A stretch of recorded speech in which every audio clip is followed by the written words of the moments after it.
in that enchanting realm where Victorian charm intertwines with steampunk aesthetics. 22 divine pathways conceal extraordinary mysteries. The protagonist, Klein Moretti, emerges from a mundane to establish the Tarot Society based in Source Fortress, welcoming companions to join him. He navigates countless perils, traversing through the Lovecraftian abyss of unknown terrors, ascending from Sequence 9 Joker to embark upon an extraordinary journey into the mystery. Us and Fantastical. Chapter 1. Crimson Pain. Excruciating pain. My head aches dreadfully. The bizarre and whispering dreams swiftly fragment, leaving Zhou Mingrue in a deep slumber, feeling as though his head has been struck violently, or rather, as if a sharp object has pierced his temple, accompanied by a tumultuous sensation.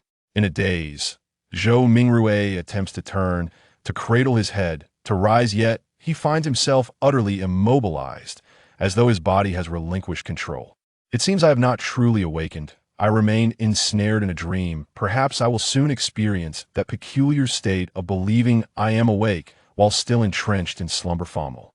Yar with such encounters, Zhou Mingrue strives to concentrate his will, yearning to liberate himself from the shackles of darkness and illusion. However, in this liminal state of half-sleep, the will often drifts like smoke, elusive and uncontainable. No matter how hard he tries, he cannot suppress the meandering thoughts and intrusive notions. How could it be, in the dead of night, that such a sudden headache arises? And such a severe one at that? Could it be a cerebral hemorrhage or something of sort? Goodness, I cannot possibly meet my end at such a young age. Awaken. I must awaken. It seems the pain has lessened somewhat. Yet, my mind still feels as if it is being slowly sliced by a dull blade. It appears there is no chance of continuing my slumber. How shall I face work tomorrow? What work is there to consider? With a genuine headache, taking a day off is the only prudent course. There is no need to fear the manager's incessant chatter. Upon this reflection, it doesn't seem so bad, does it? A delightful interlude stolen from the passage of time. Wave after wave of throbbing pain compelled Zhou Mingrue to summon a fleeting semblance of strength, and at last, with a surge of determination, he straightened his back and opened his eyes, fully liberating himself from the haze of half-sleep. His vision began blurred, then gradually tinged with a faint crimson hue. As he focused, Zhou Mingrue beheld a wooden desk before him. At its center lay an open notebook, its pages, rough and yellowed, adorned with strange letters inscribing a sentence, the ink dark and striking. To the left of the notebook, aligned neatly along the edge of the desk, there rested a stack of books, perhaps 7 or 8 in total, their right side bordered by a wall embedded with grayish-white pipes and wall sconces. The sconces exuded a classical Western charm, roughly the size of an adult's head, featuring a transparent glass interior surrounded by a lattice of black metal.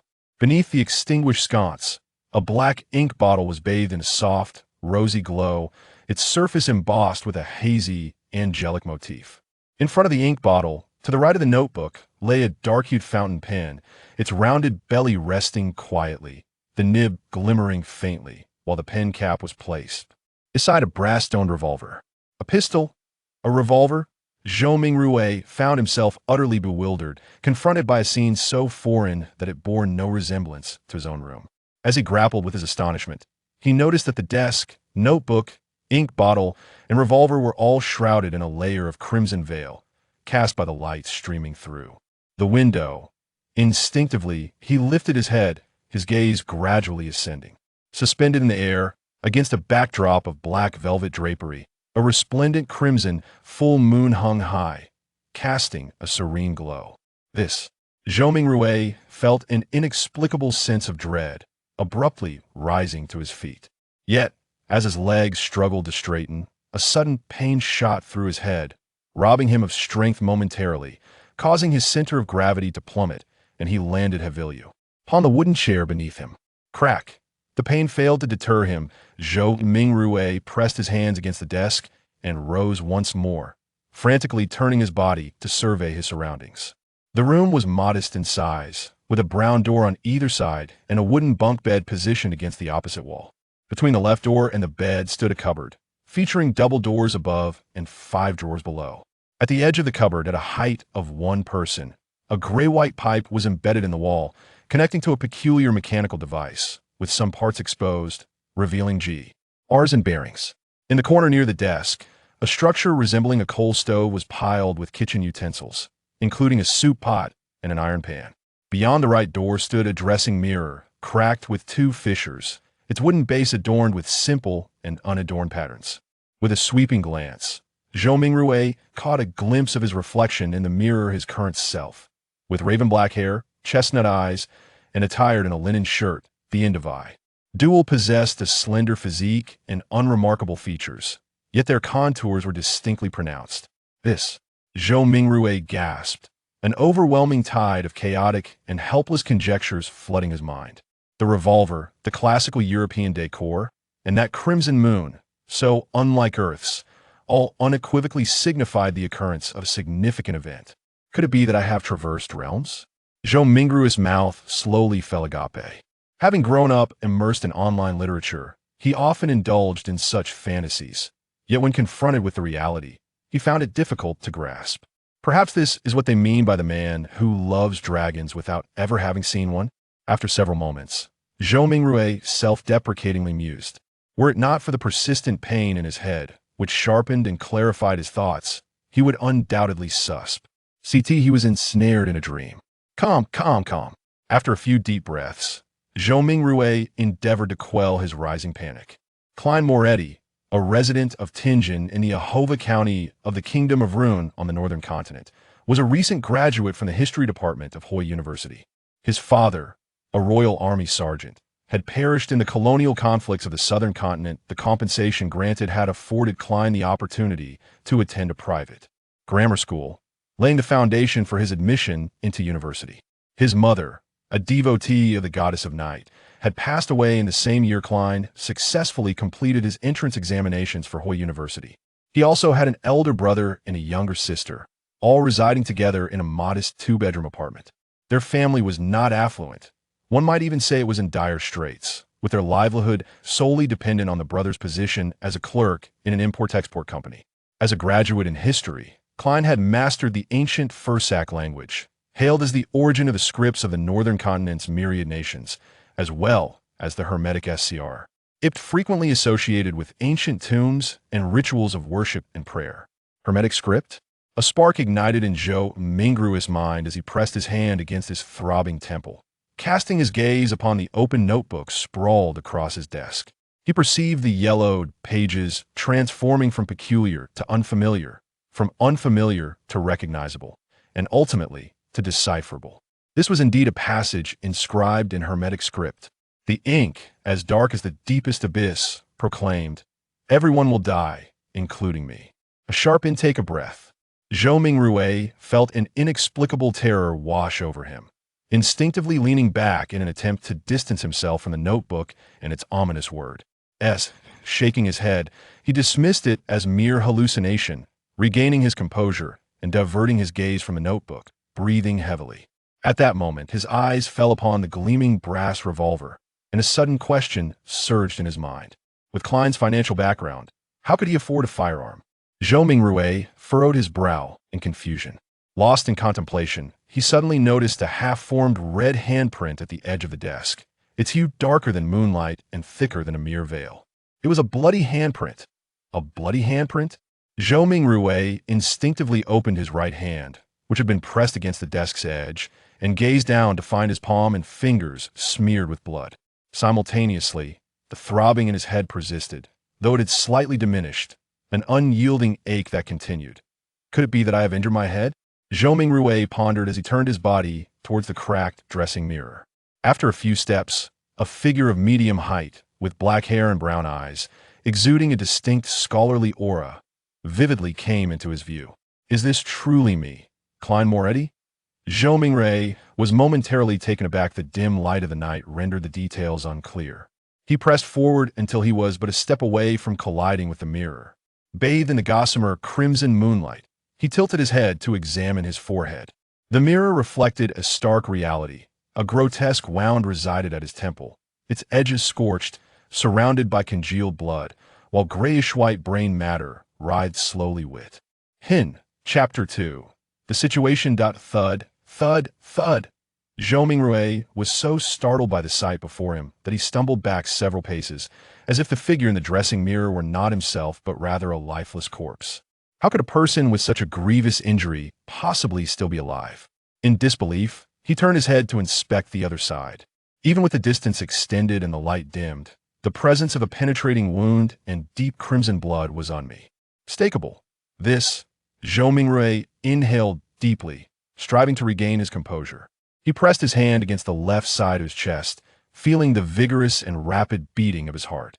Running his fingers over the exposed skin, he noted a slight chill beneath, which lay a warmth coursing through. Squatting down to verify that his knees could still bend, he stood up again, his panic beginning to subside. After taking 2 steps forward, he suddenly halted, for the light of the blood moon outside was too dim to adequately support a thorough inspection of the situation. A fragment of memory surged forth, prompting Zhou Mingrui to turn his gaze towards the wall adjacent to his desk, where a wall lamp encased in gray-white pipes and a metallic grill resided. This was a contemporary gas lamp, its flame steady, casting a superb illumination. Given Klein Moretti's family circumstances, one would hardly expect even a kerosene lamp, let alone a gas lamp. The use of candles would be more befitting of his identity and status. However, for years prior, as he toiled through the night in preparation for the entrance examination to Hoy University, his brother Benson deemed this endeavor crucial for their family's future, believing it essential to provide him with favorable conditions, even if it meant incurring debt. The sound of striking matches echoed, yet the light did not manifest, as Zhou Mingrui had anticipated. He twisted the knob several more times, yet the gas lamp remained dim. After a few moments, he turned his body and approached the mechanical device, similarly embedded in the wall and connected by gray-white pipes, located beside the door. It was a gas meter. Glancing at the partially exposed gears and bearings, Zhou Mingrui retrieved a coin from his pocket. Its hue was a dull yellow, glinting with a copper sheen. The obverse bore the image of Crown Man, while the reverse was adorned with a cluster of wheat encircling the numeral 1. Zhou Mingrui recognized this as the most basic currency of the Kingdom of Rune, known as a copper penny. The purchasing power of 1 penny was roughly equivalent to 3 or 4 of his previous world's currency. This denomination was available in values of 5 pennies, half a penny, and a quarter penny, yet remained insufficiently precise, necessitating the occasional rounding up when acquiring goods in daily life. The copper penny, minted during the coronation of King George III, twirled gracefully between his fingers. Zhou Mingrui deftly inserted it into the cylinder aperture of the gas meter. Clink, clink. With the penny's descent within the apparatus, the rhythmic whirring of gears resonated, producing a brief yet enchanting mechanical melody. Tap, tap, tap, pop. A cluster of flames ignited, rapidly expanding as a radiant light filled the interior of the wall lamp, subsequently spilling through the clear glass and enveloping the room in a warm hue. The darkness retreated abruptly, the crimson hue fading from the window. Zhou Mingrui felt an inexplicable sense of reassurance as he hastened towards the dressing mirror. Upon careful inspection, he noted that aside from the initial bloodstains, the grotesque wound had ceased to ooze, as if it had received the finest care and bandaging. The sluggishly pulsating grayish-white brain tissue and the visibly regenerating flesh surrounding the wound hinted at the impending healing process, perhaps in 30 or 40 minutes, or maybe in 2 to 3 hours. Only faint traces would remain. Is this the healing effect brought by my crossing over? Zhou Mingrui mused silently, a smirk playing at the corner of his mouth. Taking a deep breath, he reassured himself, for whatever the reason, he was still very much alive. Steadying his thoughts, he opened the drawer and retrieved a small bar of soap, taking one of the tattered towels hanging by the cupboard. He then opened the door and made his way to the communal washroom on the 2nd floor, designated for the tenants. The blood upon my head must be attended to, lest I perpetually resemble a crime scene, which, while unsettling for myself, would be far worse should it frighten my sister Melissa, who must rise early on the morrow. The corridor beyond the door lay shrouded in darkness, save for the crimson moonlight seeping through the window at the far end, barely illuminating the contours of protruding objects, rendering them like monstrous eyes silently observing the living in the depths of the night. Zhou Mingrue tread lightly, his heart racing as he made his way to the washroom. Upon entering, the moonlight intensified, revealing everything clearly. Zhou Mingrue stood before the wash basin and turned on the faucet. The sound of rushing water filled the air, and he was suddenly reminded of Mr. Frankie, the landlord. With the water bill included in the rent, this diminutive, slender gentleman, adorned with a top hat, waistcoat, and formal black attire, was ever eager to inspect the washrooms, vest dropping on the sound of flowing water within. If the noise grew too loud, Mr. Frankie would abandon all semblance of gentlemanly decorum, ferociously brandishing his cane to strike against the washroom door, bellowing, "Damnable thief! Wastefulness is a disgrace. I shall remember you. If I see you again, they'll have you and your filthy belongings thrown out. Trust me, this is the most cost-effective apartment in all of Tianjin City. You shall find no landlord more generous than I." After gazing into the dilapidated mirror of the washroom and confirming the presence of only a ghastly wound and a pallid visage, Zhou Mingrue felt a wave of relief wash over him. He then removed his linen shirt and, with the aid of soap, began to scrub the bloodstains from his skin. At this moment, he furrowed his brow, recalling that perhaps there were additional troubles at hand. The wounds were exaggerated, and blood was abundant aside from his own. There must be traces remaining in the room. Upon searching, he immediately discovered numerous splatters of blood on the floor and beneath the desk, while against the left wall lay a glimmering yellow bullet casing. Did he press the revolver against his temple and pull the trigger? The clues suddenly aligned, and Zhou Mingrue began to comprehend the cause of Klein's demise. 5 bullets in total, along with a single cartridge, all gleaming with a brass sheen. He shifted his gaze to the open notebook, where the words "Everyone will die, including me" were inscribed, and a surge of further questions arose within him. Where did the gun come from? Was it suicide, or merely a thought of suicide? What kind of trouble could a history major from a humble background possibly encounter?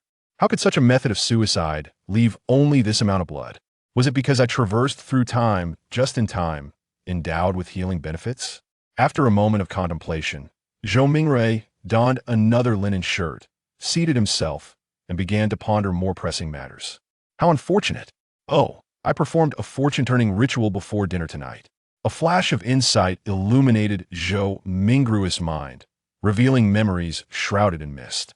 As a competent keyboard politician, keyboard historian, keyboard economist, keyboard biologist, and keyboard folklorist, he had always claimed to possess a smattering of knowledge about everything, though his close friends often mocked him for knowing merely a little about each subject. And the arcane arts were among those subjects. After experiencing a month of relentless misfortune, losing my phone, clients fleeing, and making work-related mistakes, I serendipitously recalled that the Chronicles of Mystical Arts begins with a ritual for turning one's luck. The requirements for this ritual are exceedingly simple and demand no prior knowledge whatsoever. One merely needs to divide the staple food of their region into 4 portions and place them in the 4 corners of a room. This can be on a table, a cabinet, or similar surfaces.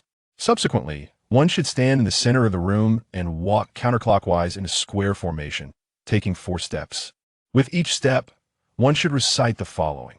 On the first step, silently invoke blessings of the mysterious yellow immortal. On the second, blessings of the mysterious yellow low RD. On the third, blessings of the mysterious yellow deity. And on the fourth, blessings of the mysterious yellow celestial lord.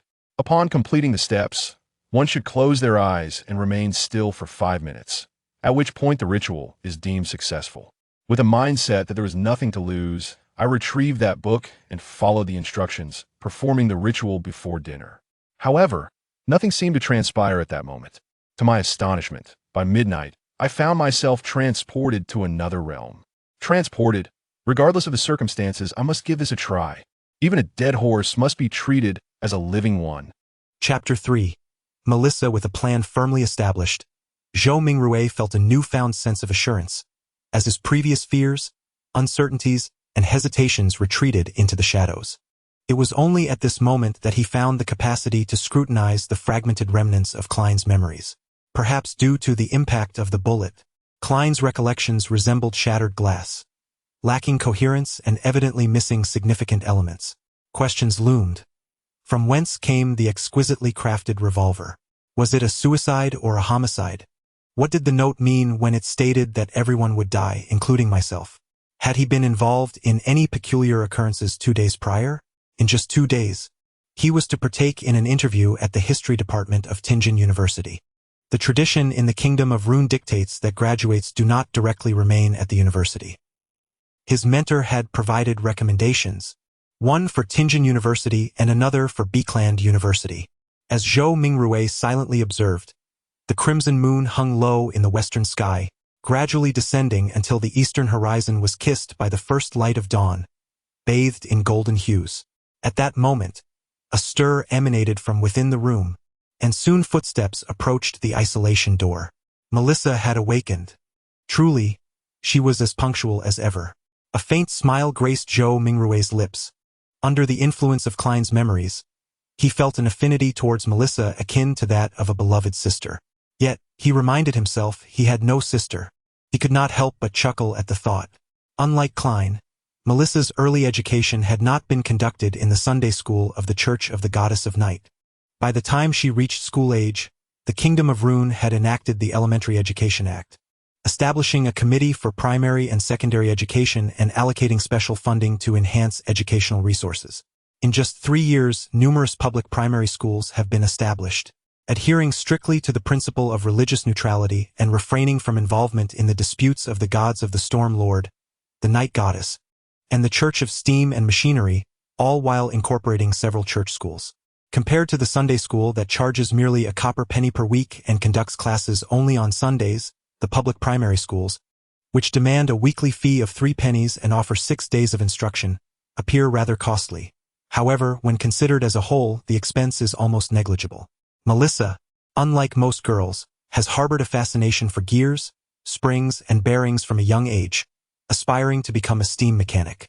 Her elder brother, Benson, who has experienced the setbacks of inadequate education and recognizes the significance of learning, supported his sister's ambition just as he had backed Klein in his pursuit of a university education. After all, the Tianjin Technical School is merely a form of secondary education, and further attendance at a grammar school or public school is unnecessary for accumulation. In July of last year, 15-year-old Melissa successfully passed the entrance examination and realized her dream of joining the steam and machinery department at Tianjin Technical School, with her weekly tuition rising to 9 pennies. Meanwhile, the import-export company where Benson is employed has been significantly affected by the situation in the southern continent, resulting in a drastic reduction in both profits and business volume, forcing the company to lay off more than a third of its workforce. To secure his position and sustain his livelihood, Benson has had to accept increasingly arduous tasks, often requiring overtime or travel to inhospitable locations, as has been the case in recent days. Klein had indeed contemplated alleviating his brother's burdens. Yet, as a commoner born and raised, and having entered a prestigious institution through an ordinary grammar school, he was acutely aware of his inadequacies upon commencing university. For instance, the ancient Guffasac language, a foundational tongue for all nations of the northern continent, was a subject that noble offspring and affluent children had been immersed in from a tender age, while he only encountered it for the first time at university. There were numerous similar aspects. Klein exerted every ounce of his strength, often sacrificing sleep, in a desperate bid to keep pace with his peers, ultimately graduating with moderate grades. Memories of his elder brother and younger sister flickered through Zhou Mingrui's mind until he was jolted back to reality by the creaking of the door as it swung open. He suddenly recalled that he was clutching a revolver in his hand. This was a semi-regulated item, could terrify children. Moreover, what about the wound on my head?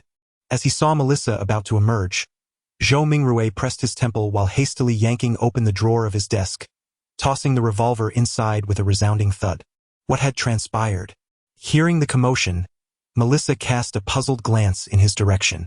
Upon encountering his sister's inquisitive brown eyes, Zhou Mingrui forced himself to appear composed, retrieving an object within reach and calmly closing the drawer to conceal the revolver's presence.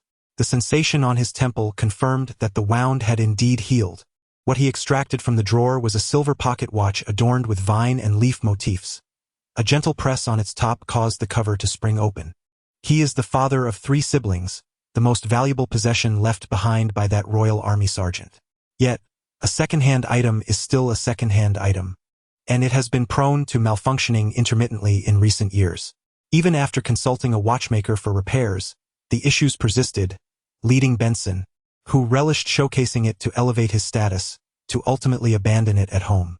One cannot help but acknowledge that Melissa may indeed possess a natural aptitude for mechanics. After acquiring theoretical knowledge, she began to tinker with the pocket watch using tools from the technical school, recently proclaiming that she had restored it to working condition.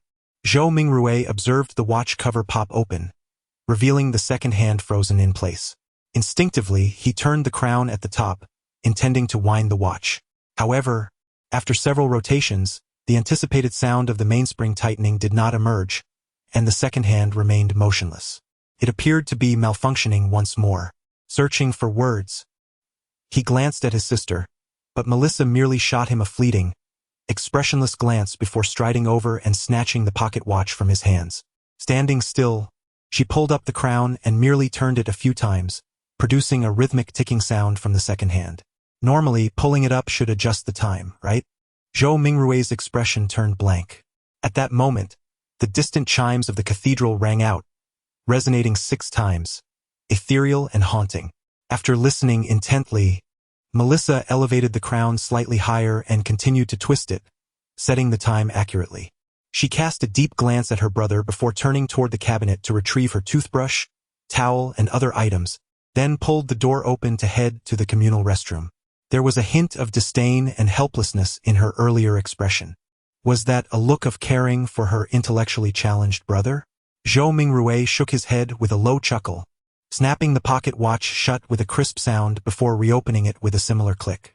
Engaging in this repetitive motion, his mind wandered to a troubling thought. In the absence of a silencer, Klein's suicide, if one could temporarily label it as such, would have undoubtedly created quite a commotion. Yet, remarkably, Melissa, just a wall away, remained utterly oblivious. Was she simply in a deep slumber? Or did the very act of Klein's suicide carry an air of the uncanny? Click, open, snap, shut. Melissa returned from her ablutions to find her brother engrossed in this mindless ritual of repeatedly opening and closing the watch's lid. Her gaze was tinged with resignation as she sweetly remarked, "Klein, be sure to take out the remaining bread. Remember to buy fresh today, along with some meat and peas. You have an interview coming up, and I shall prepare you a delightful lamb stew with peas." As she spoke, she retrieved the stove from its corner, igniting it with the remnants of charcoal to boil a pot of water. Just before the water reached a boil, she opened the bottom drawer of the cupboard, delicately extracting a tin of inferior tea leaves, sprinkling a handful into the pot, feigning it to be genuine tea. Pouring 2 generous cups, she and Zhou Mingrue shared the meager fare of 2 slices of rye bread, devoid of wood shavings and excessive gluten, yet still unpalatable. Zhou Mingrue, feeling weak and famished, relied on the tea as he begrudgingly swallowed the bread, his thoughts filled with discontent. A few minutes later, once Melissa finished her portion, she gathered her long, dark hair, which had fallen over her back, and turned to Zhou Mingrue, reminding him, "Do remember to buy fresh bread. It's only 8 pounds. The heat makes it spoil easily, along with the lamb and peas. Don't forget." Indeed, it appears to be an expression of care for the bookish elder brother, and it warrants reiteration. Zhou Mingrue smiled and nodded, affirming, "All right." Regarding the pound of the ruined kingdom, Zhou Mingrue, drawing upon Klein's recollection of the meat measurement and his own comparisons, deduced that it closely approximates the customary weight of a gene, which is 0.5 kilograms. Melissa refrained from further comments, rising to tidy up, preparing the last piece of bread for lunch. She donned the tattered lace hat bequeathed by her mother and picked up the handmade satchel for her books and stationery, ready to depart. Today was not Sunday. She had a full day of classes ahead. The walk from this apartment to the Tianjin Technical School took approximately 50 minutes. While there were public carriages available at a cost of 1 penny per kilometer, with a maximum fare of 4 pence within the city and 6 pence in the suburbs, Melissa opted to save money by setting out early and walking. Just as she opened the front door, she paused, half turning her body to say, Meanwhile, he silently repeated the word Sunday several times in his mind. In the northern continent, the year is similarly divided into 12 months, comprising 365 to 366 days, and each week consists of 7 days. The former reflects the achievements of astronomy, leading Zhou Mingrui to ponder whether this realm exists in a parallel universe, while the latter is derived from religion, as there are 7 deities revered in the northern continent. The eternal sun, the lord of storms, the god of knowledge and wisdom, the goddess of night, the earth mother, the god of war, and the god of steam and machinery. Watching his sister close the door and depart, Zhou Mingrui sighed suddenly, quickly redirecting his thoughts toward the transfer ritual. Chapter 4. Divination dressed in a black waistcoat, matching formal attire and slightly snug trousers, topped with a modest top hat that exuded a faint scholarly aura. Zhou Mingrui gazed into the mirror and felt as though he were observing a character from a Victorian-era drama. I am not attending an interview. I merely intend to procure some groceries, gathering materials for a ritual of fortune. Suddenly, he muttered softly to himself, shaking his head in amused disbelief. Klein was so preoccupied with the impending interview that it had manifested as a bodily instinct, compelling him to don this singular respectable outfit whenever his focus wavered. Taking a deep breath, Zhou Mingrui shed his formal attire and waistcoat, replacing them with a worn brown coat, and swapped his hat for a matching round-brimmed felt one. Once he had readied himself, he strolled over to the lofted bed, lifted the upper mattress, and reached through an inconspicuous tear at the bottom, where he felt around until he discovered a hidden compartment. This contained all of Benson's current savings, which even included the living expenses for the next 3 days, comprising merely 2 5-solar notes, while the rest were 1-solar bills. Within the currency system of the Kingdom of Ruin, the solar occupies the second tier, originating from ancient silver coins, with 1 solar equating to 12 copper pennies, and existing in denominations of 1 and 5. At the pinnacle of the currency hierarchy rests the gold pound, also a paper note, yet backed by gold and directly linked to it, with 1 gold pound equivalent to 20 solars, available in denominations of 1, 5, and 10. As Zhou Mingrui unfolded the banknotes, he caught a whiff of a faint, distinctive scent of special ink. This was the aroma of money, perhaps influenced by fragments of Klein's memories, or perhaps due to an unchanging desire for wealth. In that fleeting moment, Zhou Mingrui found himself enamored with these little creatures. Behold, their patterns are so exquisitely crafted that even the serious and austere George III appears rather endearing. Look, the watermarks glimpsed through the sunlight are irresistibly alluring, and that meticulously designed anti-counterfeiting label distinguishes them from the gaudy fakes. Smoothing the fabric near the torn edges, Zhou Mingrui neatly folded the 2 banknotes and placed them in the left pocket of his brownish-yellow coat, separate from the few pennies in his trousers. Having completed this task, he tucked the keys into his right pocket, grasped the deep brown paper bag, and hastily made his way to the door. The sound of his footsteps transitioned from a brisk pace to a gradual halt, eventually coming to a stop. Standing by the door, he realized his brow had furrowed without his notice. The circumstances surrounding Klein's suicide are riddled with enigmas. Would venturing out lead to any unforeseen mishaps? This was the only self-defense weapon he could conceive of, and it was sufficiently formidable. Although he had never practiced shooting, merely brandishing the handgun would surely intimidate anyone. As he caressed the cold metallic cylinder, Zhou Mingrui concealed the handgun in the same pocket as the banknotes, clutching the cash tightly, his fingers firmly pressing against the grip, achieving perfect concealment. A sense of security washed over him, yet an unexpected worry surfaced. Could it accidentally discharge? Ideas surged forth, and Zhou Mingrui swiftly found his direction. He drew his handgun, deftly swung the cylinder to the left, aligning the chamber that had been vacated by a suicide to the firing position, then snapped it shut with a decisive click. In this manner, even if the weapon were to misfire, it would only discharge an empty shell. After reloading the firearm, Zhou Mingrui allowed his left hand to rest in his pocket, refraining from withdrawing it again. He adjusted his hat with his right hand, opened the door, and stepped out with a resounding clang. The corridor remained dimly lit during the day, with sunlight filtering through the window at the far end only in limited quantities. Descending the stairs briskly, Zhou Mingrui exited the apartment, finally feeling the brilliance and warmth of the outside world.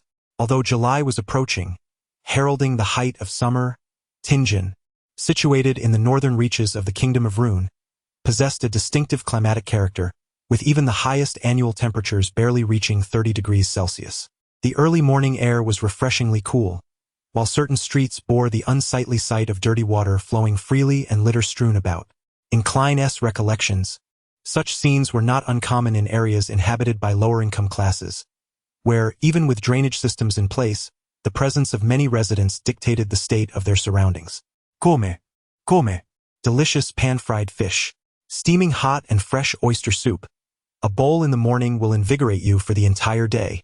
Fresh fish delivered from the port. Only 5 pence each. Pancakes, eel soup with ginger beer. Conk, conk, conk. The street vendors, peddling vegetables, fruits, and ready-to-eat meals, shouted loudly, beckoning the hurried passers-by. Some would pause to compare and make purchases meticulously, while others waved impatiently, for their day's work had yet to commence. Zhou Mingrue inhaled the alternating sense of foulness and fragrance in the bustling air, his left hand firmly grasping the gun's handle while tightly clutching a handful of banknotes in his right. He slightly bent forward, lowering his head as he navigated through the chaotic street. In crowded places, thieves abound, particularly in this neighborhood filled with semi-unemployed individuals engaged in temporary work and starving children driven by desperation. As he continued onward, once the density of the surrounding crowd returned to normal, Zhou Mingrue straightened his back, lifted his head, and gazed at the street ahead. There, a wandering accordionist was performing, the melody oscillating between melodious and fervent. Beside him, a group of ragged, malnourished children gathered, their faces bearing the pallor of deprivation. A numb-faced woman passed by, her skirt soiled, her complexion dull. Her gaze was vacant and listless, yet a flicker of light appeared when she glanced at the group of children, as if she beheld a reflection of herself from 30 years prior. Zhou Mingrue surpassed her, turning onto another street, halting before the Slin Bakery.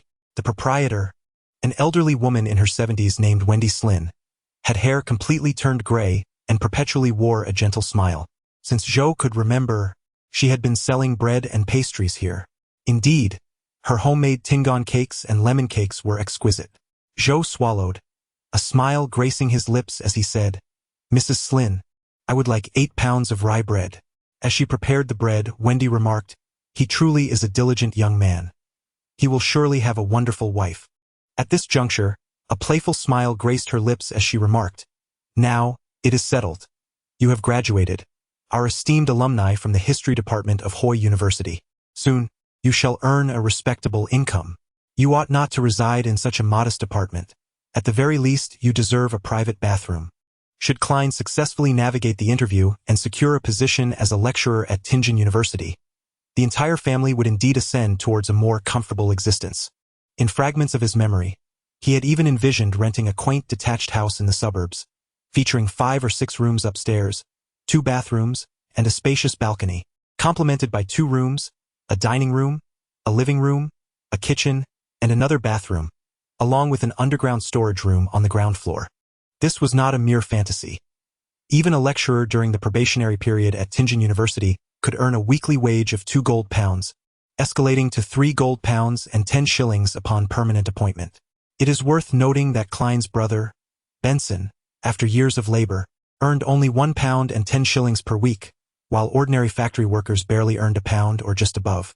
The rental for such a detached residence ranged between 19 shillings to 1 pound and 18 shillings. This starkly illustrates the difference between a monthly income of 3 to 4,000 and one of 14 to 15,000. Zhou Mingrue mused quietly. However, all of this hinged upon successfully passing the interview at Tianjin University or Bakeland University. As for alternative avenues, those without connections faced insurmountable challenges in obtaining recommendations for public service positions, and the job market for history graduates was particularly limited, with demand for private advisors from the nobility, bankers, or industrial magnates being rather scant. Considering that Klein's knowledge had fragmented into incomplete and disjointed pieces, Zhou Mingrue felt an overwhelming sense of awkwardness and insecurity regarding her expectations of Mrs. Slin. As she spoke, she carefully placed the weighed 16 loaves of rye bread into Zhou Mingrue's deep brown paper bag and gestured with her right hand, stating, 9 pence. Each loaf of rye bread weighed approximately 0.5 pounds with inevitable variations. Wasn't it 11 pence just a couple of days ago? Zhou Mingrue instinctively inquired. Last month it was even 15 pence. You ought to be grateful for the repeal of the corn laws, and thank those who protested, Wendy replied with a smile, her hands spread wide. Zhou Mingrue nodded, somewhat understanding. Klein's memory of this matter was hazy, only recalling that the essence of the corn laws was to protect domestic agricultural prices, preventing the importation of grain from southern countries like Fenibor, Maxi, and Renberg until prices reached a certain threshold. Why would anyone oppose it? She wondered, not wanting to delve deeper. Zhou Mingrue, wary of drawing attention to her revolver, cautiously retrieved a paper note from her purse and handed it to Mrs. Slynn. At the intersection of Iron Cross Street and Daffodil Street, a municipal square had been transformed with numerous tents, where oddly dressed and amusing clowns were distributing flyers. Tomorrow evening, a circus performance? Zhou Mingrue mused as she glanced at the flyers in others' hands, softly reading the gist. Melissa would surely love it. I wonder how much the tickets cost? An idea sparked and she moved closer. Just as she was about to inquire with one of the red and yellow clowns, a raspy female voice suddenly emerged beside her.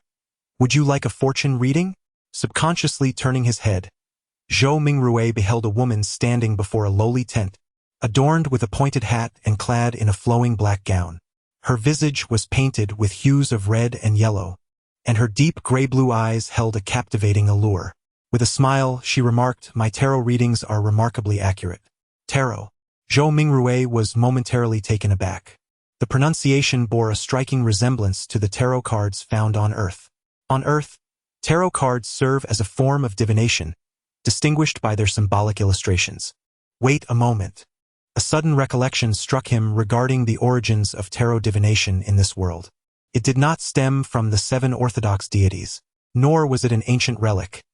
Rather, it was conceived over 170 years ago by Russell Gustav, the then governor of the Republic of Intis. This Mr. Russell invented the steam engine, improved sailing ships, and overthrew the rule of the Kingdom of Intis, earning the recognition of the Guild of Artisans and becoming the inaugural governor of the new republic. Subsequently, he waged campaigns across the land, bringing nations such as Lundberg under his protection, compelling the great northern powers like the Kingdom of Rune, Fenibot, and the Empire of Vasak to bow in submission. He then transformed the republic back into an empire, proclaiming himself as Caesar. It was during Russell's reign that the Guild of Artisans received the first public oracle since the 5th epoch, which elevated the title of the artisan god to that of the god of steam and machinery. Roselle also invented tarot divination, establishing the current composition and gameplay of the cards. Among these, there are several types familiar to Zhou Mingrue, such as Upgrade, Landlord, Texas Hold'em, and Gwent. Furthermore, he dispatched a fleet to navigate through storms and turbulent waters, discovering a route to the southern continent, thus heralding the colonial era. Unfortunately, in his later years, he faced betrayal. In the year 1198 of the 5th era, he was assassinated by the Eternal Sun Church, as the Solon family of the Tis royal lineage allied with other nobles. He fell at the White Maple Palace. Recalling this common knowledge, Zhou Mingrue suddenly felt a twinge of toothache. Could this man have been a predecessor of a time traveler? Contemplating this, he was inclined to see what the tarot cards here looked like. He nodded at the woman adorned with a pointed hat and painted face, saying, "If the price is reasonable, I shall give it a try." The woman instantly replied with a smile, "Sir, you are the first to seek a reading today. It is free of charge." Chapter 5. The Ritual Free? The most expensive things are those that are free. Zhou Mingrue muttered silently, resolving to firmly refuse any additional services later on. If you have the ability, then predict that I am a time traveler.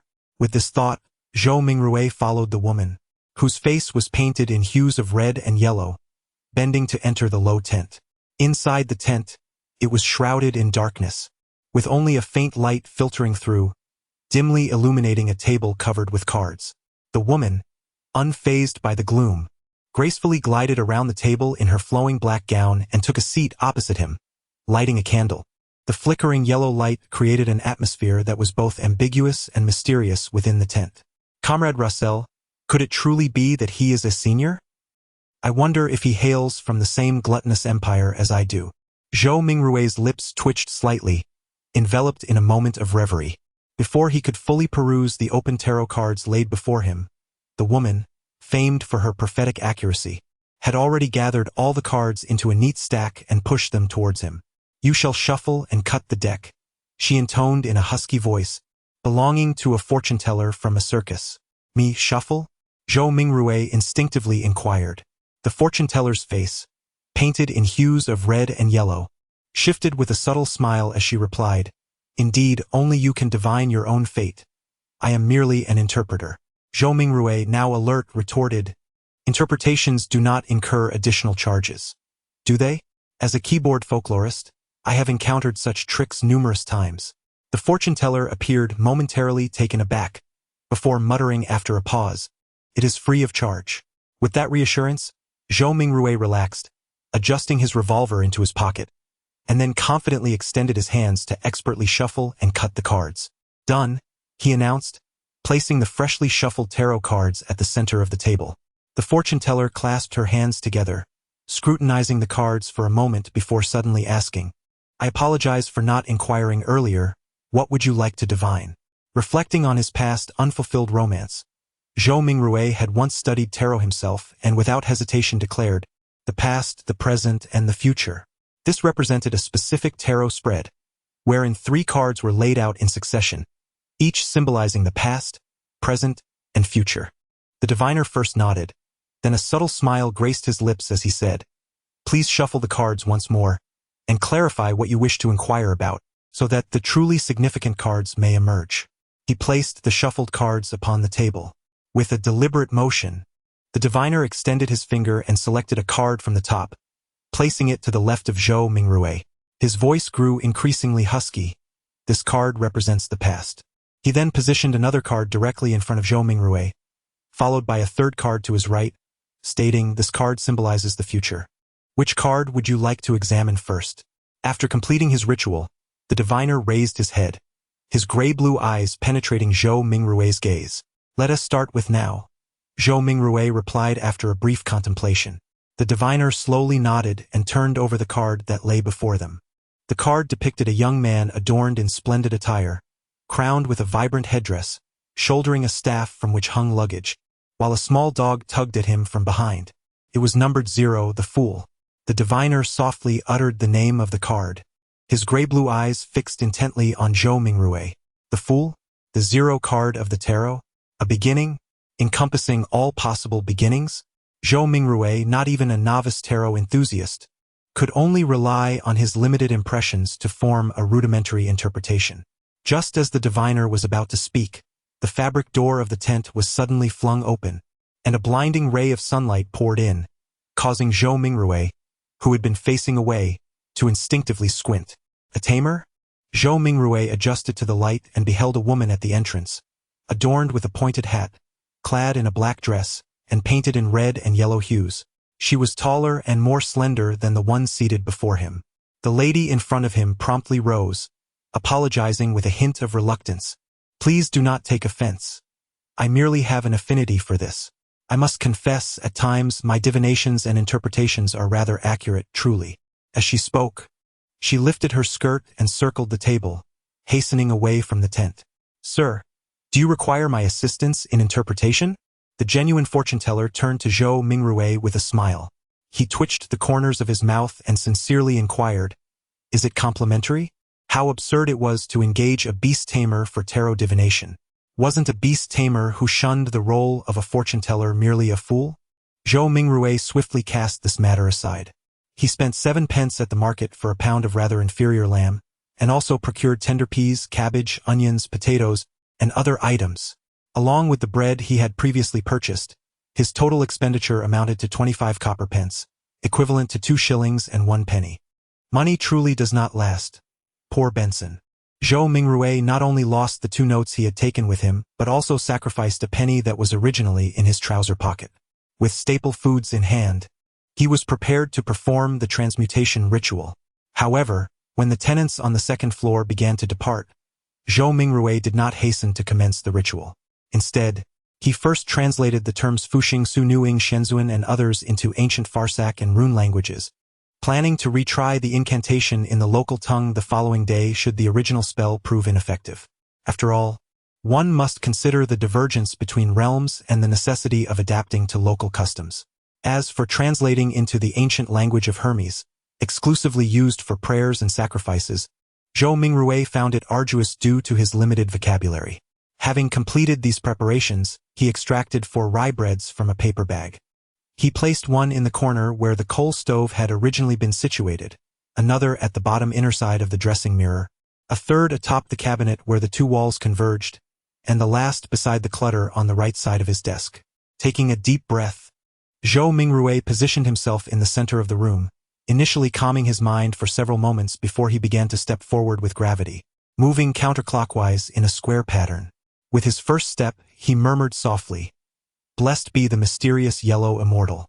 For the second step, he sincerely intoned, "Blessed be the mysterious yellow heavenly lord." With the third step, Zhou Mingrui held his breath, whispering, "Blessed be the mysterious yellow deity." As he exhaled, he fervently recited, "Blessed be the mysterious yellow celestial sovereign." Upon completing the circuit, Zhou Mingrui closed his eyes, awaiting the outcome with a lang of anticipation, unease, hope, and trepidation. Would there be any effect? Might some unforeseen circumstance arise? The darkness before him was tinged with a deep crimson, a hue born of light, and a torrent of thoughts surged within his mind, restless and tumultuous. At that moment, he sensed the air around him had ceased to flow, becoming thick and eerie. Almost immediately, a whispering began to echo in his ears, sometimes delicate, sometimes sharp, at times ethereal, at others alluring, frantic, and even maddening. Though he could not comprehend the meaning behind this murmuring, Zhou Mingrui found himself drawn to listen and discern. A sharp pain pierced through his head once more, as if a steel rod had been driven into his skull. Zhou Mingrui felt as though his head were on the verge of exploding, his thoughts tinged with a surreal haze. He sensed something amiss, straining to open his eyes, yet he found himself unable to accomplish this seemingly simple act. His entire being grew increasingly taut, teetering on the brink of collapse, and a self-deprecating thought flickered through his mind. One does not court death to avoid demise. Just as he could bear no more, the cacophony of overlapping whispers within his mind receded, leaving behind an eerie silence, the atmosphere becoming almost ethereal. Not only the ambience but also Zhou Mingrui perceived his own body as equally insubstantial. He attempted to open his eyes once more, and this time it was astonishingly effortless. A pervasive gray mist filled his vision, hazy, indistinct, and boundless. What was happening? Zhou Mingrui gazed around in astonishment, then lowered his head to discover that he was floating at the edge of an infinite expanse of gray fog. The mist flowed like water, speckled with deep crimson stars, some vast, others minuscule, some concealed in the depths, and others adrift on the surface. Observing this holographic scene, Zhou Mingrui extended his right hand, half bewildered, half inquisitive, reaching out to touch a deep red star that floated nearby, seeking an avenue of escape. As his fingers grazed the surface of the star, ripples surged from his being, igniting the crimson in a burst akin to a dreamlike fireworks display. Consequently, the star radiated brilliantly. In that moment, Zhou Mingrui felt his mind empty, his spirit dissipating. In the capital of the Kingdom of Ruin, Beckland, within an opulent villa located in the Queen's District, Audrey Hall sat before her vanity, caressing the surface of an ancient, cracked copper mirror. "Mirror, mirror, awaken swiftly. I command you to awaken in the name of the Hall family." She tried various incantations, yet the mirror remained unresponsive. After several minutes, she finally chose to concede, pouting in discontent as she murmured, "Father has indeed deceived me. He always tells me this mirror is a treasure from the ancient empire of Solomon, an extraordinary relic." Just as her words faded, the copper mirror before her suddenly erupted in a deep crimson glow, enveloping her entirely. On the tumultuous seas of Suanya, an outdated 3-masted ship navigated through the storm. Alger Wilson stood upon the deck, skillfully maintaining his balance amidst the violent upheavals. Clad in a robe adorned with lightning patterns, he cradled an oddly shaped glass vial, within which bubbles surged and frosted into snow, while winds etched their marks. "If only I had the blood of a ghost shark," Alger whispered. At that moment, a deep crimson explosion erupted between the vial and his palm, instantly engulfing the surroundings. Amidst a haze of grayish-white mist, Audrey Hall regained her sight. Glancing around in fear and confusion, she noticed a man with a blurred head and indistinct figure mirroring her movements from across the way. Almost simultaneously, they discovered a mysterious figure shrouded in the same grayish mist standing not far off. The enigmatic individual, Gu Mingrue, appeared equally astonished. "My lord, where are we? What is your intent?" Audrey and Algie were initially taken aback and snared in silence before they simultaneously found their voices. Chapter 6. The Extraordinary. The same ruin language, imbued with a weighty and taut atmosphere. "Where are we? What do I wish to accomplish? I too seek understanding." Zhou Mingrue composed himself, silently reiterating their queries. What struck him most profoundly was not the sentences constructed from words, nor the meanings they encapsulated, but rather the palpable confusion, vigilance, fear, and reverence displayed by the man and woman, unceremoniously drawn into this nebulous realm. Even as the instigator, he felt an extraordinary sense of bewilderment and shock. How much more so for the passive participants? In their perspective, such occurrences and experiences likely transcended the bounds of imagination. In that fleeting moment, Zhou Mingrue contemplated two options. One, to feign victimhood, concealing his true identity in exchange for a degree of trust, observing the situation unfold, and perhaps taking advantage of the chaos. The other, to maintain an enigmatic persona in their eyes, actively steering the course of events to glean valuable insights. With little time for deliberation, Zhou Mingrue seized upon the ephemeral thought that flitted through his mind and swiftly resolved to pursue the latter approach, capitalizing on their current psychological state to harness his greatest advantage. An attempt, a venture, an endeavor? Audrey Hall gazed at the mysterious figure enveloped in the grayish mist, feeling the absurdity, humor, horror, and peculiarity of the situation. Just moments ago, she had been in her bedroom, before the vanity, and now, she found herself in this fog-laden locale. How utterly unfathomable. Alger Wilson sought to undertake a similar inquiry, yet his wealth of experience rendered him more composed. He restrained his impulses and opted to silently observe. Zhou Mingrue turned his gaze towards the questioner, vaguely perceiving a silhouette through the haze, an exceptionally tall maiden with flowing golden hair, though her distinct features remained elusive. At that moment, an epiphany struck Zhou Mingrue. Perhaps when he had grown stronger or gained a deeper understanding of this nebulous world, he would truly pierce through the obscurity and discern the appearances of both the maiden and the young man. In this incident, they were the visitors, while I was the host. The sweet-voiced maiden and the steady, reserved young man appeared quite ethereal, tinged with a subtle crimson hue, akin to the projection of two deep red stars above the mist. This projection was rooted in the connection between himself and the crimson, intangible yet profoundly graspable. Hearing no malice, Audrey exhaled with relief. She believed that a gentleman capable of such wondrous feats would undoubtedly honor his promises.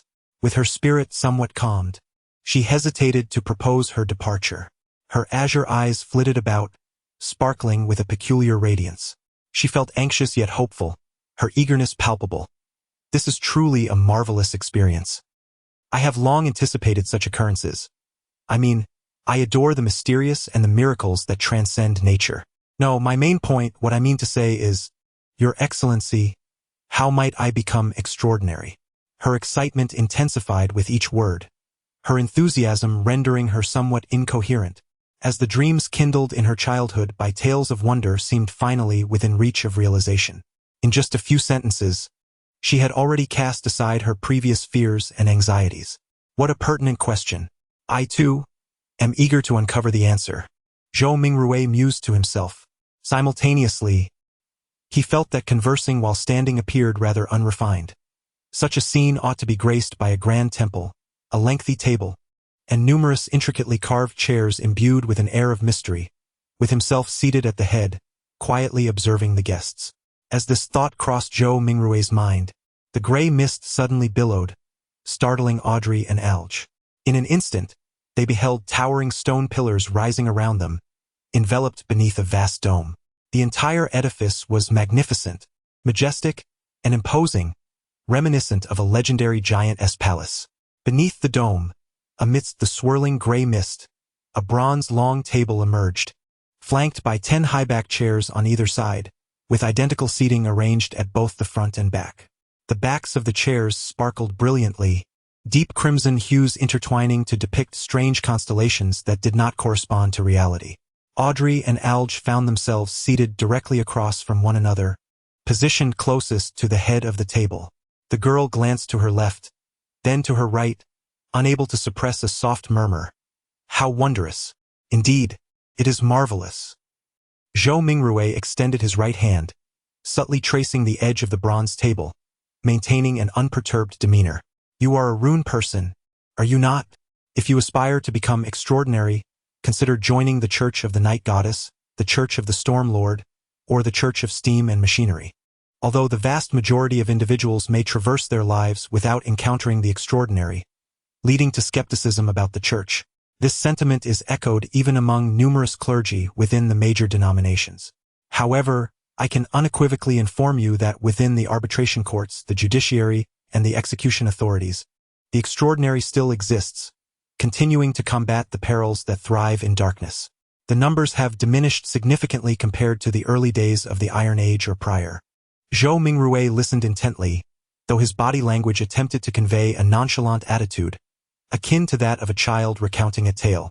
Relying on the remnants of Klein's historical knowledge, he understood that the Iron Age refers to the current era, specifically the Fifth Epoch, which commenced 1349 years ago. Audrey listened quietly and, after a gentle exhalation, remarked, "Sir, I am aware of everything you mentioned, and even more, such as the night watchers, the substitutes, and the mechanical hearts. Yet, I am unwilling to forfeit my freedom." Alger chuckled softly, responding ambiguously, "Who desires to become extraordinary without paying the price? If you disregard the option of joining the church and undergoing its trials, your only recourse is to seek the royal family or those noble families with histories spanning over a millennium, or perhaps, by sheer luck, to hunt down those elusive, malevolent organizations." Audrey instinctively puffed her cheeks and then, in a flurry of anxiety, glanced around to ensure that the enigmatic gentleman and the individual across from her were oblivious to her small gestures before pressing on. "Is there truly no other way?" Alger fell into silence, and after several breaths, he turned to gaze at the quietly observant Zhou Mingrue, who had remained taciturn throughout.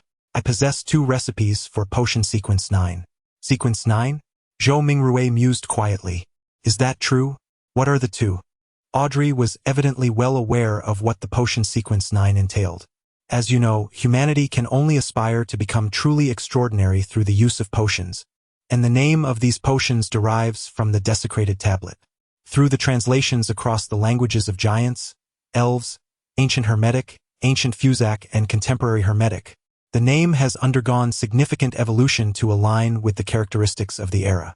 The name itself is not of paramount importance. What truly matters is whether it embodies the core symbolism of the potion. The sequence 9 recipe I hold is named Sailor. It grants one remarkable balance, allowing seamless movement even upon a ship besieged by storms, as if walking upon solid ground. Additionally, it bestows extraordinary strength and concealed scales beneath the skin, rendering one as elusive as a fish, agile in the water like a denizen of the sea. Remarkably, one can dive effortlessly for at least 10 minutes without any equipment. Sounds splendid. The seas chosen of the Storm Lord? Audrey inquired, half in anticipation and half in verification. In ancient times, it was indeed referred to as seas chosen. Without pausing, Alge continued, "The second recipe of sequence 9 is called Audience, though I am unaware of its ancient designation. This potion will bestow upon you exceptional mental acuity and keen observational skills. I trust you have experienced opera and theater, allowing you to comprehend the significance of the term audience. Like mere spectators, we scrutinize the actors within the mundane society, gleaning their true thoughts from their expressions, gestures, idiosyncrasies, and hidden actions." At this juncture, Alge urged, "Remember, whether amidst opulent banquets or lively streets, the audience remains perpetually just that, spectators." Audrey's eyes sparkled with excitement, and after a moment's contemplation, she inquired, "Why?" "Well, that is a question for another time. I believe I have developed an affinity for this sensation of being an audience. How might I acquire the formula for the audience?" What shall I offer in exchange? The blood of a ghost shark, at least 100 milliliters. Initially, Audrey nodded eagerly, but soon her expression shifted to one of concern. If I were to obtain it, hypothetically speaking, how would I deliver it to you? Furthermore, how can I ensure that upon receiving the ghost shark's blood, you will provide me with the potion's formula, along with its authenticity? Alge replied in a nonchalant tone. As for assurance, I believe that with the esteemed presence of this mysterious gentleman as a witness, both you and I shall feel sufficiently at ease. As he spoke, he directed his gaze towards the dignified Zhou Mingrue seated at the head. My lord, your ability to bring us here, endowed with unimaginable power, ensures that your witness is one neither she nor I would dare to defy. Indeed, Audrey's eyes lit up, her enthusiasm palpable as she fervently agreed. Neither she nor the individual across from her would possess the audacity to deceive him. Audrey turned her body slightly, earnestly gazing at Zhou Mingrue. Sir, could you please witness our transaction? At that moment, she realized she had overlooked a matter that was rather impolite. She hastily inquired, Sir, how should we address you? Alger nodded slightly and solemnly asked, Sir, how should we refer to you? Zhou Mingrue paused for a moment, his fingers gently tapping on the bronze long table, as the contents of his previous divination suddenly flashed through his mind. You may call me. He hesitated, then spoke in a gentle and unassuming tone, the Fool. Chapter 7. Codename You May Call Me the Fool. Unexpectedly, this title resonated perfectly, embodying an aura of mystery, strength, and enigma. After a few seconds of silence, Audrey stood up, delicately lifting her skirt, bending her knee in a graceful bow. Respected Mr. Fool, may I audaciously request that you witness our transaction? It would be our honor, Mr. Fool. Alger also rose, placing his right hand on his chest and bowing. Zhou Mingrue gently pressed his right hand down and smiled. Please, continue. Alger nodded and resumed his seat, turning to Audrey. If you can procure the blood of the spectral shark, send it to the Warriors and Sea Tavern on Pelican Street in the White Rose district of Price Port, and inform the owner, Williams, that this is what the captain requires. Once I confirm, will you provide me with the address to send the potion recipe? Or shall I disclose it to you directly here? Audrey pondered for a moment, then smiled and replied, I prefer a more confidential approach, right here, although it challenges my memory. Since Mr. Fool has agreed to witness the transaction, it implies that there will be future gatherings of a similar nature. Contemplating this, she suddenly turned her head, her eyes sparkling as she looked at Zhou Mingrue, and with great interest suggested, Mr. Fool, would you mind having more of these experiments in the future? Argel, having listened calmly, felt a surge of excitement and quickly echoed, Mr. Fool, do you not find these gatherings quite fascinating? Although your power surpasses our wildest imaginations, there are always realms in this world that you may not fully comprehend or excel in. The lady opposite, clearly of noble birth, possesses her own unique experiences, insights, channels, and resources. Perhaps she and I could assist you in accomplishing tasks that you find inconvenient to undertake yourself in the future. In his view, since he had been unwittingly drawn into this situation without any means of resistance, it indicated that the initiative rested in the hands of the enigmatic Mr. Fool. It was not guaranteed that one could simply refuse and avoid future gatherings successfully. Therefore, it would be wiser to delve deeper and extract the benefits from this encounter, using the gains to offset the passivity and disadvantages. The three parties at the long table each held different backgrounds, resources, information channels, and knowledge of various mysterious domains. If they could communicate and collaborate, even in limited ways, the resulting effects would be immeasurable and extraordinary. For instance, in the context of the resource exchange we just established, one could, if inclined to commit an act of violence, easily enlist the assistance of a party member with whom one shares no apparent or substantive connection. This would artfully redirect the situation elsewhere. Mr. Fool, I believe this is a commendable suggestion. Provided that the gatherings become a regular occurrence, certain matters could be delegated to us should your convenience be compromised, of course, within the bounds of our capabilities. However, an increase in gatherings may also heighten the risk of revealing one's true nature. Indeed, in any realm, there exists no arrangement that yields only benefits. Zhou Mingrue once again extended his right hand, lightly tapping the edge of the long table with his fingers. Considering that the organization and dissolution of these gatherings lie within his control, any issues that may arise would remain manageable. The advantages clearly outweigh the drawbacks. Thus, Zhou Mingrui swiftly reached a conclusion. He ceased his tapping and, meeting the 4 pairs of eager yet apprehensive eyes, smiled and declared, "I am a proponent of equitable exchange. I shall not impose upon you for assistance without reciprocation. Every Monday at 3 in the afternoon, I shall endeavor to be alone. After I have made several attempts to clarify certain matters, perhaps you will be able to request leave in advance, alleviating concerns of being in an inappropriate setting." This, he concluded, was an implicit agreement to the proposals of Alge and Audrey. Should we not also bestow upon ourselves a title? After all, we cannot communicate using our real names.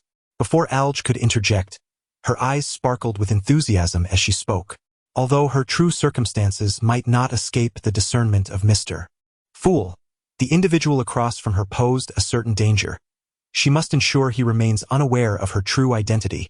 Audrey immediately engaged her mind, pondering as she spoke.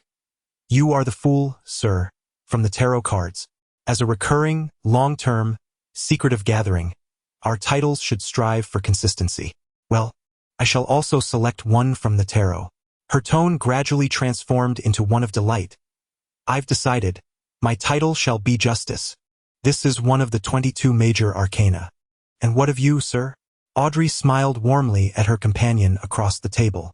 Alger raised an eyebrow slightly, then relaxed, replying, "The Hanged Man. This too was another major arcana. Very well, then we shall consider ourselves founding members of the Tarot Society." Audrey exclaimed joyfully, before casting a somewhat timid glance at the figure shrouded in gray mist. "Zhou Mingrui. Is that acceptable, Fool?" Zhou Mingrui chuckled and shook his head. "Such trivial matters are for you to decide." "Thank you," Audrey responded, clearly exhilarated. She then turned to Alger. "Mr. Hanged Man, could you please repeat the address once more? I fear my memory may not be sufficient." "Of course." Alger was quite pleased with Audrey's earnestness and reiterated the address. After mentally repeating it thrice, Audrey, brimming with enthusiasm, added, "I've heard that tarot cards were merely a game invented by Emperor Roselle and do not possess any divinatory functions? No, often divination arises from within oneself. Every individual possesses a spiritual essence and can resonate with the spirit realm, connecting with information pertaining to higher aspects of their being. It is merely that ordinary individuals fail to perceive this, let alone interpret the insights they receive. When they employ divination tools, the information manifests through these instruments. A simple example is dreams and their interpretations." Algie glanced at Zhou Mingrui, noting his silence, and thus refuted Audrey's assertion. The tarot cards indeed belong to such tools. They utilize a plethora of symbols and rational elements to facilitate a more convenient and accurate interpretation of insights. Zhou Mingrui appeared indifferent, yet he was listening intently, though the phenomenon of mental fog was intensifying, causing a throbbing pain in his head. "Understood." Audrey nodded in acknowledgement, then emphasized, "What I mean is not a critique of tarot. I have heard that Emperor Roselle actually created a different deck, one that is concealed and symbolizes certain unknown forces, comprising a total of 22 cards. Upon its completion, he referenced this to invent the 22 major tarot cards as gaming tools. Is this assertion accurate?" She looked at Zhou Mingrui, seemingly seeking answers from the enigmatic Fool. Zhou Mingrui merely smiled, remaining silent, as he directed his gaze towards the Hanged Man, as if to challenge him. Algie instinctively straightened his back and spoke in a deep tone. "Indeed, it is said that Emperor Roselle beheld the blasphemous slate, and that deck conceals the secrets of the 22 divine paths." "The 22 divine pathways," Audrey repeated with a tone full of longing. At this moment, Zhou Mingrui felt an intensifying headache, sensing that the intangible connection between him and the deep crimson stars and the gray mist began to waver. "All right, let us conclude today's gathering here," he decisively uttered in a low voice. "As you wish," Arj bowed respectfully. "As you wish," Audrey mimicked the Hanged Man. She still had numerous questions and thoughts, utterly reluctant to bring the conversation to an end. As Zhou Mingrui severed the connection, he smiled and said, "Let us look forward to our next meeting." In less than a second, the projection shattered, and silence returned above the gray mist. Zhou Mingrue felt an overwhelming heaviness descend upon him, the surroundings fading away. Before him, darkness enveloped, followed by brilliant sunlight. He remained in the apartment, standing right at the center. It felt dreamlike. What on earth was that gray mist world? Who or what force had orchestrated the transformation that just occurred? Zhou Mingrue murmured in bewilderment, his legs feeling as though they were filled with lead as he approached his desk. He picked up the pocket watch he had previously left outside, confirming how much time had elapsed. The flow of time was 1-to-1, he surmised. Setting down the watch, his head pounding with excruciating pain, he could no longer endure and sank into the chair, bowing his head, using his left thumb and middle finger to massage his temples on either side. After a prolonged silence, he suddenly sighed and remarked in Chinese, "Only the ignorant can be fearless." Having witnessed such extraordinary events and delved into the realms of the extraordinary and the mysterious, Zhou Mingrue dares not recklessly attempt the transmutation rituals of ancient Farsak and runic languages. Who knows what other bizarre circumstances might arise, perhaps even more strange and terrifying, rendering existence unbearable. One must possess a profound understanding of mysticism before attempting such ventures. Zhou Mingrue pondered helplessly. Fortunately, the so-called gathering could offer him some assistance. Another silence ensued, filled with emotions of frustration, loss, anguish, and melancholy as he murmured to himself, "From this moment forth, I shall be Klein. Perhaps next week I might overhear the formula of this potion." That recent gathering was indeed magical, as individuals from distant corners of the world converged, transforming vast distances into mere inches for face-to-face communication and the exchange of ideas. This feels rather familiar. Klein paused for a few seconds, then suddenly burst into laughter, pressing his temple with his hand and softly mocking himself. Perhaps I should explore online social platforms? Chapter 8. A New Era. The gale howled, and torrential rain poured down as the three-masted ship rose and fell amidst towering waves, as if tossed about by a giant's playful hand. The deep crimson in Alger Wilson's eyes faded, revealing that he remained on the deck, unchanged from before. Soon after, he witnessed the peculiar glass bottle in his grasp shatter with a crisp sound, its frost melting into water, merging with the raindrops. In a mere 2 to 3 seconds, this ancient artifact vanished without a trace of its former existence. A hexagonal crystal snowflake materialized in Alge's palm, only to swiftly fade away until it disappeared, seemingly retracting into the flesh. Alge, as if contemplating something profound, imperceptibly nodded and remained still for a full 5 minutes. He turned his body and approached the entrance of the cabin. Just as he was about to enter, he encountered a man, clad in a robe embroidered with lightning patterns, emerging from within. The man, with soft golden hair, halted in his tracks, gazed at Alge, and extended his right hand, forming a fist over his chest, uttering, "The storm is with you. The storm is with you." Alge's rugged and profound visage revealed no excess emotion as he mirrored the gesture, striking his right fist against his left chest. After exchanging pleasantries, Alge entered the cabin and proceeded along the corridor towards the distant captain's quarters. Along the way, he encountered not a single sailor or crew member. The atmosphere was as tranquil as the interior of a tomb. The door to the captain's quarters swung open, revealing a plush, deep brown carpet before him, flanked by bookshelves and a wine cabinet. The spines of yellowing tomes and bottles of dark red wine shimmered with an unusual luster under the flickering candlelight. On the desk adorned with candles sat a bottle of ink, a quill pen, a black metal telescope, and a brass sextant. Behind the desk stood a middle-aged man, donned in a skull captain's hat, his pale complexion reflecting his ire as he watched Alge approach step by step, gritting his teeth in anger, proclaiming, "I will not yield. I believe you can achieve it." Alge remained calm, as if merely commenting on the day's lackluster weather. At that moment, Alge bent slightly, suddenly lunging forward, swiftly closing the distance between them to just the desk. With a sharp sound, he tightened his shoulder, extending his right hand forcefully to grasp the middle-aged man's throat. Without granting him a moment to react, ethereal scales emerged on the back of his hand as he exerted tremendous pressure with his fingers. The sharp crack echoed as the middle-aged man's eyes widened in shock. His body lifted entirely off the ground. He flailed desperately, yet soon fell into a stillness, his gaze vacant, pupils dilating, while a dampness began to spread at his groin, releasing a foul odor. Alge hoisted the man up, bent forward, and took strides towards the adjacent wall. With a resounding crash, he used the middle-aged man as a shield, forcefully hurling him forward. His arms were as robust as a beast. The wooden wall shattered with a loud bang, and a tempestuous rush of wind and the briny scent of the sea surged in. Alge twisted his waist and flung the middle-aged man out of the cabin, casting him into the towering waves that resembled mountains. The sky darkened, and the howling wind and rain concealed everything in their might. Alge retrieved a white handkerchief, meticulously wiping his right palm before discarding it into the sea. Taking a few steps back, he patiently awaited his companion's return. What was taking so long? In less than 10 seconds, the soft-haired young man rushed in. "Damn it," the young man muttered under his breath. He approached the breach, peering into the distance, but could see nothing beyond the storm and the crashing waves. "Forget it, he's merely an addition." The young man waved his arm dismissively. "Finding this ghost ship from the Tudor era will only add to our glory. Even for one who is an ardent admirer of the sea, such tempestuous weather is enough to deter him from plunging into the depths. Moreover, should the storm persist, the captain would not be able to withstand it for long." Alge nodded, observing the fissures in the wooden walls beginning to mend at a visibly rapid pace.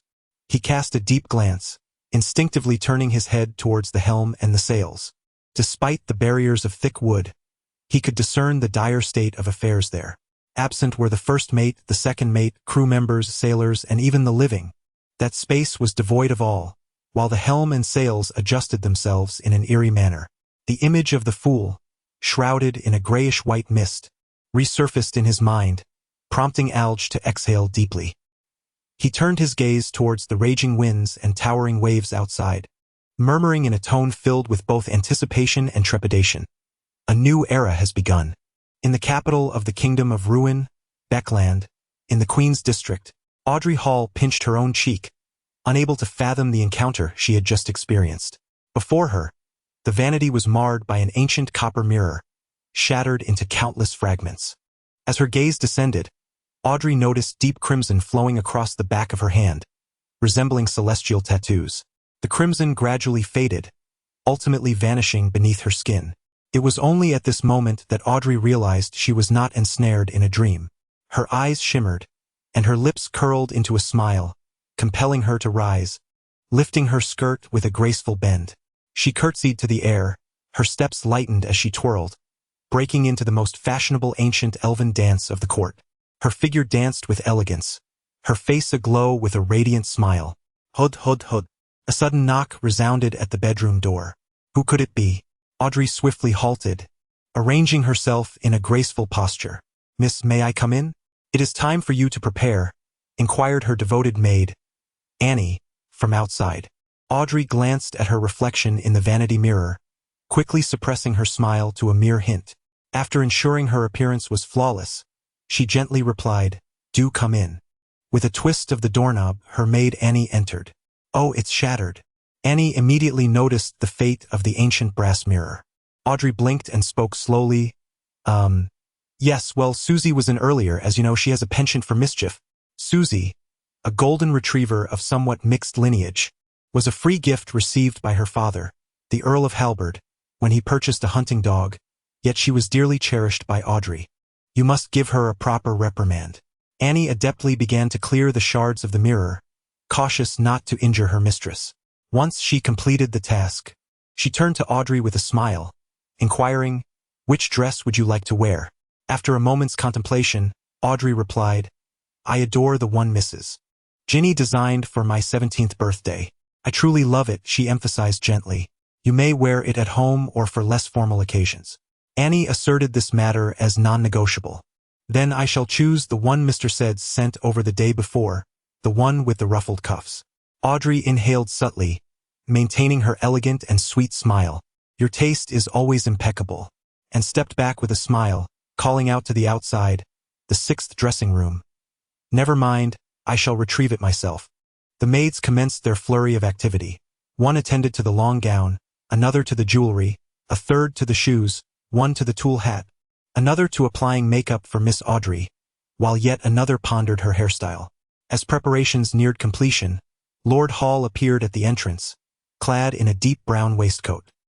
He wore a matching top hat, sported charming little whiskers, and his azure eyes sparkled with mirth, yet the relaxed muscles, protruding belly, and emerging laugh lines cruelly marred the youthful handsomeness he once possessed. The most resplendent jewel of Beckland, it is time for us to depart. Lord Hall stood at the threshold, gently tapping the open door twice. Father, please refrain from addressing me so. Audrey, with the assistance of the maids, rose, feigning a look of mild exasperation. Then, my beautiful little princess, it is time to set forth. Lord Hall bent his left arm, inviting Audrey to take hold. Audrey smiled gently, shaking her head. That is the place of Lady Hall, my beloved mother. Then this side, Lord Hall replied with a smile, raising his right arm, is the pride of a father. As they arrived at Pritz Harbor, Oak Island Royal Navy Base, Audrey was suddenly taken aback by the colossal sight before her. In the nearby military harbor loomed a magnificent vessel, its surface gleaming with metallic brilliance. It bore no sails, only a lookout tower, accompanied by 2 towering smokestacks and 2 exposed turrets positioned at the front and rear. It is so magnificent, so colossal, that the nearby sailing battleships appear as mere newborn dwarfs surrounding a giant. The storm rages above. Oh my lord, the ironclad! A chorus of awe reverberates, and Audrey too feels the same shock, a marvel wrought by human hands, an unprecedented wonder of the sea. After what felt like an eternity, the nobles, ministers, and members of the House of Commons gradually regained their composure. At that moment, a dark dot in the sky grew larger, gradually occupying a third of the heavens, capturing everyone's gaze and rendering the atmosphere suddenly solemn. The airship carrying the royal family has arrived, exuding an air of superiority that surveys all beneath. Audrey, still shy of 18, yet to partake in the introduction ceremony led by the Queen, marking her formal entry into the social sphere of Beckland, stood quietly on the sidelines, unable to approach. However, she found little concern in this, even feeling a sense of relief at not having to face the princes. The miraculous feat of humanity conquering the skies descended gracefully, with the first to disembark being the young, dashing guards clad in red military uniforms and white trousers, adorned with medals and bearing rifles, forming 2 lines in anticipation of the arrival of King George III, the Queen, and the princes and princesses. Though Audrey had encountered prominent figures before, she held no interest in them, her gaze instead drifting to the 2 black armored knights beside the king, who resembled statues. In this era of steel, steam, and cannon, there remained those who steadfastly donned full armor. The cold metallic sheen and the imposing black helmet imparted a sense of weightiness and authority, commanding obedience. Could it be the higher echelon of the Judgment Knights? A fleeting recollection passed through Audrey's mind, snippets of conversations from her elders, a yearning to witness, yet a reluctance to approach. With the arrival of the royal family, the ceremony commenced at last. The current Prime Minister, Lord Augustus Negan, stepped forth before the assembly. A member of the Conservative Party, he was one of the 2 notable figures to ascend to the premiership without noble lineage, having been bestowed the title of Lord for his remarkable contributions. Audrey was aware of even more. Augustus's brother, the principal supporter of the Conservative Party, was none other than Pallas Negan, the current Duke of Negan. Augustus, in his 50s, was tall and slender, with thinning hair and piercing eyes. After surveying the crowd, he declared, "Ladies and gentlemen, I trust you have already discerned that this is an ironclad vessel, a marvel capable of reshaping the era. Measuring 101 meters in length and 21 meters in width. With a raised hull design, its main armor belt is 457 millimeters thick, displacing 10,060 tons. It is equipped with 4 305 millimeter main guns, 6 rapid-fire cannons, 12 6-pounders, 18 6-barreled machine guns, and 4 torpedo launchers, achieving a speed of 16 knots. It shall be a true sovereign of the seas, destined to conquer the oceans." The aristocrats, ministers, and parliamentarians stirred with excitement. Merely the Prime Minister's description was sufficient to evoke visions of the vessel's terror, especially with its tangible presence before them.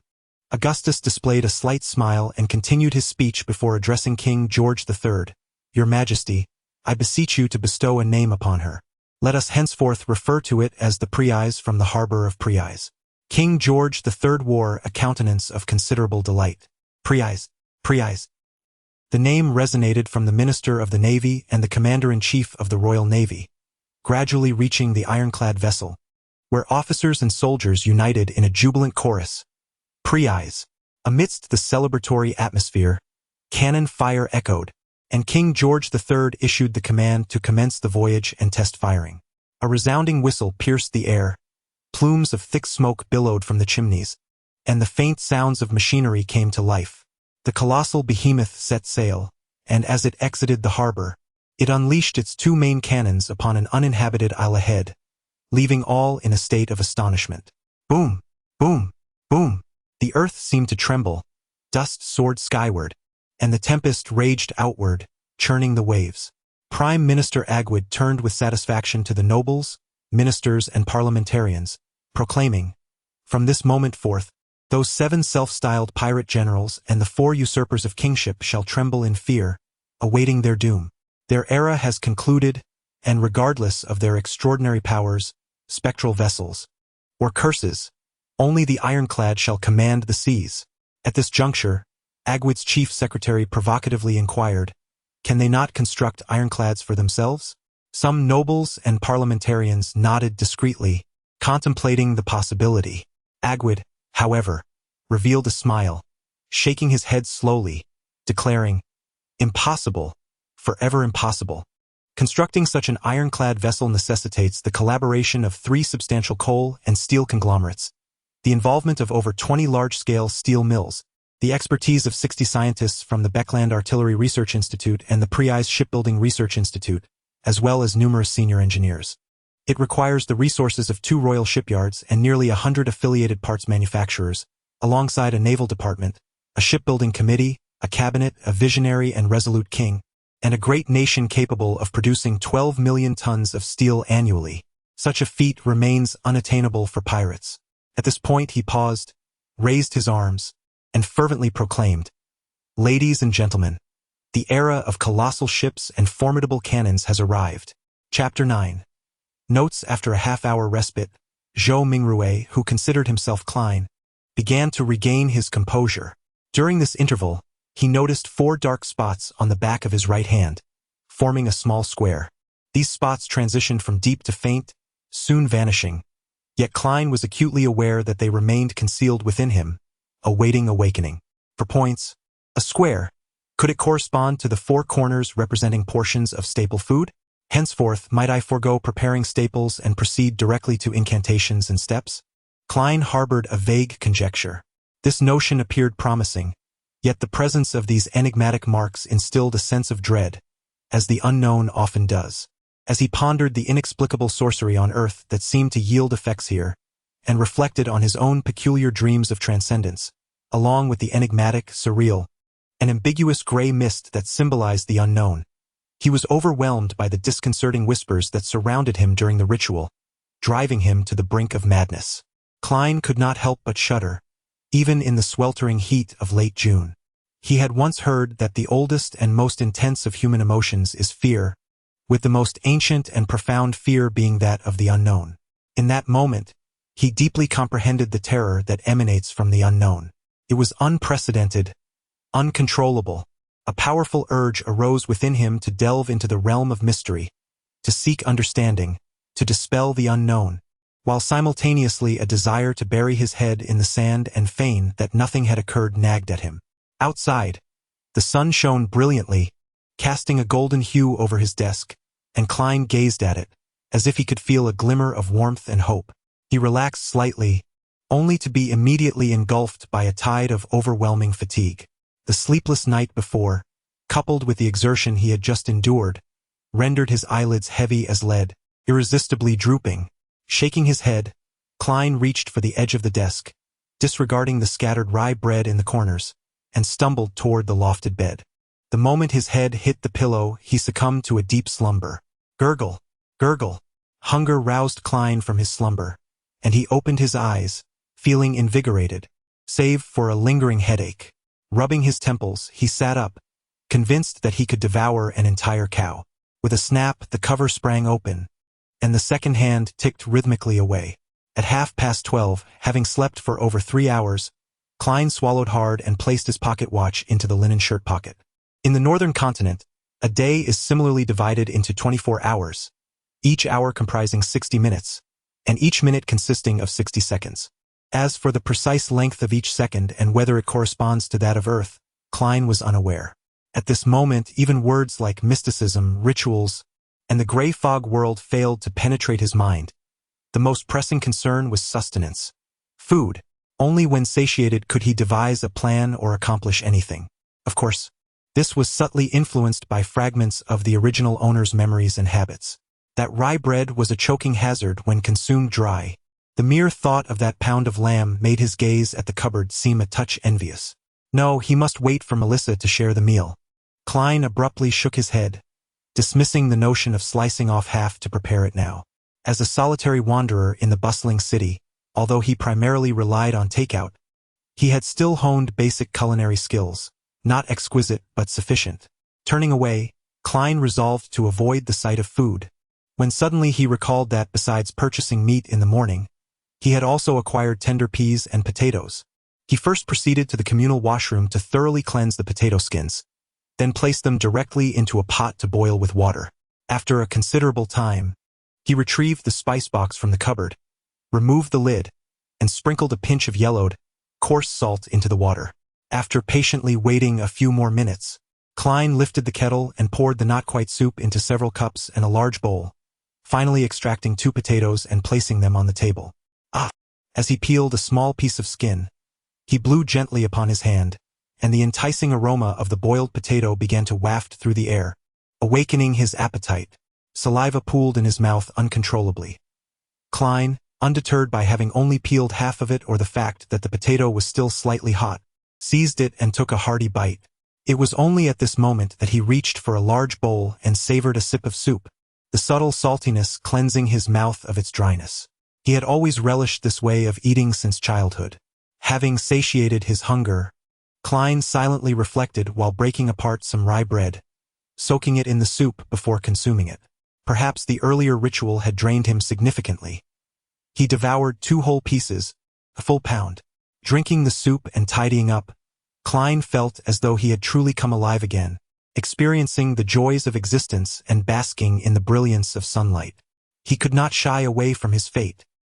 He must find a way to delve into the mysterious realm and become the extraordinary figure spoken of by the justice and the hanged man. He needed to conquer the fear born of the unknown. The only path forward was to await the next gathering and see if he could glean the potion recipes or other arcane knowledge from the audience. With 4 days remaining until Monday, he had to confront the issues that plagued the original owner of this body, why he had taken his own life and what tribulations he had faced. It was evident that the original owner possessed a habit of note-taking and had a penchant for using those notes as a diary. Klein was acutely aware that the cabinet serving as the right leg of the desk was filled with completed notebooks. This tome has been in use since May 10th, predominantly encompassing matters pertaining to schools, mentors, and knowledge. On May 12th, Mr. Ask mentioned that the lingua franca of the southern continent, the Balan Empire, also derives from ancient Farsak, a branch of the giant language. Why is this so? Could it be that all sentient beings once communicated in a singular tongue? No, this must be a fallacy. Even in the accounts of the Revelation of the Night and the Book of Storms, during epochs more ancient than the oldest, giants were not the sole sovereigns of the continent. There were elves, otherworldly beings, and dragons. Yet, these are merely legends, mere mythological tales. On May 16th, Professor Cohen engaged in a discourse with Mr. Ask regarding the inevitability of the Steam Age. Mr. Ask posited that it was a matter of chance. Had it not been for the sudden emergence of Emperor Russell, perhaps the northern continent would still find itself in the cold weapon era, akin to the southern continent. The mentor contended that he placed undue emphasis on individual influence, believing that with the progression of time, even without Emperor Russell, figures like Emperor Robert would arise. In essence, the Steam Age may arrive belatedly, yet it is destined to manifest. Their debate struck me as somewhat devoid of purpose. I find greater pleasure in uncovering new knowledge and unraveling the obscured tapestry of history.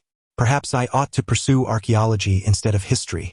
On May 29th, Welch approached me, claiming to have acquired a notebook from the Fourth Era.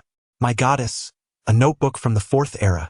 He was reluctant to seek assistance from his peers in the archaeology department and instead wished to enlist the help of Naya and me in interpreting the recorded content. Such a request was one I could hardly refuse. Naturally, it would have to be arranged after the graduation defense, for at this juncture, I must not allow myself to be distracted. Upon reading this, Klein felt a surge of energy.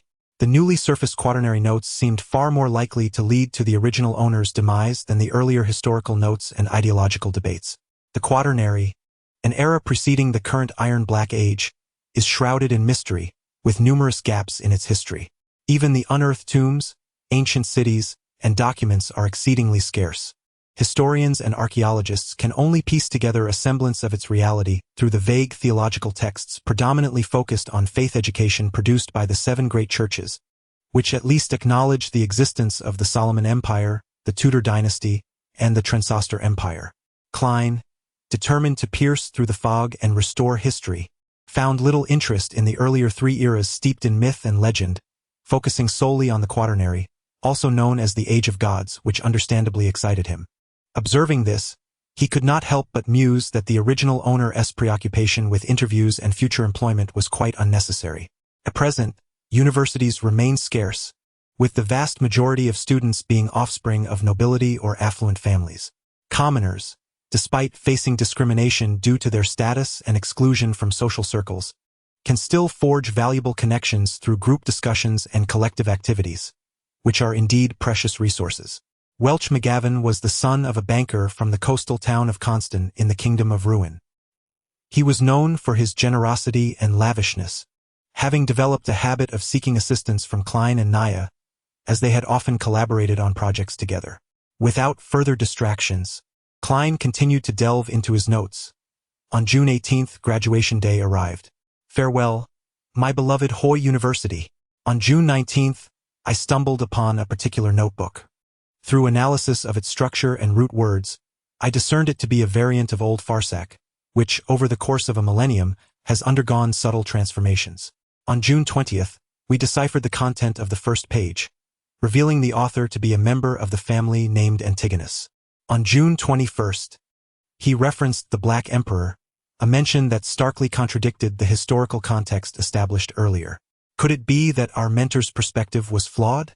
Might Black Emperor actually be a collective title for every emperor of the Solomon Empire?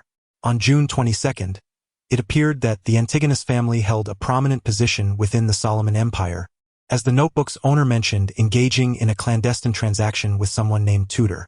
Tudor? The Tudor dynasty? On June 23rd, I resolved to refrain from contemplating the notebook or visiting Welch. I needed to prepare for my interview, a matter of utmost importance. On June 24th, Naya informed me of their new discoveries, prompting me to consider paying them a visit. On June 25th, upon reinterpreting the content, it became apparent that the owner of the notes had accepted a task to ascend the main peak of the Honakis Mountains to visit the land of night located at its summit. My goddess, the peak of the Honakis Mountains rises over 6,000 meters. How could a nation possibly exist there? What could sustain them? On June 26th, I pondered the veracity of these bizarre claims. At this point, the notes concluded, and Zhou Mingrui traversed through on the early morning of June 28th.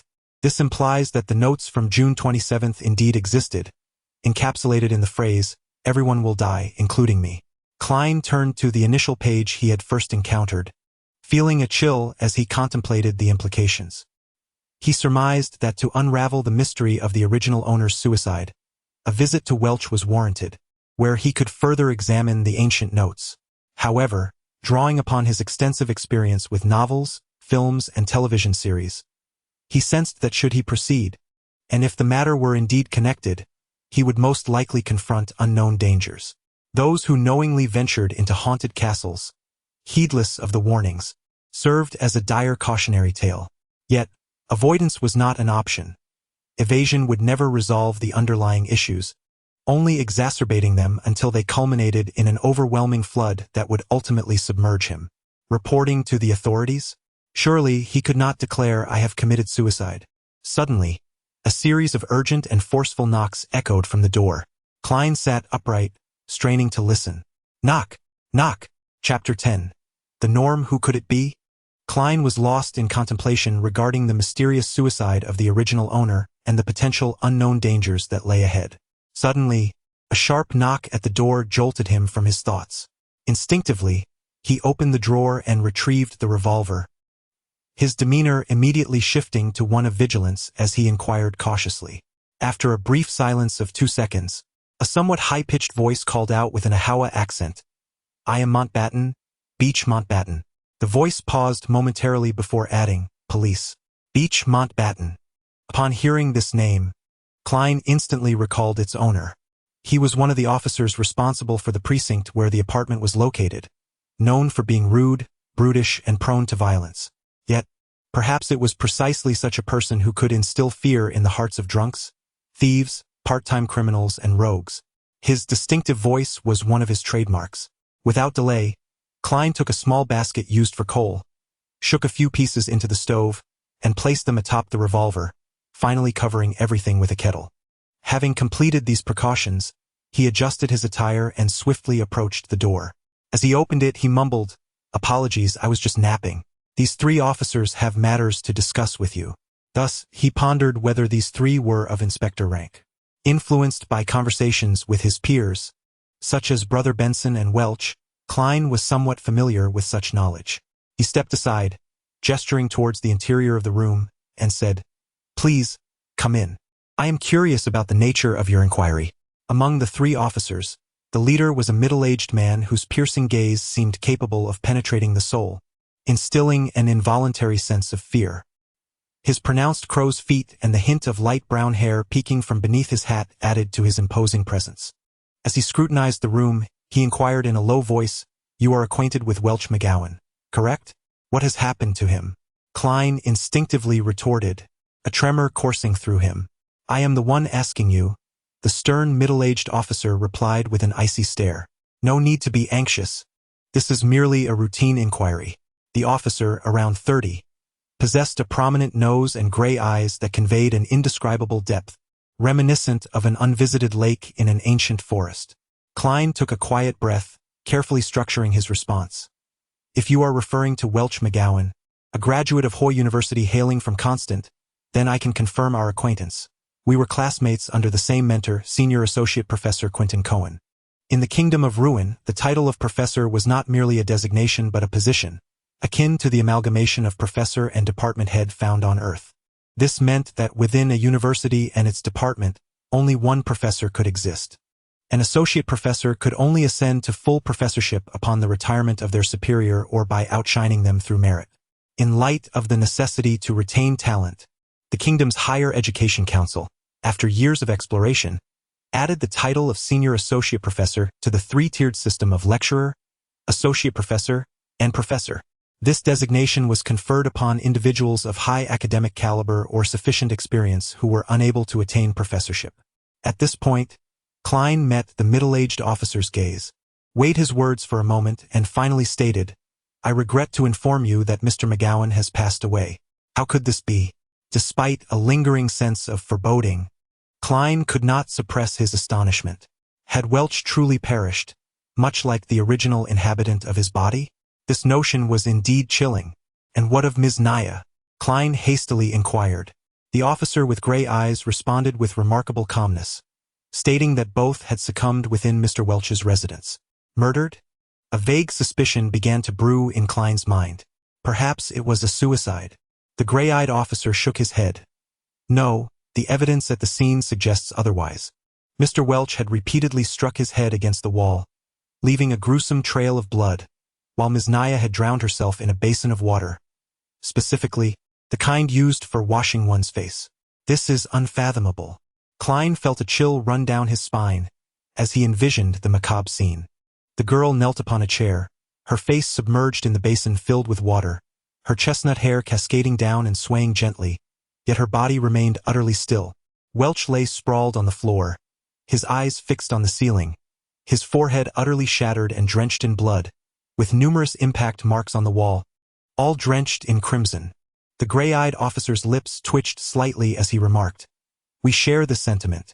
However, The autopsy results and the circumstances at the scene eliminate the possibility of drugs or external forces.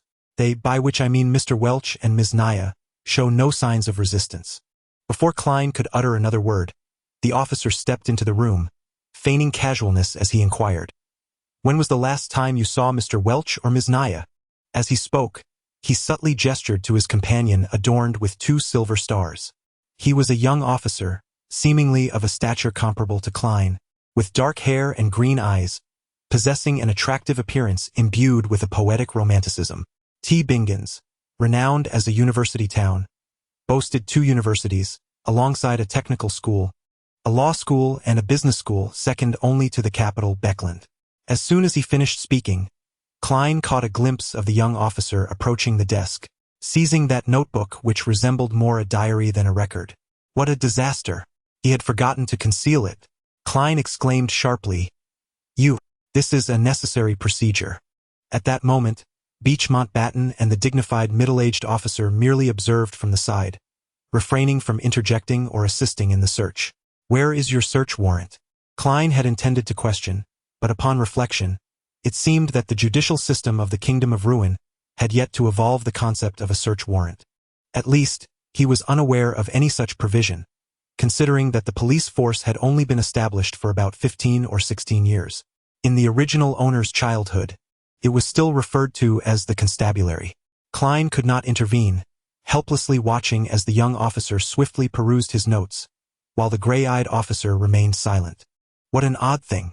The young officer flipped to the last page and suddenly inquired, "And what does this phrase mean?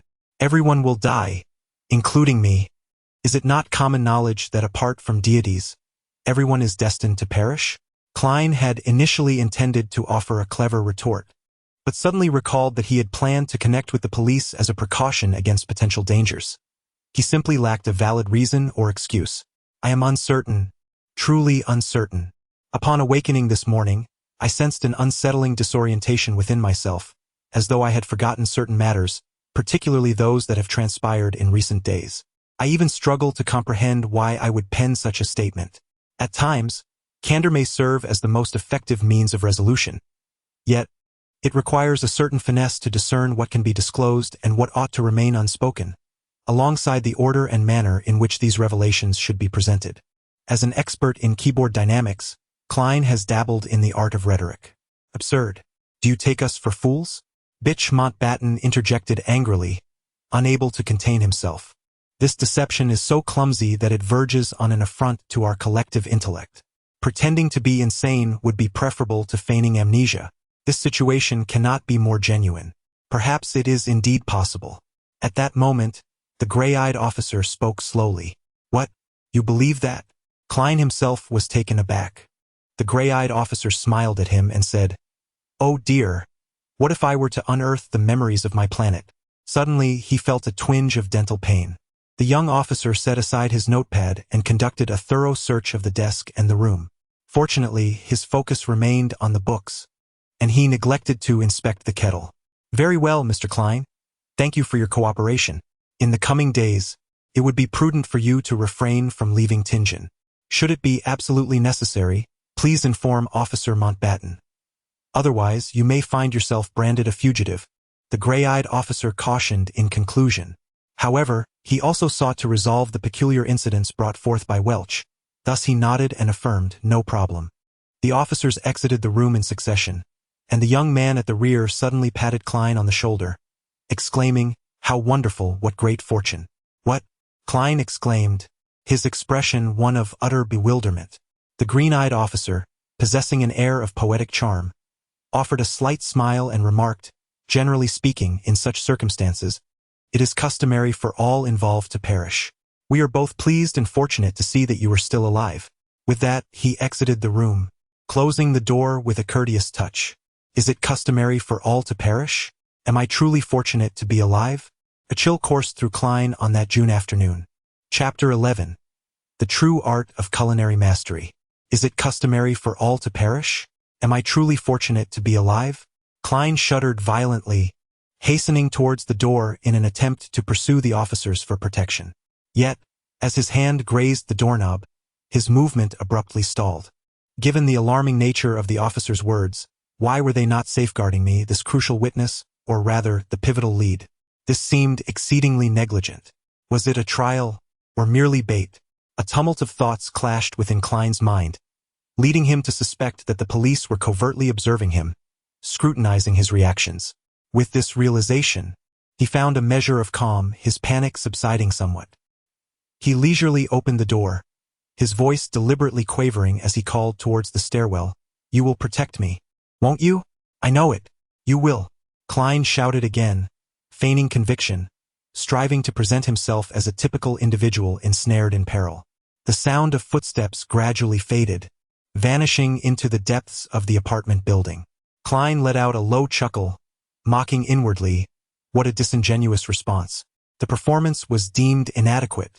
In the subsequent hours, Klein fully manifested a state of inner turmoil, restlessness, agitation, and an inability to comprehend the text, employing a plethora of vivid expressions from the lexicon of the voracious nation. He maintained his high standards, undeterred by the absence of an audience. Thus, he mused self-deprecatingly within his mind. Melissa was nearing the end of her school day. He directed his gaze towards the stove, lifted the kettle in one swift motion, rummaged through the coal and retrieved his revolver. Without hesitation or delay, he reached beneath the lower wooden slats of the bunk bed, where a dozen wooden beams intersected for support. After wedging the revolver between one of the beams and the board, Klein straightened up, anxiously awaiting, fearful that the police might suddenly burst through the door, weapons drawn, into the room. In a normal steam-filled world, he would have been assured that no one would witness his actions. However, this realm possessed extraordinary powers he had personally verified. After a few minutes of tense waiting, the door remained silent, save for the distant chatter of two tenants discussing their rendezvous at the Wild Heart Bar on Iron Cross Street, the sound ebbing and flowing. As this thought crossed his mind, Klein could almost taste the savory essence of the meat wafting through the air, recalling how Melissa prepared her succulent lamb stew with tender peas. She would first boil the meat briefly, then add onions, salt, a pinch of pepper and water to simmer. At the appropriate moment, she would incorporate peas and potatoes, allowing them to stew for 40 to 50 minutes. Such a simple and rudimentary method, entirely reliant on the intrinsic flavor of the meat. Klein couldn't help but shake his head. Klein cannot be considered a culinary virtuoso. His daily diet primarily consists of takeout. However, having cooked 3 to 4 times a week consistently, he has achieved a level of competence, feeling it would be a disservice to waste that exquisite lamb. As for how to explain his sudden culinary prowess, he decided to attribute it to the late Welch McGowan. This classmate not only hired a chef skilled in coastal cuisine but also frequently experimented with gourmet dishes, inviting others to taste his creations. The deceased cannot refute my claims. Yet, in this world of the extraordinary, one must ponder. Might the departed not have a voice? With this thought, Klein felt an inexplicable twinge of guilt. He cast aside his disordered musings and placed the chunks of meat into a soup bowl. Next, he retrieved a spice box, shaking in a generous spoon and a half of yellowed coarse salt. From a specially designated small bottle, he carefully added a few precious black peppercorns, mixing them with the lamb and salt for a brief marination. He set a stew pot on the stove, waiting for it to heat, while he rummaged through the remnants of yesterday's carrots and today's onions, chopping them into numerous pieces. After completing the preparations, he took out a small jar from the cupboard, opening it to reveal a dwindling amount of lard. Klein scooped out a spoonful, placing it in the pot to melt and sizzle before adding the carrot and onion pieces, stirring them together for a while. The aroma began to waft through the air as he added all the lamb, searing it attentively. Traditionally, one would incorporate some cooking wine, or at the very least, substitute it with red wine. However, the Moretti household lacked such luxuries, and Benson could only afford a pint of beer once a week. Thus, Klein had to make do with a splash of boiling water, improvising as best as he could. After simmering for approximately 20 minutes, he lifted the lid, adding tender peas and diced potatoes, along with a cup of hot water and 2 spoons of salt. As time ticked by, the room became increasingly infused with a rich aroma, enticing hints of meat, the hearty essence of potatoes, and the refreshing scent of onions. The flavors began to meld together, and Klein occasionally swallowed his saliva, glancing at the minute hand of the clock. It smells divine. Melissa, still outside, murmured with a hint of confusion. She entered, carrying her handbag, her gaze sweeping over the stove. Did you make this? Melissa paused mid-action as she removed her hat, her eyes wide with astonishment as they met Klein's. She sniffed, drawing in more of the fragrant air, and her expression softened, as if she had regained some confidence. Did you really make this? She questioned again, perplexed. Is this your first attempt? Her brows knitted together, yet the aroma soothed her furrowed brow. Seems I have quite the talent, Klein chuckled. It will be ready soon. Please set your book and hat aside, wash your hands in the restroom, and then prepare to savor this dish. I am quite confident. Observing her brother's calm demeanor and the serene smile upon his face, Melissa stood frozen at the doorway, momentarily speechless. Do you prefer it a bit more tender? Klein urged with a smile. Lifting the lid of the pot, a cloud of steam billowed forth, revealing 2 slices of rye bread placed beside the lamb and tender peas, allowing them to absorb the delightful aroma and warmth, rendering them soft and inviting. By the time Melissa had finished tidying up her belongings and washed her hands and face, a plate adorned with tender peas and stewed lamb, garnished with potatoes, carrots, and onions, awaited her on the desk. Beside it, 2 dark loaves of bread tinged with a hint of meat juices rested in their respective dishes. Come, taste, Klein urged, gesturing toward the wooden fork and spoon placed next to the plate. Still a bit bewildered, Melissa did not decline. She picked up the fork, speared a piece of potato, and brought it to her lips, taking a gentle bite. The creamy texture of the potato and the rich aroma of the meat juices enveloped her senses, causing her mouth to water profusely. In just a few moments she devoured the morsel. Try the meat, Klein prompted, nodding toward the plate. Having already sampled the dish himself, he deemed it merely satisfactory, yet for the young girl, who seldom encountered such delicacies, it was more than sufficient. A glimmer of anticipation sparkled in Melissa's eyes as she carefully speared a piece of lamb. It was cooked to perfection, almost disintegrating upon contact with her tongue, releasing an explosion of genuine meat flavor and delightful juices that filled her mouth. It was an unprecedented sensation, rendering her unable to pause. Klein, this is for you. Melissa stammered, her cheeks flushed with warmth. I have already nibbled a bit. Such is the privilege of a chef. Klein smiled reassuringly at his sister. He then took up the fork and spoon, alternating between savoring chunks of meat, indulging in peas, and occasionally setting down his utensils to tear off pieces of dark bread to soak up the juices. Melissa gradually relaxed, influenced by Klein's nonchalant demeanor, and became fully immersed in the delightful feast. It's truly delicious. One would never guess this is your first time cooking. Melissa glanced at the empty plate, devoid of even a single drop of sauce, and sincerely praised the meal. Compared to Welch's chef, it was still a long way off. Once I have the means, I shall take you and Benson to a fine restaurant for a more exquisite dining experience. Klein spoke with a hint of yearning in his own voice.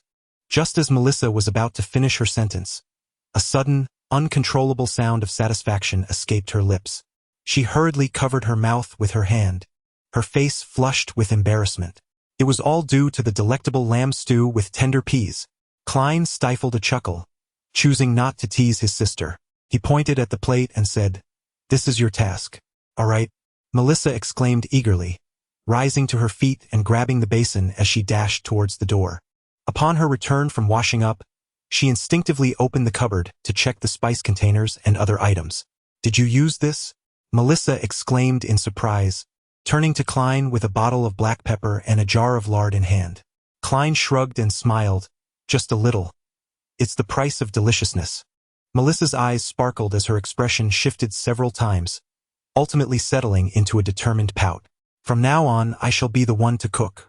"Well, you must hurry to prepare for your interview and consider your career." Chapter 12. A return visit, sis. Can we refrain from discussing things that are best left unsaid?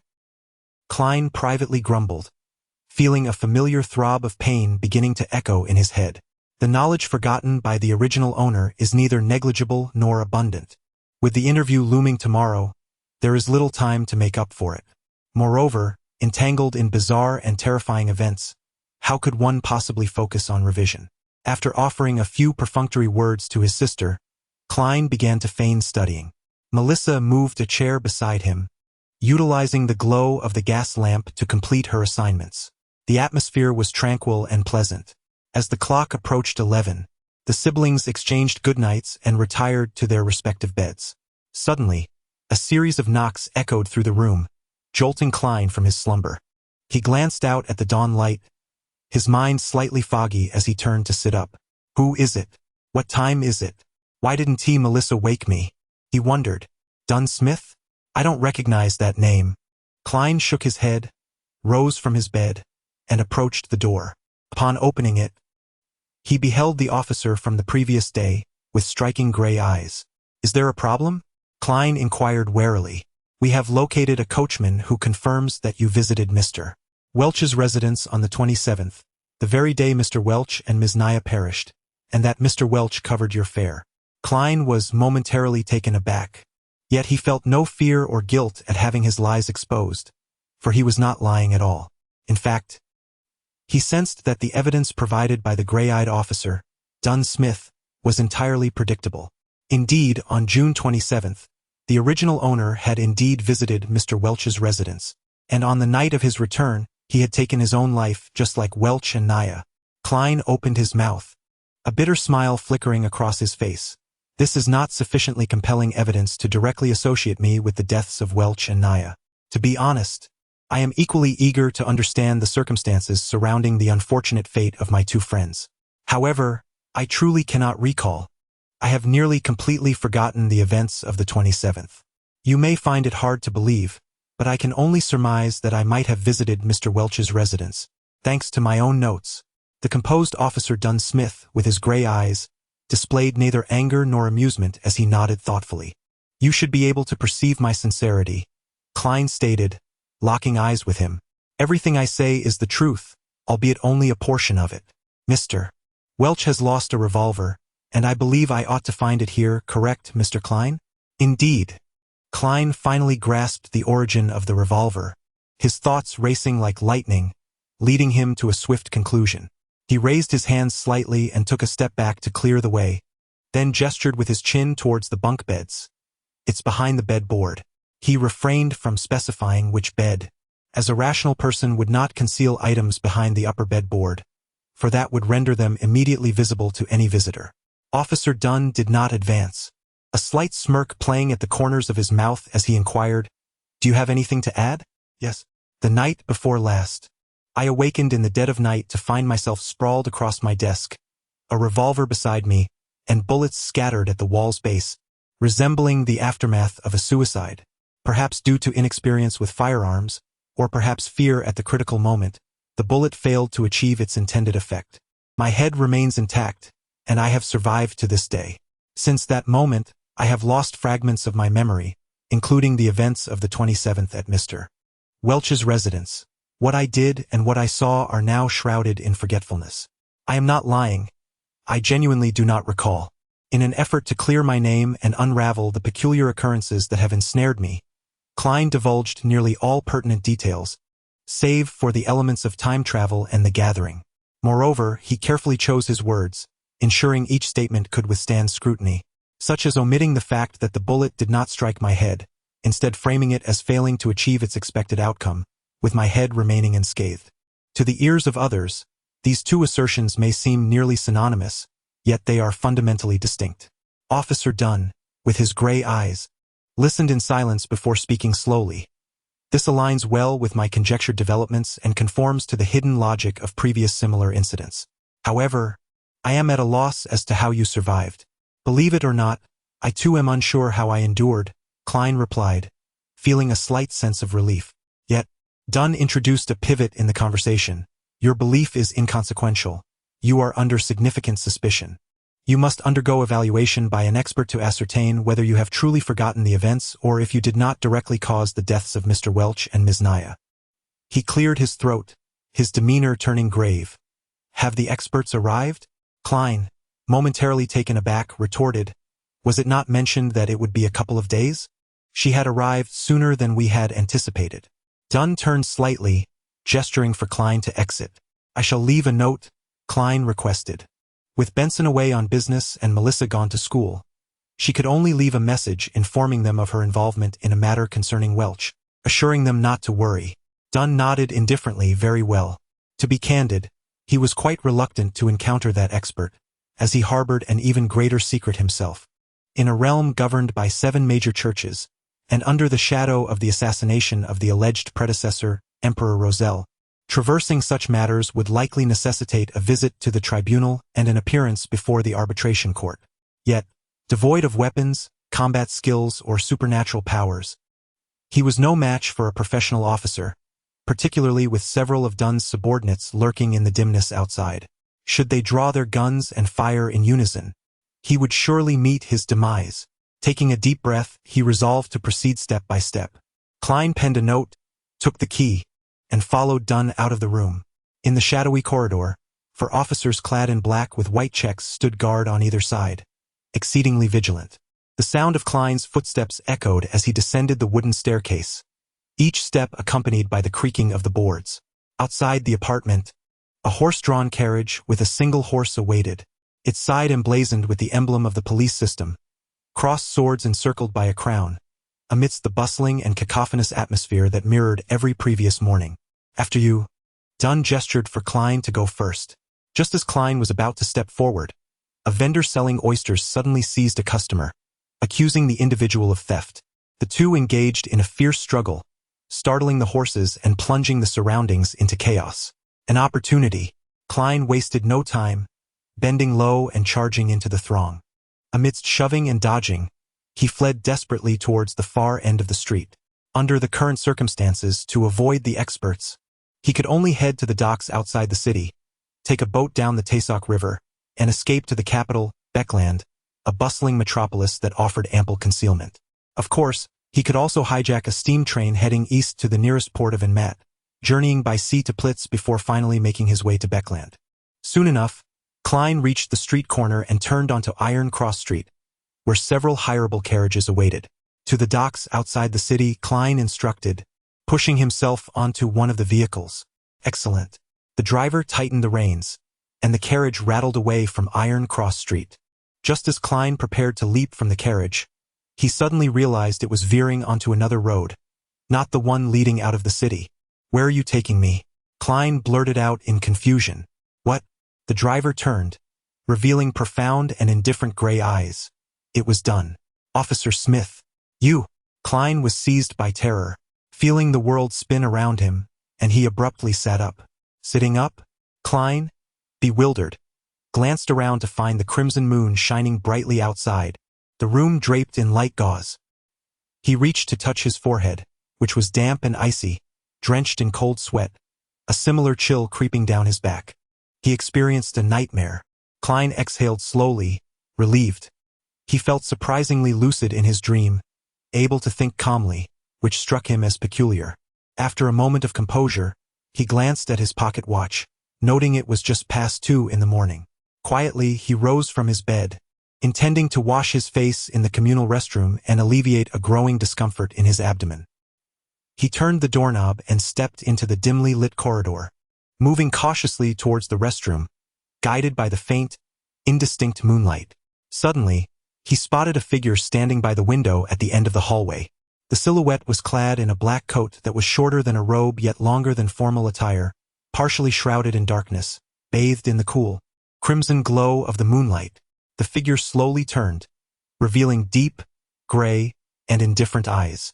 Dunn Smith. Chapter 13. The night watcher startled. Klein instinctively took a step back, momentarily unsure whether he was awake or still dreaming. The figure removed his black top hat and bowed slightly, offering a low, enigmatic smile. Allow me to reintroduce myself. The Night Watcher, Dunn Smith. The Night Watcher? The code name of the extraordinary individuals associated with the Church of the Night Goddess, mentioned by Justice and the Hanged Man. Klein pondered, suddenly enlightened. Connecting the dots from earlier, he blurted out, "You manipulate dreams? You made me have that dream just now?" Dunn Smith replaced his black hat, concealing his slightly receding hairline, his deep gray eyes glimmering with amusement. "No, I merely entered your dream to provide the necessary guidance. In dreams, although suppressed emotions and various dark psychologies are magnified, rendering everything chaotic, absurd, and frenzied. Reality still persists, concealed within. For one as seasoned as I, everything is evident and easily discernible. I trust the dream version of you more than the waking one. Who among the ordinary can truly control their dreams? If I were to dream of something earthly, wouldn't that draw the attention of Dunsmith? Klein shuddered, filled with trepidation over his nocturnal experiences. Yet, he soon discerned something peculiar, for he recalled that he was remarkably lucid and rational within the dream, aware of what ought to be said and what should remain unspoken. In simple terms, it bore no resemblance to dreaming at all. Thus, did Mr. Smith merely perceive what I wished him to see? Klein's thoughts raced, and a glimmer of enlightenment emerged. Was this a benefit intrinsic to crossing over, perhaps a consequence of my unique essence or the influence of the transmutation ritual? So, Mr. Smith, are you truly convinced that I have lost my memories? Klein articulated his query with a hint of challenge. You are not at all astonished by such matters? Those I previously encountered, even immediately after dreaming, were reluctant to accept the existence of extraordinary powers, preferring to believe they had yet to awaken fully. Klein mused, perhaps it is because I have been yearning, anticipating such forces to aid me. An intriguing line of reasoning. Perhaps your survival is not solely due to fortune. Dunn nodded with a lack of mirth, confirming that you have indeed lost part of your memory due to this incident, particularly concerning the events themselves. He casually slipped his hand into his pocket and strolled closer, as the surrounding night grew tranquil and gentle. No, you must accompany me to meet the expert, he said, a polite smile gracing his lips. Why? Klein blurted out, quickly adding, do you not trust your own guidance over dreams? What nonsense!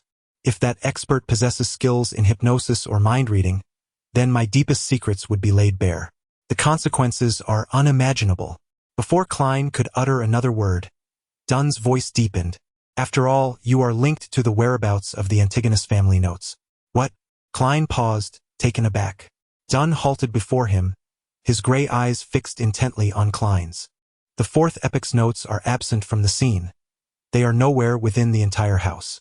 Welch is dead, Naya is dead, and you are the sole lead. Very well.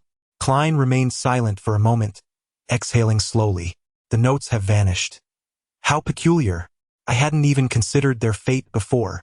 Dunn nodded almost imperceptibly. Moving past Klein as he spoke, lock the door behind you. We must go to Welch's residence now, where the expert awaits us.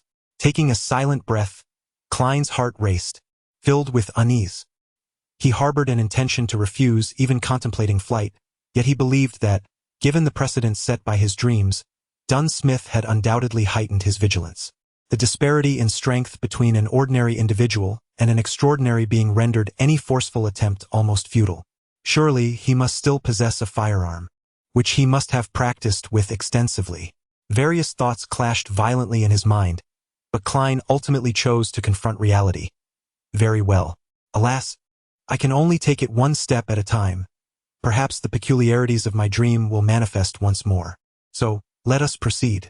Dunn's tone betrayed no hint of emotion. Klein took a couple of steps before abruptly halting, saying, Mr. Smith, I would like to visit the restroom first. I did come out for that purpose, after all. Dunn did not impede him, but instead regarded him with a penetrating gaze, stating, No problem, Klein. Trust me. In the darkness, I am far more formidable than you can imagine. In the darkness. Klein silently echoed those words. He refrained from any reckless endeavors, dutifully alleviating his discomfort, then splashed cold water on his face to fully regain his composure. After donning his attire and closing his door, Klein softly followed Dunn down the staircase toward the entrance of the apartment. In this tranquility, Dunsmith suddenly spoke. At the end of the dream, why did you wish to escape? What were you afraid of? I cannot recall what transpired at the Welch residence, nor do I remember if I directly caused the demise of him and Naya. The thought that it might indeed be me terrifies me. I dare not gamble on such a possibility. It would be far wiser to flee and commence a new life in the southern continent. If I were in his position, I would undoubtedly do the same. Dunn pushed open the door of the apartment, allowing the cool midnight breeze to disperse the stifling heat within. He harbored no fear of Klein escaping and, lost in his own thoughts, climbed aboard the carriage, a vehicle Klein had glimpsed in a dream.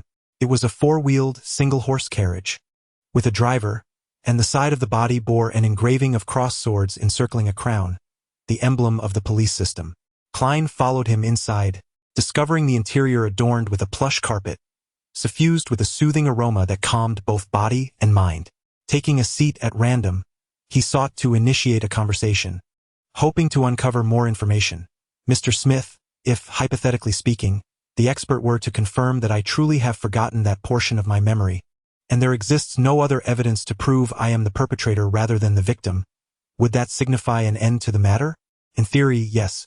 We would pursue other avenues to locate that notebook. As long as it exists, it can be uncovered. Of course, prior to that, we must ascertain that you bear no curse, no lingering traces of malevolent spirits, nor any corresponding psychological issues, allowing you to embrace the future with peace and health. Smith displayed a peculiar smile, one that struck Klein as slightly odd. Klein, keenly aware of this nuance, could not afford to relax and pressed for clarification. In theory? Indeed, merely in theory. This realm is perpetually fraught with distortions, contradictions, and incredulous phenomena. Dunn gazed into Klein's eyes and remarked that their continuity and conclusion are often beyond our foresight and control. For instance, Klein momentarily felt a twinge of fear. On the nearly deserted street, carriages sped by, and Dunn took out his pipe, inhaling the aroma. When we believe that matters have reached their conclusion and normalcy has been restored, it may return in a manner that is both terrifying and chilling. A few years ago, we dealt with a case involving a cult that orchestrated the suicide of its followers as a means of sacrificial offering to their malevolent deity. One of the adherents, chosen for this grim fate, found the instinct for survival overpowering his folly, his misguided beliefs, and the influence of narcotics, and clandestinely reported the matter to the police. The case was assigned to us, a relatively minor task, for the cult lacked extraordinary individuals, and the deity they worshipped was merely a figment of their leader's imagination, concocted for profit and indulgence, utterly devoid of humanity. With just 2 team members, and the cooperation of the police, we effectively dismantled the cult, leaving no one unaccounted for. As for the whistleblower, we confirmed that he bore no traces of malevolent spirits, no lingering curses, and exhibited no psychological obstacles or personality issues, nor any peculiar marks. Subsequently, his career flourished, he married a wonderful woman, and they welcomed a son and a daughter. It seemed all shadows had receded from his life, and the horrors of the past had entirely dissipated. As he spoke, Smith chuckled softly, saying, "Yet, in March of this very year, despite his sound financial condition, a deep bond with his spouse, and a delightful child, he met his demise, having strangled himself within his office." The crimson moonlight streamed through the carriage window, casting its glow upon Smith. At that moment, his seemingly self-deprecating smile evoked an unsettling chill within Klein, an indescribable discomfort. He had taken his own life. Klein inhaled sharply, as if he could glimpse his own tragic fate. Even if he had narrowly escaped disaster, was it merely a temporary reprieve? What means could truly resolve this? Could he transcend his limitations to confront the darkness?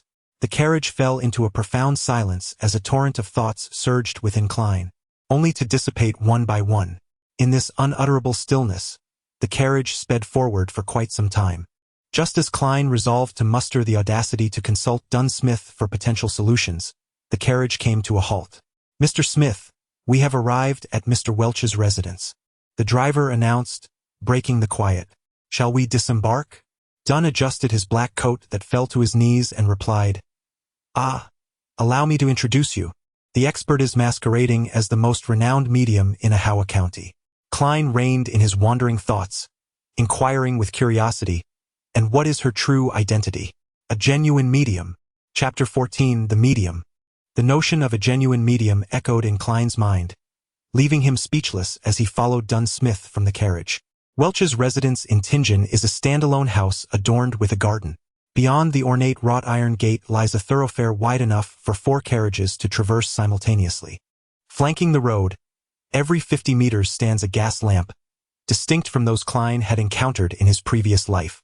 Each lamp's post reaches a height comparable to that of an adult man, facilitating easy ignition for illumination. The black metal, closely embracing the glass, forms a grid that casts classical artworks reminiscent of lanterns, where coldness and warmth intertwine, and shadows coexist with light. Walking upon the dimly lit road, Klein and Dunsmith stepped through the partially ajar iron gate, entering Welch's abode. Directly in front of them was a driveway capable of accommodating 2 carriages, paved with cement and leading straight to the 2-story dwelling. To the left, a garden flourished, while to the right lay a pristine lawn, where the gentle fragrance of flowers mingled with refreshing scents, creating an atmosphere of serene delight. Upon entering, Klein felt a sudden chill run down his spine, prompting him to glance around anxiously.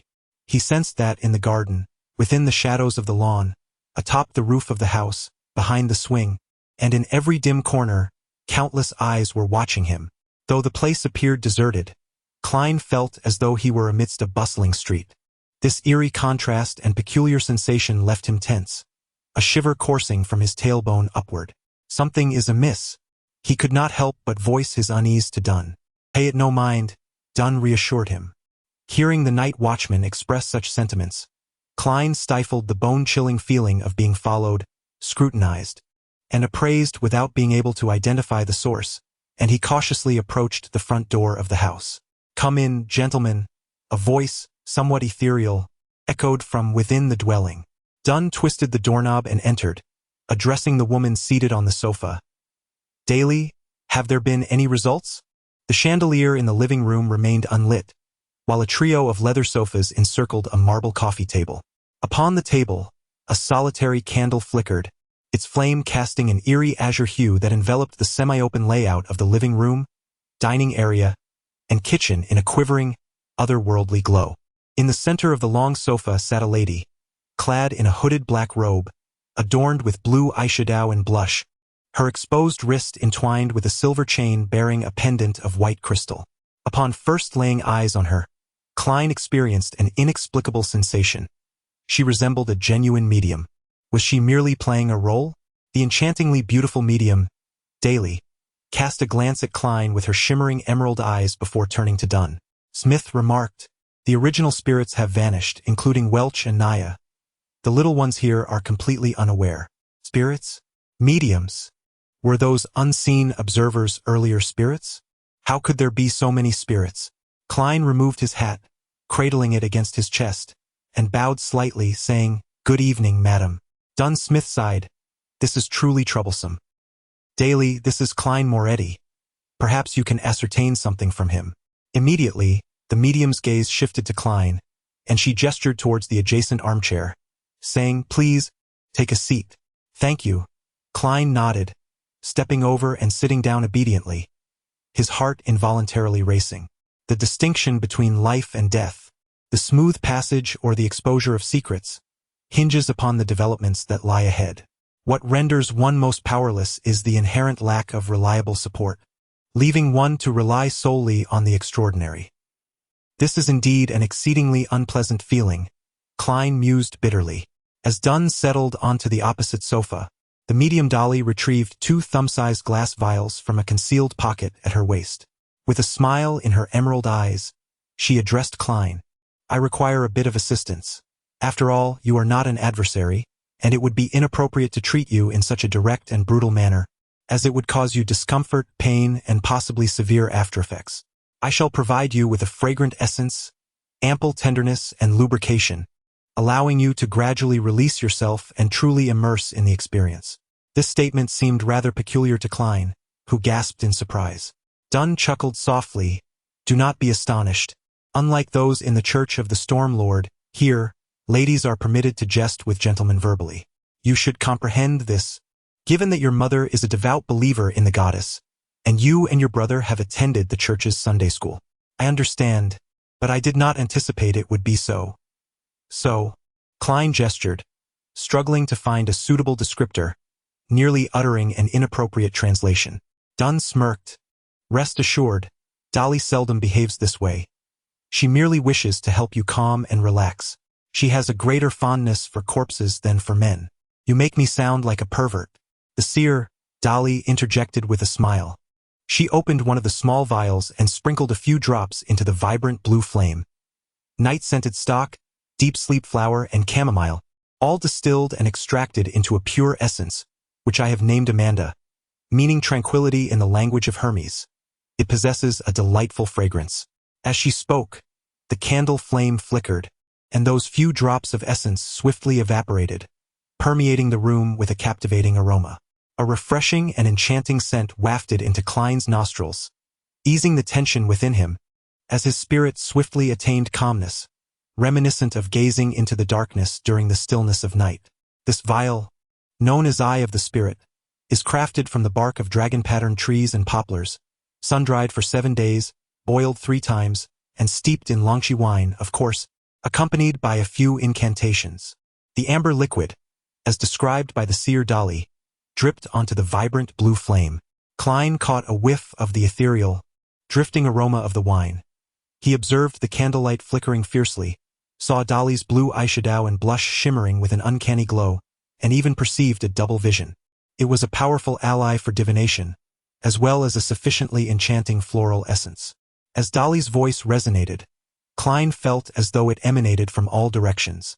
Bewildered, he gazed around, discovering that everything was swaying and blurring, enveloped in layer upon layer of dense fog, his own body swaying, blurring, floating, and losing its weight alongside it. The reds are redder, the blues bluer, and the blacks deeper, with colors mingling like an impressionist oil painting, ethereal and dreamlike. Surrounding whispers, fragmented and overlapping, waft through the air, as if countless unseen souls engage in hushed discourse. This sensation is reminiscent of my earlier experience during the transference ritual, yet devoid of the maddening intensity that compels one to explosion. Klein pondered, observing it all with intrigue. At that moment, his gaze was captured by a pair of eyes, glimmering like emeralds. Dressed in black robes, Dali sat upon a blurred sofa, her gaze curiously fixed upon the crown of Klein's head. With a gentle laugh, she introduced herself. "Allow me to formally introduce myself. I am Dali, the medium." I can still think calmly and rationally. Just like during the transference ceremony and at gatherings. Klein's mind stirred, deliberately portraying a state of stupor. Hello. The human mind is vast, concealing numerous secrets. Look at that great ocean. What we can comprehend is merely the islands that rise above the surface. Yet beneath the waves, those islands extend much deeper. Beyond the islands lies the entirety of the ocean, along with the boundless sky that symbolizes the spiritual realm. You are the spirit of the body, aware not only of the islands that emerge above the water but also of the hidden portions beneath, and of the vast ocean itself. Everything that exists leaves traces. The memories of the island's surface may be erased, but the depths beneath the waves and the ocean as a whole undoubtedly retain their residual reflections.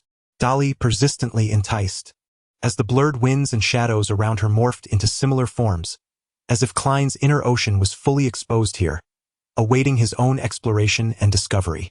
No, I cannot recall. I have forgotten. He adeptly manifested his anguish.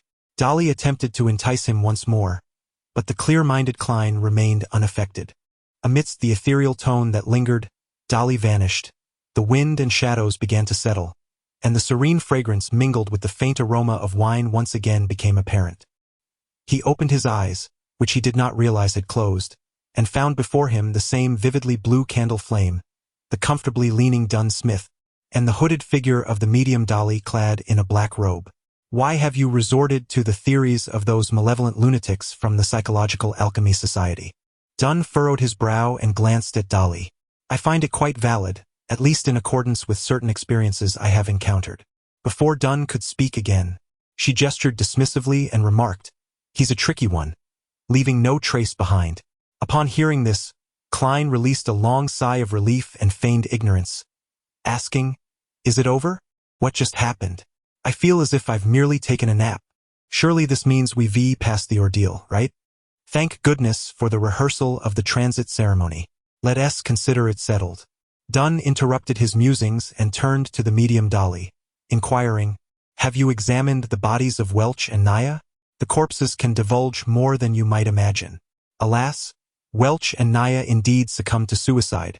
It can only be said that the forces influencing them are dreadfully potent, leaving not a single trace." Dali rose and extended her hand towards the candle, stating, I need to rest. The brilliant azure light vanished, and the room was suddenly engulfed in an enchanting crimson glow. Klein, taken aback, retorted, "Shall we not inspect for traces of curses or malevolent spirits?" With a sense of relief, he recalled his earlier concerns and hastily inquired, "How can I ascertain that there will be no further troubles?"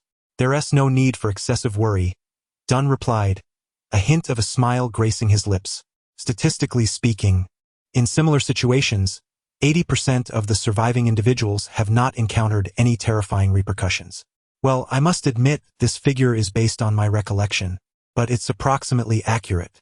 There are still 20% of unfortunate souls." Klein dared not gamble with his life. "Perhaps you could consider joining us as a clerical staff member. This way, should any ominous signs arise, we would be able to detect them promptly," Dunn casually remarked while approaching the carriage. "Alternatively, you could become an extraordinary being directly. After all, we are not your guardians. We cannot oversee you throughout the night, monitoring your every interaction with women. Is that possible for me?" Klein inquired, following up on Dunn's statement. Naturally, he held little hope, as it seemed implausible to effortlessly join the ranks of the Night Watch and acquire extraordinary powers. Those powers were indeed extraordinary. Dunn halted, glancing at him sideways. "Well, it isn't entirely out of the question, depending on the circumstances." "What?" This unexpected turn left Klein in shock. He stood beside the carriage, momentarily dumbfounded before asking, "Really? Is it truly so easy to become an extraordinary being?" Dunn chuckled lightly, the shadows of the carriage obscuring his gray eyes. "Do you not believe me? In truth, becoming a member of the Night Watch entails significant sacrifices, such as the loss of freedom. Setting that aside for now, there are other concerns. First, you are neither a distinguished cleric nor a devout believer, thus unable to be choosy or select the safest path. Secondly," Dunn grasped the handrail and boarded the carriage.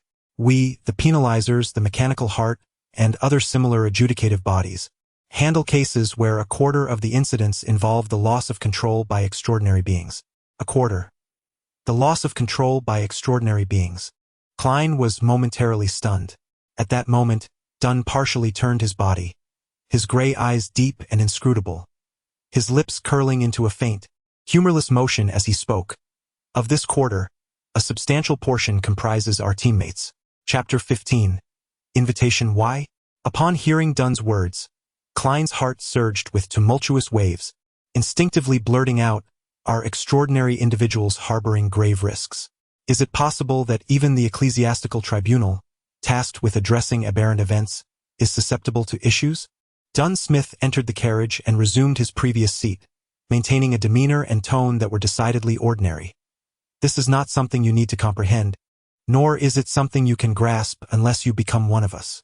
Klein sat down, momentarily speechless, and half amused, half baffled, inquired, "How can one make the decision to join without clarifying this?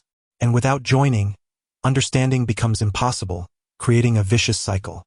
Dunn Smith retrieved his pipe once more, placing it to his nose for a puff. "You may be misunderstanding. Our members include civilian personnel. In other words, as long as you become one of your civilian staff, you can gain insight into relevant secrets, unravel the risks associated with extraordinary individuals, and subsequently ponder the question of whether to become one." As Klein organized his thoughts, he recapitulated Dunn's meaning in his own words. Dunn chuckled softly. "That is correct, with one caveat. Merely considering becoming an extraordinary individual does not guarantee you will succeed. In this regard, all major churches are equally stringent. It is peculiar not to be stringent." Klein muttered to himself, gesturing emphatically, "What about the clerical staff? Surely that must be rigorous as well? If it were you, it should pose no issue." Dunn, his eyes half closed, seemed to savor the aroma of his pipe without igniting the tobacco. "Why?" Klein found himself engulfed in confusion once more. Meanwhile, he began to jest inwardly.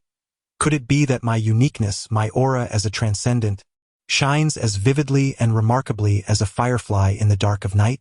Dunn opened his half-closed eyes, his gray gaze as profound as before. "Firstly, your ability to survive such events without our assistance indicates that you possess qualities that set you apart from others, such as luck, and fortunate individuals are invariably well regarded. Observing the slightly dazed expression on Klein's face, he smiled gently. Well, consider it a humorous remark. Secondly, you are a graduate from the history department of Hoy University, which is precisely what we require.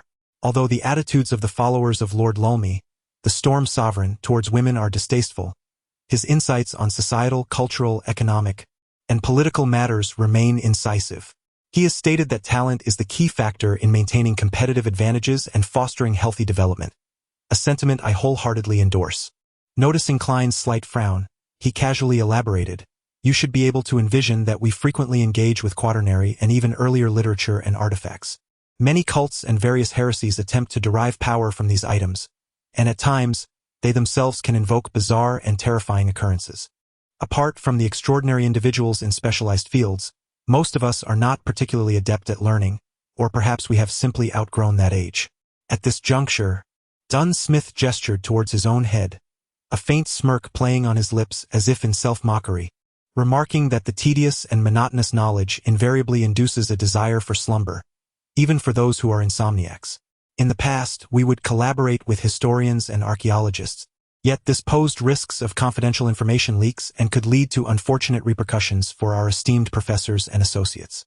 Therefore, the inclusion of a professional into our ranks is a most welcome prospect. Klein gently nodded in agreement with Dunn's assertion and, allowing his thoughts to wander, inquired, why did you not simply, cultivate one previously? Dunn continued, somewhat absorbed in his own discourse.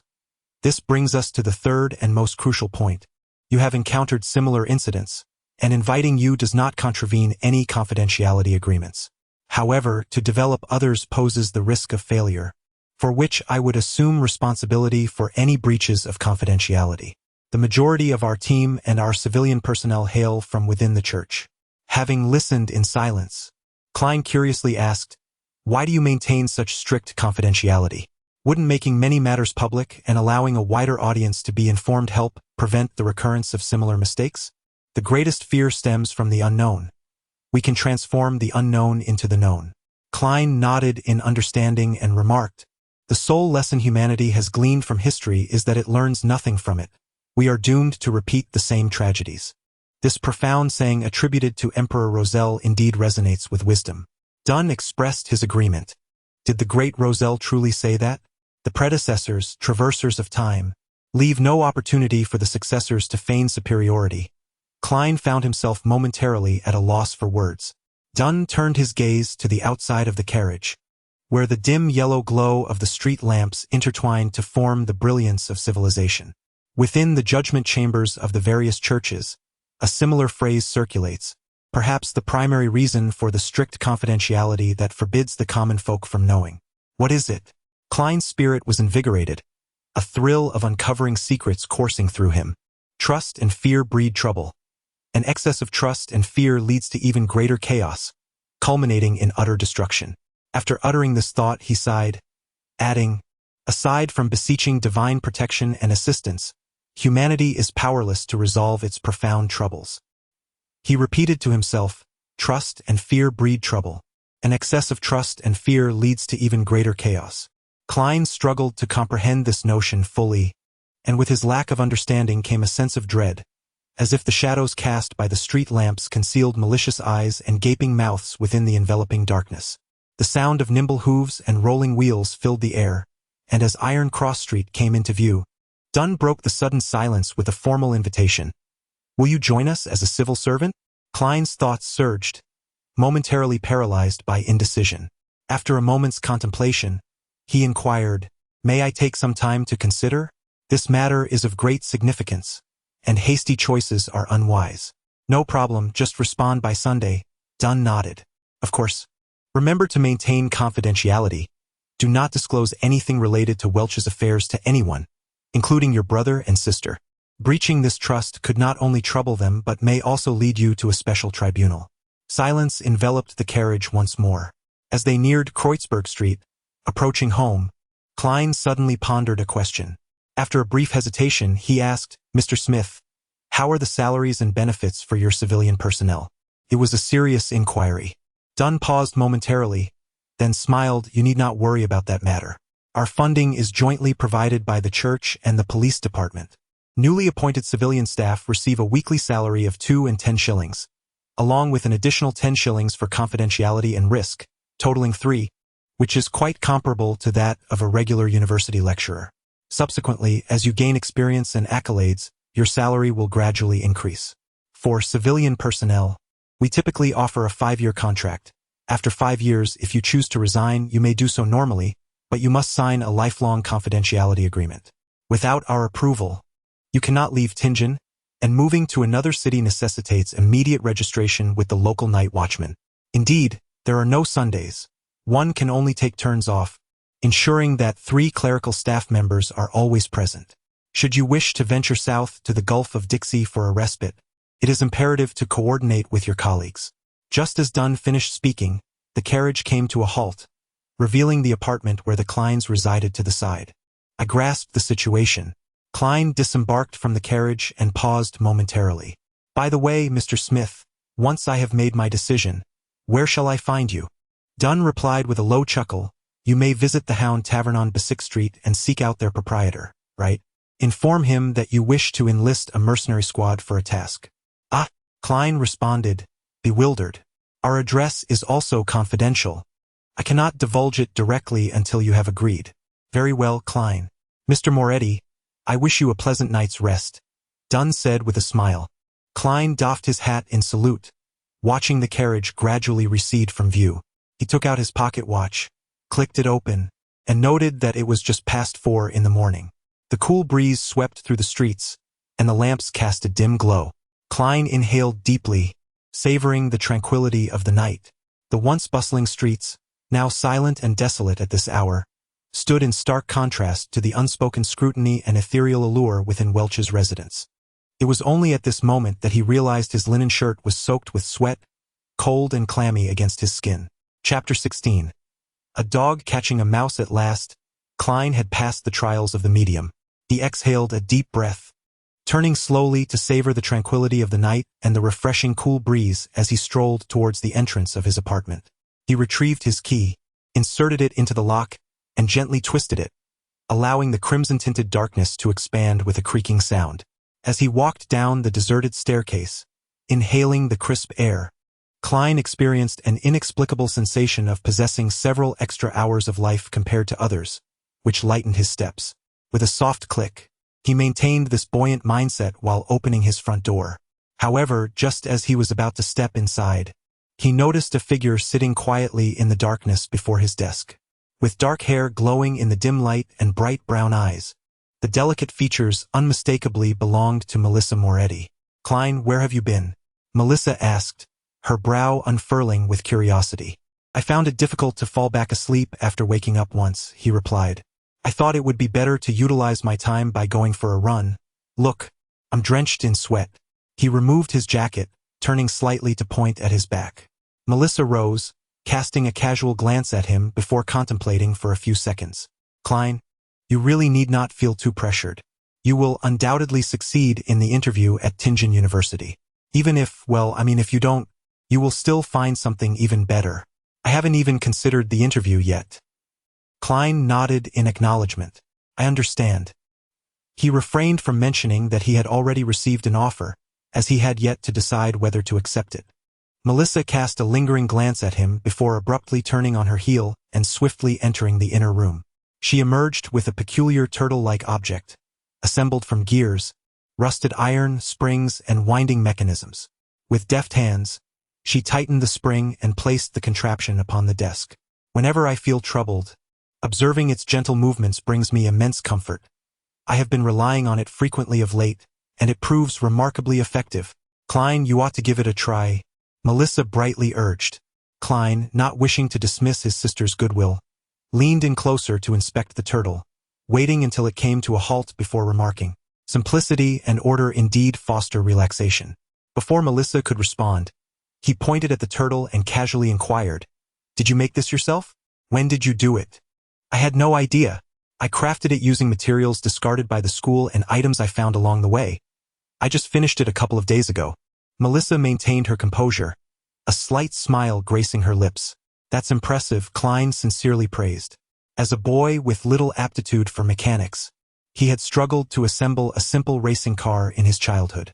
Well, excessive modesty is a poor trait, Klein chuckled. This is a turtle, isn't it?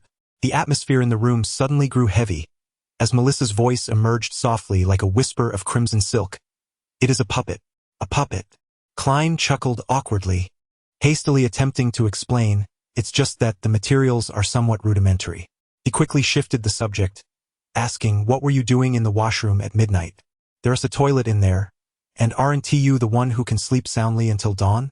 Melissa was momentarily taken aback, and after a few seconds, she opened her mouth, preparing to explain. At that moment, a series of loud digestive gurgles emanated from her abdomen. I think I'll just go take a nap, she exclaimed.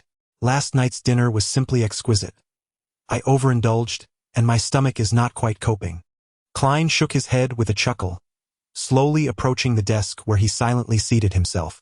Bathed in the glow of the crimson moon that peeked through the clouds, he quietly pondered the invitation from Dunn Smith. As a civilian member of the Night Watch, the drawbacks are exceedingly apparent. As a transgressor, the instigator of the mysterious gatherings, the fool harbors numerous secrets, roaming persistently beneath the vigilant eyes of the Church of the Night Goddess, which specializes in handling extraordinary events, poses a considerable risk. By aligning with Dunn Smith and his associates, one's ambition would inevitably gravitate towards becoming an extraordinary being, thereby concealing the advantages obtained from the gatherings. However, as a formal member, one's freedom would be severely curtailed. Akin to how a civilian must declare their departure from Tingen, one cannot freely traverse where they wish or engage in what they desire, thus missing countless opportunities. The Night Watch operates as a tightly knit organization. Once a mission arises, one can only await assignments and accept orders, with no room for refusal. There exists the peril of losing control as an extraordinary individual. With the disadvantages meticulously catalogued in his mind, Klein turned his thoughts towards the necessity and potential benefits. Based on encounters such as the transmutation ceremony, he would not be among the 80% fortunate individuals spoken of by Dunn. Inevitably, bizarre incidents would befall him, replete with peril. Only by becoming extraordinary or joining the Night Watch could he acquire the means to counterbalance these threats. Aspiring to become extraordinary solely through the gatherings is unfeasible. While the potion formula poses little issue, the challenges lie in sourcing the corresponding materials, acquiring them and mastering their concoction, alongside the essential knowledge for daily cultivation as an extraordinary being. He cannot rely on the justice and the hanged man for every query or seek their assistance for every exchange. Such reliance would tarnish the fool's image and incite suspicion, not to mention the lack of time available for such trifling inquiries. Moreover, he possesses nothing of particular interest to them. Additionally, increased material exchanges would inevitably leave traces of one's real identity. Should online disputes escalate into offline confrontations, it could lead to significant complications. Conversely, joining the Night Watch would grant access to the knowledge of the mystical world and relevant channels, facilitating the accumulation of a substantial network. This, in turn, would enable him to leverage the gatherings and extract maximal benefits from the justice and the hanged man, which would subsequently enhance his real-world circumstances, yielding a virtuous cycle of resource acquisition. Of course, one might also seek to join the Psychological Alchemy Society mentioned by Dunn, an organization suppressed and hunted by various churches. However, this path too would entail a loss of freedom, accompanied by constant trepidation. A significant concern remains. He has no idea where to locate them. Even if he were to extract relevant information from the hanged man, any rash approach could prove life-threatening. Remaining a civilian offers a buffer and the possibility of withdrawal. The subtle presence in the wilderness, the moderate concealment within the city, and the grand obscurity within the court suggest that the identity of a Night Watch member might serve as a superior guise. In the future, as he ascends to a senior position within the arbitration court, who would suspect that he is a heretic, the hidden puppeteer of a clandestine organization? As the dawn illuminated the sky, the scarlet hues faded away, and gazing at the golden horizon, Klein resolutely made up his mind. Today, he would seek out Dunn Smith and become a clerical officer for the Night Watch. Haven't you slept? At that moment, Melissa emerged from her room, astonished to find her brother stretching languidly without any regard for appearances. Just pondering some matters, Klein replied with a smile, exuding an air of tranquility. After a moment of contemplation, Melissa remarked, when faced with dilemmas, I list out the pros and cons, and once I complete the comparison, I can glean the hint of what I should do. It's a good habit. I do the same. Klein responded with a smile, appreciating her wisdom. Melissa's expression relaxed, and without further ado, she gathered some yellowed sheets of paper and her toiletries and headed to the communal washroom. After breakfast, with her departure, Klein took his time before heading out, indulging in a short nap, knowing that nearly all taverns in the morning remained closed. At 2 in the afternoon, he meticulously smoothed out the creases of his top hat with a small brush and handkerchief, removing the dirt to restore its pristine condition. Dressed impeccably, he ventured out as if attending an interview. The distance to Basic Street was somewhat considerable, and fearing he might miss the night watch's working hours, he opted not to walk but rather waited at the corner of Iron Cross Street for a public carriage. In the Kingdom of Ruin, public carriages are classified into 2 types, trackless and tracked. The former, drawn by 2 horses, can accommodate around 20 passengers along with the roofed carriage, operates on a general route without specific stops, allowing for flexible service, stopping only when full. The latter is operated by the tramway company, which first laid down a track-like apparatus on the main streets, allowing horses to walk on the inner side while the wheels rotated above, thus facilitating a more effortless and efficient journey. This arrangement enabled the transport of larger double-decker carriages, accommodating nearly 50 passengers. The only drawback was the fixed route and designated stops, resulting in limited accessibility to various locations, rendering it somewhat rigid. After a span of 10 minutes, the sound of wheels clashing against the tracks grew louder as a double-decker carriage came to a halt at the stop on Iron Cross Street.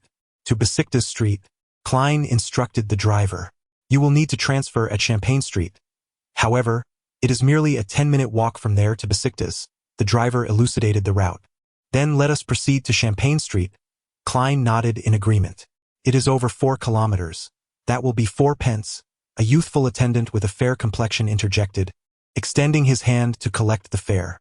"Very well," Klein responded, retrieving 4 copper pennies from his pocket and handing them over. As he boarded the carriage, he noticed that the number of passengers was sparse, with several vacant seats even on the lower level. The gentlemen and ladies seated on this floor were mostly attired in formal wear, alongside a few in work attire leisurely reading newspapers, yet the atmosphere was predominantly silent, with little conversation to be heard. Klein closed his eyes to conserve his energy, indifferent to the comings and goings of the other passengers. With each successive stop, he finally heard the words Champagne Street. Upon disembarking, he inquired along the way and soon arrived at Besiktas Street, where he spotted a tavern marked with the emblem of a tawny hunting dog. Klein extended his right hand and pushed against the heavy door, which creaked open slowly, ushering in a cacophony of sounds and a wave of bustling warmth. Though it was still afternoon, the tavern was already bustling with patrons. Some were itinerant workers seeking opportunities, while others languished aimlessly, numbing themselves with alcohol. The establishment was rather dimly lit, with 2 large iron cages standing prominently in the center. The lower third of each was embedded in the ground, leaving no gaps. Individuals clutched wooden goblets, gathered around, occasionally engaging in loud discussions or erupting in laughter and curses. Klein cast a curious glance and discerned that the cages housed 2 dogs. One was black and white, reminiscent of a husky, while the other was wholly ebony, its coat sleek and lustrous, exuding strength and ferocity. Betting? Klein was momentarily taken aback. Then it dawned on him.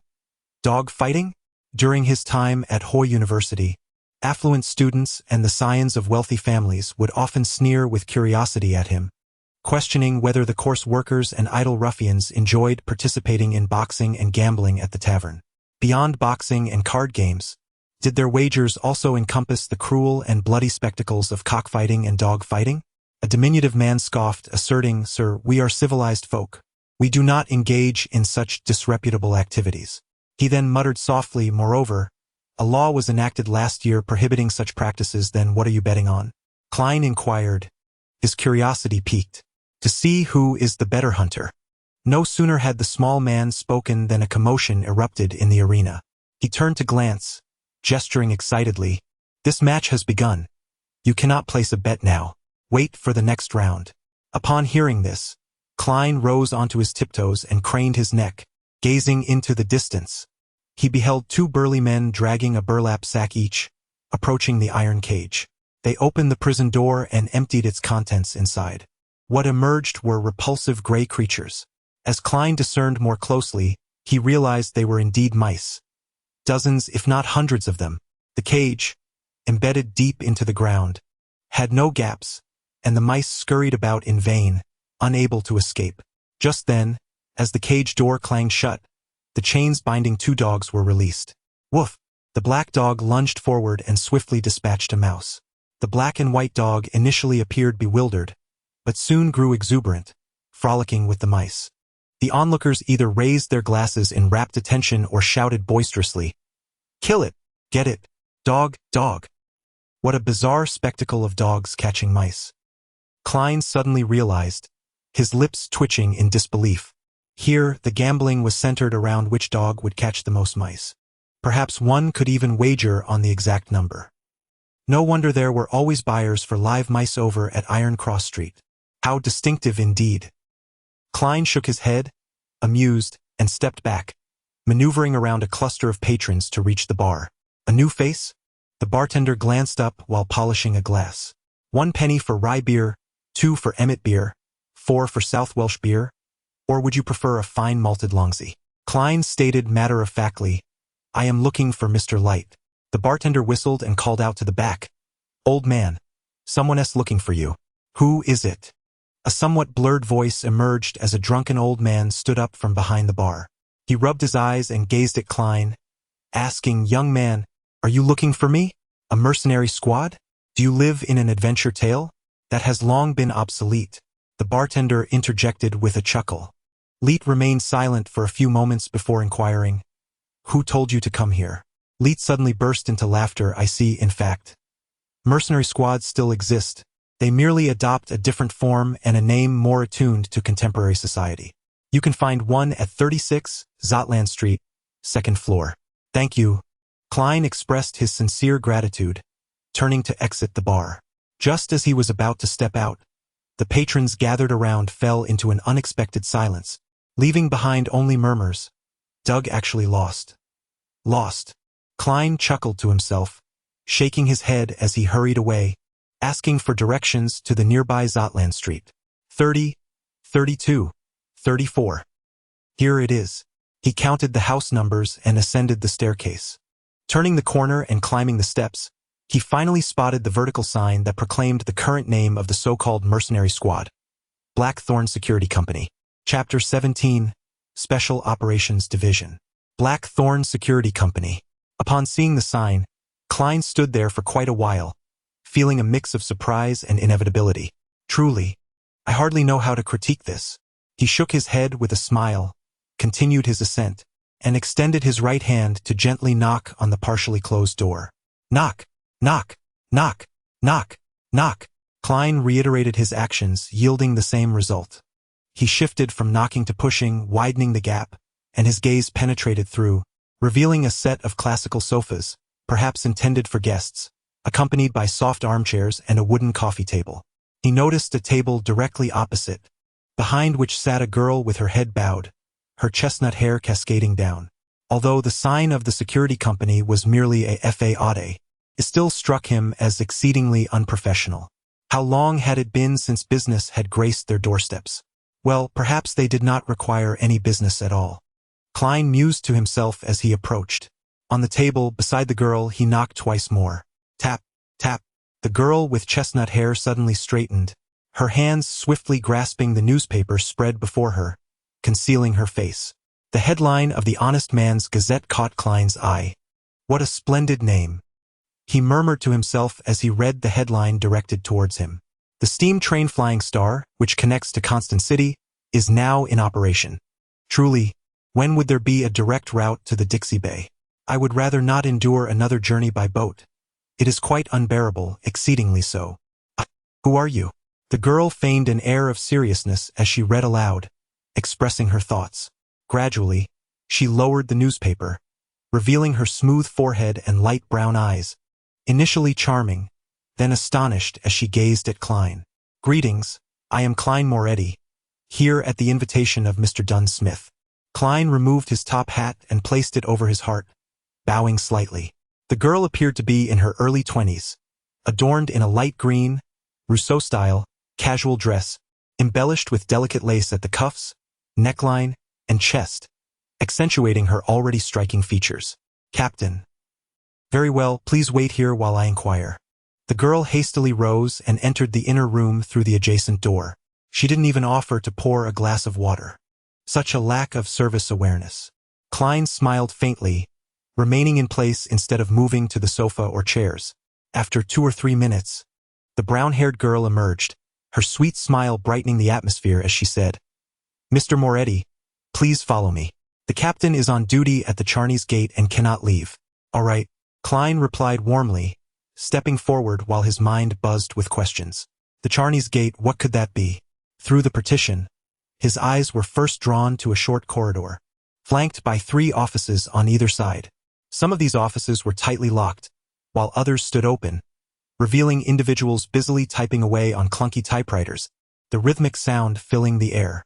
In a fleeting glance, Klein noticed a familiar face, the young officer who had come to search his home, with dark hair and striking blue eyes, exuding a romantic aura akin to that of a poet.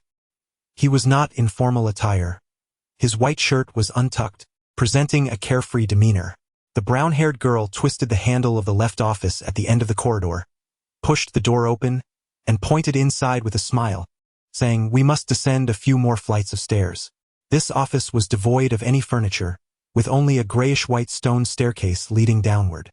Elegant gas lamps adorned the walls on either side of the staircase, their steady glow dispelling the darkness and ushering in a sense of tranquility. The girl with chestnut hair walked ahead, her gaze fixed cautiously on the ground beneath her feet. Although she frequented this path, trepidation lingered within her, a constant fear of stumbling and tumbling down. You see, Leonard once made such a foolish mistake. On the very first day of becoming a sleepless, he attempted to dash down this very route without fully grasping his own strength. Consequently, he transformed into a rolling wheel. A humorous thought indeed. Ah, he is the very person I greeted just moments ago. That was 3 years ago. Remarkably, it has been 5 years since I joined the night watch. I was merely 17 at the time. As the girl observed the path, she spoke with an air of familiarity. Suddenly, she discreetly tapped her forehead, exclaiming, "I almost forgot to introduce myself. My name is Roshan. My father was an official member of the night watch, having sacrificed his life in an unfortunate incident 5 years ago. It seems we shall soon be colleagues, though perhaps colleagues is the more fitting term, as we are not yet true teammates, given that neither of us is an extraordinary being. I hope to attain that honor, but ultimately, it will depend on Mr. Smith's decision." Klein surveyed the enclosed surroundings, feeling the two of them descend into the depths where the stone walls exuded a chilling dampness, dispelling the summer's heat. "Rest assured, the fact that you are permitted to be here indicates the captain's approval. I have always harbored a slight fear of the captain. Although he is kind and caring, much like a father figure to me, there is an inexplicable dread that lingers." Roshan's voice was sweet, reminiscent of sugar on the tongue. "Is it not normal to fear one's father? That makes sense." As they turned a corner, Roshan reached out to steady herself against the wall. As they spoke, the two descended the winding staircase, arriving at a flat expanse paved with stone slabs. This was a lengthy corridor, with gas lamps framed by metallic grills illuminating the surroundings, casting elongated shadows of Klein and Roshan. The sacred insignias adorning the walls appeared unremarkable. Yet as Klein traversed this space, his heart gradually found tranquility, prompting Roshan to cease her earlier chatter. Before long, a crossroads materialized ahead. The brown-haired girl briefly explained, "To the left lies the Church of St. Selina, to the right are the repositories of weapons, materials, and literature, and straight ahead is the Charney's gate." The Church of St. Selina? Could Zotland Street be directly behind Red Moon Street? Klein was momentarily taken aback. The Church of St. Selina on Red Moon Street served as the headquarters of the Night Goddess Church in the city of Tingen, a revered sanctuary for local devout believers, along with the Church of St. Numerology of the Steam and Machinery God located in the suburbs, and the Church of the River and Sea of the Lord of Storms situated in the northern district of Tingen. They collectively upheld the religious fabric of Tingen and its surrounding towns and villages. Aware that his current identity rendered him ill-suited to inquire further, Klein silently absorbed the information without uttering a word. After passing through the crossroads and proceeding straight ahead, within less than a minute, a pair of imposing black iron doors adorned with 7 sacred emblems came into view. They stood there, exuding a sense of weight, coldness, and dominance, akin to giants guarding the darkness. "The Chinese gate," Roshan remarked, gesturing toward a nearby room. "The captain is inside. You may enter alone." The room that Roshan referred to was situated just in front of the Chinese door, its window ajar, casting a glow of light. Klein inhaled deeply, steadying himself before he rapped his knuckles upon the door. "Knock! Knock! Knock! Come in, Dunn," called the warm, resonant voice of Smith. Klein gently pushed open the partially ajar door and beheld a simple interior comprising a table and 4 chairs. Dunn Smith, with his high forehead, donned the same black trench coat from the previous evening, leisurely engrossed in reading a newspaper, a golden chain peeking from the vicinity of his buttoned chest. "Please, have a seat. Have you made your decision? Are you certain you wish to join us?" Dunn inquired, setting aside his newspaper with a smile. Klein removed his hat, bowed slightly, and took a seat at the table, nodding slowly. "Yes, I am certain." "Then take a look at this contract. Well, nowadays everyone prefers to call it an agreement." Dunn opened the drawer of the table and produced 2 identical copies of the contract. The provisions were few, largely reiterating what Dunn had previously mentioned, with particular emphasis on the confidentiality clause. Breach of this clause would not be adjudicated by the kingdom's courts but directly by the arbitration court of the goddess of night, akin to how soldiers and officers are tried in military courts. "I have no objections," Klein affirmed. "Then please sign." Dunn gestured toward the dark red fountain pen and ink upon the table. Klein first tested the pen on a scrap of paper, then discreetly inhaled, signing both copies of the contract with his full name, Klein Moretti. Upon completing this task, he rose, returning 1 copy of the contract with one hand while extending the other towards Klein. "Welcome. From this moment forth, you are one of us. Remember, the contract must also remain confidential." Klein rose, accepting the contract while shaking the other's hand, and smiled. "Should I address you as captain then?" "Indeed," Dunn replied, his gray eyes appearing particularly profound in the dim light. "I never anticipated that you would use Blackthorn Security Company as a facade," he remarked with a casual chuckle. "Actually, we have another signboard," Dunn said, retrieving a piece of paper from his drawer. "Special Operations Division, Team 7, Ahova County Police Department, Lewin Kingdom." The first 4 teams are comprised of regular police responsible for security, such as the VIP Protection Team and the Critical Locations Protection Team. However, beginning from the 5th team, we address supernatural incidents across various cities within the county. Our Team 7 handles matters related to the worshippers of the goddess in Tingen City. Should there be individuals of differing faiths, we categorize them regionally, primarily focusing on the North District, West District, and the Golden Wudong District, Dunn briefly elaborated. He continued, explaining that the 6th team, affiliated with the Avengers of the Church of the Storm Lord, oversees the dock area, East District and South District, while the University District and suburbs fall under the jurisdiction of the 5th team, known as Mechanical Heart in Tingen. Klein pondered, finding little to inquire further. He then smiled and posed a question. "What if someone actually approached us with a task because of the Blackthorn Security Company sign? How many members are there in our night watch team?" Klein nodded thoughtfully, finally broaching the subject that weighed heavily on his mind. Chapter 18, Origins and Causes. Upon hearing Klein's inquiry, Dunn cast a glance out the window towards the corridor leading to the Charney's Gate. He retrieved his pipe, filling it with a blend of tobacco and mint leaves, then brought it to his nose for a deep inhalation. His voice tinged with a nostalgic drift as he mused, "Only in the comfort of home can I unreservedly indulge in the exquisite fusion of tobacco and mint." "Klein, are you familiar with the myth of creation?" As he spoke, Klein instinctively paused, partly due to the haziness of his recollections and partly because this creation myth bore a resemblance to the tale of Pangu from the gluttonous nation. It is intriguing how disparate cultures find commonality in their mythological imaginings. Noticing Klein's struggle, Dunn smiled and offered assistance. From his lungs emerged the elves. From his heart, the giants. From his liver, the Treyants. From his head, the dragons. From his kidneys, the feathered serpents. From his hair, the phoenix. From his ears, the wolf demons. From his mouth and teeth, the otherworldly beings. From his remaining bodily fluids, the sea monsters, with the essence being the nagas.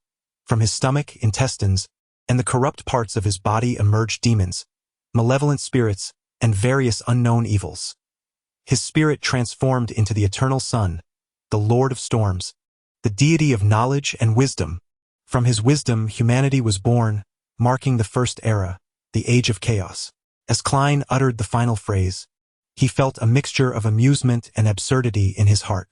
As a keyboard folklorist, it was his first encounter with a creation myth so meticulously detailed, specifying the origins of each notable race derived from the essence of the creator. It resembled a gathering where everyone was seated, sharing fruits of knowledge. Furthermore, it was not only the scriptures of the goddess of night that conveyed such narratives. The Church of the Lord of Storms and the God of Steam and Machinery echoed similar sentiments, neither elevating themselves nor disparaging the other deities. This either indicates the veracity of the creation myth or subtly suggests that the major churches, in the epochs preceding the Fifth Era, reached a consensus after protracted struggles and compromises. Contemplating these notions, Klein suddenly found himself beset by a question. Furrowing his brow, I find this somewhat troubling. Why do the eternal Sun, the Lord of Storms, and the God of knowledge and wisdom emerge directly from the Creator's spirit, while the goddess does not? According to the prehistoric records in the Revelation of Night, the goddess of night did not awaken until the end of the Second Era, alongside the Lord of Storms and the eternal Sun, to safeguard humanity through the cataclysm commonly referred to as the Third Era, the Age of Catastrophe. The Earth Mother and the God of War also made their entrance during this period, while the God of Steam and Machinery, originally known as the God of Craftsmen, did not come into being until the Fourth Era. Thus, the hierarchy among the deities appeared unequivocal. The antiquity and orthodoxy of each were strikingly clear. This had caused a degree of turmoil among the followers of the goddess of night. Dunn Smith, cradling his pipe with one hand, countered with a question. Could you recite the full title of the goddess? He is the nocturnal goddess, more exalted than the starry sky, more ancient than eternity, the sovereign of crimson, the mother of secrets, the queen of calamity and fear, the lord of slumber and silence. Fortunately, Klein's mother was a devout follower of the nocturnal goddess. During her lifetime, she would invoke her presence every evening and at mealtimes, ensuring that even though the original memories had fragmented, none were entirely lost. What does the sovereign of crimson symbolize? Dunn inquired with a guiding tone. The red moon, Klein replied, as if enlightenment dawned upon him. And from which part of the creator did that red moon emerge? Dunn smiled, continuing his inquiry. A solitary eye. Klein shared a knowing smile with him. This was hardly comparable to the grandeur of the Storm Lord, born from the division of the Creator's spirit. As for the Earth Mother and the God of War, their churches must possess similar doctrines. However, the God of Steam and Machinery emerged too late to find justification for their church's long-standing weakness over the preceding millennium. It was only with the invention of the steam engine that they seized the initiative, finally standing alongside the others. Dunn caressed his pipe and remarked, humanity was born from the wisdom of the Creator, thus endowed with clever and extraordinary minds, yet lacking other wondrous abilities. However, from the creation myth, we can derive a simple and clear conclusion. All things originate from the same source. Originating from the same source. Klein echoed the final words. According to this conclusion, under the divine protection, humanity has gradually discovered methods to acquire extraordinary powers in their struggles against giants, demons, and otherworldly beings.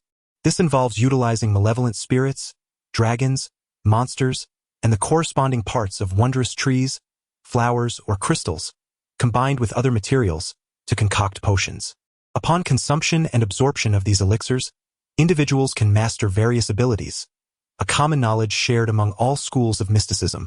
Dunn did not elaborate extensively, merely summarizing that through painful lessons, our ancestors realized that directly consuming high-grade, extraordinary potions could lead to tragic outcomes, resulting in one of three possible fates. What are the three?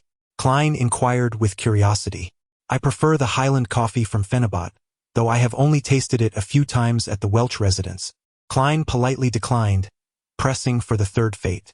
Mental derangement, losing one's sanity and becoming more monstrous than the demons themselves. That is the essence of losing control. Dunn emphasized the term losing control. Without waiting for Klein to respond, he set down his coffee cup and continued. After prolonged experimentation and exploration, coupled with the emergence of the blasphemous tablet, humanity has finally refined the potion system, establishing a sequence of progressively enhanced and stable growth. The lower the sequence number, the higher the potion's grade. To this day, the 7 great churches have each mastered at least one complete sequence, along with several less complete paths collected over the past few hundred or thousand years. The blasphemous tablet? Klein keenly seized upon this term. It was also mentioned by the Hanged Man during the gathering. According to the words of the Hanged Man, the blasphemous tablet is the most crucial factor in the formation and integrity of the potion system. This contrasts with Dunn's earlier statements. These are artifacts conjured by some malevolent deities. The specific era of their emergence, the details recorded, and their peculiarities remain somewhat unclear to me. Should you uncover any clues, it is imperative that you report to me immediately, as they possess the highest level of responsiveness. Dunn vaguely explained, having mentioned one instance of loss of control earlier. Now, I shall elucidate the remaining 4. Klein cast aside the issue of the blasphemous tablet and focused intently on the discourse. Although humanity is endowed only with an astute intellect and lacks other extraordinary abilities, this is not an absolute. There are always a few fortunate or perhaps unfortunate individuals who are born with heightened inspiration, that is, an innate sensitivity to the spiritual. They can hear sounds imperceptible to others and perceive sights hidden from the common gaze, possessing certain extraordinary traits. As Dunn spoke, he surveyed the desolate surroundings, sending a chill down Klein's spine. In other words, these individuals are akin to half-sequence 9 extraordinary beings, endowed with fixed characteristics, sequence 9 being the lowest tier in the chain. Ultimately, they are confined to select corresponding and fixed sequence pathways. Should they consume other potions, they may experience mild psychological anomalies, severe loss of control, and in the most grave instances, death. Understood, Klein nodded slowly. The third form of loss of control bears resemblance to the second. Once you have chosen a sequence chain, you must adhere to this path without the possibility of retreat. If you consume another path's potion, although there is a high probability of acquiring a fusion of peculiar and distorted abilities, it is almost certain that you will find yourself in a state of semi-madness, either hypersensitive and irritable, cruel and bloodthirsty, or enveloped in melancholic silence. Such opportunities are singular. Beyond this point, whether one consumes the original path's potion or the current sequence's potion, the outcome is invariably one of chaos, either mental demise, corporeal transformation into a monstrosity, or metamorphosis into a malevolent spirit. As Dunn spoke, he lifted his coffee cup and took a sip. Klein, feeling a surge of trepidation, fell silent for a few seconds before inquiring, "What of the 4th form of loss of control?" The 4th, he chuckled, is indeed one of the most prevalent dilemmas. When we consume potions to acquire abilities intrinsic to extraordinary beings, the unnatural mutations we undergo are invariably tainted by residual mental effects. Perhaps these symptoms may not manifest visibly, remaining undetected by outsiders, yet they undoubtedly lurk within. If one recklessly ingests a higher sequence potion before completely mastering the extraordinary powers bestowed by the initial potion and eliminating those subtle traces, madness will accumulate. Chaos will ensue. Dunn abruptly fell silent. After a brief pause, he lamented. Within our Night Watchers regulations, even if a team member has rendered significant service, they must wait 3 years after consuming the previous potion and undergo corresponding evaluations before achieving promotion. Yet, despite this, each year numerous individuals succumb to loss of control. How terrifying indeed, Klein breathed. And what of the last one? Dunn's lips curled into a semblance of a smile, devoid of mirth. The 5th type is also a common cause of losing control. For extraordinary individuals, inspiration tends to elevate, particularly with lower sequence numbers, which enhances perception. Thus, one can hear what others cannot, see what remains unseen, and encounter phenomena beyond the experiences of others, perpetually lured by the enigmatic and beguiled by illusions. Once provoked by external stimuli or consumed by insatiable desires, the descent into chaos becomes inevitable. As he spoke, Dunn turned to face Klein, his gray eyes reflecting Klein's form. His tone shifted to one of desolation. The founder of the modern Night Watcher system, Archbishop Charnes, once proclaimed, "We are guardians, yet we are also wretched souls perpetually battling against peril and madness." Chapter 19. The sealed objects. We are guardians, yet we are also wretched souls perpetually battling against peril and madness. Outside, the corridor lay enclosed, the stone walls frigid. Inside, the flickering lights cast a warm, yellow glow. Dunsmith's words reverberated in this setting, striking Klein's heart with a poignant resonance that rendered him momentarily speechless. Observing Klein's silence, Dunn shook his head and chuckled softly. "Are you disappointed? Extraordinary beings are not as you might envision. We constantly walk alongside danger." He truly had not anticipated that beyond the extraordinary brilliance and exceptional nature of the extraordinary individuals, there lay such latent perils. Perhaps it was due to merely hearing descriptions without experiencing them firsthand, or perhaps it was because he had already become ensnared in this vortex, uncertain when some bizarre incident might befall him. His emotions, fear, anxiety, apprehension, and trepidation, quickly diminished to a manageable level. Naturally, the emergence of thoughts of retreat was inevitable, lingering and reluctant to depart. Indeed, it was quite mature and rational. Dunn finished the remaining sip of his coffee and added, "Furthermore, extraordinary individuals are not as formidable as you might presume. Why is it that a lower-tier extraordinary individual is represented by the number 1, denoting the highest rank, and 9 represents the lowest? Such a classification is profoundly counterintuitive and illogical. Typically, when we refer to lower tiers, we imply a lower rank with higher numbers, indicating the beginning of the sequence chain. Now, where was I? Yes, extraordinary individuals are not as powerful as you believe. The strength of a lower-tier extraordinary individual pales in comparison to firearms, let alone artillery. In certain aspects, they may be more wondrous and elusive than guns, making them harder to guard against. If you ever have the opportunity to become an extraordinary individual, I implore you to reflect deeply on what I have shared today and avoid making rash decisions." Klein chuckled at himself, saying, "I don't even know when such an opportunity might arise. If it does, I believe I won't let it slip away. Consuming the wrong potion or a potion of a higher tier can be largely avoided. The primary danger lies in the subtle effects inherent to the potion itself and the unknown hazards encountered as one's inspirations and perceptions are heightened. The lurking dangers need not be mentioned." Klein vividly recalls the whispers that drove him to the brink of madness during the transport ritual, memories that are indelibly etched in his mind. This is not something one can evade merely by not becoming an extraordinary individual. Given this reality, it would be far wiser to acquire some power to combat it. Contemplating these thoughts, Klein found the pros and cons starkly clear, allowing his initial hesitations to dissipate significantly. Dunn picked up his pipe again, a faint smile gracing his gray eyes as he said, "Well, I believe you have a better understanding of extraordinary individuals now and will refrain from making impulsive decisions in the future. Now, allow me to introduce you to the clerical roles within our night watch team." He rose, sauntering to the door, pointing in the opposite direction of the Charnes entrance. "We have an accountant, someone responsible for procuring essential items, and a part-time driver who receives supplies from the church and police department. They are all professionals and do not require rotation, enjoying Sundays off. The remaining 3 clerical staff members are Roseanne, Bright, and Old Neil. Their duties include welcoming visitors, cleaning rooms, drafting case documents and item declaration lists, as well as overseeing the arsenal, materials, and library, with strict records for entries and returns. Each one enjoys a day off per week, excluding Sundays, in addition to rotating night shifts and rest periods, all arranged among themselves. Do I perform the same tasks as Roseanne and the others? Klein set aside his musings on extraordinary beings to confirm his own job responsibilities. No, you need not. After all, you are a professional.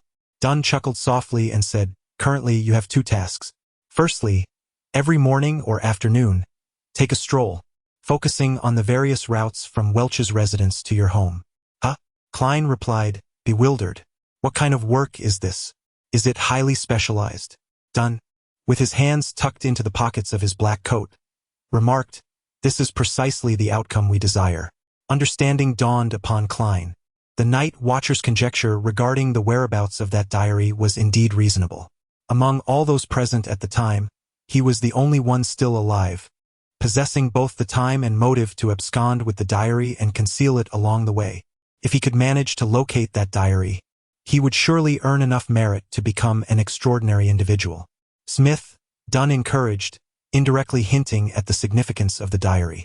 Hopeful, Klein nodded. Secondly, you will have a day off each week, which you may choose at your discretion. When you are not out, visit the armory and delve into the documents and texts we have preserved. This is the work of a historian. Once you have completed your readings, you will rotate with old Neil and the others. All right, no problem. Klein let out a quiet sigh of relief. It's not such a difficult task after all. At that moment, Dunn turned slightly, pointing at the black iron double doors adorned with 7 holy emblems. This is the Charney's Gate, named after the founder of the modern Night Watchers, Archbishop Charneys. In the underground of every major city's central church, there exists one. It is vigilantly overseen by rotating official members of the Night Watch, and within its confines lie at least 2 guardians from the church, along with countless traps. You must not approach it carelessly, lest you invite misfortune. It sounds quite formidable, Klein remarked. The interior is divided into several zones, housing an array of sequential potion formulas and various wondrous materials, temporarily detaining heretics, aberrations, cultists, and members of clandestine organizations. They will ultimately be sent to the sanctum, Dunn casually introduced. The sanctum? Located in the northern region of the kingdom, in the county of Winter, the headquarters of the Night Goddess Church, the Tranquil Chapel? Klein nodded slightly, as if in contemplation. Furthermore, there are numerous high-level copies of literary works within, and once your permissions are elevated, you may have the opportunity to peruse them. After a moment's reflection, Dunn added, behind the Charney's Gate on the lower level, there are also some sealed objects. Sealed objects? Klein pondered this term, sensing it was a specialized nomenclature. Among the extraordinary items we collect and acquire, some are of such significance and wonder that, should they fall into the hands of malevolent beings, they could wreak immense destruction. Thus, they must be kept strictly confidential and guarded with utmost diligence. Even we must adhere to specific conditions to utilize them, and furthermore. Dunn paused for a moment before continuing. A portion of what resides within possesses an exceptionally unique nature, endowing it with a semblance of life. Can entice the guardians, influence the surroundings, escape autonomously, and potentially cause catastrophic consequences, necessitating stringent control. Remarkable, Klein mused. The headquarters of the Night Watch categorizes these sealed objects into 4 levels. Level 0 signifies extreme danger, denoting the utmost importance, the highest confidentiality, and is strictly off-limits for inquiry, dissemination, description, or scrutiny. They must be sealed beneath the sanctuary. Dunn elaborated that Level 1 is classified as highly dangerous, allowing for limited utilization, with confidentiality restricted to bishops of the diocese and higher-ranking Night Watch officers. Central churches of dioceses such as Beckland may retain 1 or 2 items, while the remainder must be surrendered to the sanctuary. Henceforth, when you encounter relevant documentation, the numerical designations will convey their meanings. For instance, 2 to 125 corresponds to the sealed object of danger level 125. What? Klein took the sheet of paper, noting the absence of a header, revealing merely a black and white photograph accompanied by a few lines of text. Ines Zangweir, male, 40 years old, former archbishop, a gatekeeper whose promotion failed, seduced by the devil, having fallen into evil, absconded with the sealed object 0-08. Specific characteristics include: above the photograph, Ines Zangweir was depicted wearing a double-breasted, pure black clerical robe, adorned with a soft hat. His hair shimmered a dark gold, and his pupils were so blue they appeared nearly black. He possessed a prominent nose, tightly pressed lips, and facial features reminiscent of classical sculpture, devoid of any wrinkles. The most striking characteristic was the blindness of one eye.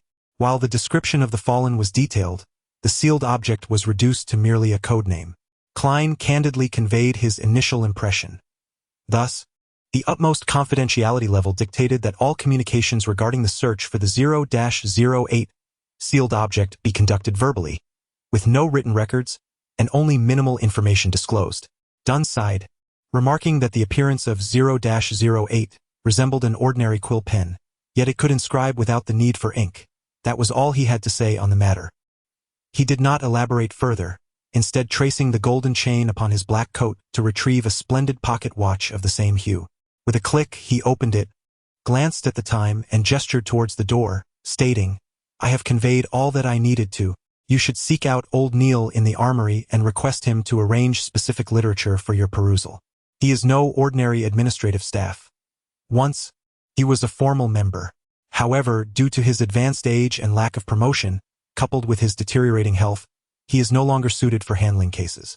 He is unwilling to transition into an internal warden or to retire at home, preferring instead the company of literature and ancient texts." Chapter 20. The forgetful done very well.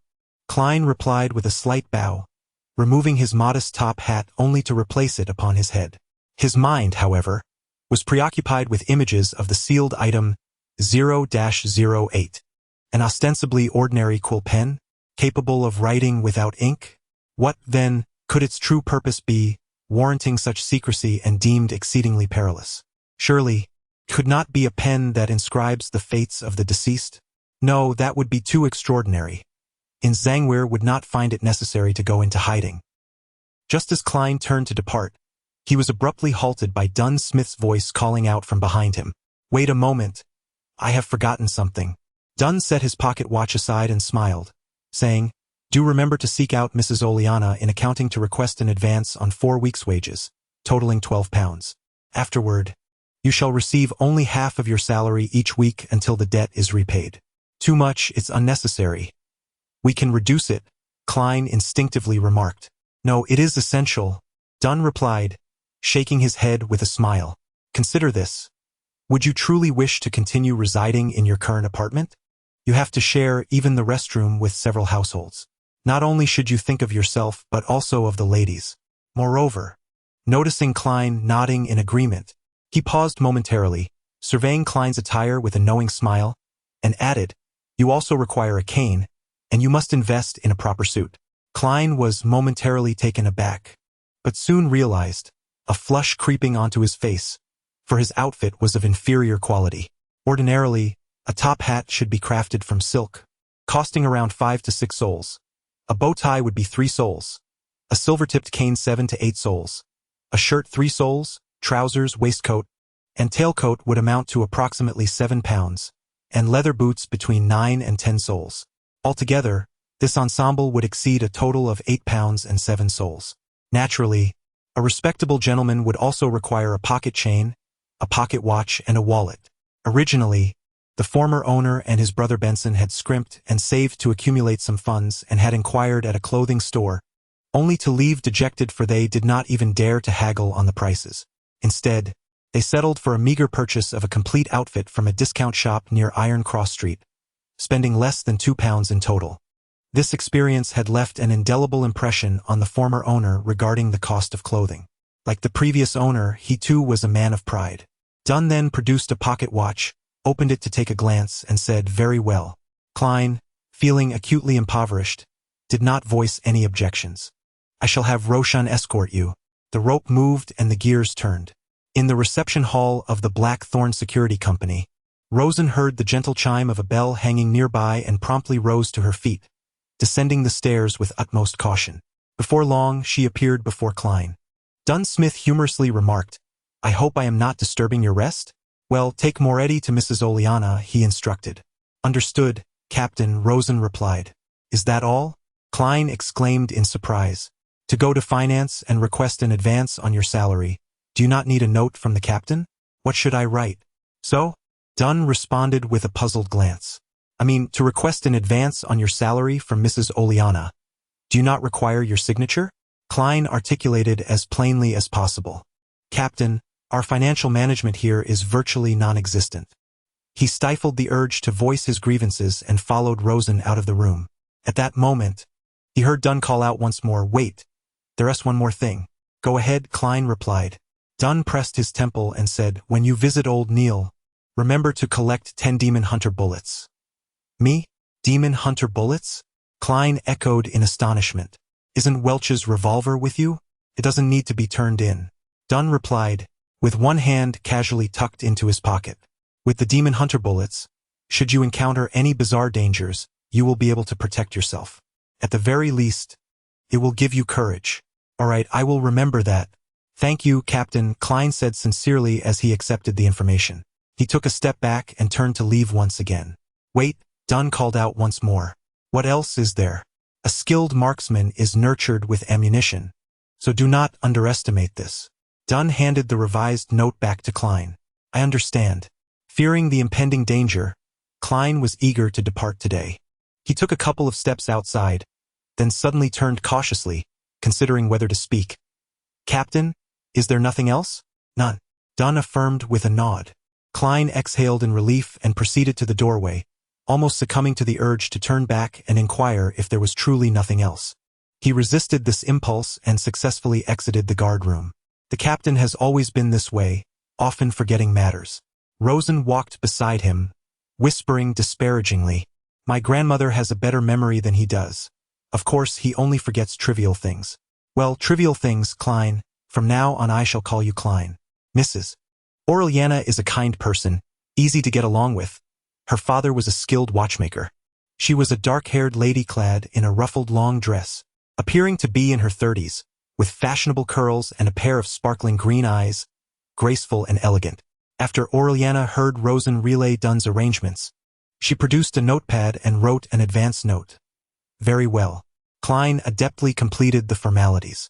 Aureliana retrieved a brass key, unlocked the safe within the room, and while counting the pounds of gold, smiled and remarked, You are quite fortunate. Today there is ample cash. By the way, Klein, is it because you are involved in an unusual incident and possess special skills that the captain extended the invitation to you? Indeed, madam, your intuition is remarkably accurate. Klein did not hesitate to express his admiration. Aureliana retrieved 4 banknotes with a light gray background and deep black patterns, securely locking the safe once more. As she turned, she smiled and remarked, Because I am just like that. Is that so? Klein responded with feigned surprise. Do you recall the serial killer who caused a sensation in the entire city of Tingen 16 years ago? Aureliana handed Klein the 4 banknotes. Yes, the one who brutally murdered 5 young girls, extracting their hearts and removing their stomachs, the bloody butcher? As a child, my mother often used this tale to frighten my sister. Klein reflected. He took the banknotes and noted they consisted of 2 5-pound notes and 2 1-pound notes, all adorned with gray backgrounds and black patterns, featuring intricate designs and special watermarks for authenticity. The former was slightly larger, depicting Henry Augustus I, the direct ancestor of King George III, the 5th monarch of the Kingdom of Ruin. He donned a white wig, his round face framed by elongated eyes, exuding an expression of profound seriousness, yet to Klein, he emanated an inexplicable familiarity. This is a 5-pound note, equivalent to nearly 4 weeks of Benson's wages. The 1-pound note showcased the father of George III, the previous king, William Augustus VI, a formidable figure with a bushy beard and resolute gaze. During his reign, the Kingdom of Ruin broke free from its archaic constraints and once again ascended to prominence among nations. These are indeed good kings. Klein faintly caught the refreshing scent of the banknote ink. Indeed, had it not been for the timely arrival of the night watchers, I would have become the 6th victim. Madame Aureliana's tone was laced with a hint of trepidation, despite the fact that this incident had transpired over a decade ago. It seemed that the serial killer, no, the butcher, was indeed an extraordinary individual. Klein meticulously folded the banknotes and placed them into the inner pocket of his tailored coat, then discreetly patted around the vicinity for reassurance. Yes, Madame Aureliana nodded gravely, remarking that he had claimed many victims before. He had been apprehended that time due to his preparations for a demonic ritual. With a light chuckle, Aureliana added, I have long since ceased to be afraid. At that time, I was studying accounting at a business school, and shortly thereafter, I came here. Well, I shall not delay you further. You must seek out old Neil. Farewell, madam. Klein doffed his hat in a courteous gesture and exited the office.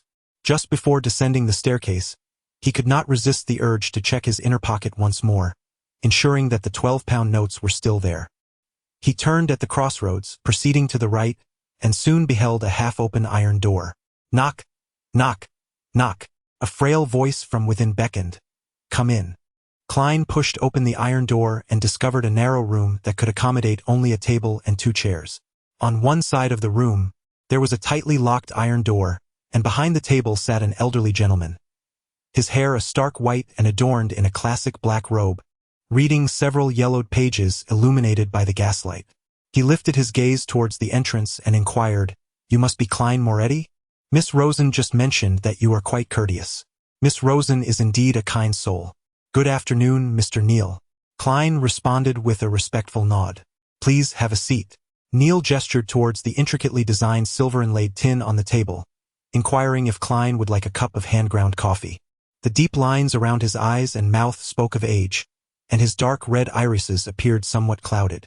"It seems you haven't had any?" Klein keenly observed that Neal's ceramic cup contained only water. "Ah, it's simply my habit. I refrain from coffee after 3 in the afternoon," Neal explained with a smile. "Why is that?" Klein casually asked. Neal, still smiling, met Klein's gaze and replied, "I fear it may disrupt my sleep at night, leading me to hear whispers of an inexplicable presence." Klein found himself momentarily at a loss for words and shifted the conversation. "Mr. Neal, which literature and texts should I delve into?"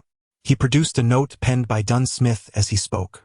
"I seek works related to history, complex, fragmented. To be honest, I've been attempting to learn, but I've only grasped the basics. The rest is rather cumbersome. Diaries of the era, popular books, epitaphs, and so forth." Neal lamented, for instance, "These materials I have require a more detailed historical account to infer their specific content." "Why is that?" Klein inquired, somewhat perplexed. Neal pointed to several yellowed pages before him and explained, "These are the lost diary entries of Russell Gustav prior to his death. To maintain secrecy, he recorded them using peculiar symbols of his own invention." The great Russell? The predecessor of the time traveler? Klein was momentarily taken aback, then turned his full attention to Neal. "Many individuals are convinced that he has not truly perished, but has instead transformed into a clandestine deity. Consequently, a cult of followers continues to conduct various rituals in an attempt to acquire power. Occasionally, we encounter such occurrences and obtain a few original or transcribed notes." Neal shook his head, stating that to this day, no one has been able to decipher the true significance of those peculiar symbols. Thus, the sanctuary permits us to retain copies for further study, hoping for an unexpected revelation. At this juncture, Neal's face lit up with a proud smile. "I have deciphered several of the symbols and confirmed that they represent numerical expressions. Look what I have discovered. It is, in fact, a diary. I intend to compare historical events of differing dates, particularly those surrounding the emperor, with the entries corresponding to those days in the diary to unveil further meanings of the symbols. A stroke of genius, wouldn't you agree?" The elderly gentleman, with his graying hair and deeply etched wrinkles, gazed at Klein with bright eyes. Klein nodded in agreement. "Indeed. Aha, you should take a look as well. You will need to assist me with this endeavor starting tomorrow." Mr. Neal pushed the few yellowed pages toward Klein. As Klein straightened them and cast a glance, he found himself utterly transfixed. Although the symbols were poorly replicated and somewhat distorted, he would never mistake them. For they were the characters he knew best. Chinese. Simplified Chinese, no less. Chapter 21. A familiar encounter in a foreign land. Is the great Emperor Russell truly a compatriot of mine? He recorded secrets in simplified Chinese, a language that does not exist in this world. With an indescribable sense of familiarity in a foreign land, Klein swiftly skimmed through the 3 pages of manuscript in his hands. November 18th. What a miraculous occurrence. A fanciful experiment and an accidental blunder led me to discover a poor soul trapped in a storm, lost in the depths of darkness. He can only draw near to the realm of reality during the full moon each month, yet remains unable to convey his cries to the world. He is fortunate. He has encountered me, the protagonist of this era. January 1st, 184. A grand New Year's Eve celebration. Madame Flournoy is truly a vision of beauty. On January 2nd, my gentlemen of the diplomatic committee are nothing but fools. January 4th, why are my children so foolish? I have said it 1,000 times. Do not be deceived by those charlatans. No, perhaps those charlatans are deceived themselves. The essence of potions lies not in mastery but in digestion. It is not about excavation but performance. Furthermore, The name of the potion is not merely a core symbol. It embodies specific imagery and serves as the key to digestion. September 22nd, the alliance opposing me is forming, from the northern Fursak to the eastern Rune, and down to the southern Feneboat, my enemies have finally united. Yet I am unafraid. I shall demonstrate to them that the disparity in weaponry and knowledge cannot be compensated for by mere numbers and low-tier individuals. Moreover, I am not without my own forces, and as for the elite, have they forgotten who I am? On September 23rd, I lost contact with the vessel seeking the land abandoned by the gods. Perhaps I should contemplate the invention of the telegraph, hoping it remains unaffected by the storm. On September 24th, Miss Ithaca appeared more enchanting than Madame Florinel. Perhaps I am merely nostalgic for my youth. Due to the intricacies of the Chinese characters, the replication resulted in a considerable magnification of each character, leading to sparse content on each page. In fact, to preserve and study, the reverse side remains entirely blank. Despite this, Klein was still overwhelmed with excitement, particularly by the pivotal descriptions of potions provided by the illustrious Emperor Roselle, which filled him with a euphoric sense of having discovered a path to solving a profound mystery and possessing invaluable secrets. Perhaps this serves as a guiding light for my future as an extraordinary individual. The 3 pages of manuscript represent diaries from different periods, revealing that Emperor Roselle had a habit of only recording the year at the beginning of January. The entries from November and September remain indeterminate as to which year they belong. Who is this unfortunate individual he discovered? What do digesting and playing a role specifically imply? Where is this land abandoned by the gods? Each query surged within Klein's mind, ignited by wonder, prompting an insatiable desire to gather all of Emperor Roselle's diaries and read them from start to finish. Just then, old Neil across the way spoke up in confusion. Klein snapped back to reality, hastily concealing his amusement, and replied, "I thought I would be the most exceptional one, eager to attempt deciphering and interpreting. Truly, the exuberance of youth." Old Neil chuckled and nodded. "I once believed I was the most extraordinary one as well. Are these all we possess? I yearn to see more of the diaries of the great Russell. Did you think there would be many?" Old Neil mused, stroking the manuscript, his deep-set wrinkles creasing as he scoffed. "There are, after all, not many extraordinary and mysterious events each year. Alas, the extraordinary species are gradually vanishing from our northern continent. Without them, there are fewer potions and thus fewer extraordinary beings. Over the past few centuries, dragons, giants, and elves have become mere entries in books, and even the sea folk have ceased to appear in our coastal waters." Upon hearing this, Klein suddenly recalled a jest and exclaimed with a laugh, "I believe it's time to establish a Dragons and Giants Preservation Society." Old Neil stared in confusion for a moment, struggling to comprehend the remark. Once he grasped its meaning, he gave the table a light pat and chuckled heartily, though rather unrefinedly, "Ha, Klein, you are truly a humorous fellow. This is a tradition in our ruined kingdom. A touch of humor in youth is never amiss. We should not be so narrow-minded. Why limit ourselves to just dragons and giants? It ought to be called the Magical Creatures Preservation Society. No. How could we forget those unfortunate plants?" Klein shook his head. At this juncture, he and old Neil exchanged a knowing glance, both declaring in unison, "The Magical Beasts Preservation Society." As their laughter rang out, the earlier awkwardness dissipated significantly. "Such amusing young people like you are becoming increasingly rare. Now where was I?" Old Neil chuckled, his face adorned with wrinkles, recalling that each year, the occurrences of the extraordinary and the mysterious are few and far between. The fools who worship Emperor Roselle are but a minority within that minority. Securing 3 manuscripts is already quite commendable. Well, there should be others in different cathedrals or parishes. He murmured a few words, then picked up the note that Klein had placed on the table long ago, glancing at it and inquiring, "Are these bullets from a handgun, a rifle, or perhaps from a steam-powered gun? Very well, I shall retrieve them. Ahem, do you possess a shoulder holster? As a gentleman, one cannot afford to appear bulky below the waist in public." Old Neil made a jest that all men would understand. No. Shall I ask the captain to write it down?" Klein chuckled in response. Old Neil rose, stating, "No need. As long as it is duly recorded, it falls under complimentary items. Repeat after me, Complimentary items. Have you ever been a teacher? Klein inquired with amusement. I spent some time in the Sunday school and free school of the church.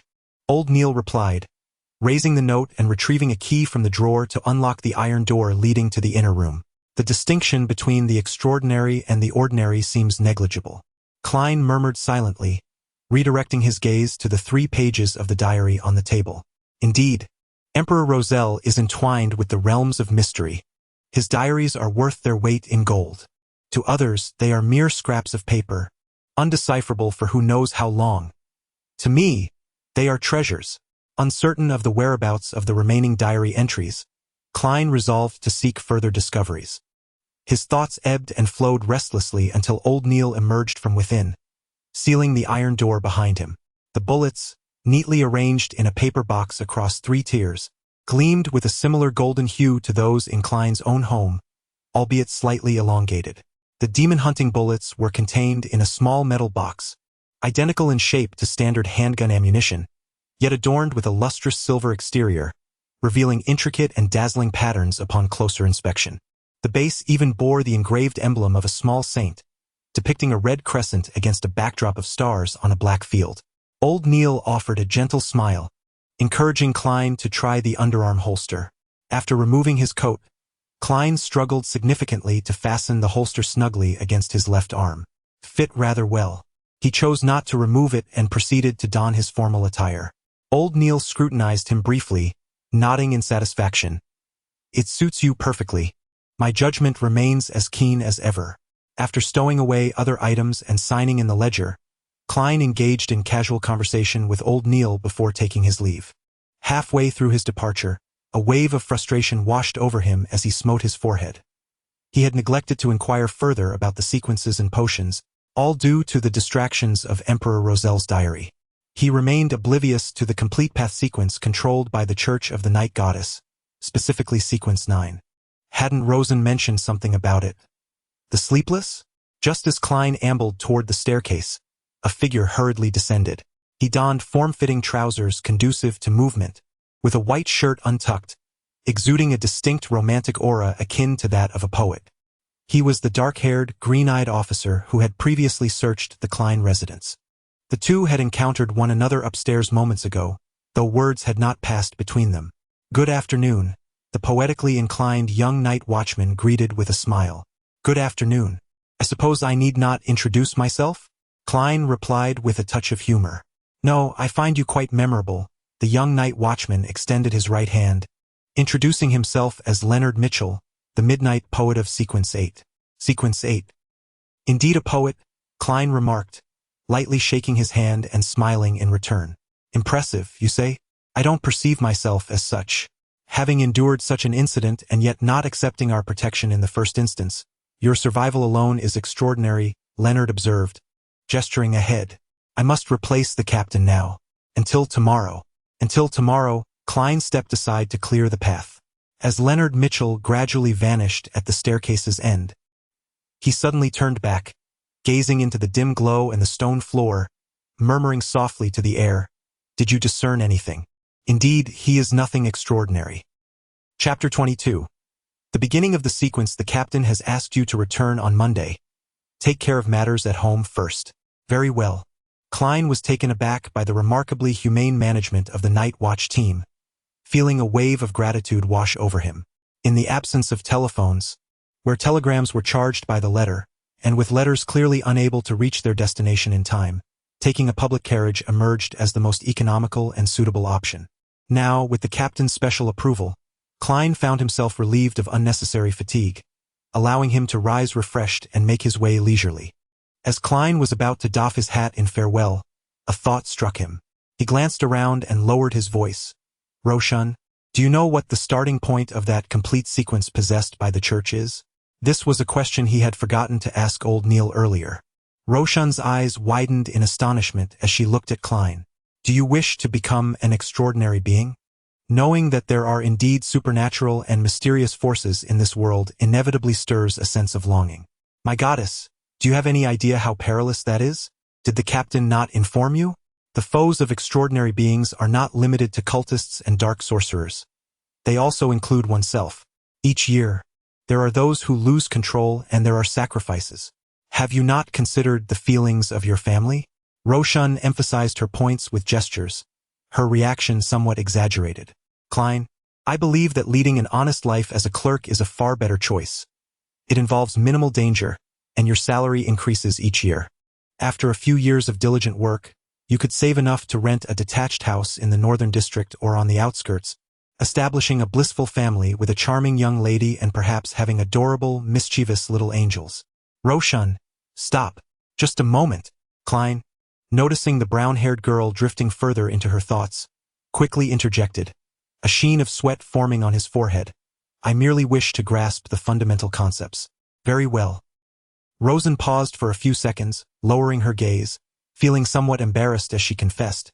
Due to matters concerning my father, I tend to become, rather agitated when discussing similar issues. However, to speak candidly, I hold deep admiration for every gentleman and lady who voluntarily takes on the role of a night watchman. I understand, Klein hastily affirmed. Rosen blinked her light brown eyes and added, my father once remarked that one should not presume that becoming more formidable or ascending to a higher echelon of extraordinary beings would resolve hidden dangers or confront threats. In truth, it is quite the opposite. One may encounter increasingly terrifying circumstances. When faced with certain unknown and horrific entities, madness and death are the only two outcomes. He, alas, met his demise just a week after uttering that very statement. Klein, do not regard me with pity. I am living quite well now, truly well. You should be the one feeling fear regarding these matters. The captain articulates these truths with greater clarity and understanding than you do, and even if I were not to become an extraordinary being, I have already faced my share of calamities. Very well, Rosen contemplated. I have heard both the captain and old Neil speak of how, due to the decline and extinction of extraordinary species, high-ranking powers have nearly vanished in this era. To become an extraordinary being is indeed a remarkable feat. In the suburbs of our city, Tianjin, there are several 100,000 inhabitants, perhaps even more, yet only about 30 extraordinary individuals. I suppose I have not accounted for those cultists and dark sorcerers lurking in the shadows. Before Klein could utter a word, Rosen seemed to regain her vigor, clenching her fists against her chest as she exclaimed, among these 30 or so extraordinary beings, the majority belong to Sequence 9. Oh, I seem to have digressed. Nevertheless, this knowledge is something I wish to comprehend. Klein hoped that Rosen would continue her rambling as usual, revealing further insights. After all, merely being an extraordinary individual is indeed a remarkable feat. Rosen reiterated, the complete sequence belonging to our church begins with the sleepless ones. Sequence 9, the sleepless ones. Indeed. Klein nodded imperceptibly as she listened to Miss Rosen, who could not restrain her enthusiasm. You can infer from the name that the sleepless ones are those who do not require sleep at night, needing only 3 to 4 hours of rest during the day. How enviable! No, I do not envy them at all. Sleep is a divine blessing, the most blissful of gifts. Where was I? Ah, yes, the sleepless ones can see through darkness without the aid of light. The deeper the night, the stronger they become, in every conceivable aspect, including their strength, inspiration, and intellect.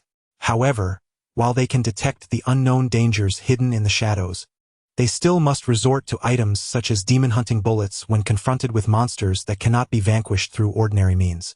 My father was once a sleepless one. Without Klein probing further, Rosen continued on her own.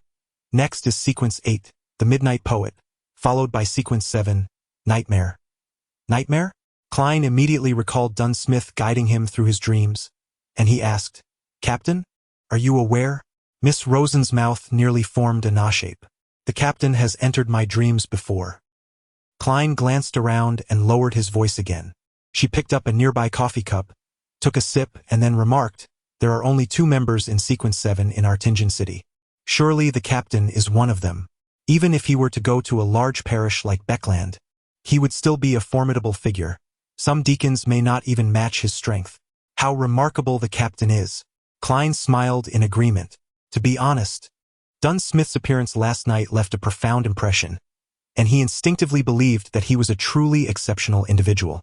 Indeed, Rosen proudly straightened her back. However, her thoughts shifted rapidly, and she expressed her frustration. Beyond Sequence 7, I have no knowledge of what lies ahead. Perhaps only the captain is aware of it within the entire night watch team. What about the incomplete sequences? Klein contentedly diverted the conversation. Roshan pondered for a moment, then sighed, I find myself rather indifferent to this matter. I only know that there are more than in other churches, after all. The goddess is also the mother of secrets. There should be 2 or 3 types because some team members are perpetually cold, instilling fear with their peculiar scent. As for others, well, old Neil, he possesses extensive knowledge and knows many intriguing magical rituals. Let me think. He once mentioned his Sequence 9 title, which is the name of a potion formula. Yes, it was called the Seeker. Numerous fascinating magical rituals? The Seeker? That sounds quite aligned with what I seek. Klein felt a flicker of joy within him. What is it? Klein inquired with great curiosity. In a context where high sequence powers are scarce, or perhaps non-existent, Sequence 7 must already be considered the backbone of the church, right? The medium, Lady Dolly? Klein instinctively replied. Initially taken aback, he soon realized that this revelation was not so astonishing. Only a Sequence 7 adept could exhibit the mediumistic prowess displayed by Lady Dolly. Roshan's eyes widened once more, disbelief evident in her voice. How did you know again? I have met Lady Dolly, Klein admitted without concealment. Very well, Roshan said, her tone imbued with longing. If I could directly become a medium like Lady Dolly, I would gladly embrace being extraordinary. No, I would earnestly contemplate it for 10 minutes. Lady Dolly has fulfilled all my imaginings of the extraordinary. Klein exaggeratedly concurred. Having accomplished his intended purpose, he engaged in casual conversation with Rosen for a few more minutes. Seeing that no further information was forthcoming, he doffed his hat and bid her farewell before stepping outside. As he descended the staircase, Klein paused suddenly, reaching into the inner pocket of his coat to feel the bills within. He then withdrew 12 gold-pound notes, clenching them tightly in his left palm, before slipping his hand into his trouser pocket, resolutely refusing to release or withdraw them again, a faint smile unconsciously gracing his face. According to the customs of the gluttonous people, upon acquiring money, one must indulge in a feast. Tonight, he would treat his sister to a splendid meal. Chapter 23. Secondary weapon strolling along Zoderland Street, with the warm, humid breeze caressing him, Klein, in high spirits, suddenly recalled something. No, this one tea do. He quickly dismissed his previous thought. The remainder of the journey would take a considerable time on foot, and carrying 12 pounds of wealth was exceedingly unsafe. Moreover, having previously worried that the revolver might be confiscated by the night watchman, he had deliberately left it behind today. Should he encounter any danger stemming from the death of Welch, he would be utterly defenseless. Should he seek a nearby bank to exchange for change? No, that is not feasible. A transaction fee of 5 per 1,000 is far too extravagant. Klein silently shook his head, feeling a pang of regret merely at the thought of the potential fees. One by one, various solutions were ruled out when suddenly, a spark of inspiration struck him as he spotted a haberdashery. Of course, the most reasonable course of action would be to purchase something appropriately priced to receive change, right? Formal attire, shirts, vests, trousers, leather boots, and a cane all fell within his budget. He needed to buy them eventually, so why not procure a cane now? Excellent idea. There is a saying that a cane is a gentleman's finest weapon for self-defense. It can serve as a makeshift crowbar, and the civilized way to engage in combat is to wield a firearm in one hand and a cane in the other. Amidst his swirling thoughts, Klein resolved to turn partially and enter the Welker hat and clothing store. The layout of the shop bore a striking resemblance to the clothing stores of his previous life. To the left, a row of formal attire lined the wall. In the center were shirts, trousers, vests, and ties, while to the right, pairs of leather shoes and boots were displayed in glass cabinets.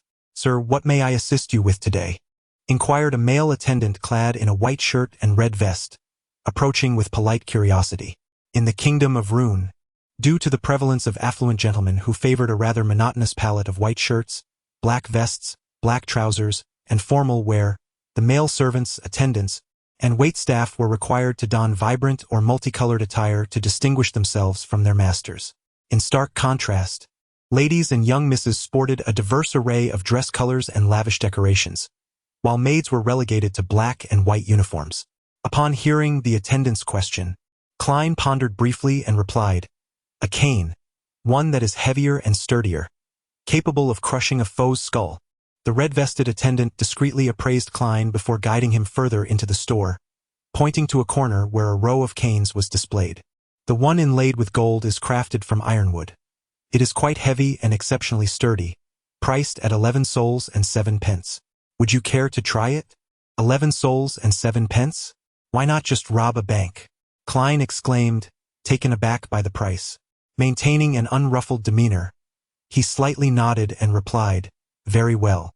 The red-vested clerk carefully removed the ironwood cane and handed it to Klein, exhibiting a demeanor that suggested concern for the potential damage to the merchandise. Upon receiving the cane, Klein immediately felt its weight. Attempting to move it, he quickly realized that it was too cumbersome to wield with any semblance of grace. Shaking his head in resignation, he exhaled softly. This could not serve as an excuse. This one was crafted from walnut by the renowned cane maker, Mr. Hess of Tingen, priced at 10 shillings and 3 pence. This one, made of water-sunken wood, inlaid with silver and as hard as steel, cost 7 shillings and 6 pence. And this was fashioned from the heartwood of the white bali tree, also adorned with silver, priced at 7 shillings and 10 pence. Klein took each cane in turn, testing their weights, and after further examination, he tapped each one to gauge their hardness, ultimately selecting the least expensive. "I'll take this one made of water-sunken wood," Klein indicated, pointing to the silver-tipped cane held by the clerk in the red vest. "Very well, sir. Please follow me to the payment area," the clerk replied. "Should this cane incur any wear or stains in the future, you may bring it to us for complimentary maintenance." The red-vested clerk guided Klein toward the counter. Seizing the opportunity, Klein unfurled the 4 golden banknotes clasped in his palm, extracting one of the 2 smaller notes. "Hello, that will be 7 shillings and 6 pence. The clerk behind the counter smiled and bowed slightly.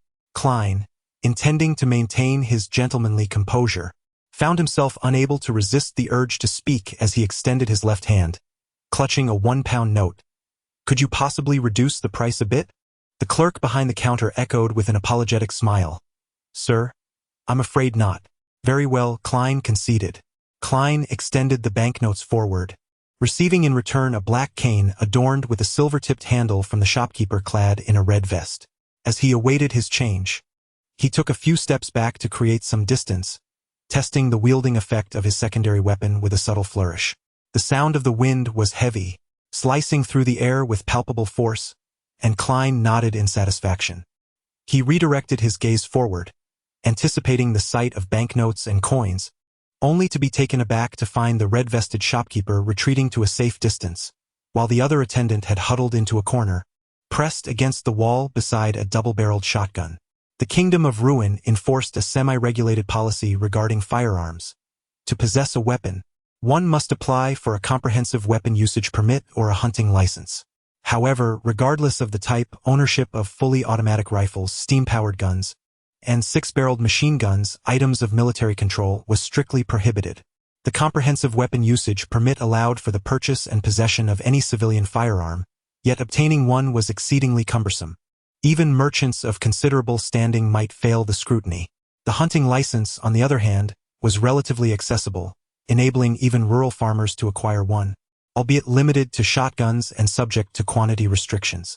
Many with modest means would apply for such a license for self-defense in critical situations, much like the present. Klein observed the vigilant expressions of the 2 shopkeepers, the corners of his mouth twitching as he let out a dry chuckle. "Indeed, this cane is exceptionally suited for wielding. I am quite pleased." Noticing his lack of aggressive intent, the shopkeeper behind the counter relaxed, extending both hands to present the banknotes and coins he had just retrieved. Klein took a glance at the currency, noticing 2 5-solar notes, 2 1-solar notes, a 5-penny coin, and a 1-penny coin, and he could not help but nod in acknowledgement. After a brief pause, he disregarded the cashier's gaze and unfolded the 4 notes in the light, confirming the authenticity patterns and watermarks were intact. Securing the door, he meticulously counted the 11 pounds and 12 solar notes 3 times before placing them into the drawer of his desk. He then retrieved the copper-colored revolver with its wooden grip. Clink! 5 brass bullets cascaded onto the desk, and Klein carefully loaded the intricately designed silver demon-hunting bullets, adorned with dark insignia, into the revolver one by one. He similarly inserted only 5, leaving a vacant chamber to prevent accidental discharge, while the remaining 5 standard bullets were stored in a small metal box. Snap! The revolver clicked shut, providing Klein with a newfound sense of security. Eagerly, he tucked the revolver into his armpit holster, fastening it securely, and practiced the motion of drawing the weapon repeatedly, taking breaks to rest his weary arms, until dusk fell and the sounds of tenants moving in the hallway echoed. Only then did he change out of his formal attire and waistcoat, donning a casual brown-yellow coat, and began some arm relaxation exercises. Tap, tap, tap. Footsteps approached, a key inserted into the lock, the sound of turning echoed. Melissa, with her silky black hair cascading down, entered the room, her nose subtly twitching as her gaze swept over the unlit fireplace, and a flicker of disappointment briefly dimmed the sparkle in her eyes. Klein, hands in pockets, leaning against the desk's edge, smiled and said, "No, we shall dine out." "Dine out?" Melissa reacted with astonishment and inquired, "What about the Silver Crown restaurant on Daffodil Street? I've heard the cuisine is exquisite." Klein suggested. However, Melissa remained perplexed by the situation. Klein smiled and remarked, "Let us celebrate my new job." "You got a job?" Melissa's voice involuntarily rose. "But the interview at Tingen University is tomorrow, isn't it?" "It's a different position," Klein replied with a smile, retrieving a stack of banknotes from his drawer. "They even advanced me a month's salary." Melissa gazed at the crisp notes, her eyes widening in disbelief. "Oh my goodness. What kind of job did you find?" Klein hesitated, carefully choosing his words. "A security firm dedicated to the discovery, collection, and preservation of antiquities. They require a professional consultant, offering a 5-year contract at £3 a week." "Were you worried about this last night?" Melissa pondered aloud after a moment of silence. Klein nodded in affirmation. "Yes, being an instructor at Tingen University would be more respectable, but I have a greater affinity for this position." "Actually, it sounds quite promising," Melissa replied, her expression shifting to one of encouragement, though tinged with curiosity. "How could they possibly advance you an entire month's salary?" "Because we need to relocate, requiring more space and our own bathroom," Klein responded, a smile tugging at the corners of his mouth. He felt his laughter was impeccable, almost tempted to ask if she was surprised. Melissa paused for a moment, then spoke rapidly, her voice tinged with a hint of anxiety. "Klein, our living conditions are actually quite decent. My occasional complaints about not having my own washroom are merely habitual. Do you remember Jenny? She used to live next door to us. Ever since her father was injured and lost his job, they had to move down the street, and now a family of 5 is crammed into a single room, 3 on the bunk beds and 2 sleeping on the floor. They are even considering subletting the remaining space on the floor. Compared to her situation, we are fortunate and should not squander your salary on this matter. Besides, I truly enjoy Mrs. Sling's bakery." Klein, taken aback, found her reaction diverging sharply from his expectations. Chapter 24. Frugality and household management. As the golden hues of dusk enveloped the world outside, Klein gazed into Melissa's eyes, suddenly at a loss for words, as all his prepared lines seemed utterly inadequate.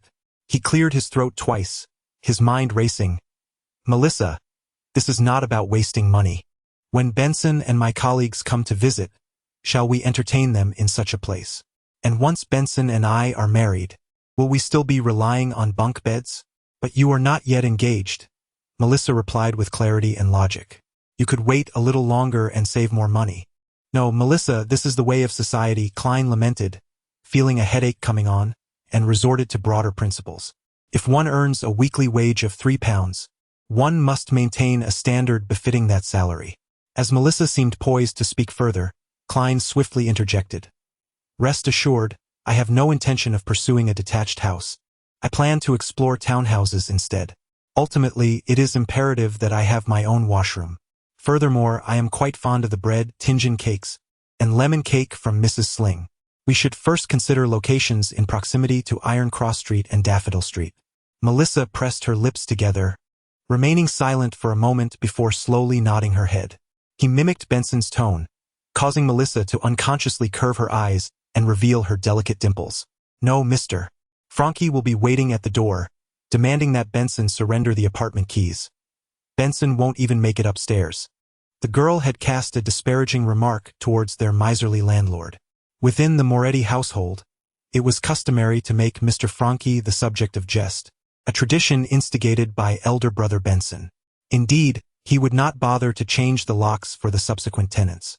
Klein smiled in agreement, gesturing towards the entrance, and humorously proposed, "Shall we go to the Silver Crown restaurant to celebrate, Miss Melissa?" Melissa let out a slight sigh and responded, "Klein, do you know Selina? She's my classmate and a dear friend." Selina? Instantly, a vision of a girl with deep auburn hair and rich brown eyes filled Klein's mind. Her parents were devotees of the night goddess, bestowing upon her the blessing of Saint Selina's name. She had yet to turn 16, being half a year younger than her sister Melissa, and was a joyful, cheerful, and extroverted young lady. Ah yes, Klein nodded, acknowledging his recollection of Selina Wood. Her brother Chris is a transactional lawyer, currently earning nearly £3 a week, while his fiancée E works part-time as a typist. Melissa first outlined the situation and then remarked that they have been engaged for over 4 years, in pursuit of a stable and comfortable life after marriage. They are still saving money and have not yet walked down the aisle. They plan to wait at least another year. According to Selina, individuals similar to her brother generally marry only after the age of 28, necessitating early preparation and prudent saving to avoid wastefulness. Is it truly necessary to expound such profound principles over a mere dinner outing? Klein listened, torn between laughter and tears. After a few moments, he said, "Melissa, I currently have a weekly income of £3, and it will increase annually. There is no need for concern. However, we must save for unforeseen circumstances. For instance, that security company might suddenly go bankrupt. I have a classmate whose family faced such a fate. His father's company collapsed, forcing him to seek temporary work at the docks, and their circumstances deteriorated rapidly, compelling him to drop out of school." Melissa earnestly urged her brother, her expression grave. Klein covered his face with his hand, stating that security company has ties to the government. It is unlikely to collapse without cause. Yet Melissa persistently countered, "But the government is unstable. After each election, if there is a change in party, the majority of positions are often replaced, resulting in chaos." "Dear sister, you truly possess a wealth of knowledge," Klein remarked with a mixture of exasperation and amusement, shaking his head. "Very well, I shall prepare a stew with the leftover ingredients from yesterday. Please venture to the market and procure a pan-seared fish, a piece of beef seasoned with black pepper sauce, a small tin of cream, and a cup of ginger beer. In essence, let us indulge in a modest celebration." These delicacies were frequently peddled by the vendors of Iron Cross Street. A pan-seared fish costing between 6 to 8 pence, a moderately sized piece of beef with black pepper sauce for 5 pence, a cup of ginger beer at 1 penny, and a small tin of cream approximately weighing a quarter pound for 4 pence, while 1 pound of cream could be purchased for 1 shilling and 3 pence. The original owner, responsible for purchasing household provisions during holidays, was well acquainted with the prices. After a brief mental calculation, Klein estimated the total to be around 1 shilling and 6 pence, from which he extracted 2 1-shilling notes. Melissa, no longer opposing the plan, set aside her stationery bag and accepted the banknotes. Observing her sister retrieve a small tin for the cream and a bowl for the other ingredients, and with a light-hearted step towards the door, Klein pondered for a moment before calling out to her, "Melissa, use the remaining money to buy some fruit." Upon uttering these words, Klein swiftly approached, producing the leftover copper pennies from his pocket and placing them in his sister's palm. "What?" Melissa's brown eyes gazed at her brother with a mix of confusion and surprise. Klein took a couple of steps back, offering a gentle smile. "Do remember to stop by Mrs. Sling's and treat yourself to a small slice of lemon cake." Melissa opened her mouth slightly, blinked her eyes, and ultimately managed to utter a single word. "All right." She swiftly turned around, pulled open the door, and hurriedly made her way towards the staircase. A river flowed past, flanked by towering cypress and maple trees, the air so fresh it intoxicated the senses.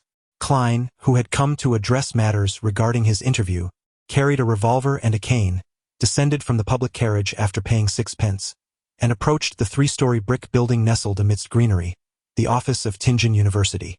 Truly, It is one of the most renowned universities in the Kingdom of Ruin, Klein mused as he walked for the first time in this place.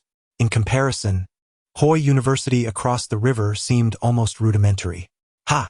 Ha! The shouts grew nearer as two rowing boats surged from upstream on the Hoi River, their wooden oars moving in perfect unison. This rowing sport was all the rage among the universities of Ruin, and given Klein's background, which required scholarship support for his studies, he had participated in Hoi University's rowing club alongside Welch and others, proving himself a skilled rower. How youthful he felt.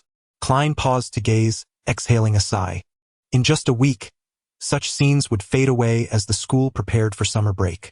Walking along the tree-lined path, he arrived at the gray three-story brick building, registered, and seamlessly entered, skillfully locating the office that had received him previously.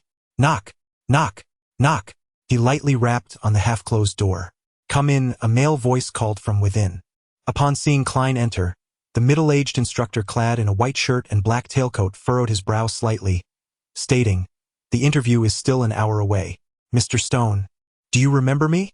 I am Klein Moretti, a student of the esteemed Professor Cohen, and you have reviewed my letter of recommendation." Klein smiled as he removed his hat. Mr. Haven Stone stroked his dark beard in contemplation and inquired, "Is there something you need? I am not responsible for the interviews. Actually, I have secured a position and will not be attending the interview today." Klein candidly expressed his purpose. "I see." Mr. Stone comprehended, rising to extend his right hand and proclaiming, "Congratulations. You are indeed a polite young man. I shall inform the professors and senior faculty members."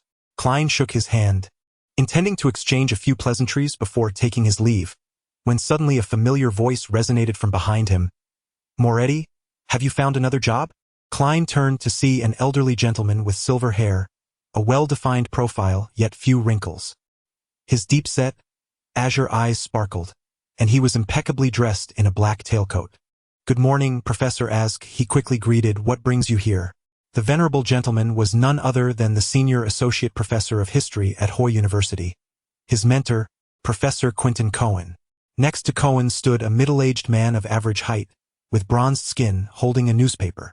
He was clean-shaven, donned a bowler hat, with dark hair and hazel eyes that bore an ineffable wisdom, complemented by a subtle black mole just below his right ear. Klein recognized him, Mr. Azik, a history professor from Hoi University, who often assisted the original owner. He enjoyed engaging in debates with his mentor, the esteemed associate Professor Cohen, their viewpoints frequently at odds. However, in truth, the two shared a close friendship, as evidenced by their fondness for conversing together. Cohen nodded slightly, his tone softening as he inquired, "Mr. Azik and I are here to attend an academic conference. What employment have you secured?" "A security company specializing in the discovery, collection, and preservation of antiquities requires a professional consultant, offering £3 per week." Klein reiterated the words he had shared with his sister the previous day, then elaborated, "As you know, I prefer to explore history rather than merely summarize it." Cohen gently acknowledged, "Everyone has their own choices. I am pleased that you remembered to inform the University of Göttingen rather than simply being absent." At this moment, Azik interjected, "Has the case been classified as a burglary? And has it made the papers so soon?" Klein paused, choosing his words carefully. "I am not entirely clear on the specifics. Previously, Welch had obtained a notebook belonging to the Antigonid dynasty of the Solomonic Empire and sought my assistance in interpreting it. I initially engaged for a few days, but then became preoccupied with my job search. Just a couple of days ago, the police visited me." He deliberately mentioned the Solomonic Empire and the Antigonid dynasty, curious whether the two historians would possess any knowledge regarding them. "The quaternary," Cohen murmured, furrowing his brow. With his bronze skin and weary gaze, Ask was initially taken aback, then inhaled deeply, massaging his temple with his left hand that held the newspaper. "Antigonus. It feels quite familiar. Yet I cannot recall where I have heard it before." Chapter 25. The church. As Ask muttered to himself, he instinctively glanced at Quentin Cohen, seemingly in search of a hint or inspiration. Cohen, with his sunken eyes and deep blue irises, shook his head without hesitation. "I have no recollection whatsoever." "Well, perhaps it is merely a matter of similar roots," Ask remarked, lowering his left hand and offering a self-deprecating smile. Klein felt a tinge of disappointment at this outcome but could not resist adding, "Professor, Mr. Ask, as you know, I am deeply interested in exploring and reconstructing the history of the Quaternary period. If you happen to recall anything or acquire additional information, could you possibly write to me?" Of course, Cohen, the silver-haired senior professor, expressed his satisfaction with Klein due to today's events. Ask nodded in agreement. "Is your address still the same?" Cohen waved his black cane. "It certainly is time for a change of scenery." At that moment, Klein cast a glance at the newspaper in Ask's hand and pondered aloud. "Professor, Mr. Ask, what does the paper say about Welch and Naya?" "I only gleaned a few details from the investigating officer."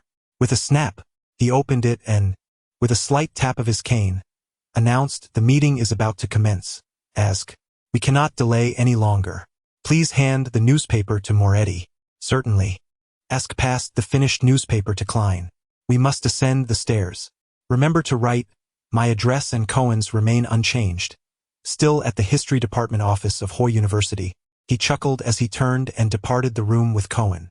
Klein doffed his hat in respect, watching the two gentlemen as they left, before bidding farewell to the office's proprietor, Haven Stone. He then meandered down the corridor and exited the gray three-story building into the sunlight. Raising his cane, he unfurled the newspaper and glanced at the headline, "The Tianjin Morning News." In this age of burgeoning industrialized paper production and printing, the price of a newspaper had plummeted to a mere penny, thereby broadening its readership. Klein did not linger on other articles, but quickly located the report on a burglary and murder that occupied the news section. According to the police department, Mr. Welch's home was a scene of utter devastation, with all gold, jewelry, and cash stolen, alongside every valuable, easily transportable item, leaving even the copper pennies behind. There is reason to believe that a band of ruthless criminals perpetrated this act, showing no hesitation in slaying innocent witnesses to their appearance, such as Mr. Welch and Ms. Naya. This is a flagrant violation of the kingdom's laws, a direct affront to public safety. No one wishes to encounter such a fate. Certainly, the good news is that the police department has successfully identified the perpetrator and apprehended the principal suspect. We shall provide further updates promptly. Reporter John Browning has managed the situation with discretion. Klein strolled along the tree-lined path, subtly nodding to himself. He casually flipped through the newspaper, engrossed in other news and serialized stories as he ambled along. Suddenly, a chill ran down his spine, causing every hair on his body to stand on end, as if pricked by countless tiny needles. Is someone watching me? Assessing me? Monitoring me?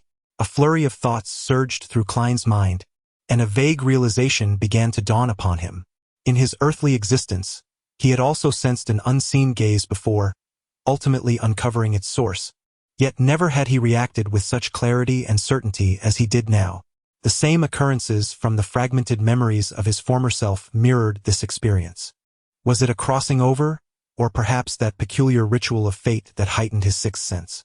Klein suppressed the urge to seek out the observer, adopting the demeanor of characters from the novels, films, and television shows he had encountered. He slowed his pace, folded the newspaper, and gazed toward the Hoy River. Subsequently, he turned his head slightly as if admiring the scenery, then naturally pivoted to take in his surroundings. Aside from the trees, the lawn, and the students passing in the distance, there was no one else present. However, Klein remained convinced that someone was still observing him. His heart raced, blood coursing through his veins in a tumultuous rhythm.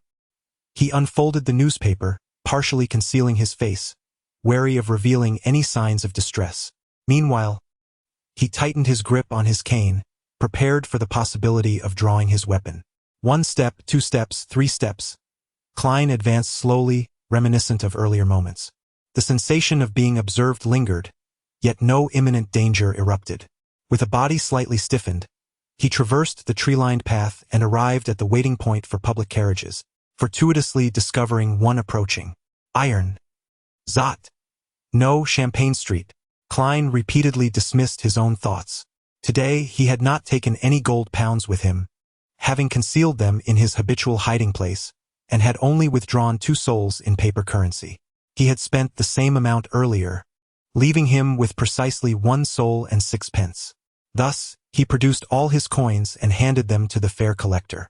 Boarding the carriage, he found a seat, and as the door closed, Klein felt the unsettling sensation of being watched finally dissipate. He exhaled slowly, sensing a slight tremor in his hands and feet. What should he do next? Klein gazed out the carriage window, straining to devise a plan. With the intentions of the observer unclear, he presumed malice. A series of thoughts emerged, only to be dismissed one by one. Having never encountered such a situation, he took several minutes to find clarity. He must alert the night watch. Only they could effectively resolve the predicament. However, he could not approach them directly, as that would expose him, perhaps fulfilling the observer's intentions. Following this line of reasoning, Klein roughly formulated one plan after another, his ideas gradually crystallizing. Exhaling a sigh of relief, he regained a semblance of calm and earnestly observed the swiftly passing scenery outside the window. Until the carriage arrived at Champagne Street, no unforeseen events had transpired. However, the moment Klein alighted from the vehicle, he was immediately engulfed by that unsettling sensation of being watched. He feigned ignorance, grasping a newspaper and leisurely proceeding towards Zotland Street. Yet, he did not enter that thoroughfare. Instead, he veered around to the rear onto Red Moon Street, where a charming white square awaited, adorned by a grand cathedral with a spire, St. Selena's Church, the headquarters of the Night Goddess Church in Tingen. As a devout follower, it was not at all peculiar to attend Mass and partake in prayers on a day of rest. This cathedral exhibited a distinct earth-like Gothic architecture, predominantly cloaked in black, with a towering, weathered bell tower soaring above the massive central buttress nestled between the red and blue checkered windows, piercing the heavens. Klein stepped into the church, making his way down the aisle toward the vast prayer hall. Along the path, narrow high windows, inlaid with intricate blue and red patterns, allowed shafts of colored light to filter through, deep blue verging on black and red reminiscent of the moon, casting an eerie shadow across the surroundings. The feeling of being observed dissipated once more, and Klein's demeanor remained unchanged, devoid of joy, as he advanced towards the open expanse of the grand prayer hall. Here, high windows were absent, and the profound darkness took center stage. However, behind the arched altar, on the wall facing the entrance, dozens of fist-sized circular openings punctuated the surface, permitting the splendid, pure rays of sunlight to flood in, crystallizing the light. It was akin to a wanderer in the night suddenly gazing upwards to behold the starry sky, witnessing each brilliant star so exalted, so pristine, so sacred. Despite his persistent belief that the divine could be studied and comprehended, Klein found himself bowing his head in humility. As the bishop's deep and gentle voice of sermon resonated, he quietly traversed the aisle that divided the seats, seeking a secluded spot near the passageway, where he gradually took a seat. Leaning his cane against the back of the chair in front of him, Klein removed his top hat and placed it, along with the newspaper, upon his lap. He then clasped his hands together, resting them against his lowered forehead. This entire process was executed with deliberate slowness and order, as if he were truly preparing for prayer. Klein closed his eyes, listening intently to the bishop's voice in the enveloping darkness. They stood bare, devoid of attire and sustenance, entirely exposed to the biting cold. They were drenched by the torrential rain, clinging to the rocks, having nowhere to seek refuge. They were the mothers separated from their children, the orphans bereft of hope, the impoverished forced from the righteous path. The night did not forsake them, granting them its compassion. Echoes layered upon one another, each sound resonating clearly, as Klein found himself enveloped in darkness, his spirit seemingly cleansed. He contemplated these reflections until the bishop concluded his sermon, bringing the Mass to a close. The bishop opened the door to the confessional adjacent to him, and one by one, men and women formed a queue. Klein opened his eyes, donned his top hat, retrieved his cane and newspaper, and rose to join the orderly line. After a span of 20 minutes, it was finally his turn. Stepping inside, he closed the door behind him, plunging once more into dimness. "Child, what would you like to express?" The bishop's voice emerged from behind the wooden barrier. "Someone is following me. I wish to seek Dunn Smith." As if shrouded in darkness, his tone softened. To the right of the confessional door, at the very end, there lay a concealed entrance, where someone awaited to guide him. In the midst of conversation, he tugged a cord within the room, summoning the sound of a bell that reached a priest's ears. Once he sensed that the feeling of being observed had dissipated, he adjusted his black top hat and, with an expression devoid of any superfluous emotion, grasped his cane and turned right, proceeding until he arrived at the arched altar. There, upon the wall aligned to the side, he discovered the hidden door, which he opened silently and slipped through. The concealed door closed softly behind him as a middle-aged man clad in a black clerical robe emerged into the glow of the gaslight, coming into view before Klein. "What is it?" the middle-aged priest inquired succinctly. Without further questioning, he turned and advanced in silence. Klein nodded, adjusted his hat, and quietly followed, cane in hand. Roshan had mentioned that to the left at the crossroads leading to the Charney's Gate stood the Church of St. Selena. Chapter 26. Practice tap, tap, tap. Klein walked with a straight back, keeping a steady pace behind the middle-aged priest, refraining from inquiries or idle chatter, as still as a windless lake. Navigating through the heavily guarded passage, the middle-aged priest unlocked a secret door with a key and gestured towards the stone staircase descending below, stating, "To the left at the crossroads is the Charney's Gate. May the goddess bless you." Klein traced the shape of a crimson crescent in the air before his chest. He ceased further words and, following the stone staircase, made his way step by step into the deepening darkness, aided by the elegant gas lamps embedded in the walls on either side. He did not head towards the direction of the Charney's Gate, for Dunn Smith, who had just completed his shift, would certainly not be there.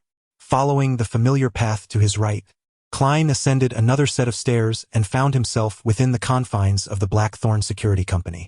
Observing the doors either tightly shut or slightly ajar, he refrained from recklessly searching and instead entered the reception area, where he spotted a sweet-faced brunette deeply engrossed in a magazine. "Hello, Roshan." Klein approached from the side and deliberately tapped the table. Clatter. Startled, Roshan leapt to her feet, knocking over her chair, and exclaimed in a flurry, "Hi! The weather is lovely today. Klein, what brings you here?" She placed a hand on her chest, catching her breath, akin to a little girl frightened of being caught slacking off by her father. "You startled me. I thought the captain had come out." Roshan shot Klein a reproachful glance. "You could have knocked."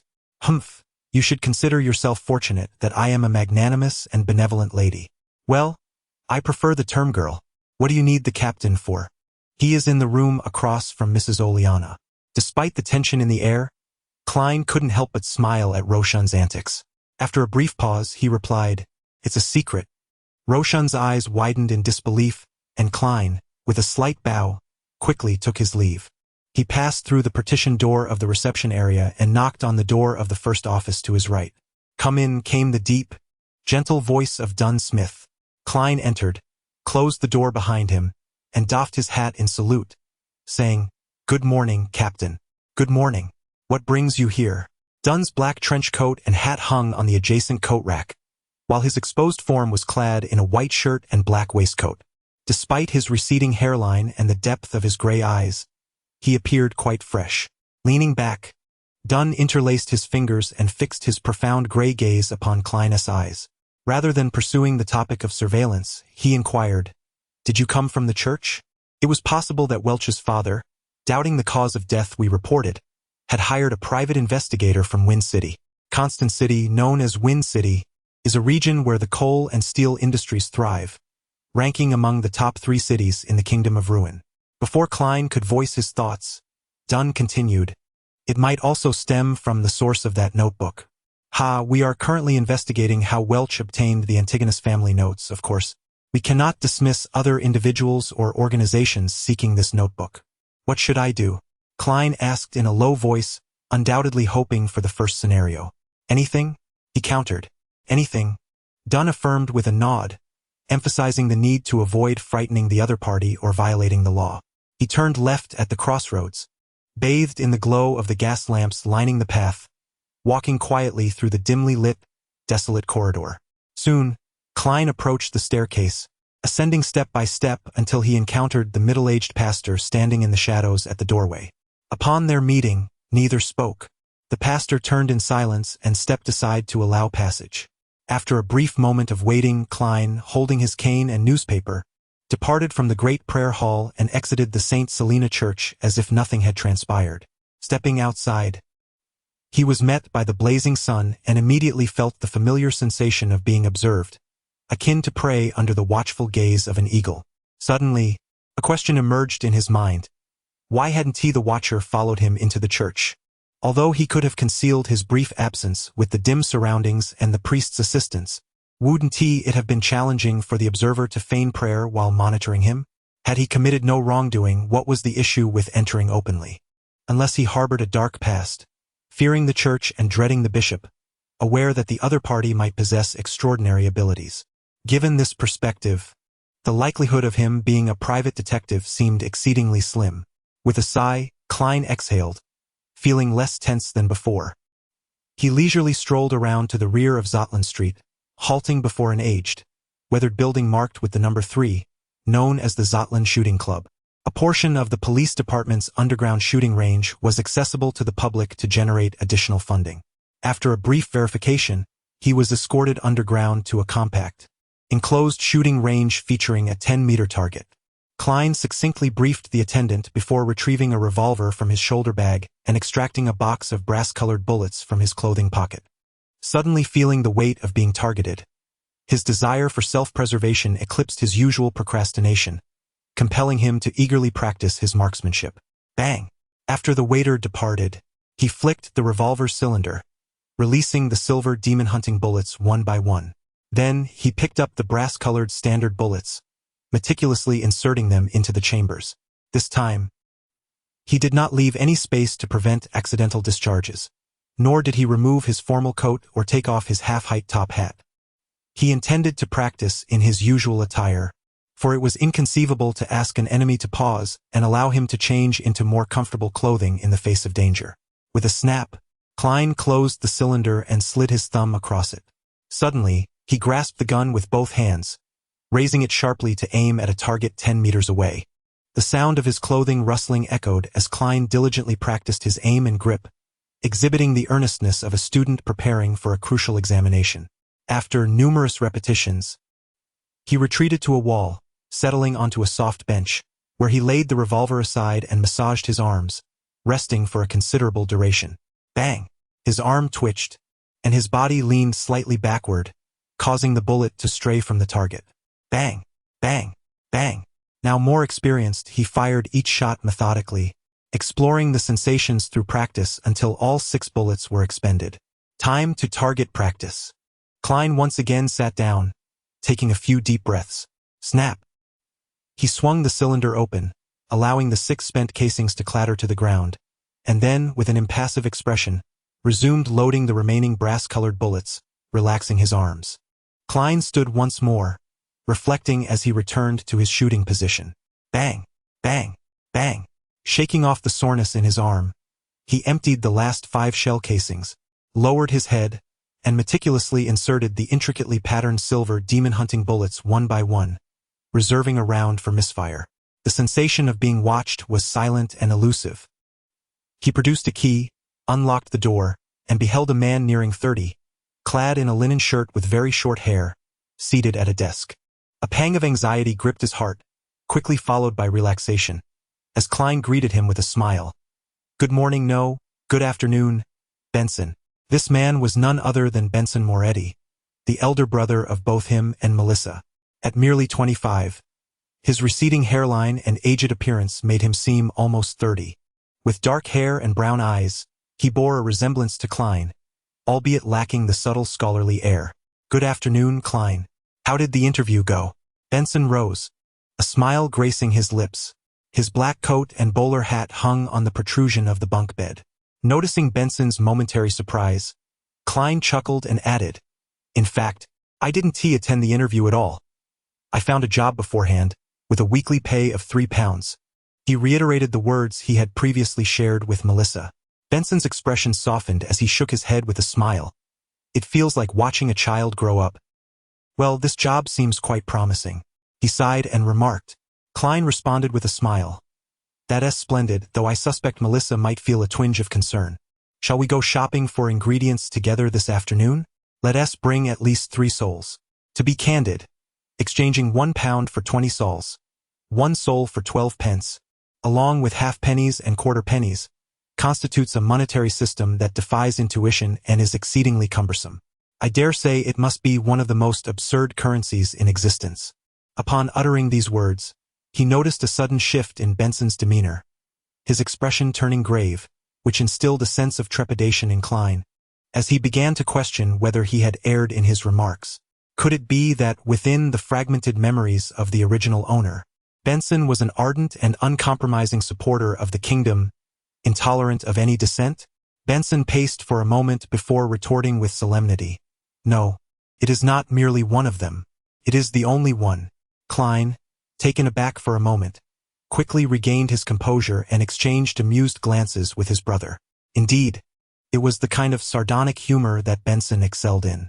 With a wry smile, Benson added with utmost seriousness, "You must comprehend that establishing a reasonable and straightforward currency system requires a fundamental premise: the ability to count and an understanding of the decimal system. Regrettably, such individuals are exceedingly rare among those lofty figures." Chapter 27. The Dinner of the Siblings. How incisive! Klein chuckled, drawing from his extensive experiences from a previous life to add with a touch of sarcasm. In fact, there is no evidence to suggest that those high-ranking individuals possess any semblance of intellect. Well, splendid! Benson roared with laughter, giving a thumbs up. Klein, you are far more amusing than you were before. Taking a deep breath, he continued, I still have to get to the dock this afternoon.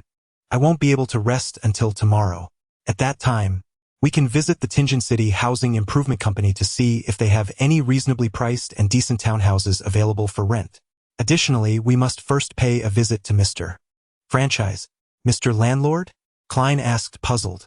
Is it possible that the current landlord has some well-located townhouses?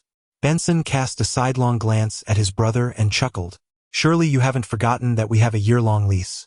Have you? It's only been 6 months. Klein gasped in realization. He had indeed overlooked this matter. Although the rent was paid weekly, the lease extended for a full year. Moving now would be tantamount to breaching the contract. If they were taken to court, they would face hefty penalties. You still lack sufficient worldly experience, Benson remarked, running his fingers through his receding black hair. This was a term I fought hard to secure. Otherwise, Mr. Franchise would only agree to a 3-month lease. For the affluent, landlords typically rent for a year, 2, or even 3 years to ensure stability. However, for us, previously us, and our neighbors, landlords are perpetually anxious about potential emergencies that may prevent tenants from paying rent, thus preferring short-term contracts. This way, they can frequently adjust the rent as circumstances dictate. Klein added, drawing from the fragmented memories of his predecessor and his own rental experiences.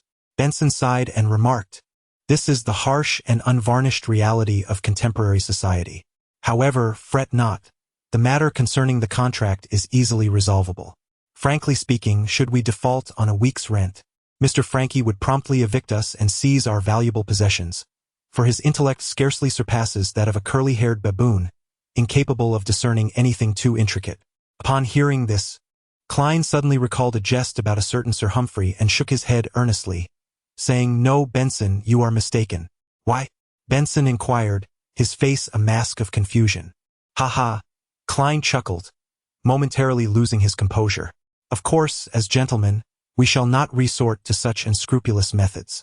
Tomorrow we shall engage in a direct dialogue with Mr. Frankie. Trust me, he is easily swayed, quite easily indeed.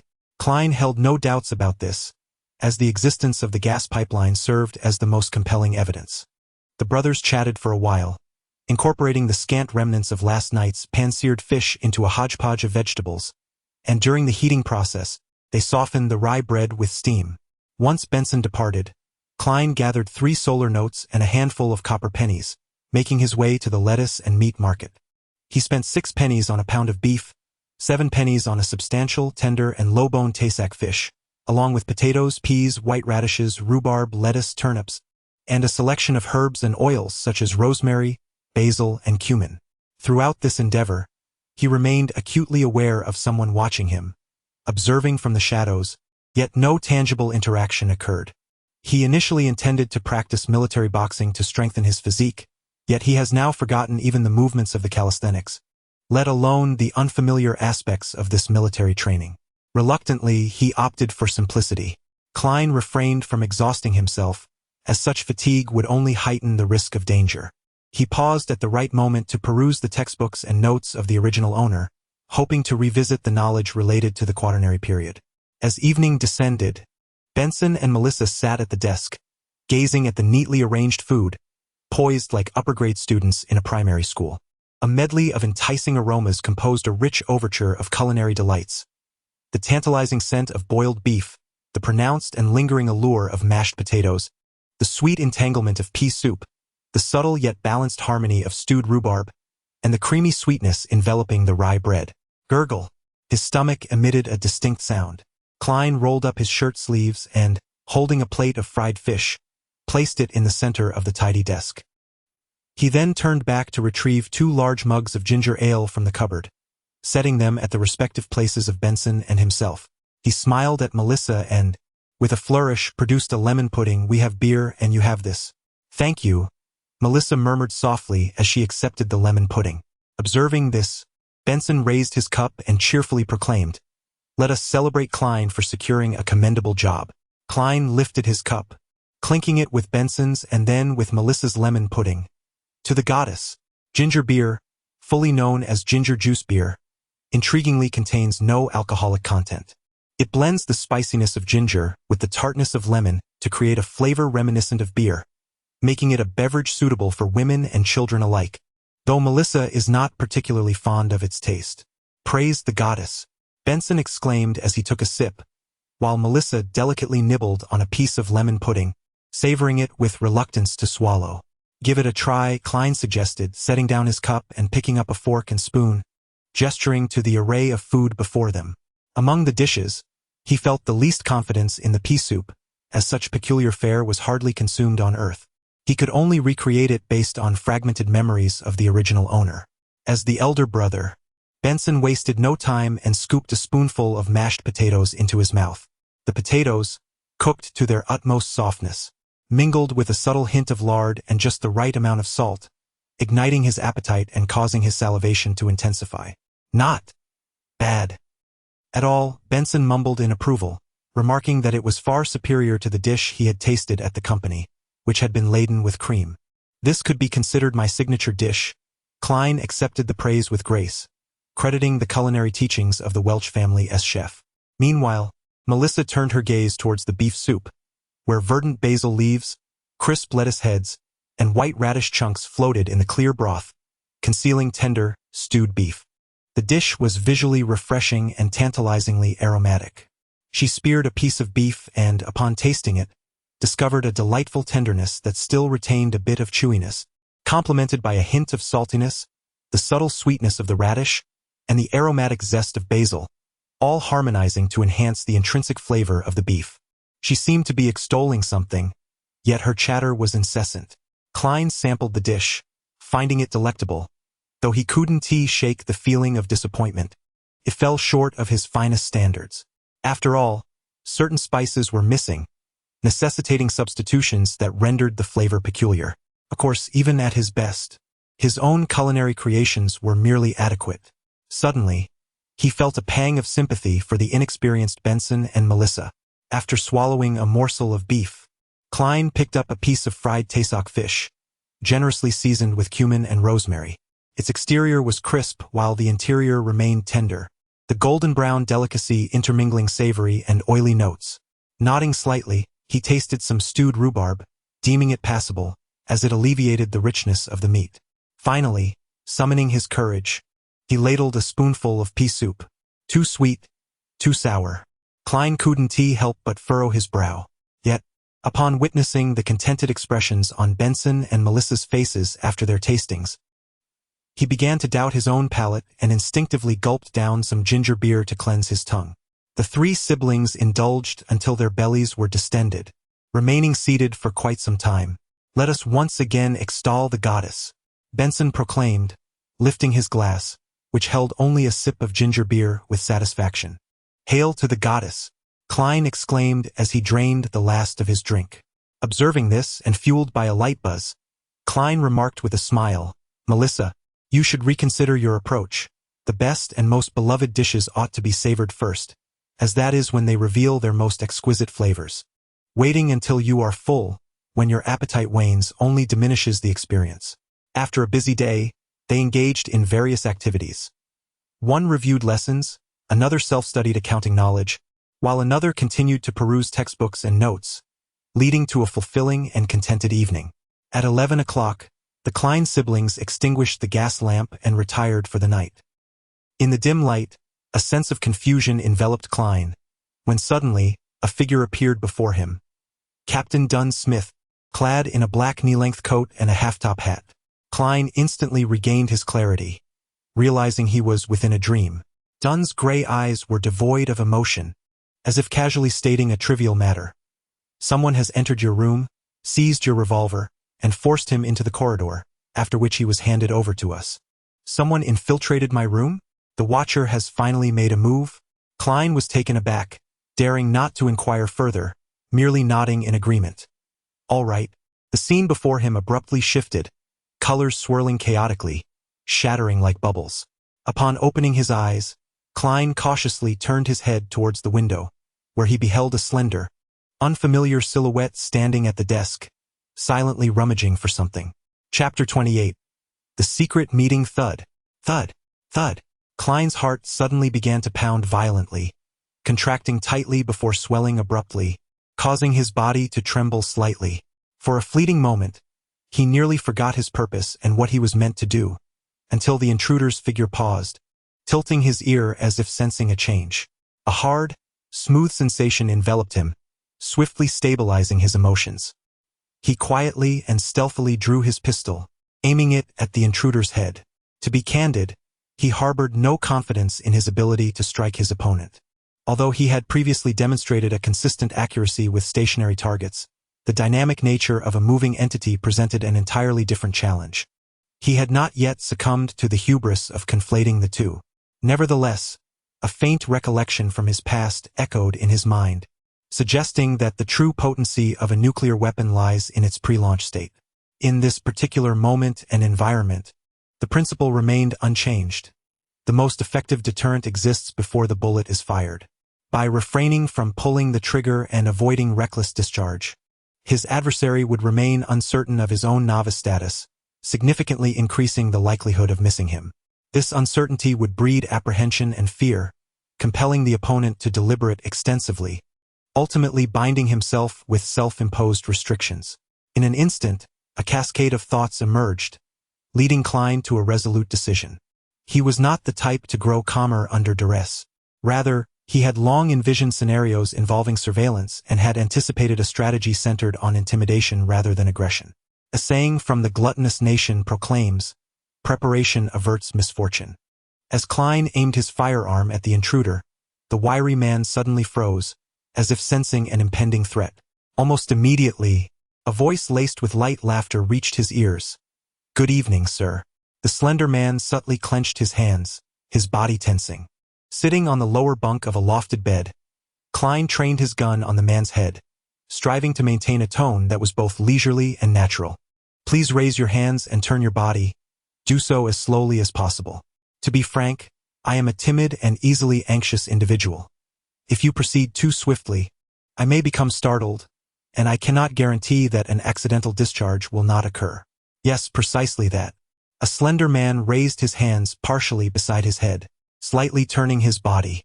The first thing that caught Klein's eye was the neatly fastened buttons of his black, form-fitting attire, followed by two dense, sharp, brownish-yellow eyebrows.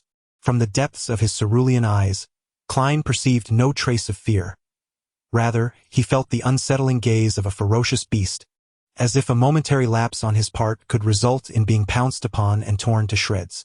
He tightened his grip on the gun's handle, striving to maintain an expression of composure and indifference. Only when the slender man faced him completely did Klein lift his chin, gesture towards the door, and say softly and gently, "Sir, let us step outside to converse, so as not to disturb other sweet dreams. Do move slowly and tread lightly. Such is the fundamental courtesy of a gentleman." The slender man's cold gaze shifted, casting a glance at Klein. Yet he maintained his half-raised hands and took measured steps towards the entrance. Under the aim of the revolver, he turned the doorknob and slowly opened the door. Just as the door was half ajar, he suddenly crouched and rolled forward, causing the door to slam shut as if pulled by a tempest. The commotion startled Benson, who occupied the upper bunk, rousing him from his slumber in a daze. At that moment, a melodious and tranquil tune wafted in from outside, accompanied by a deep, soothing voice that sang, "Ah, the threat of fear, the crimson hope, one truth remains. This life swiftly passes. One truth indeed, all else is a lie. The bloom shall wither and depart from this world." This poetry seemed to possess a power that relaxed and calmed the minds of those within, as Benson above and Melissa in the adjoining room drifted back into a dreamy slumber. Klein was enveloped in tranquility, nearly stifling a yawn. The slender man's agile escape had caught him off guard, leaving him no time to react. As he gazed at the closing door, a faint smile graced his lips, and he murmured to himself, "You may not believe it, but my shot was merely a blank to guard against an accidental discharge." He then listened intently to the midnight sonnet, patiently awaiting the conclusion of the skirmish outside. In less than a minute, the serenity, akin to the melody upon a moonlit lake, was abruptly interrupted, and the night reclaimed its profound silence. Klein silently rotated the chamber, shifting the empty slot aside, anticipating the outcome. 10 minutes passed in this state of anxious waiting, as he pondered whether to venture out and investigate. At last, the steady and gentle voice of Dunn Smith resonated from the doorway. "It has been resolved." Klein exhaled, steadied his revolver, grasped the key, and, barefoot, cautiously approached the entrance. He opened the door silently to behold Dunn Smith, clad in a knee-length black coat and a semi-formal hat, his deep gray eyes reflecting a sense of calm. Gently closing the door behind him, Klein followed Dunn to the end of the corridor, standing bathed in the faint crimson moonlight. He had squandered some time in reverie. Dunn gazed out at the red moon, his tone serene as he inquired, "Do you know his origins now?" Klein felt himself relax considerably. Dunn nodded slightly and remarked, "There exists an ancient organization known as the Mysterious Society, established during the Quaternary period, connected to the Solomon Empire and certain degenerate nobility of that era. The notes of the Antigonus family originate from them, having found their way into the antiquities market due to the negligence of one of their members, which Welch subsequently acquired. They have been compelled to send individuals in search of it." Before Klein could inquire further, Dunn paused and continued, "We shall employ the clues to apprehend some of their members in reverse. The results may not be particularly promising. These individuals are as adept at evasion as rats in the sewers. However, they will at least come to realize that the notes of the Antigonus family may very well have fallen into our possession, or that we hold crucial leads. Consequently, unless the items in question are of paramount importance, they will likely abandon this endeavor altogether, as it aligns with their survival philosophy." "But what if the notes are of utmost significance?" Klein asked with concern. "Our knowledge of the Mysterious Society is scant. Our success in this matter is largely attributable to your cleverness, which is a credit to you. Considering the potential hidden dangers and the enhanced insights that could aid in locating the notes, you have an opportunity to make a choice." A chance to choose? Klein sensed the gravity of the situation, his breath instinctively becoming heavier. Dunn's smile faded, his expression turning serious and solemn as he asked, "Do you aspire to become an extraordinary individual? You can only select an extraordinary being from an incomplete sequence. Certainly, you may also relinquish this opportunity, choosing instead to accumulate merits until they suffice to elevate you to the status of the Sleepless One, the initial guardian of the night bestowed by the goddess, the commencement of the complete sequence mastered by the church." Indeed, a surge of joy welled within Klein, momentarily dispelling any hesitation, and he eagerly inquired, "From which sequence 9 may I select?" One must possess detailed intelligence to ascertain whether to forfeit or accept, and to determine the specific choice. Dunn turned his body, draped in cascading scarlet veils, gazing into Klein's eyes as he spoke softly. "In addition to the Sleepless One, the Church possesses 3 distinct sequence 9 potion formulas. One is known as the Seeker of Secrets, the ability mastered by the Venerable Neil, Ah, Roshan must have mentioned it to you, as she can hardly contain her tongue. Our Seeker of Secrets potion formula and its disconnected components were acquired from the Moss Ascetic Society. At that time, they were said to be untainted, adhering to morals and doctrines, pursuing knowledge with steadfastness and maintaining strict confidentiality. Every member, upon becoming a Seeker of Secrets, must remain silent for 5 years, learning the art of stillness to cultivate their focus. The adage "do as you will, but harm not" originates from them. The Seeker of Secrets possesses a broad yet rudimentary understanding of mystical knowledge, including magic, witchcraft, and astrology, comprehending numerous ritualistic spells, yet they are acutely aware of certain presences hidden behind the veil of reality, necessitating a cautious approach imbued with reverence for extraordinary powers. We are lacking the majority of this sequence, causing the scattered fragments to fail to form a coherent chain. For instance, it's sequence 8, which perhaps the sanctum possesses. This nearly meets all my requirements. Klein nodded slightly, feeling a selective impulse. Fortunately, he recalled other elements. What of the other 2 types? The second is known as the Corpse Collector, a choice favored by numerous cultists of death worship in the southern continent. Upon consuming this potion, one is mistaken for a brethren by mindless undead, thereby evading their attacks. It grants endurance against the encroachment of cold, decay, and the stench of death, allows direct perception of certain malevolent spirits, and imparts knowledge of various undead characteristics and weaknesses, alongside enhancements in physical attributes. We possess its subsequent sequences 8 and 7. He chuckled. You should be able to guess its sequence 7, the medium. This was the choice made by Dali. Dunn elaborated with great detail. The medium indeed appears both mysterious and captivating. However, what I desire most is mastery over esoteric knowledge. Klein refrained from interjecting, listening quietly. Dunn Smith tilted his head towards the crimson moonlight and remarked, "The third type we only possess sequence 9. Regarding whether the sanctum conceals others, I am uncertain. It is referred to as the diviner." The diviner? Klein's pupils constricted, recalling the regret left by Emperor Russell in his diary. He lamented not choosing among the apprentice, the thief, and the diviner. Note: adapted from Edward Fitzgerald's English translation of the Rubaiyat. Chapter 29. Professions and housing are serious matters. Klein endeavored to suppress any unusual displays, approaching the inquiry with genuine curiosity. What abilities does a diviner possess? Your question lacks precision. It should rather inquire what powers one acquires upon consuming the diviner potion. Dunn Smith replied, shaking his head with a smile. His gray eyes and visage were turned away from the crimson moon, shrouded in shadow. Astrology, card reading, pendulum divination, clairvoyance, and a plethora of similar arts. However, it is not to suggest that partaking of the potion will immediately endow you with mastery over them. The potion merely grants you the eligibility and capacity to learn these skills. Observing Klein's hesitation, Dunn Smith added with a gentle smile, "Do not rush your decision. Inform me of your choice on Monday morning. Regardless of your inclination, whether to embrace a path or to forego it entirely, there shall be no additional opinions among our night watchers. Calm your mind and consult your inner self," he concluded, removing his hat with a slight bow before leisurely passing Klein, making his way toward the staircase. Klein remained silent, refraining from offering an immediate response, returning the bow in quietude as he watched Dunn depart. Though he had long harbored a yearning to become extraordinary, the actual opportunity presented before him filled him with trepidation.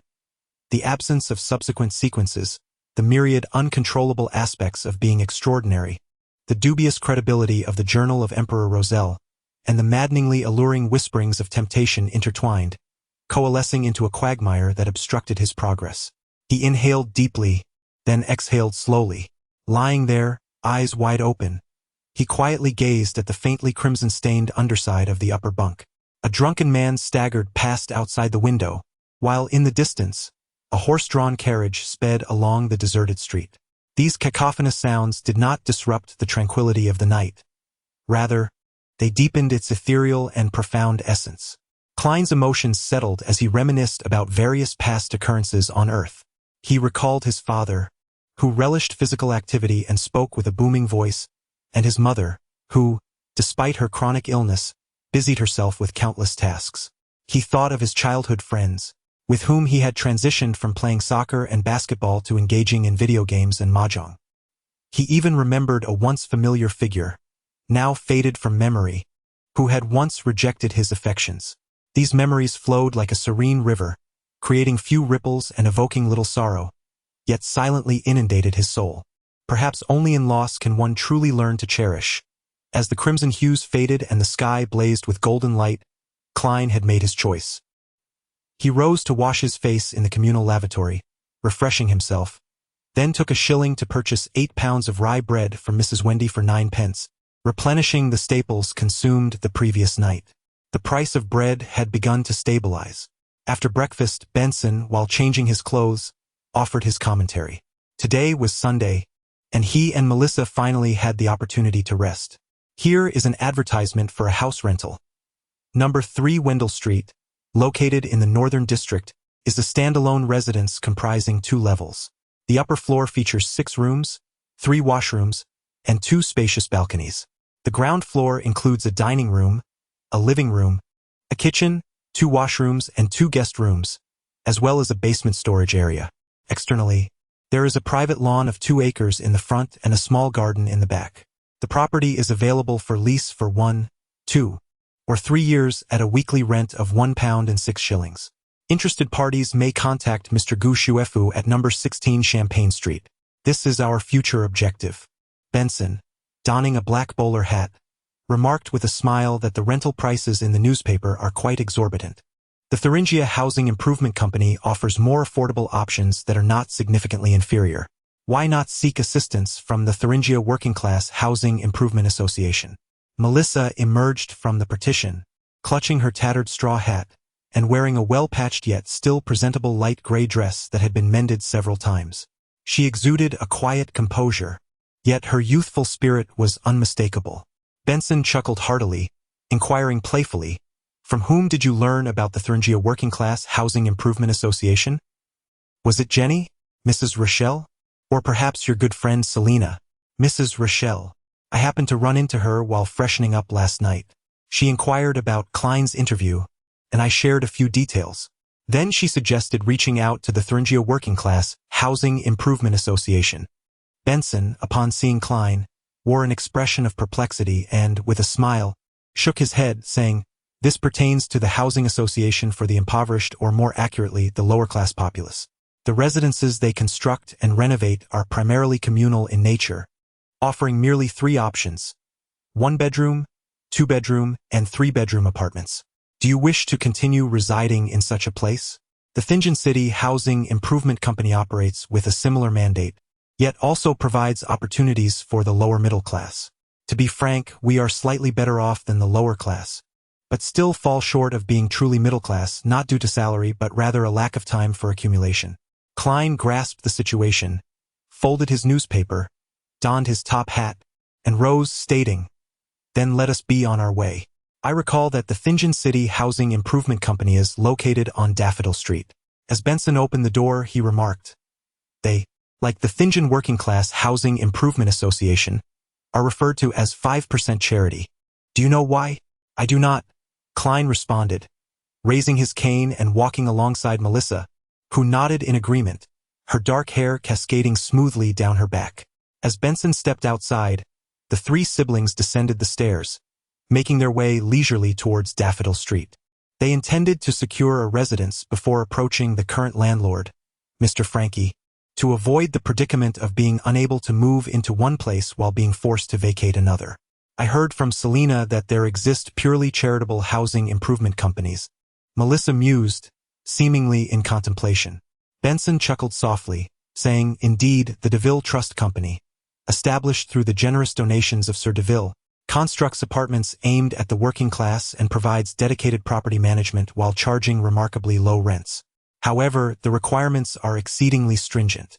Klein, perceptive as ever, responded with a wry smile, "It seems you are not particularly fond of it?" Klein furrowed his brow in confusion, asserting, "There appears to be no issue. Those are commendable stipulations." "Indeed," Melissa nodded in agreement. Benson tilted his head, glancing at them before chuckling again. "Perhaps I have shielded you too well. You have not truly witnessed the plight of the impoverished. Do you believe they can afford to receive essential vaccinations? The queues for free charitable medical organizations stretch months into the future. Do you think their employment is stable rather than temporary? If they cannot share the cost of housing and are required to pay rent, what happens when they face unemployment? Moreover, many women sustain their families by sewing and crafting matchboxes at home. Should we simply cast them out? Most of the impoverished expend every ounce of energy merely to survive. Do you truly think they have the luxury to discipline their children, preventing them from playing in the corridors? Perhaps the only recourse is to confine them indoors until they reach the age of 7 or 8, at which point they are sent to places willing to accept child labor. Benson described this with minimal embellishment, leaving Klein feeling somewhat unnerved. Is this truly the existence of the lower classes? Beside him, Melissa fell into a contemplative silence, and after a considerable pause, she spoke in a wistful tone. Ever since moving to the street below, Jenny has been reluctant to allow me to visit her at home. I hope her father can emerge from the shadows of his injuries and regain stable employment. However, I have witnessed far too many who resort to numbing themselves with alcohol. Benson let out a heavy scoff. Klein found himself at a loss for words, and Melissa seemed to be in a similar state of mind. The three siblings walked in silence to Daffodil Street, where they arrived at the Housing Improvement Company of Tingeon City. They were greeted by a warm-hearted middle-aged man, dressed informally in a white shirt and black waistcoat, without a hat. You may call me Scott. May I inquire what type of housing you are seeking? He glanced at Klein's silver-tipped cane, his smile growing even more genial. Benson was straightforward in his response. A row house. Scott perused the documents and files in his hands, his lips curling into a smile as he said, "Currently, we have 5 properties available for rent. To be frank, we primarily cater to those facing genuine housing difficulties, laborers and their children crammed into one room, often 6, 8, or even 12 individuals. Row houses are scarce.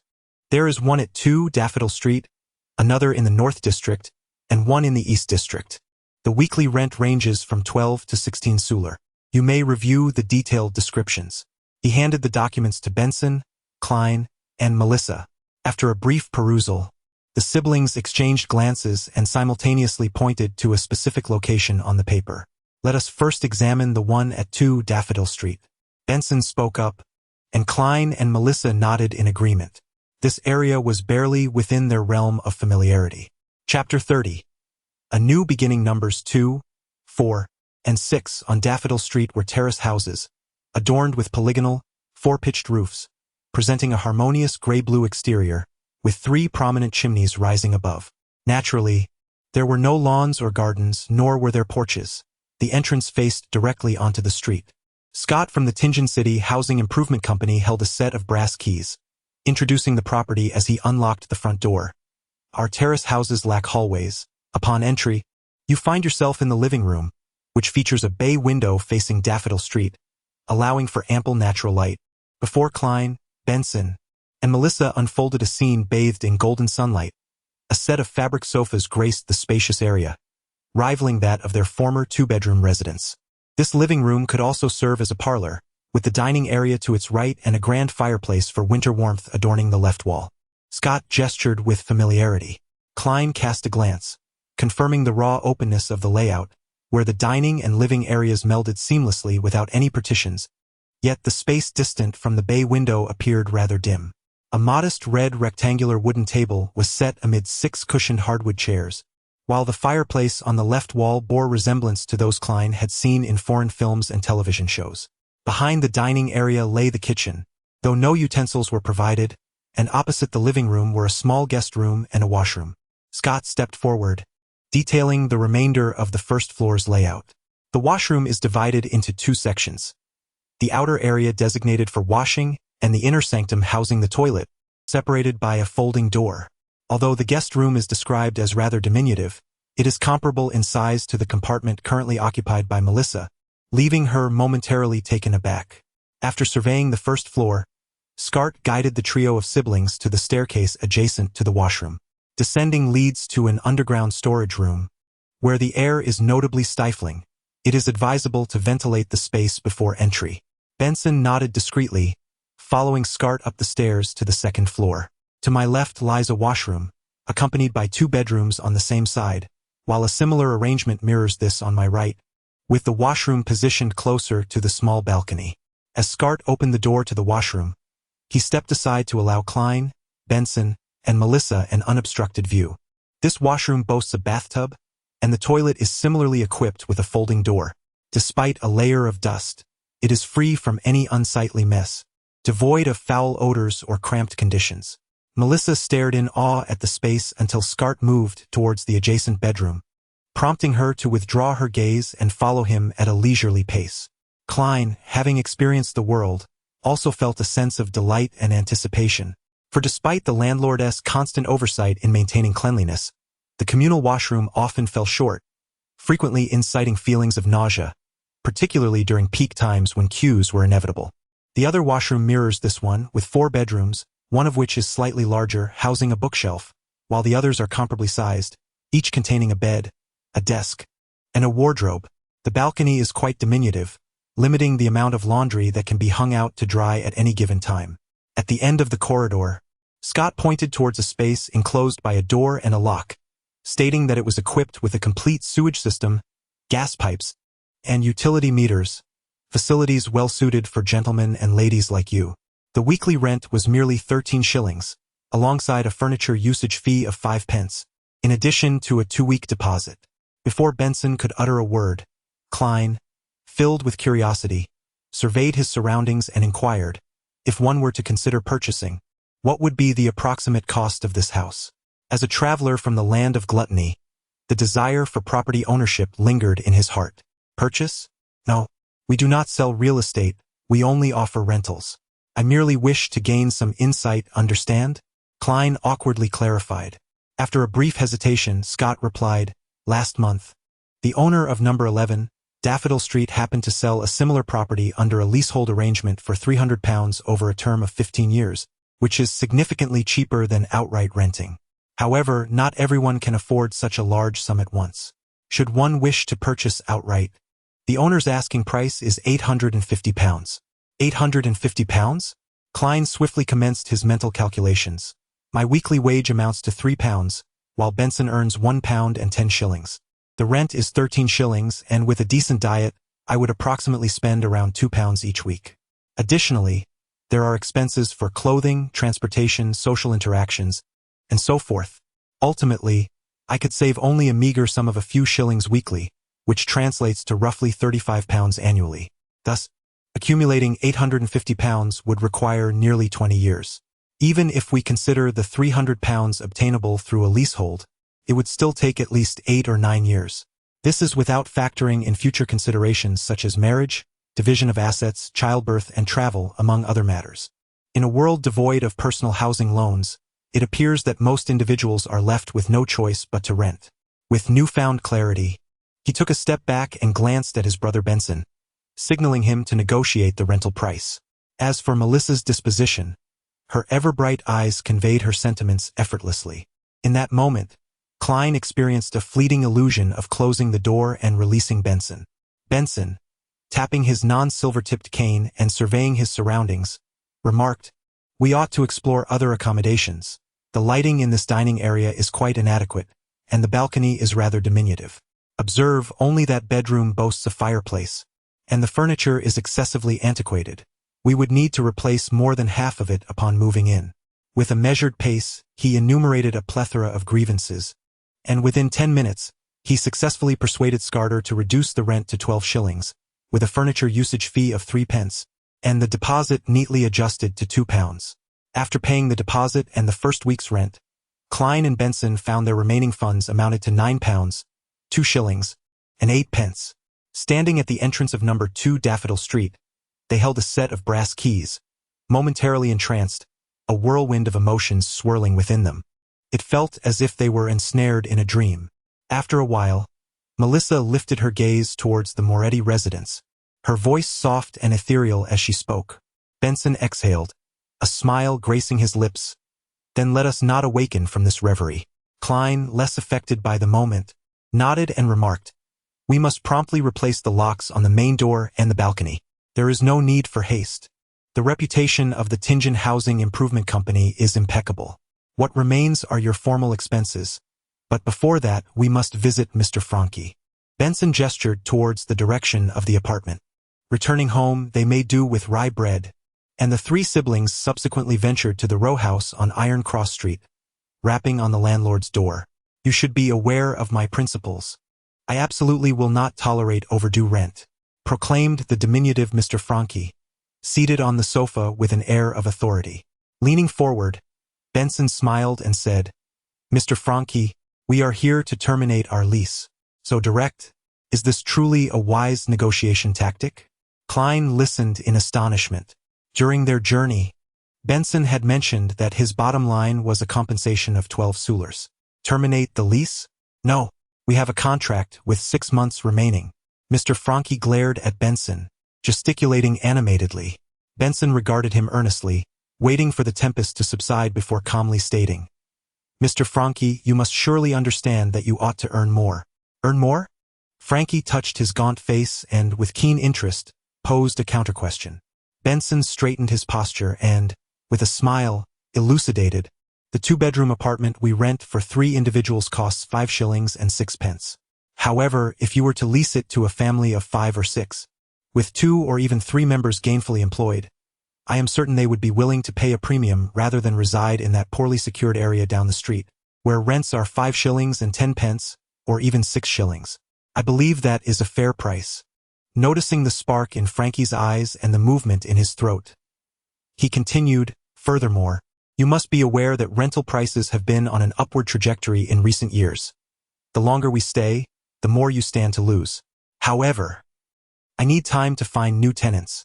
The inheritor of the apartment, Mr. Franke, was evidently swayed. Franke nodded in satisfaction. Benson, you are indeed a conscientious and honest young man. Very well, we shall sign the termination of contract. Klein, observing from the side, was taken aback, fully comprehending Mr. Franke's susceptibility to persuasion. How easily he was convinced. Resolving the previous contract issue, the 3 siblings first assisted Klein in purchasing formal attire before busily preparing for the move. Outside, the sun hung low in the sky, casting a golden hue tinged with a hint of fire through the bay window, spilling across the surface of the writing desk. Klein glanced at the neatly arranged books and notes on the shelf, gently placing the ink and fountain pen on the freshly cleaned table. At last, the tasks were completed.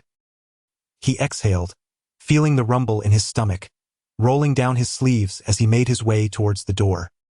He had acquired a bed that was solely his own, adorned with white sheets and a quilt, aged yet immaculate. Klein turned the doorknob and stepped out of the bedroom, just about to speak when he noticed the simultaneous opening of 2 doors across the way, revealing the figures of Benson and Melissa.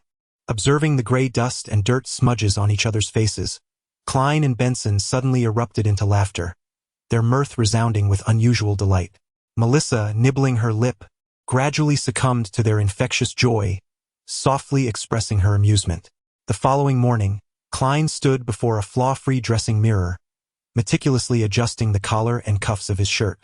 This ensemble comprised a white shirt, a black tailcoat, a half-height silk top hat, black waistcoat and trousers, leather boots, and a bow tie, costing him a total of 8 pounds, an expense that weighed heavily on his heart. However, the effect was remarkable. Klein felt that the scholarly demeanor reflected in the mirror was even more pronounced, as if he appeared slightly more handsome. With a snap, he closed his pocket watch and tucked it into his inner pocket, then grasped his cane, concealed his revolver, and took the tram to Zothland Street. As he was about to enter the Blackthorn Security Company, he realized that he had grown accustomed to his previous lifestyle and had, regrettably, forgotten to give Melissa extra money that morning, allowing her to walk to school. Shaking his head and noting the oversight, Klein entered the Blackthorn Security Company, where he found the brown-haired girl, Rosen, brewing coffee that filled the air with its rich aroma. "Good morning, Klein.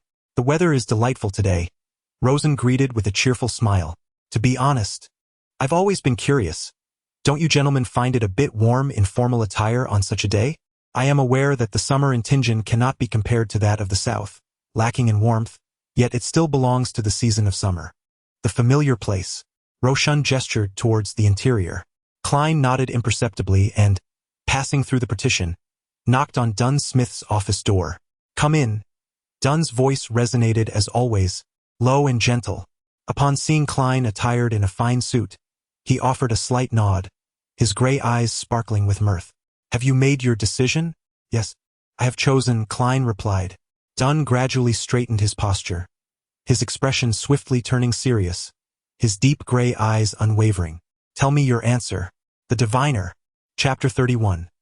The potion. Dunn Smith's gray eyes bore into Klein's for a full minute in silence. "You must understand, once the potion is consumed, there is no opportunity for regret." At last, Dunn spoke again, his tone deep and devoid of emotion. Klein smiled faintly and replied, "I understand, but I honor the voice within me." Primarily, the sleepless did not meet his needs, and the audience at the tarot gathering shared the same sentiments regarding the description. Other extraordinary avenues remained uncertain in their accessibility, a delay that was not conducive to urgency. Therefore, there was no necessity to wait.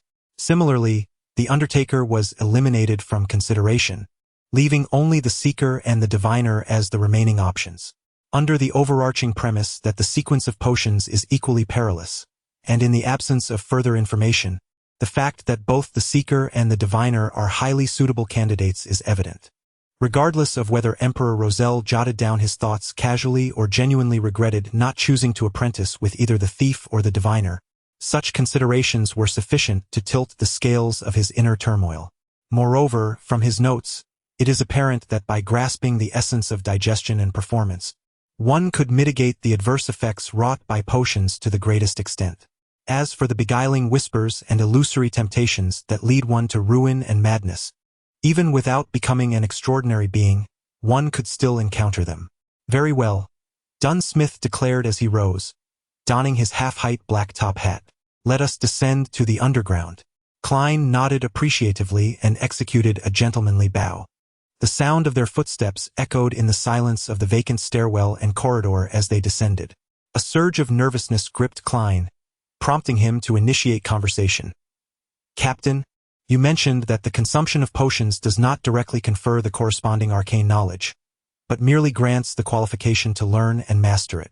So, from whence does the initial arcane knowledge originate?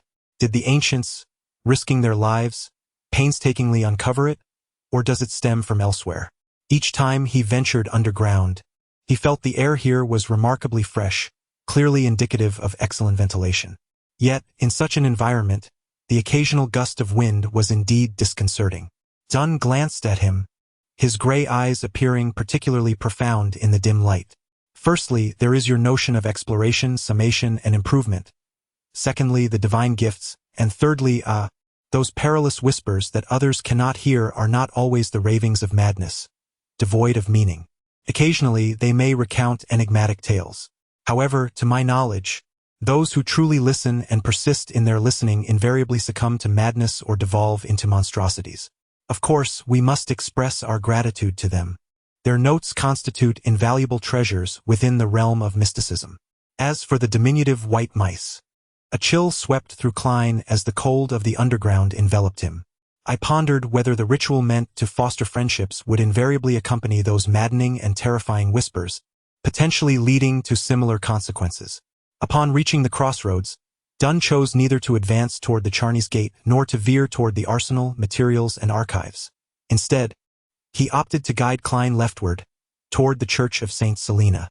Halfway there, he paused, seemingly triggered by something, and opened a concealed door. "This is the alchemical chamber of our night watch team. I shall send old Neil to retrieve the formula and necessary materials for the diviner potion from within the Charney's Gate. You are fortunate. The goddess watches over you. There should still be 2 portions of the materials related to the diviner. Otherwise, one would have to wait an extended period." Dunn gestured toward the room within. "You shall wait here and observe old Neil as he concocts the potion. This is the fundamental essence of mysticism. Do refrain from touching anything inside. They are either perilous, costly, or a combination of both." At this juncture, Dunn interjected as he had previously, "I almost forgot another matter. Your ascension to the ranks of the extraordinary is predicated upon the necessity of confronting peril and the quest for knowledge. Merit constitutes only a fraction of this. Therefore, for the time being, you cannot transition into a formal squad member. You remain in a clerical role, with commensurate remuneration, and will continue to execute the tasks I previously assigned. However, you will additionally accompany Old Neil to acquire extensive knowledge in the arcane arts. You may arrange your own schedule for this. Understood, Klein responded, albeit with a twinge of dissatisfaction regarding the lack of a pay increase. Yet he wholeheartedly endorsed the rest of Dunn's directives. According to Dunn, the consumption of the potion, coupled with the process of learning and mastering its intricacies, meant that becoming a full-fledged member and actively participating in missions pertaining to supernatural phenomena was, quite frankly, an endeavor fraught with peril. Furthermore, I must mention, Dunn continued, his expression remaining unperturbed, we have garnered some insights from our recent engagements with the Masonic Order. In the near term, they are likely to refrain from provoking us again. However, do not let your guard down, as we are yet unable to ascertain the significance of the Antigonid family's notes to them. Our findings suggest that they indeed uphold certain ancient customs, which can be traced back to the Empire of Solomon and the decadent aristocracy of that era. I understand. Thank you, Captain, Klein exhaled, recognizing that this was also one of the reasons he was eager to seize any opportunity to become extraordinary without delay. Before him lay a series of elongated tables adorned with test tubes, droppers, balances, and beakers, reminiscent of a chemistry laboratory he had once encountered in a past life, albeit in a more rudimentary and antiquated form. In addition, there were large iron cauldrons, dark wooden spoons, and translucent crystal spheres, alongside peculiar symbols of the dark saint that were scattered throughout, lending an air of enigmatic allure. Klein surveyed his surroundings with keen interest, yet refrained from carelessly touching anything. After a brief interval, the sound of footsteps approached, and Old Neil entered, carrying a silver box intricately adorned with elaborate patterns. He remained clad in an anachronistic classical black robe, topped with a matching round-topped felt hat. Ah, my dear lad, I did not foresee you would choose the diviner, Old Neil remarked as he set down the silver box, casting a glance at Klein with his somewhat murky dark red eyes. You possess a character akin to my own in those days, nonconformist splendid. Now light these gas lamps and secure the hidden door. Very well, Klein replied, suppressing a shiver as he ignited the gas lamps within the alchemical chamber, allowing the dim light to reclaim its dominion over the space. The preparation of sequence potions was exceedingly straightforward, at least for those below sequence 7. It required no special flames, no additional rituals, not even incantations or the involvement of one's inherent spirituality. One merely needed to follow the recipe's order, adding the ingredients in precise measurements and stirring them briefly. Old Neil's smile deepened, as if his wrinkles were blooming. Is that truly so? Klein responded with a note of astonishment. This seems as effortless as one's own ritual of transmutation. Hiss, contemplating it invokes a certain dread. Perhaps it is indeed a divine blessing. Praise be to the goddess. Old Neil, with an unorthodox gesture, traced a circle upon his chest. He then opened a silver box and retrieved a roll of aged parchment. The yellowish-brown parchment unfurled inch by inch, revealing words that Klein recognized as the familiar script of Hermes. They were inscribed with ink that resembled blood, seemingly retaining a sense of fluidity, yet beyond that, there was no other extraordinary sensation. The diviner.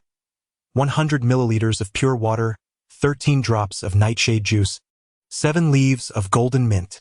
Klein silently recited the contents of the formula, but the subsequent portion was unfortunately obscured by Old Neil's elbow, rendering it unreadable. Pure water refers to water that has been repeatedly distilled. Fortuitously, I had prepared some earlier, thus saving time. As Old Neil elaborated, he deftly grasped a large glass bottle, marked with measurements from the long table. He unscrewed the lid and casually poured approximately 100 milliliters of pure water into the large iron pot. Klein refrained from posing any questions, fearing it might disrupt the preparation, particularly since he would be the one consuming the resultant potion. 13 drops of nightshade juice could be extracted and preserved as essential oil. Old Neil retrieved a small brown bottle from the silver box and, using a dropper, effortlessly added 13 drops into the large iron pot. A subtle, calming fragrance wafted through the air, and Klein's mood instinctively shifted to one of tranquility. 7 delicate leaves of mint. Old Neil lifted a silver-embellished tin, removed the lid, and with bare hands pinched a few leaves, casting them into the large iron pot, the invigorating and piquant aroma faintly wafting through the air. For 5, 6, 7, just right. Old Neil chuckled softly, glancing at the potion recipe inscribed on parchment.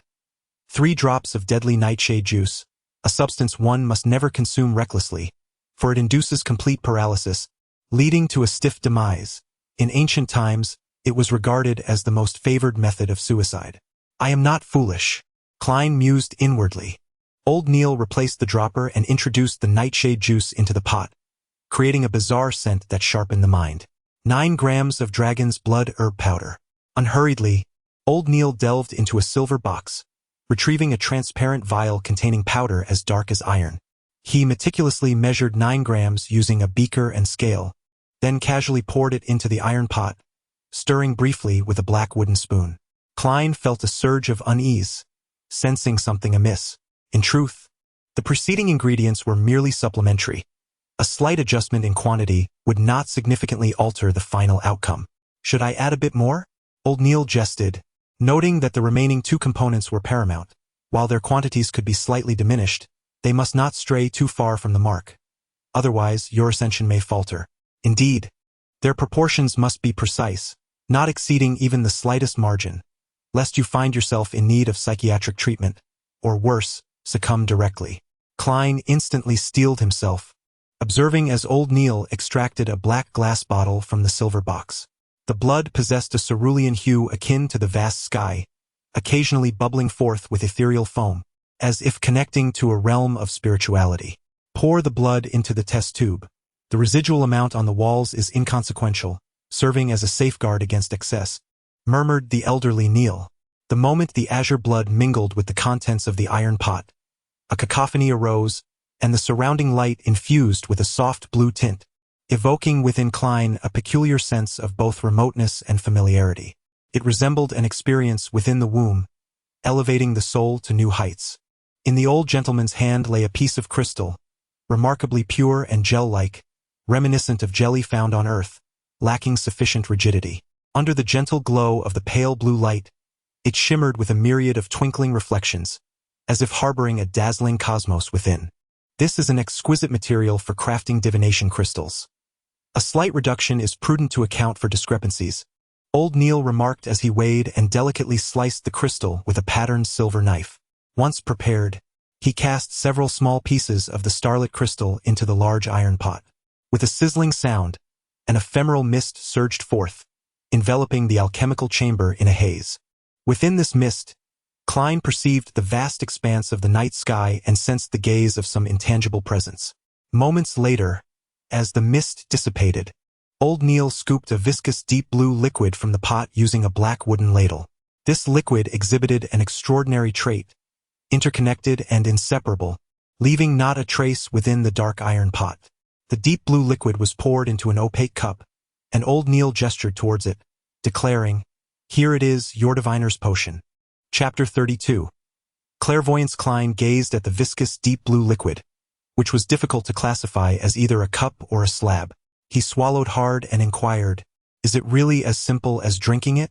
Is there no need for any preparations, such as rituals, incantations, or prayers?" Old Neil let out a sound of acknowledgement. Noticing Klein's increasingly dazed expression, he chuckled and summarized the earlier descriptions. "If you feel anxious, you possess quite a sense of humor." Klein's lips twitched involuntarily, suppressing the urge to draw his weapon. He set down his cane and extended his right hand, lifting the opaque cup as if it were a heavy object. The potion's taste was faint and ethereal. "Youth, do not hesitate. The more you hesitate, the more tense and fearful you become, which will adversely affect your absorption later," Old Neil remarked casually, his back turned to Klein. Unbeknownst to Klein, he had approached the nearby sink and was rinsing his hands under the running water. Klein nodded silently, taking a deep breath, mimicking the childhood ritual of pinching his nose while taking medicine. He brought the opaque cup to his lips, tilted his head back, and gulped it down. A cool, slippery sensation rapidly filled his mouth, then coursed down his esophagus and into his stomach. The viscous, deep blue liquid seemed to sprout delicate, elongated tendrils, the coldness and stimulation instantly penetrating every cell within Klein. He involuntarily convulsed as his vision blurred, the colors intensifying around him. Red became redder, blue more vivid, black darker still, each hue a rich patchwork, as if an impressionist master had splashed vibrant oils onto the canvas. In such a scene, Klein had previously encountered a moment during the inquiry of the medium, Dolly. At this very moment, his vision blurred, and his thoughts drifted yet remained lucid, akin to a castaway adrift upon the sea. Gradually, he discerned the surrounding landscape, where colors vividly overlapped, shrouded in a gray, ethereal mist. Encircling him were forms difficult to articulate, some even transparent to the point of seeming non-existent. In the depths, brilliant rays of various hues emanated, as if imbued with life or harboring boundless knowledge. This bore a resemblance to what he had witnessed during the transportation ceremony. Instinctively, Klein glanced downward, realizing he remained rooted in place, his body twitching slightly. Suddenly, enlightenment dawned upon him. His consciousness plunged downward, merging with his physical being. Boom! The mist swiftly dissipated. The colors returned to normal, and the radiant light along with the seemingly non-existent entities vanished in an instant. The alchemical chamber regained its usual state, yet Klein felt as though his head were expanding, threatening to burst. Every object appeared to have countless afterimages, and a haunting whisper echoed in his ears. Honakis. Freglera. Honakis. Freglera. Honakis. Freglera. A sharp pain pierced Klein's forehead, and an overwhelming urge to vent and destroy surged within him. He furrowed his brow, shaking his head repeatedly. Was his vision abnormal? And had he begun to hear sounds previously inaudible? Beside him, the elderly Neil inquired with a smile. Indeed, Mr. Neil, what should I do? Klein stifled the intense surge of mania and inquired. Old Neil chuckled softly and replied, "This is due to the overflow of the potion's power, coupled with your lack of control. Now, follow my instructions. Envision an object in your mind, something commonplace, simple, and easy."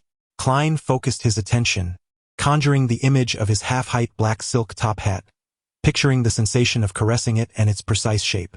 He concentrated all his thoughts on it, repeatedly sketching the image in his mind. "Do you feel any better?" Old Neil's voice penetrated like a soothing melody. Klein gradually shifted his focus to the imagined silk hat, noticing the whispers in his ears receding until they vanished, while the double vision in his eyes slowly merged into clarity. Much improved. Klein calmed the tumult within his heart and exhaled. He glanced down at his body, finding no signs of abnormality. He moved his hands and feet, and with a blend of anticipation and uncertainty, he asked, "Have I succeeded? Am I considered a diviner now?" Old Neil withdrew a mercury-coated mirror from beside him and held it up to Klein's face. "Look into your eyes." Klein gazed intently into the mirror, observing himself adorned with the black hat. His features pronounced, his visage ordinary, save for the beads of sweat dotting his forehead, seemingly unchanged. Following Old Neil's guidance, he scrutinized his eyes and noticed that his once brown irises had deepened significantly, as dark as a pitch-black night devoid of light, as if capable of absorbing the very souls of others. Typically, deep brown irises are easily mistaken for black. Even Klein himself finds it difficult to discern without careful observation. This is an external manifestation of potion power. Once you master meditation and learn to focus, your eyes will return to their normal state. Old Neil smiled and extended his right hand, "Congratulating you, the new extraordinary one, our diviner." "Thank you." Klein reached out and shook his hand. "Mr. Neil, when can I learn meditation?"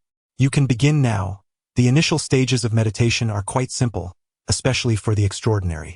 Old Neil remarked with a smile, "Just now, you were visualizing objects in your mind to divert your attention and contain the overflowing power. That is, in fact, the first step of meditation. Do it once more." Klein closed his eyes and once again envisioned the half-height black silk top hat in his mind. His focus seemed to consolidate more easily than before, and soon, various distractions arose and faded away, leaving only the sketched hat. He allowed his mind to feel slightly vacant and then replaced the envisioned object with something that does not exist in this world, something conjured from thin air. It is imperative to adhere to this rule. Only then can you enter meditation and gradually unite with the transcendent self, the infinite self, the cosmic self, gaining insights and revelations into the truth, acquiring knowledge that can only be comprehended by oneself. In the realm of mysticism, this is known as the mystical experience. Old Neil spoke in a soothing tone, adding that for now you only need to listen to the subsequent descriptions. The most crucial aspect at this moment is to enter meditation. In this world, there exists nothing that is purely imagined. What about those on Earth? Klein endeavored to replace his half-height black top hat with the long, thick, olive-green intercontinental ballistic missile he had seen on television. Yet, no matter how he sketched or envisioned it, his focus only intensified. It seemed futile. Klein was compelled to unleash his imagination, conjuring a sphere of light, and then numerous similar objects, drawing them together. The spheres of light overlapped, imbued with a sense of fantasy, as Klein's thoughts gradually dissipated, drifting in a haze. His body and spirit settled into tranquility, while the previously surreal gray mist, filled with non-existent entities and pure radiance, mixed with vibrant hues, quietly hovered in the sky, within reach. His essence extended gradually, unfolding inch by inch, as Klein gazed down upon it, sensing and gathering it. Excellent. Truly deserving of the title diviner. Entering into meditation was remarkably smooth, only slightly inferior to my initial experience, just a tad. Old Neil chuckled, stating, in that case, I shall begin to teach you the most commonly utilized and simplest ability in the realm of mysticism, one with the greatest potential clairvoyance. He extinguished the gas lamps one by one, yet opened the dark door of the alchemical chamber, enveloping Klein's surroundings in an unusual dimness, sufficient to discern the outlines of objects. Very well, maintain your current state, raise your hands before you, with your index fingers facing each other, but do not let them touch. Open your eyes, allowing yourself to adjust to the darkness. According to the description provided by Old Neil, Klein gradually accomplished the task, observing the outlines of his fingers and the surrounding objects. Although he was supposed to lie down and allow his body to relax completely, since his meditation was yielding positive results, they decided to proceed. Old Neil chuckled softly, directing the focus of your gaze to the space behind your hand. Indeed, it was essential to concentrate on that specific area. He then instructed Klein to slowly move his fingers, maintaining a state of proximity without contact, ensuring they remained within his line of sight. Klein listened calmly, allowing his gaze to rest on the void behind his palm, as he gently maneuvered his two index fingers within his visual range. Once, twice, thrice. Suddenly, Klein perceived a flash of fiery red hue between his fingers. Ah! He uttered, astonished. You see the color? Excellent, this is the preliminary stage of spiritual vision. The color you perceive represents your own aura. Old Neil remarked with a chuckle. Do not rush. Practice this a few more times to stabilize your focus, and thereafter we shall explore other areas. I shall take this opportunity to enlighten you on the meanings of various colors. After a moment of contemplation, Old Neil continued, in simple terms, the mainstream of mysticism categorizes the non-physical aspect of each individual into 4 layers, the innermost of which is termed the spiritual body. This embodies the fundamental essence of one's spirituality. The animistic belief posits that all living beings possess spirit and a spiritual body. While I may not be well versed in other aspects, for the seekers of the arcane, the purpose of meditation and the means to enhance one's power invariably point towards the spiritual body. Beyond the spiritual body lies the stellar spirit body, a conduit through which the former communicates with the spiritual realm and the cosmos. It represents an external manifestation of the spiritual body and is intrinsically linked to one's will and current emotional state.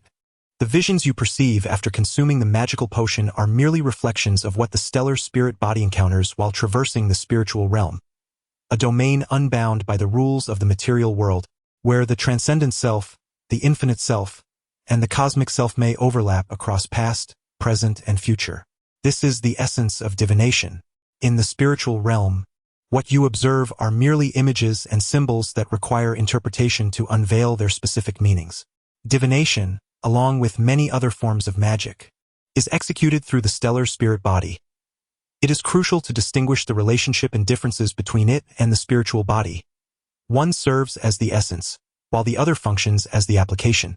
Klein continued to gaze at the aura emanating from his fingertips, succinctly summarizing this concept. Further out, one encounters the mental body, which signifies the beginning of the union with the physical form. This pertains to the brain and represents a holistic manifestation of your reasoning ability, cognitive capacity, insight, and understanding of phenomena. Certain magical potions are specifically designed to enhance this aspect, and many spells target it as well. Old Neil elaborated with considerable detail, noting that the outermost layer is the etheric body, which reflects your life energy and physical condition. The colors of the aura you perceive are the external manifestations of the etheric body. This means that through clairvoyance, you can not only directly observe various spiritual entities, ghosts, and vengeful spirits, perhaps even certain entities that ought not to be seen, but also perceive the etheric body or aura of others. By examining its varying thickness, brightness, and hue, one can discern the health and emotional state of an individual. Some individuals even assert that the most advanced form of clairvoyance allows one to perceive anything, anywhere, including the past and the future. However, I remain skeptical of such claims. It certainly sounds impressive. Klein found himself almost captivated by the notion. Old Neil cleared his throat and continued. Once the aura dims, loses thickness, or changes color, it indicates that the corresponding area is malfunctioning, indicating fatigue or illness. Additionally, the colors of the inner star body correspond to current emotions.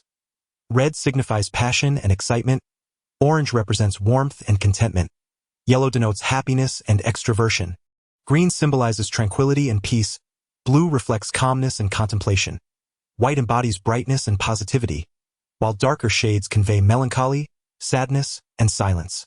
Purple indicates spiritual dominance, characterized by detachment and aloofness.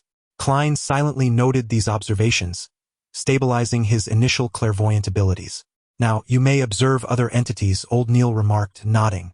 Klein slowly turned his gaze towards Old Neil and indeed discovered the presence of various colors within his aura, varying in thickness and intensity. The purple around his head was the most vibrant, while the red around his limbs appeared relatively subdued, and the overall white hue was somewhat faint. Indeed, has age finally caught up with me? Klein murmured to himself. It was only at this moment that he truly felt the sensation of becoming an extraordinary being. I am now an extraordinary being. He shifted his gaze, scrutinizing the aged Neil. Yet, suddenly, he beheld a pair of emotionless, transparent eyes devoid of eyelashes lurking in the void behind him. These ethereal eyes were quietly observing Neil, and in turn, watching him. A shiver ran down Klein's spine as he gasped. There are eyes behind you. Neil paused for a moment, then managed a smile, saying, Do not mind them.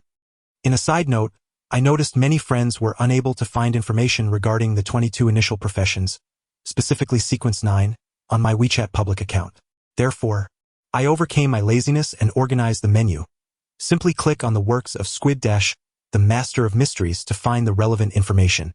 My WeChat public account is Wuze 1985. Chapter 33. The switch. As soon as Neil finished speaking, the pair of phantom eyes in the dimness behind him vanished without a trace.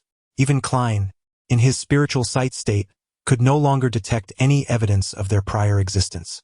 This was a manifestation of ritualistic magic, Neil explained with a chuckle. Quite wondrous. Is spiritual sight merely an enhanced version of the yin-yang eye? Klein, like a child who had just acquired a new toy, eagerly shifted his attention to inspect every corner of the room, curious to discern the differences between the current alchemy chamber and its former state. The dim light delineated the contours of various objects. A long table, test tubes, a scale, cups, and cabinets, all unchanged since Klein awakened his clairvoyance, devoid of any radiance. Inanimate objects lack spirit? Klein mused, his gaze sweeping over a silver box upon the table. Suddenly, he perceived a glimmer within, either a cerulean hue reminiscent of the sky, a brilliance akin to stars, or a fiery red as if ablaze. The materials derived from extraordinary beings possessed some semblance of life, or rather vitality. Even if the original owner had perished? Klein pondered his choice of words, brimming with curiosity as he inquired of Old Neil. The precise description would be that their essence lingers. This is one of the keys to the successful concoction of potions, and also one of the sources of an extraordinary individual's loss of control. Dunn should have informed you, Old Neil elucidated. He seemed to recall something, suddenly bursting into laughter. I remember that the recipe for the Reaper includes air-dried adult spotted frogs. Consuming this potion requires immense courage. Klein envisioned it, feeling somewhat nauseated, and refrained from echoing old Neil's sentiment, shifting his gaze to the surrounding gloom, which lacked the anticipated ethereal spirits and phantoms. Is it not said that the realm of spirits is omnipresent? He inquired, perplexed. Old Neil chuckled softly. Little one, repeat after me.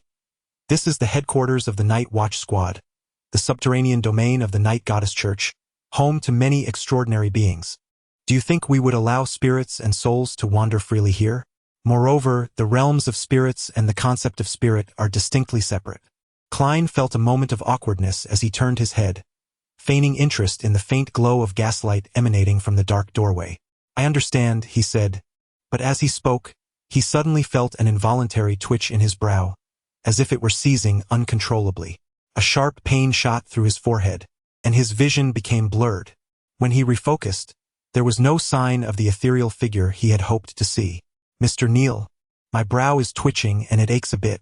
Why do I sense a hint of amusement in your demeanor? Klein inquired earnestly. What is the method to exit the state of spiritual sight? He intended to mention the intangible figure he had previously perceived, but upon hearing the possibility of hallucinations among his symptoms, he reconsidered. Just as before, envision an object, concentrate your attention, then transition into a meditative state. Close your eyes, exert control over your spirituality, and repeatedly instruct it to cease. Afterward, open your eyes, and you will find that the spiritual sight has concluded. Old Neil leisurely elaborated, adding at the end, of course, this is the most cumbersome and clumsy method. With practice, we can employ self-suggestion during meditation to influence our spirituality repeatedly, establishing a simple switch action. For instance, a gentle tap on the brow twice could easily activate spiritual sight, and tapping again similarly could terminate it. Ultimately, the specifics depend on your own habits and preferences. Understood, Klein reflected, planning to emulate old Neil by using the 2 gentle taps on his brow as the switch for his spiritual sight. This easily confuses the instinctive tap on the head.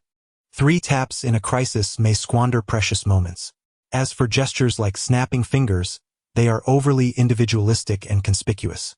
He focused his attention, envisioning a gathering of luminous orbs, and re-entered a meditative state.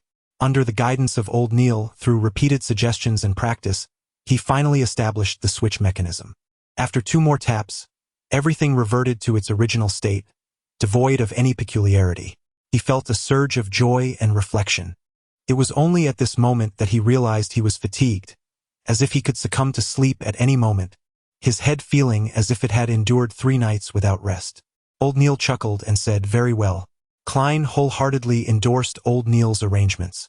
At that moment, Dunsmith approached from behind, a subtle smile gracing his lips, his gaze profound as he remarked, according to old Neil, you have adapted well, whether in meditation or clairvoyance. He surmised that Dunn had been guarding the armory for old Neil.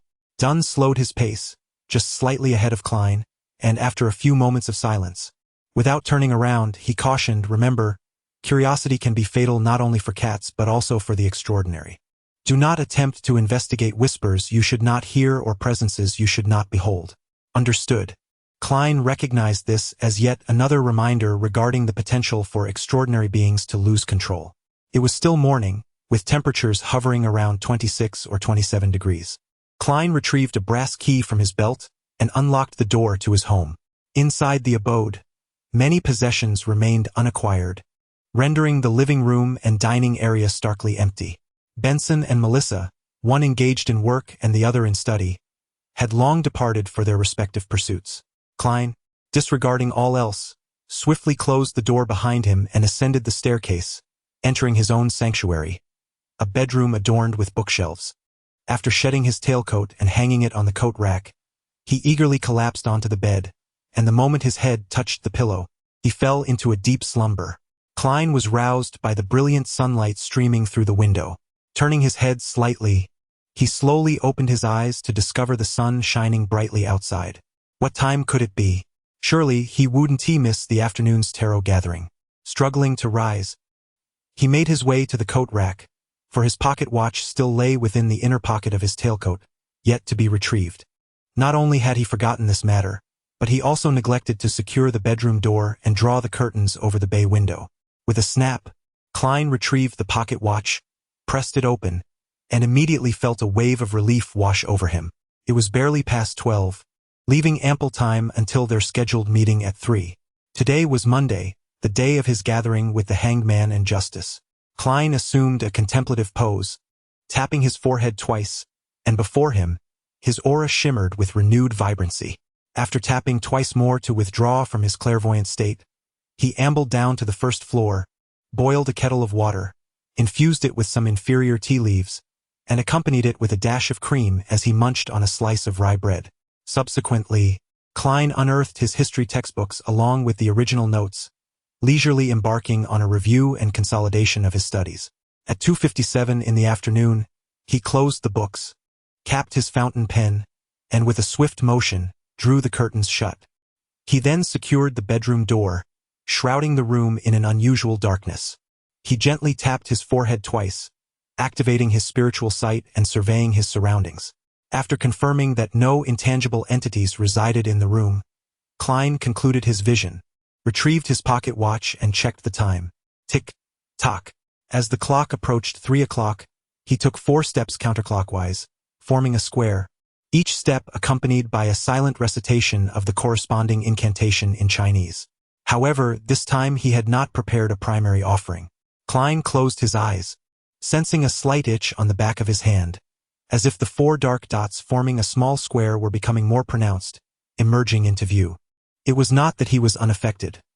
Rather, he exerted considerable effort to resist the urge to actively listen. As an extraordinary individual, he possessed a greater degree of self-control in such an environment. Soon, his body felt lighter, ascending as he beheld a vast, grayish-white, nebulous mist, along with deep crimson stars, 2 of which seemed to resonate with him in a subtle manner, evoking a sense of uncanny familiarity. Klein glanced at his indistinct form and murmured in confusion. The star spirits spoken of by old Neil? He paused for a few seconds, then conjured once more the grand temple above the gray mist, the bronze long table positioned directly beneath the expansive dome, along with the 22 high-backed chairs adorned with various constellational symbols. Klein quietly approached the head of the table and sat down, allowing his body and face to be enveloped in an even denser gray mist. He then extended his right hand, reaching out to the 2 familiar deep crimson stars, forging a remarkable connection. PS2. The mystical knowledge referenced in this book has been creatively altered. Do not attempt to replicate. PS3.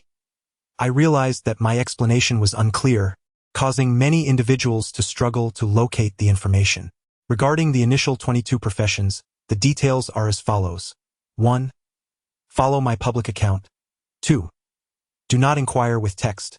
Simply tap once to transform it into a menu, then observe the leftmost section labeled Cephalopod Works, select the submenu for the Master of the Arcane, and subsequently examine the updates regarding the new book, including Waves 2, 3, and 4. Chapter 34. The Prepaid Reward.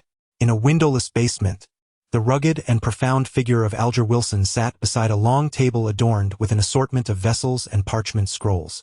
Before him stood a partially melted candle, its dim and flickering flame casting dancing shadows upon the surrounding objects and the tabletop, creating an air of ethereal mystery. Alger's hair, disheveled like seaweed, bore a deep blue hue, nearly black, and he was draped in a robe embroidered with lightning motifs. His hands were clasped together, thumbs aligned, as he leaned forward, intently gazing at a bottle of pitch-black liquid to the left of the candle. Woo! Woo! Woo! Crash! Crash! Crash! From within the sealed bottle, the sound of howling winds occasionally erupted, interspersed with the tumultuous roar of the sea, while the untouched areas of the dark liquid were enveloped in a faint, writhing mist, reminiscent of eyes and mouths emerging from the depths. Alger cast a sidelong glance at the wall clock, noting that the hour hand pointed to 3 o'clock. He pinched his temple, his eyes suddenly darkening, and the various vessels upon the table glimmered subtly. At that moment, he perceived a surge of deep crimson light, flooding in from nowhere, engulfing him entirely. In the luxurious villa of the Hall family, located in Beekland, Queens. Having dismissed her dance instructor, Audrey securely locked the door behind her and settled gracefully at the vanity. Outside, The sun radiated brilliantly, and vibrant flowers bloomed in abundance. On the table lay an exquisite blank notebook bound in light brown fine parchment, quietly spread open. Beside it rested a fountain pen with a golden nib, adorned with crimson gemstones. Audrey tested the pen, assuring herself that once she distanced herself from the gathering, she could swiftly seize the pen and inscribe the formula. How exhilarating it was! She inhaled deeply, suppressing her excitement, and gazed at her reflection in the mirror. Yet, she could not see her own image. Only a deep crimson and ethereal glow erupted from the surroundings and from within her being. Above the mist, within a grand temple reminiscent of a giant's abode, deep crimson hues blossomed along the bronze long table, surging forth like a fountain and cascading down, sculpting two indistinct figures. Their positions remained unchanged from the last encounter. Audrey, with her flowing blonde hair and statuesque frame, instinctively glanced towards the head of the table, where a figure shrouded in dense gray mist reclined, one hand resting on the edge of the table, while the other lightly stroked his chin. "Good afternoon, Mr. Fool," Audrey exclaimed with a buoyant tone. She then turned her gaze across the table, addressing the other figure in the same light-hearted manner. "Good afternoon, Mr. Hanged Man." This girl truly seemed carefree, affirming my benevolence without a trace of fear. "A well-protected noblewoman?" Klein chuckled softly, maintaining his enigmatic demeanor, and responded, "Good afternoon, Miss Justice." As he spoke, he slightly lowered his head and raised his left hand, gently tapping his brow twice. In an instant, his perception shifted. He beheld the radiant aura emanating from Justice and the Hanged Man. The surrounding gray mist and deep crimson stars remained unchanged, devoid of any ephemeral entities or the serene brilliance that seemed to possess a certain vitality. A subtle shift in focus revealed that the colors of Justice's aura perfectly aligned with Old Neil's description. The reds were red, the purples were purple, the blues were blue, and the whites were white, all shimmering with a vibrant luster, embodying the essence of a spirited young woman. Her emotional hues danced between red and yellow, exuding joy, passion, and exuberance. Klein made his assessment and turned his attention to the Hanged Man. Similar to Justice, the Hanged Man's aura bore no peculiarities. However, his emotions were predominantly blue, tinged with a hint of orange. Calmness, contemplation, caution, and a trace of satisfaction? In this initial endeavor, Klein felt hesitant to draw definitive conclusions. Just as he was about to redirect his gaze, a curious revelation struck him. The innermost layer of the Hanged Man's aura appeared to be entirely unified in color and sensation. Klein concentrated his mind, scrutinizing further, and discerned a deep blue within the Hanged Man's ethereal form, reminiscent of ocean depths, evoking the sensation of tempestuous winds and surging waves. Was this his star spirit? Or perhaps the surface of his star spirit? In this light, he truly seemed to be an extraordinary being, seemingly surpassing even Old Neil in strength. Klein's thoughts were tumultuous, filled with uncertainty, perhaps merely a reflection of the peculiar environment he found himself in. It was only within this familiar territory that he could perceive such nuances. Not that Old Neil was devoid of similar manifestations. He turned his gaze towards Justice, confirming that it possessed the extraordinary qualities unique to the exceptional. At that moment, Arj had also completed his greetings. Audrey inhaled deeply, a hint of anticipation in her voice as she inquired, "Mr. Hanged Man, have you received the box of ghost shark blood?" Arj glanced at Klein, who was lightly tapping his forehead, seemingly preoccupied with other matters. Audrey, with a modest smile, expressed her delight at the outcome. Having nurtured a fascination for the mysterious since childhood, she had forged connections within the aristocratic circles with like-minded individuals, exchanging information, books, and rare artifacts. However, until now, none had acquired supernatural abilities or ascended to true extraordinariness, although several princes had hinted that should she choose to become a princess, she would receive the gifts she desired. Nevertheless, this particular ghost shark blood had been procured directly from her family's treasury. The inventory merely recorded a large vial, without specifying the exact volume or whether it was full. She was confident that taking a small fraction would go unnoticed. Even in the event of unforeseen circumstances leading to exposure, her parents would likely not pursue the matter. In accordance with our agreement, I shall now disclose to you, the audience, "The formula for this potion," she stated. "Allow me a moment to prepare." "All right, let's begin." Audrey took a breath, channeling all her focus. The preparation of low-sequence potions is remarkably straightforward. One simply follows the prescribed order of ingredients. However, it is imperative to remember that it is better to err on the side of caution with the quantities, opting for less rather than more, as excess can lead to grave complications. Surely, you have heard of the uncontrolled nature of the extraordinary beings, and I need not reiterate that. Arj began by outlining the precautions. Audrey nodded gently, affirming her understanding. As she spoke, she cast a sidelong glance at Mr. Fool, curious to ascertain whether this enigmatic powerhouse had any additional insights. Unfortunately, within her line of sight, Mr. Fool remained still, resembling a statue. After a moment's contemplation, Arj continued, "A lesser amount does not necessarily imply a significant deviation. If you are without assistance, I recommend taking the time to familiarize yourself with chemical experiments." He proceeded to elaborate on the extent of permissible deviation, before smoothly reciting the formula. Audience, sequence 9 potion, 80 milliliters of pure water, add 5 drops of colchicum essence, 13 grams of cow's tooth peony powder, 7 petals of elven flower, a pair of adult manhal fish eyes, and 35 milliliters of horned black fish blood. The latter two are the primary ingredients, sourced from oceanic extraordinary species, and must be handled with utmost care. Peony powder, Arj reminded. With his guidance, Audrey gradually committed the formula to memory in the correct order, though her unease lingered, prompting her to mutter softly, repeating it over and over. "Are you familiar with meditation?" Alger nodded in response to justice and continued, "I am uncertain of your understanding of meditation, so allow me to describe it. After consuming the potion, one must promptly engage in meditation, mastering one's spirit and power. Daily practice is imperative to genuinely harness the potion's strength, uncover its symbolic significance, and delve into its deeper mysteries. Only in this manner can one mitigate the risks of losing control, for the crux of the potion's symbolism lies in its name, such as the observer." Klein quietly listened to their discourse, initially intending to remain silent, merely absorbing the knowledge. However, upon hearing this, a sudden thought sparked within him. He and Alger simultaneously turned their gaze toward the figure of the fool seated at the head of the table. The enigmatic powerhouse tapped his fingers lightly and spoke in a low, resonant voice. "It is not mastery. It is digestion. It is not excavation. It is performance. The potion's name is not merely a symbol. It is an image, and moreover, the key to digestion." Audrey listened in a daze, feeling perplexed and bewildered, unable to grasp the essence of what the fool was conveying. Instinctively, she cast a sidelong glance at the hanged man's reaction, only to be taken aback by his body trembling, frozen in place, akin to an ordinary person hearing a sudden and thunderous clap. Digestion, performance. Digestion, performance. Digestion, performance, key.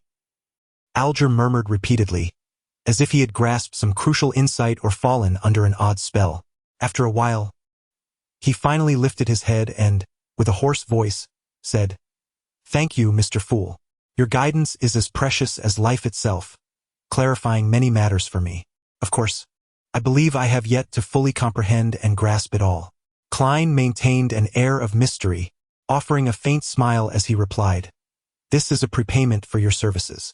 In truth, he himself did not entirely understand the precise meaning of his earlier words. He merely recognized that Emperor Roselle was superior to the ordinary extraordinary individuals and even surpassed the hanged man Mr. Fool. "What would you have us do?" asked Alge. Nodding in agreement, Klein leaned back slightly, casting a glance to either side, and spoke in a low, soothing tone. "Assist me in acquiring the secret diary of Roselle Gustave, even if it is just a single page." Chapter 35. Exchange of information. The secret diary of Roselle Gustave? Emperor Roselle? Indeed, only matters of such significance would capture the attention of a being of Mr. Fool's caliber. Audrey was momentarily taken aback, only to realize she felt no surprise whatsoever. It was said that Emperor Roselle had once gazed upon the blasphemous tablet, and that the secret cards he crafted contained the 22 pathways of the divine, an issue of utmost importance to every high-ranking extraordinary individual. Mr.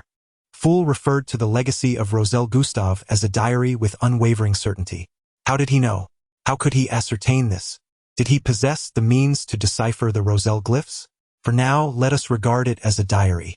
He neither denied nor affirmed the matter. It is said that the diary of the great Emperor Roselle was inscribed using a secret script or symbols of his own invention. Audrey had heard other noble youths mention this, yet she had never truly witnessed it, and her curiosity was piqued, prompting her to inquire. As the conversation progressed, he turned to Klein, seemingly seeking some form of affirmation, yet also harboring doubt. This script, having evolved over several generations, had long ceased to resemble its original pictographic form. How could it possibly be deciphered in your perspective? Klein maintained a calm demeanor, suppressing a chuckle. The notion of treating it as mystical symbols instantly conjured absurd and humorous images in his mind. A nefarious sorcerer clad in a black hooded robe, rolling up his sleeves to reveal the symbols inked upon his arms, said to be imbued with mysterious powers, which were two enormous, cyan-colored simplified characters. Fool! A slow smile crept across Klein's lips, his spirits rising. Upon hearing the description from the hanged man, Audrey hesitantly remarked, "If we cannot comprehend these symbols or characters, how shall we convey them to you, Mr. Fool? Or perhaps send them to a certain location?" Soon, she found a train of thought. Since I can conjure a temple and furniture here based on my own ideas, could it be possible for others to directly imprint the content that manifests in their minds? As they attempted to comprehend the unfolding events, Audrey and Alger beheld the enigmatic figure of Mr. Fool, shrouded in a dense gray mist, slowly sit upright. Just as Klein's words lingered in the air, Audrey noticed before her a sheet of tawny parchment accompanied by a dark crimson pen. Intrigued yet puzzled, she grasped the pen and, following the instructions, conjured within her mind a line of poetry once penned by the great Rousseau. "If winter comes, can spring be far behind?" Klein, attuned to her emotions, utilized the pen as a conduit for guidance. The moment Audrey set down the pen, she beheld a new line of words inscribed upon the parchment. "If winter comes, can spring be far behind?" "Oh, divine muse, how wondrous this is!" Audrey exclaimed, astonished and filled with awe. Subsequently, a flicker of trepidation crossed her features as she turned to Klein, asking, "Mr. Fool, can you discern my innermost thoughts?" "No, I am but a facilitator," Klein replied in a soothing baritone. "I have merely simplified the process of manifesting your words, transforming it into an imprinting method. If you do not wish to express yourself, no trace shall emerge." "I see. So, if we merely remember the forms of those symbols or cryptic texts, we can present them according to our will?" Audrey inquired, her apprehension dissipating. "Indeed, Miss Justice, do not doubt your memory. Once you embrace the role of observer, you shall experience significant enhancement in this regard." Alger, having witnessed the recent endeavor, found himself in awe of the greater mystery and power that Mr. Fool embodied. Regarding his own memory, he firmly believed that with the forthcoming promotion, he would experience significant growth. In response, Audrey nodded with delight, exclaiming, "What a delightful suggestion, Mr. Hanged Man. Do you have any further insights to impart regarding the audience?" At this point, she turned her gaze towards her superior. "Mr. Fool, I shall endeavor to fulfill your task and strive to gather more of the secrets contained within the diaries of the great Emperor Russell. As I mentioned before, I am one who appreciates equivalent exchange. The advance payment I received corresponds to merely 2 pages of the diary per individual, and should there be any surplus, I shall offer additional compensation." Klein calmly interjected in a tone that conveyed no exploitation of children. "As for the extra reward, it shall undoubtedly derive from the new secrets of Emperor Russell's diaries, thus establishing a beneficial cycle."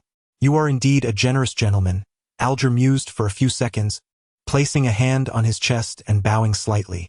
After the salutation, he turned towards Justice, reiterating, "Let me emphasize once more, the audience remains forever merely an audience. I understand that many spectators enjoy imagining themselves as protagonists or other characters, investing profound emotions that lead them to weep, laugh, rage, or mourn alongside the drama. Yet such behavior is not befitting of you, my dear audience.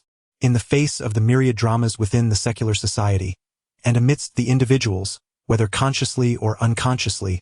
Playing their respective roles, one must maintain an utterly detached stance. Only in this manner can one calmly and objectively scrutinize them, discerning their habitual gestures, recognizing their idiosyncrasies of deceit, and detecting the scent of their anxiety. Through various subtle cues, one can grasp their genuine thoughts. Trust me, each individual, influenced by their emotions, naturally secretes different essences and emanates distinct aromas, yet it is solely the true audience who can perceive them. Once emotions are engaged, your observations become clouded, and your sensitivity to others' feelings may deviate. Audrey listened intently, her eyes growing ever brighter. It sounds exceedingly intriguing. Klein felt a stir within as he absorbed the previous discourse. The requirements of the audience potion seemed to encapsulate the essence of being an entirely neutral observer. This, to a certain degree, equates to a form of role-playing. Role-playing? Could it be that what Emperor Roselle referred to as playing a role pertains to this notion? Must I assume the guise of a diviner in order to gradually assimilate the potion? Just as Klein delved into contemplation, Alger concluded the knowledge he possessed regarding the audience's demands and, after a moment of reflection, remarked, "It seems there is nothing more to discuss. Perhaps we could engage in casual conversation, sharing the happenings around us. What may appear to be mundane information to oneself could, in the eyes of another, serve as crucial clues." He had already resolved to attempt the role of a diviner, as it appeared to bear no adverse consequences. "Shall we begin with you, Mr. Hangman?" Audrey expressed her interest in agreement. Algy pondered for a moment and remarked, "The self-proclaimed Admiral Ludeville, that notorious pirate, has embarked once again on his voyage to explore the easternmost reaches of the Suanya Sea." The master of the Black Tulip?" Audrey countered thoughtfully. "I am unaware of who that may be." Klein listened silently, contemplating what information he could share that would neither reveal his own position nor compromise his intelligence-gathering efforts. Soon, he reached a conclusion, maintaining the enigmatic persona of the fool, his fingers tracing the edge of the bronze table. "As far as I know, the secret society has misplaced a notebook belonging to the Antagonid family. This information is not solely known to the Night Watchmen of Tingen. The secret society, along with their closely knit extraordinary associates, is equally aware." "The Antagonid family's notebook?" Algy echoed, chuckling softly as he shook his head. "I am most curious about the response of the Church of the Night Goddess upon learning this news." "Why mention only the Church of the Night Goddess?" Klein keenly sensed the inconsistency but hesitated to voice it, fearing it would tarnish the mystique surrounding the fool's persona. At that moment, Audrey inquired with curiosity, "Why are you intrigued by this? What particular reaction could the goddess's church have?"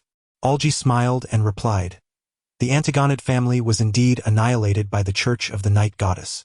As for whether it was at the tail end of the Quaternary or the dawn of the current era, I cannot say with certainty." Klein's eyes narrowed as an unexpected chill surged within him. It became evident that the Night Watchers held the Antigonus family's notes in far greater esteem than he had envisioned. Their suggestion for me to become an extraordinary individual, citing certain merits and risk prevention, seemed but a mere fraction of their true intentions. They desired for me to enhance my inspiration, which would assist in locating the notes. This point, the captain had not concealed, having mentioned it previously, yet I had paid it little heed at the time. After hearing the hanged man's explanation, Audrey, intrigued, spoke up, "I never anticipated such matters. Well, it is now my turn. Allow me a moment to gather my thoughts." She tilted her head slightly, resting her hand on her forehead, and with a light chuckle, continued, "Yesterday, my etiquette instructor taught me the art of fainting. How to do so gracefully and without rudeness. It is a practical skill for evading awkward situations and undesirable individuals in social settings. I was merely organizing my thoughts. What I truly wish to convey is that since the defeat at the Bay of Long East, the king, the prime minister, and all the gentlemen have been under tremendous pressure, harboring a fervent desire for change. They believe the current structure of the government is excessively chaotic. With each election, whenever a party transition occurs, it results in a complete overhaul from top to bottom, creating a disarray that significantly hampers efficiency. This not only contributed to the loss of the war but also imposed considerable inconvenience upon the populace. Indeed, It is utterly incongruous with the character of the esteemed Emperor Russell to have failed in instituting such a system in Intis. Might it be that he has shifted his focus to other pursuits in later times? At this juncture, the hanged man, Alger, interjected with a low chuckle, remarking, "What do they think? Their perceptions are rather dull. Perhaps it takes them a year to realize the itch after being bitten by the black mosquito." The black mosquito is a notorious creature from the southern realms of the Ruined Kingdom, famed for its potent venom that incites an unbearable urge to scratch. Audrey raised her palm to cover her mouth, disregarding the jibe from the hanged man, and revealed the crux of the earlier information. Regrettably, they have yet to discover a viable alternative to this system. Klein listened intently, sensing that the conversation had ventured into his area of expertise. He smiled faintly and remarked, "This is a straightforward issue. The gluttonous empire, along with the corrupt nation that emulates it, possesses remarkably successful advanced experiences." "Straightforward?" Audrey replied, somewhat taken aback. Although her upbringing did not encompass political discourse, her frequent attendance at discussions among her father and brother had endowed her with a sufficient understanding of such matters. Examinations, akin to university entrance assessments, could be conducted publicly in a manner that is objective, possibly divided into 2 or 3 rounds to sift out the elite. However, Audrey had a premonition of the opposition this idea would incite. Without granting her the opportunity to articulate her thoughts, Klein continued. Subsequently, these elites would populate the cabinet, county government, municipal administration, and various local administrative positions, specifically those roles that entail direct action, such as the senior secretaries within the cabinet. Different requirements for diverse positions could be assessed separately and distinctly in the 2nd or 3rd rounds. Specialized tasks must be entrusted to professionals. Meanwhile, positions of political authority, such as ministers, county executives, and mayors, should be reserved for the victorious parties in elections, as they are rightfully entitled to their share of the pie. Unbeknownst to him, Alger, who exhibited a lack of sufficient interest in the matter, inadvertently tilted his head, listening intently, while Audrey furrowed her brow, lost in contemplation. One should not hastily replace everyone at once, for such an action would paralyze the cabinet and all levels of government. Instead, examinations could be held annually or every 3 years to facilitate a gradual transition, followed by a systematic evaluation of vacancies arising from the kingdom's expansion or due to retirements and the aging workforce, thereby methodically determining the allocation of positions. Klein adeptly showcased his knack for keyboard politics, concluding with a gesture of exasperation. This design would maximize the inclusion of knowledgeable elites within the government, ensuring that regardless of which party ascends to power or who the ministers may be, civil servants would maintain the kingdom's fundamental and relatively efficient operations. Of course, the downside is the emergence of the ever-persistent specter of bureaucracy. As Audrey pondered, she curiously inquired, "So, even if those ministers transformed into curly-haired baboons, it wouldn't have much impact?" "No," Alger interjected, "I believe that a curly-haired baboon would be a far superior choice than the current ministers." He paused, then added, "After all, a baboon requires only food, rest, and mating. It would not offer foolish ideas or insist on mindless plans." "Mr. Hanged Man, it seems you have an unsatisfactory superior," Klein remarked from his elevated position, shaking his head with a smile. "This does indeed sound remarkably effective. A simple yet potent solution." She turned to Klein, genuinely admiring, "Mr. Fool, you must be a person of considerable life experience and profound wisdom." Klein's lips twitched slightly as he glanced at the hanged man and Justice, remaining silent for a few moments before stating, "Let us conclude today's gathering. If Miss Justice can influence her relatives to facilitate this matter, I shall proactively guide Banson, granting him an opportunity to enter the civil service. Upon reflection, Banson is quite suited for this line of work. However, I doubt Justice will take the initiative. If she did, my inquiry into which noble proposed this suggestion would likely reveal her true identity. Of course, she could take a more circuitous route, employing subtler methods." "As you wish," Audrey and Alger replied simultaneously, rising. Klein leaned back, severing the connection, and soon the indistinct figures of Justice and the hanged man swiftly shattered and vanished.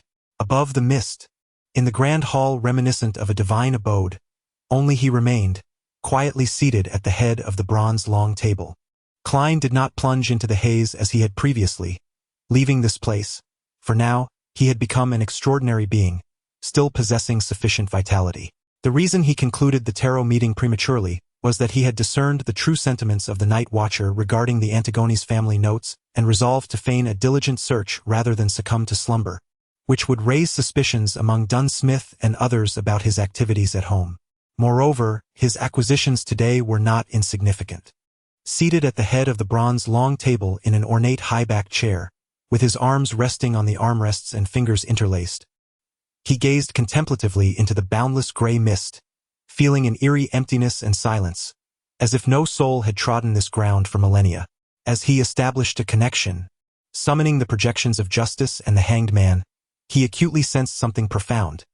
As an extraordinary individual, he possessed the capacity to reach out to another deep crimson star.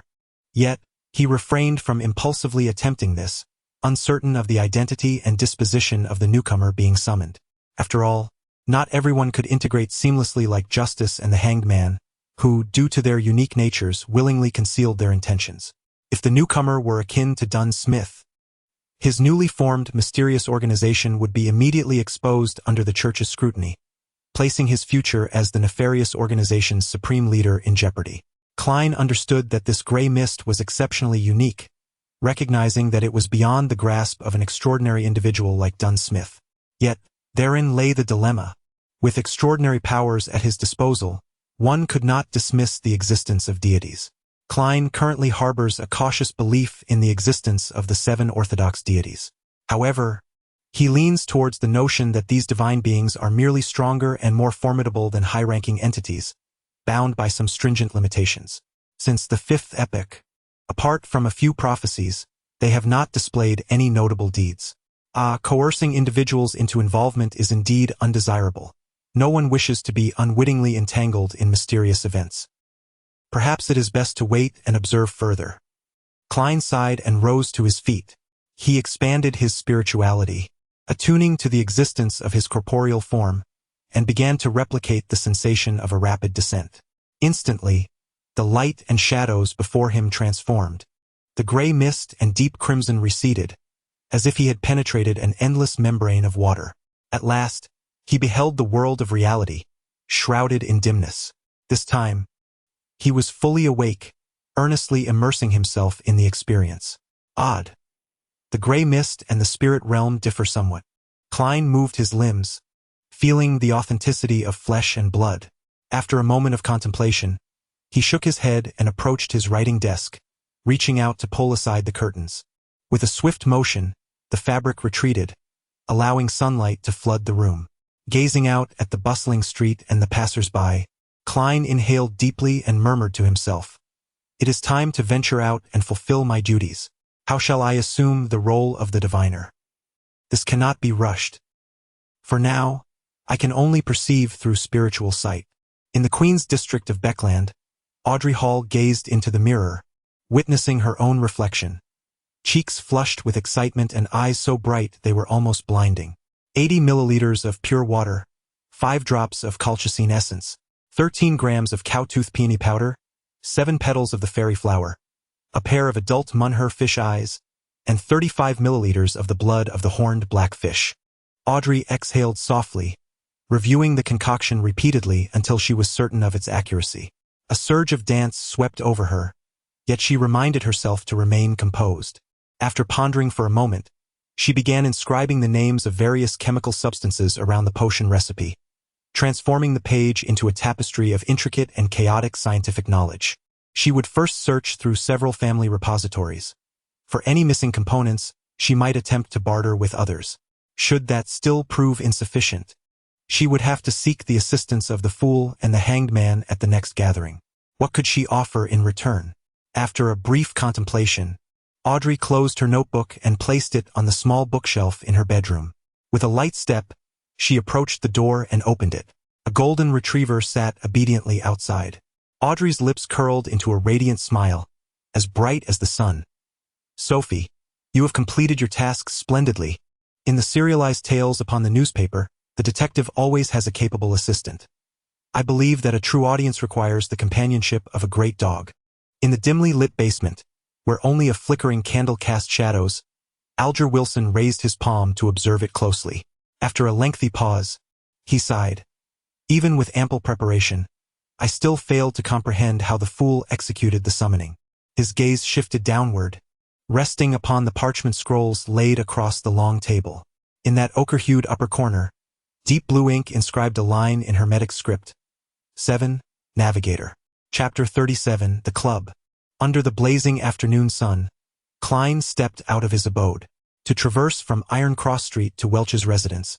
He exchanged his formal attire, tailored suit, top hat, and polished leather boots for a linen shirt, a weathered brown coat, a matching felt hat, and worn leather shoes, thus sparing his expensive ensemble from the potential malodor of perspiration. As he ambled along Daffodil Street towards Iron Cross Street, he instinctively glanced at the corner square. The tents had vanished. The circus, having concluded its performances, had departed from the locale. How predictable! Klein chuckled softly, shaking his head as he turned towards Iron Cross Street. Iron Cross Street was not singular. True to its name, it was a confluence of two intersecting thoroughfares. At the heart of the intersection lay Left Street, Right Street, Upper Street, and Lower Street, where Klein, Benson, and Melissa's former apartment was situated on Lower Street. However, the residents of the apartment and the surrounding populace did not regard their vicinity as Lower Street.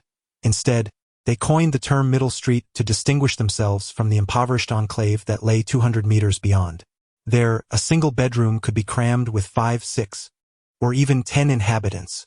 As Klein walked along the edge of Left Street, his thoughts began to wander, recalling the notes of the Antigonus family, their mysterious disappearance, the night watch's concern, and the ensuing bloody incident.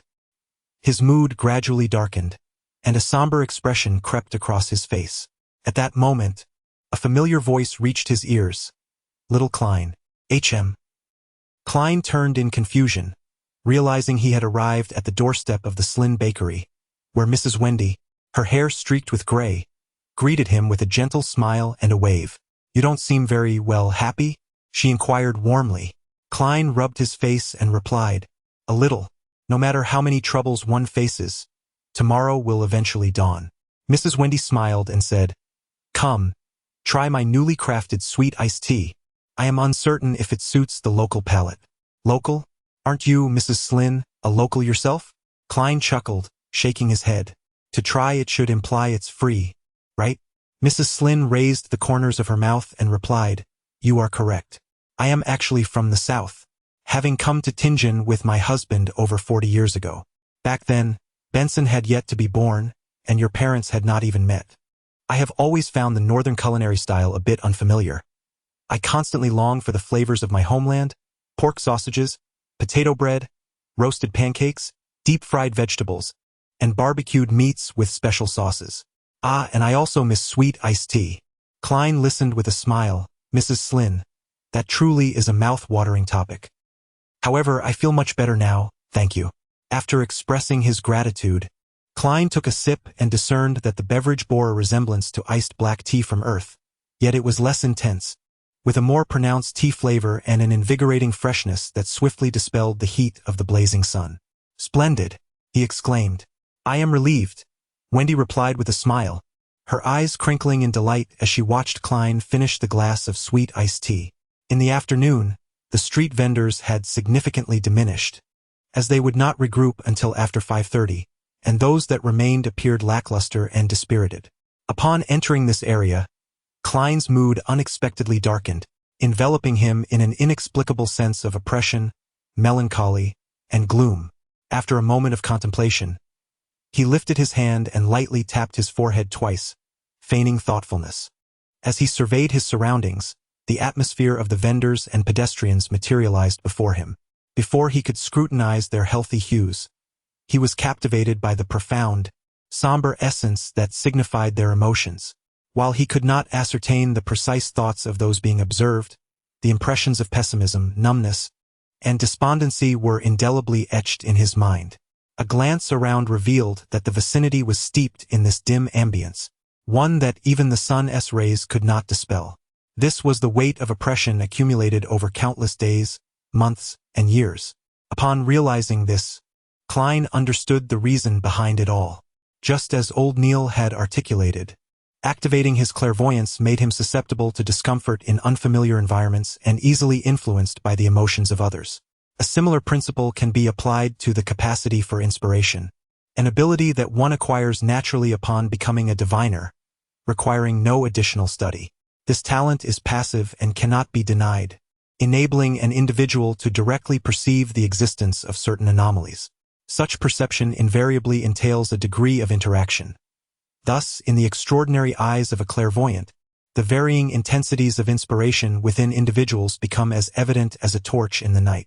Consequently, those with heightened inspiration are inevitably and effortlessly swayed by unusual and potent atmospheres, which they can only master and adapt to through relentless practice. Such oppressive tones surely take a considerable duration to manifest. Klein mused with a sigh and a shake of his head, feeling a stir within. He gently tapped his forehead twice, striving to rein in his spiritual essence. Step by step, Klein proceeded towards the apartment, attuning himself to any potential anomalies and subtle connections that may lead him to the hidden notes of the Antigonus family. The streets, as usual, were marred by muddy water and refuse, only becoming clean upon reaching the entrance of the apartment.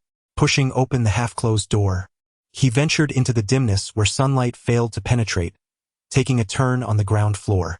Ascending the creaking wooden staircase, each step echoed with a plaintive groan. The second floor, as always, was devoid of light, and Klein indulged his inspiration, gazing into the obscurity. However, he found no clues regarding the notes, nor did he encounter a single incorporeal entity. Were it so easy to encounter the extraordinary, the vast majority of ordinary individuals would surely not remain oblivious to the existence of such phenomena. Klein reflected with a sense of self-amusement. He has come to understand that most spirits do not exist in the form of physical entities, but rather as manifestations of spirituality, and effective communication can only be achieved through a medium. After wandering around the third floor, Klein departed from the apartment and walked towards Welch's residence along the path etched in his memory. He walked for a full hour, yet he found nothing along the way. Standing outside the garden villa, Klein gazed at the house through the tightly locked iron gate, muttering to himself, "Surely I need not search for the Welch family? The captain and Miss Daly must have conducted a thorough search. Moreover, I do not possess a key to this place. I cannot simply scale the walls. Perhaps I shall try a different route tomorrow. After walking so far today, there is no step count to show for it." The area surrounding Welch's residence was remarkably clean, with numerous spotless shops lining the streets.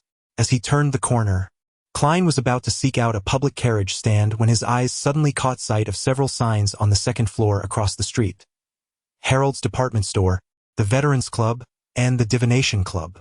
The Divination Club. Klein contemplated this name and suddenly recalled his intention to masquerade as a fortune-teller. I shall pay a visit. In search of new ideas. Amidst a flurry of thoughts, Klein crossed the street, ascended to the second floor, and entered the hall, standing before a lovely lady at the reception. This lady, with her chestnut hair elegantly styled, regarded Klein with a smile and said, "Sir, would you like to have your fortune told? Or would you prefer to join our club? What are the requirements for joining?" Klein inquired casually.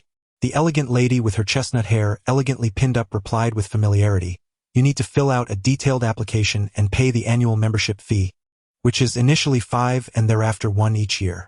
Rest assured, we are not like those political or commercial clubs that require formal recommendations from existing members to join.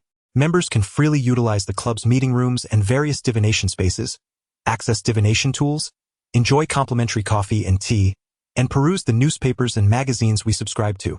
Additionally, members can purchase lunch, dinner, alcoholic beverages, and certain divination materials at cost price.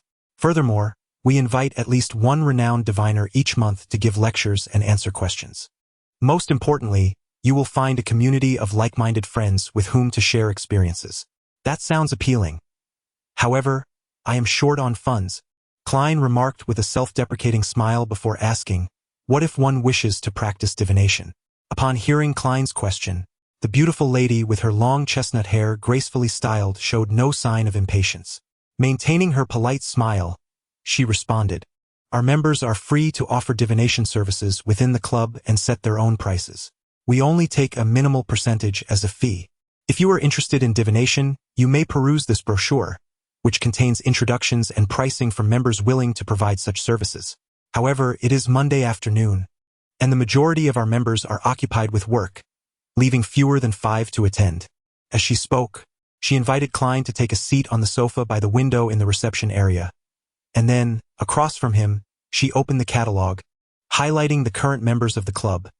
Heinaz Vincent, a renowned diviner from Tingen, who serves as a resident mentor at the club, specializing in various forms of divination, charging for solar procession. The lady with the chestnut-colored hair continued to turn the pages, introducing each member in turn. Lastly, there is Graces, a new member who has just joined the club this year, proficient in tarot readings, charging 2 pence per session. Sir, which one would you like to choose? Mr. Graces. The charming lady in charge of reception paused for 2 seconds and said, Sir, I must advise you in advance that Mr. Graces is merely a novice. Understood. I will take responsibility for my decision. Klein smiled and nodded. Then please follow me. The elegant lady rose and led Klein through the large door adjacent to the reception area. There lay a corridor of modest length, at the end of which was an open conference room, bathed in sunlight, furnished with tables and chairs, and adorned with newspapers, magazines, and playing cards, with a faint aroma of coffee wafting through the air. As they approached the conference room, the lady in charge of reception gestured for Klein to pause, quickening her pace to the end of the corridor, where she gently called out, Mr. Graces, someone is here for a reading. Me? A voice filled with astonishment and intrigue immediately resonated, accompanied by the sound of a chair being shifted. The yellow crystal room, a place I hold dear. Gracious appeared at the threshold of the conference room, casting a curious glance towards Klein, who awaited at a short distance. He was a man in his 30s, with a darker complexion, pupils of a deep green hue, and soft, light blonde hair. Dressed in a white shirt and a black waistcoat, with a monocle dangling from his chest, he exuded a certain charm. The lovely lady responsible for the reception offered no further words, as she opened the yellow crystal room adjacent to the conference area. The curtains were tightly drawn, enveloping the space in a dim light, as if such an ambience were necessary to receive divine inspiration and attain accurate divination results. Greetings, I am Gracious. I must admit, I never anticipated that you would select me for your divination, he said, bowing in a gentlemanly manner as he swiftly entered the room and seated himself at the long table. To be candid, I am merely experimenting with divination for others. I lack extensive experience, and for the time being, I do not consider myself a proficient diviner. You still have the opportunity to reconsider. After reciprocating the gesture, Klein followed him inside, closing the door behind him. Bathed in the light filtering through the drapes, he smiled and replied, You are indeed an honest man, but I am one who steadfastly adheres to my choices. Please take a seat. Gracious gestured towards the chair opposite him and, after a moment's contemplation, remarked, Divination is merely a hobby of mine. Life often grants us guidance from the divine, yet ordinary individuals struggle to accurately interpret the will of the deity. This is the essence of divination's existence and the reason I joined this esteemed club. In this regard, I find myself lacking sufficient confidence. Let us consider the forthcoming divination as a means of communication, a complimentary exchange. What do you think of this proposal? The fee for the club shall be borne by me, a mere quarter of a penny. Klein neither acquiesced nor dismissed the idea but instead smiled and remarked, It is evident that you possess a commendable and respectable occupation. As he spoke, he leaned slightly forward, his right fist resting against his forehead, tapping it lightly twice. Gradually, I hoped that the divination would reveal the whereabouts of a certain object. Klein had already formulated his response, reclining slowly. In his eyes, Gracious' bodily aura was distinctly apparent. The orange-red hue of his lungs appeared dim and sparse, affecting the overall brightness. This did not signify fatigue. Klein imperceptibly nodded. Are we seeking a lost item? Gracious pondered for a few moments, then suggested, Let us commence with a simple assessment. He pushed a neatly arranged stack of tarot cards across the black table towards Klein.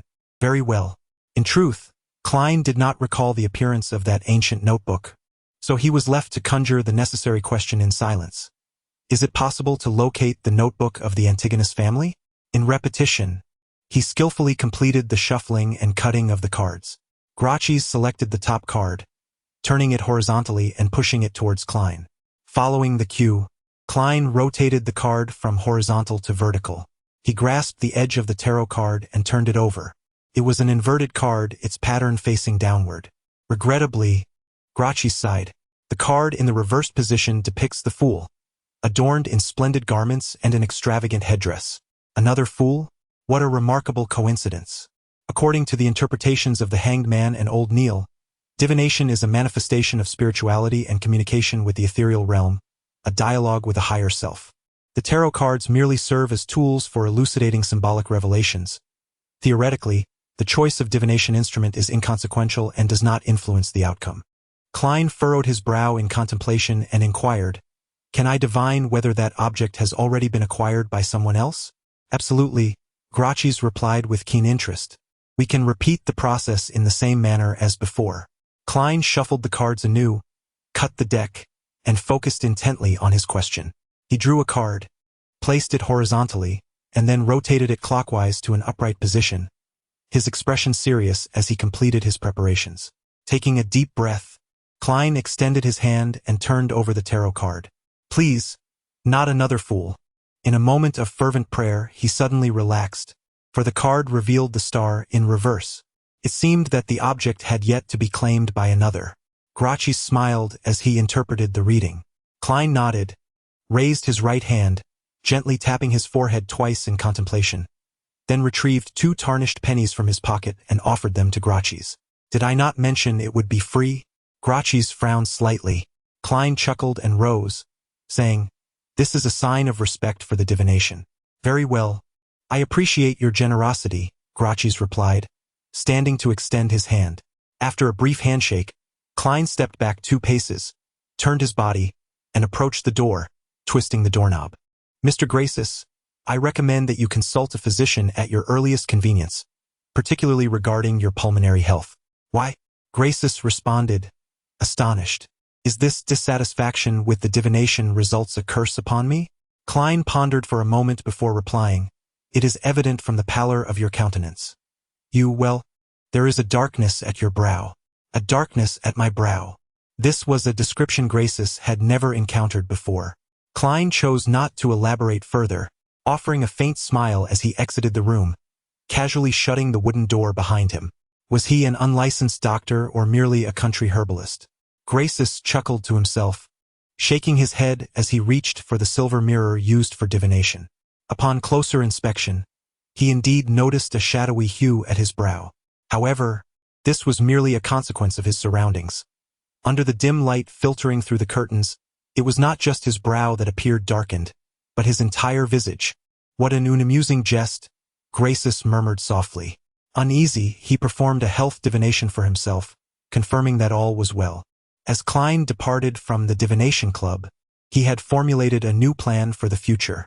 He resolved to save diligently, pay the annual fee, and become a member of the club, thereby commencing his role as a so-called diviner. The reason he did not venture out on his own was due to a lack of resources and channels.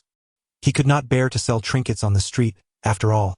He was, in essence, a man of some standing, one who valued his dignity.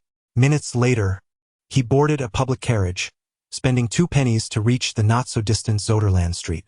Upon pushing open the door of the Blackthorn Security Company, he found no trace of the familiar brown-haired girl, but instead encountered Leonard, a figure exuding a poetic aura, with black hair and green eyes. Mitchell was seated behind the reception desk. "Good afternoon. Where is Roshan?" Klein inquired after removing his hat in a gesture of respect. Leonard smiled and gestured towards the partition door. "She is on duty at the armory tonight." Before Klein could ask further, Leonard appeared to ponder a certain question. "Klein, there is something that has long puzzled me." "What is it?" Klein replied, looking bewildered. Leonard rose to his feet and, with a soothing tone, remarked, "It seems that some unknown entity wishes for me to take the notes of the Antigonus family and conceal them." Klein voiced this widely accepted speculation. Leonard paced a few steps, then abruptly turned to meet Klein's gaze. "If your demise was intended to silence you and erase traces, why not simply destroy the notes on the spot?" Chapter 39. An intriguing technique. In truth, I remain uncertain whether those notes were obliterated or merely concealed. However, one could deduce that if destruction was the objective, it could have been executed immediately, without necessitating my involvement. Upon hearing Leonard's inquiry, Klein instantly activated his detective instincts, pondering aloud. Perhaps the unknown entity that both Welch and Naya and I encountered relishes in the sacrifice of life while simultaneously desiring similar occurrences to continue. Thus, in light of the inevitable discovery of the suicide incident, I was allowed to take the notes and hide them, preparing for a second round of enjoyment. Yet, somewhere along the way, something went awry, and I ultimately failed to complete the act of self-destruction. This is Klein's reasoned conjecture based on the materials, novels, films, and television series he encountered in his previous life, all pertaining to nefarious rituals. He is acutely aware of the complications that arose during this process, namely the introduction of himself as a variable in this transdimensional scenario. While this explanation is plausible, I ponder whether there exists an alternative possibility. The suicides of Welch and Naya may have facilitated the arrival of that unknown entity, with the notebook serving as a vessel or incubator of malevolence. Its concealment might stem from a fear that, prior to its birth and ascendancy, it could be discovered and obliterated by us. Leonard Mitchell postulates another potentiality.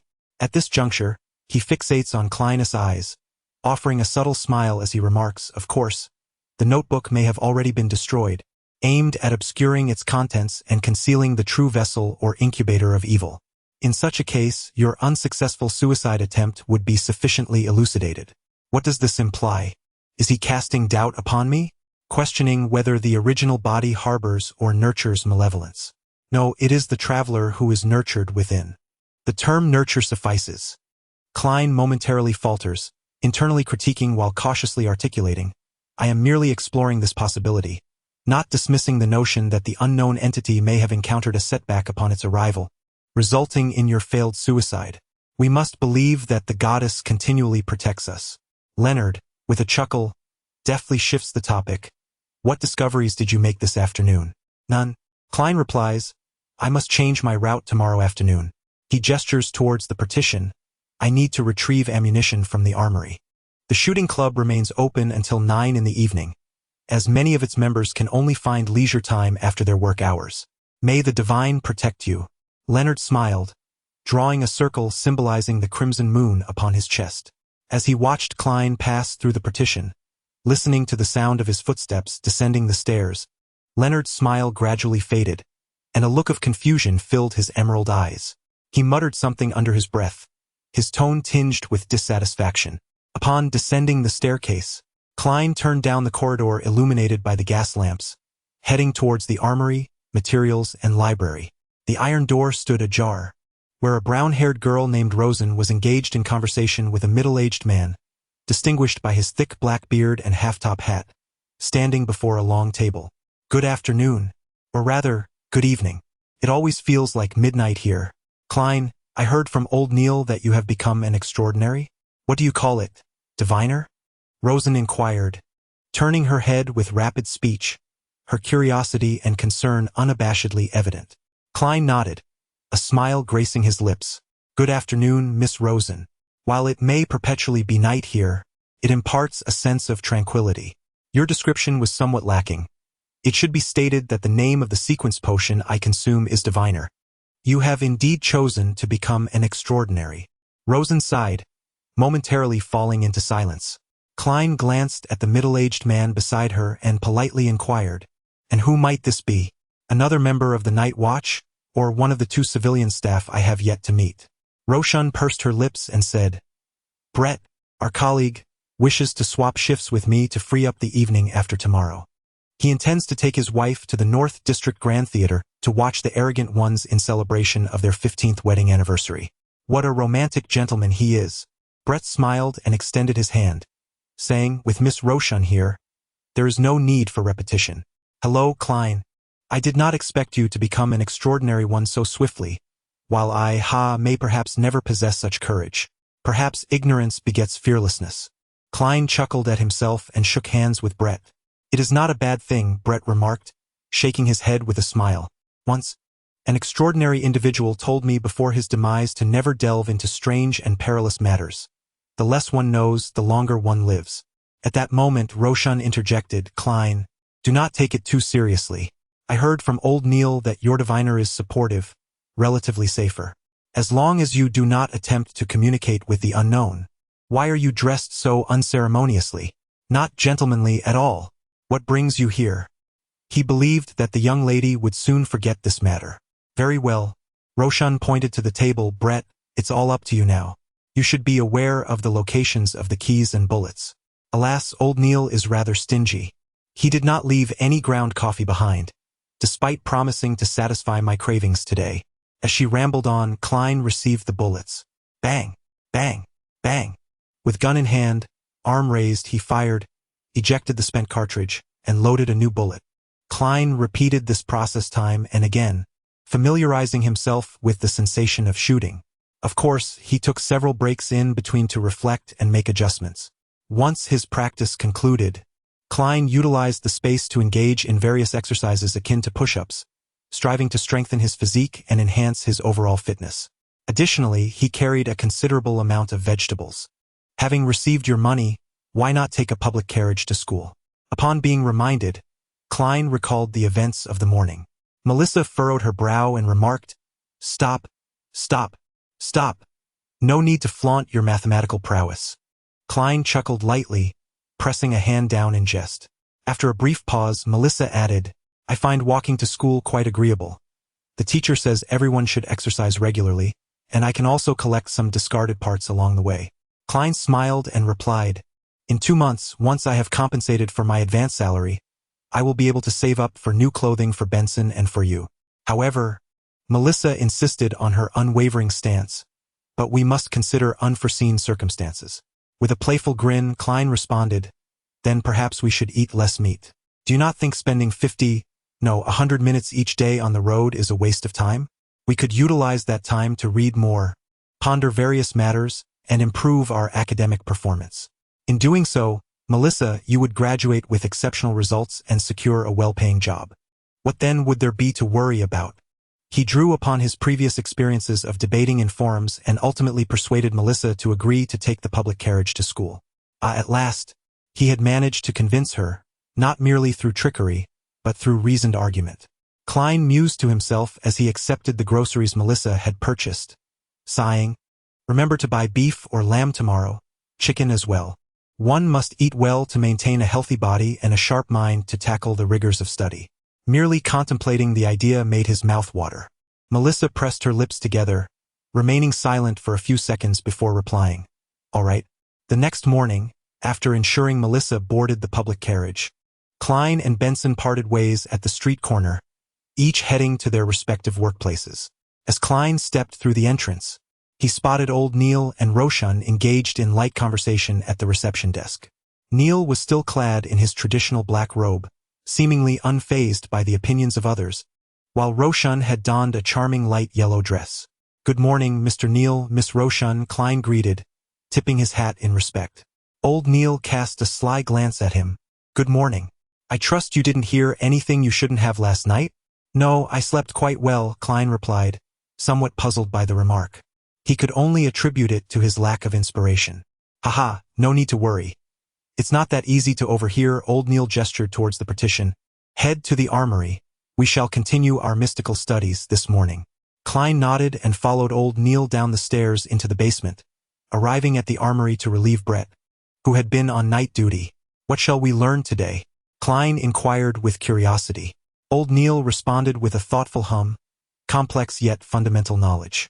However, before we delve into that, allow me to teach you an intriguing technique. He gestured towards the silver chain coiled around his wrist, from which hung a pristine white crystal. Chapter 40. The Course in Mysticism, an Intriguing Technique? Klein asked, his curiosity piqued. Old Neil chuckled softly. I shall inspect the armory, materials, and library. In the meantime, prepare 2 cups of coffee using the cups on the table. In one of the cups, add something undesirable. What that is, I leave to your imagination. The only stipulation is that you must not waste too much coffee grounds, for those are crafted from Highland specialty beans that I personally ground. Very well. Although Klein was somewhat perplexed by old Neil's intentions, he readily agreed. Removing the lid from the silver-tinned canister, He used a small spoon, gleaming with metallic luster, to sprinkle a generous amount of richly aromatic coffee grounds into each cup. Following this, he poured in hot water and stirred with practiced ease. As a resourceful traveler of the ages, he was no stranger to coffee. Once he completed this task, Klein contemplated for a moment, then settled into a chair, crossing his right leg. He pinched a small amount of dirt collected from the soles of his leather boots and placed it into the cup on his left. He then stirred diligently once more until the 2 cups of coffee appeared indistinguishable in color and aroma. After a few minutes, Old Neil emerged from the armory, jingling a set of keys, and with a resounding clang, shut the iron door. All set. His slightly murky, dark red eyes shifted towards Klein, who sat across the table. Old Neil chuckled softly, unwrapping the silver chain that coiled around his wrist as he settled into his seat. His expression swiftly transformed into one of tranquility. With his left hand, he extended the chain, allowing it to dangle vertically above the coffee cup on his right side, the pristine white crystal poised perilously close to the liquid within. In a wave of soothing calmness, the crystal inexplicably began to sway, making small counterclockwise rotations in tandem with the silver chain. "This cup has been tainted by unfavorable omens," Old Neil asserted confidently. Before Klein could respond, he retracted the silver chain and took a sip from the adjacent cup of coffee. "Do you enjoy bitter coffee? I am accustomed to it with a spoonful of sugar and a splash of milk. Your divination results are remarkably precise. Is it reliant on that white crystal? It must be the white crystal, correct?" Klein pondered aloud, so one must avoid phrasing it as a question. Klein nodded slightly. Counterclockwise signifies no, while clockwise indicates yes. Undoubtedly, this method of divination is overly simplistic, yielding only 2 or 3 possible answers, rendering any profound exploration or interpretation impossible. For instance, certain substances may be harmful in their raw form, yet when processed appropriately, can become exceedingly beneficial. Some ingredients may indeed pose a risk to human health, albeit minor. In a state of near starvation, consuming them is hardly an issue. Such nuances cannot be discerned through pendulum divination. I must hasten to save money to procure crystals or pure silver to craft a pendulum. Klein sighed audibly. Old Neil cast a surprised glance at him. You can apply directly. This pertains to the extraordinary, particularly the standard equipment for extraordinary individuals of our supportive type. In the armory, there is also a yellow crystal and a pure silver pendulum. However, I am not yet a formal member of the team. Klein's heart surged with excitement, though he hesitated slightly. Old Neil chuckled lightly. For extraordinary individuals, regardless of formal membership, if there is no salary increase, certain conveniences must surely be afforded in other ways.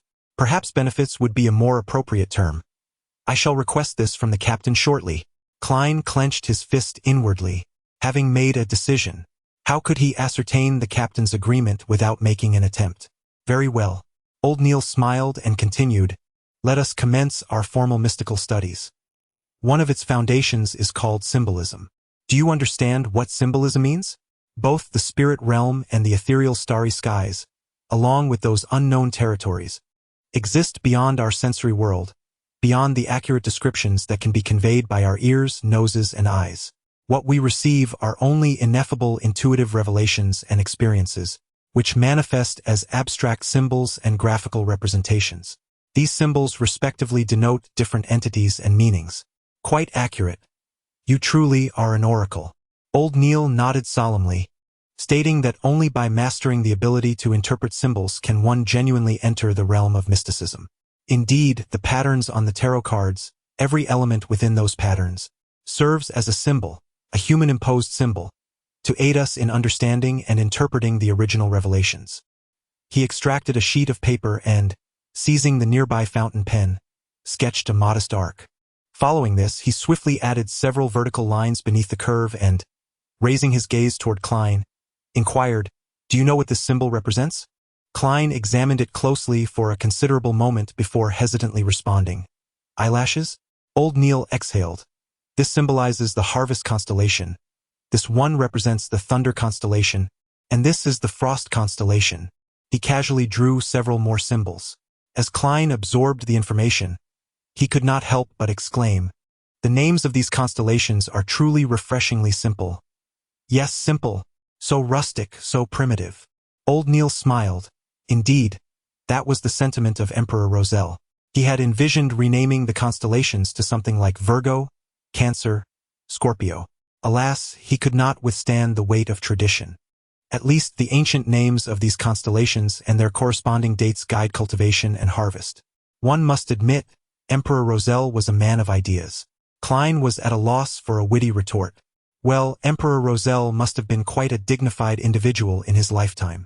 Old Neil, unable to grasp Klein's humor, continued to elucidate various fundamental symbols, such as those for the constellations, the sun, the red moon, the brown star, the red star, and the blue star.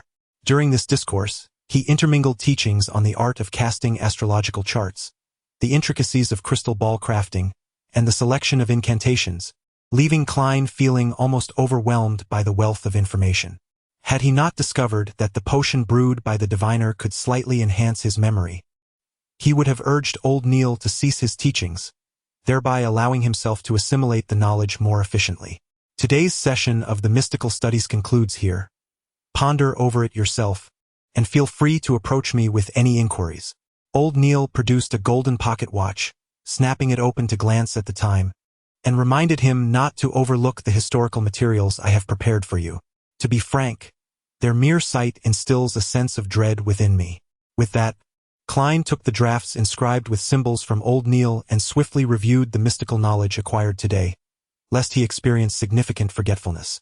Old Neil took another sip of the freshly brewed coffee and remarked, "Relying solely on memory is insufficient. One must engage with the knowledge regularly to transform it into instinct. Moreover, meditation should be practiced daily. Only through persistent practice and application can one truly harness the power of potions, unearthing their hidden mysteries and dispelling adverse influences." This mention sparked a recollection in Klein of his role-playing and the divination club, prompting him to tentatively state, "The abilities of my potion are intertwined with divination. Solitary practice is inadequate. I must interact with numerous individuals, providing them with readings to expedite my mastery. I intend to join the divination club on Howell Street in the Northern District once I have some extra funds, thus becoming a true diviner. This matter will undoubtedly come to the attention of the night watchers in the future, so it is prudent to lay the groundwork early. Your thoughts mirror those of Dolly. She has persistently expressed her desire to become a genuine medium." Old Neil shook his head and chuckled. "But why wait until you have extra funds? You could submit a request to Dunn for the approval of expenses. Organizations like the Divination Club may very well harbor cultists and members of malevolent factions. As a clerical member of the Night Watch team, a standard extraordinary individual, your involvement with them would facilitate surveillance, a necessity of your role. We previously conducted regular inspections of such places, but due to a shortage of personnel, prolonged monitoring was challenging. Now, it conveniently falls to you. Is this truly how it works?" Klein gazed in astonishment at Old Neil's earnest expression. This was a blatant justification to reimburse personal expenditures.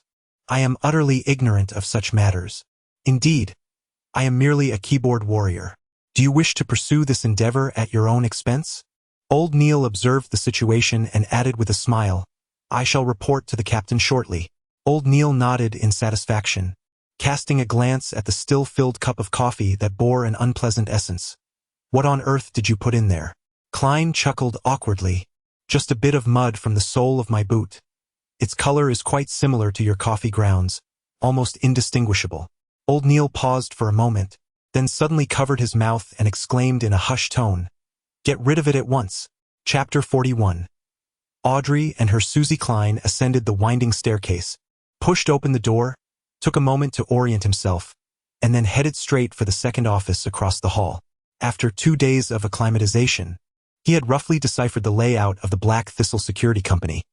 Upon entering, one is greeted by a spacious reception area furnished with a set of sofas and tables.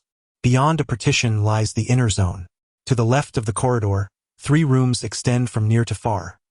The accounting office belonging to Mrs. Orian, a lounge equipped with several sofa beds, and the staircase leading to the basement. To the right, the 3 rooms, also extending from near to far, consist of Captain Dunn Smith's office, an administrative office fitted with typewriters, and the entertainment room for the official members of the Night Watch team. Klein had previously observed Leonard Mitchell playing cards in the entertainment room with 2 other team members. He surmised they were engaged in a game of dos de jeu, though the Emperor Roselle had rebranded it as Battling Evil, with the gameplay remaining unchanged from what Klein was familiar with. After their night shift, Blett would enjoy a day's worth of compensatory rest, while Roshan remained at the reception desk, tasked with procurement, resource requisition, and serving as a part-time coachman for Cecil. Francis, as per usual, was out. When Klein pushed open the door to the administrative office, he found all 3 desks vacant, the mechanical typewriters resting silently. The 1346 model typewriter from Axon Company. Klein, having encountered similar items in the mentor's office and at the Welch residence, murmured to himself, sensing the intricate control system's subtle beauty. He approached the desk with the typewriter, seated himself, and after a moment of contemplation, attempted to engage in virtual typing. Initially, he instinctively processed the input as pinyin. Only after becoming accustomed did he assimilate the corresponding fragments of the original owner's memories, ceasing to make errors.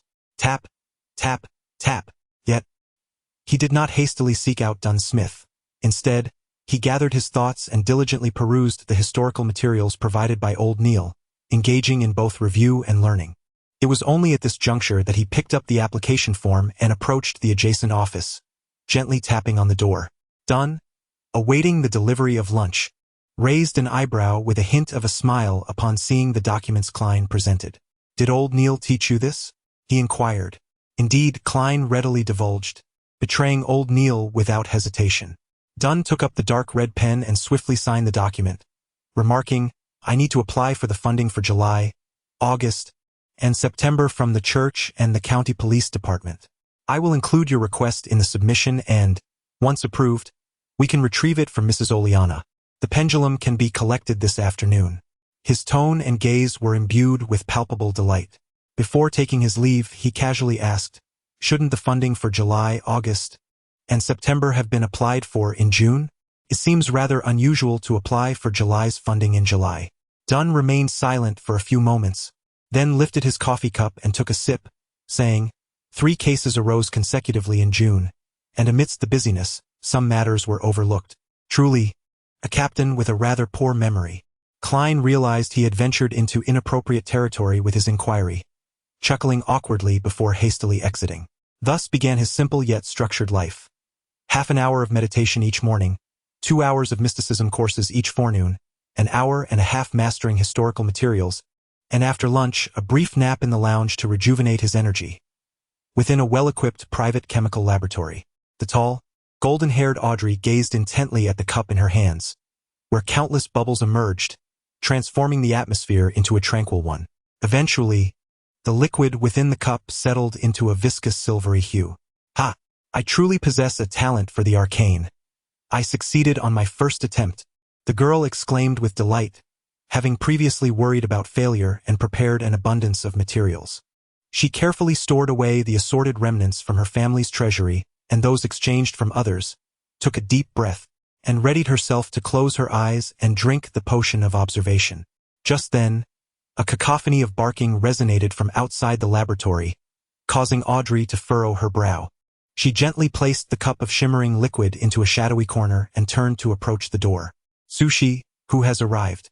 Audrey inquired, glancing at the golden retriever sitting at the entrance. The golden retriever, Sushi, wagged her tail eagerly, while the devoted maid, Annie, appeared in the nearby corridor. Stepping out of the laboratory, Audrey pulled the door closed behind her and addressed Annie. "Did I not expressly state that I should not be disturbed during my chemical experiments?"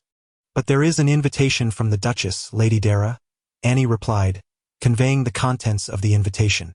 "Lady Negan's wife?" Audrey stepped forward, closing the distance with Annie.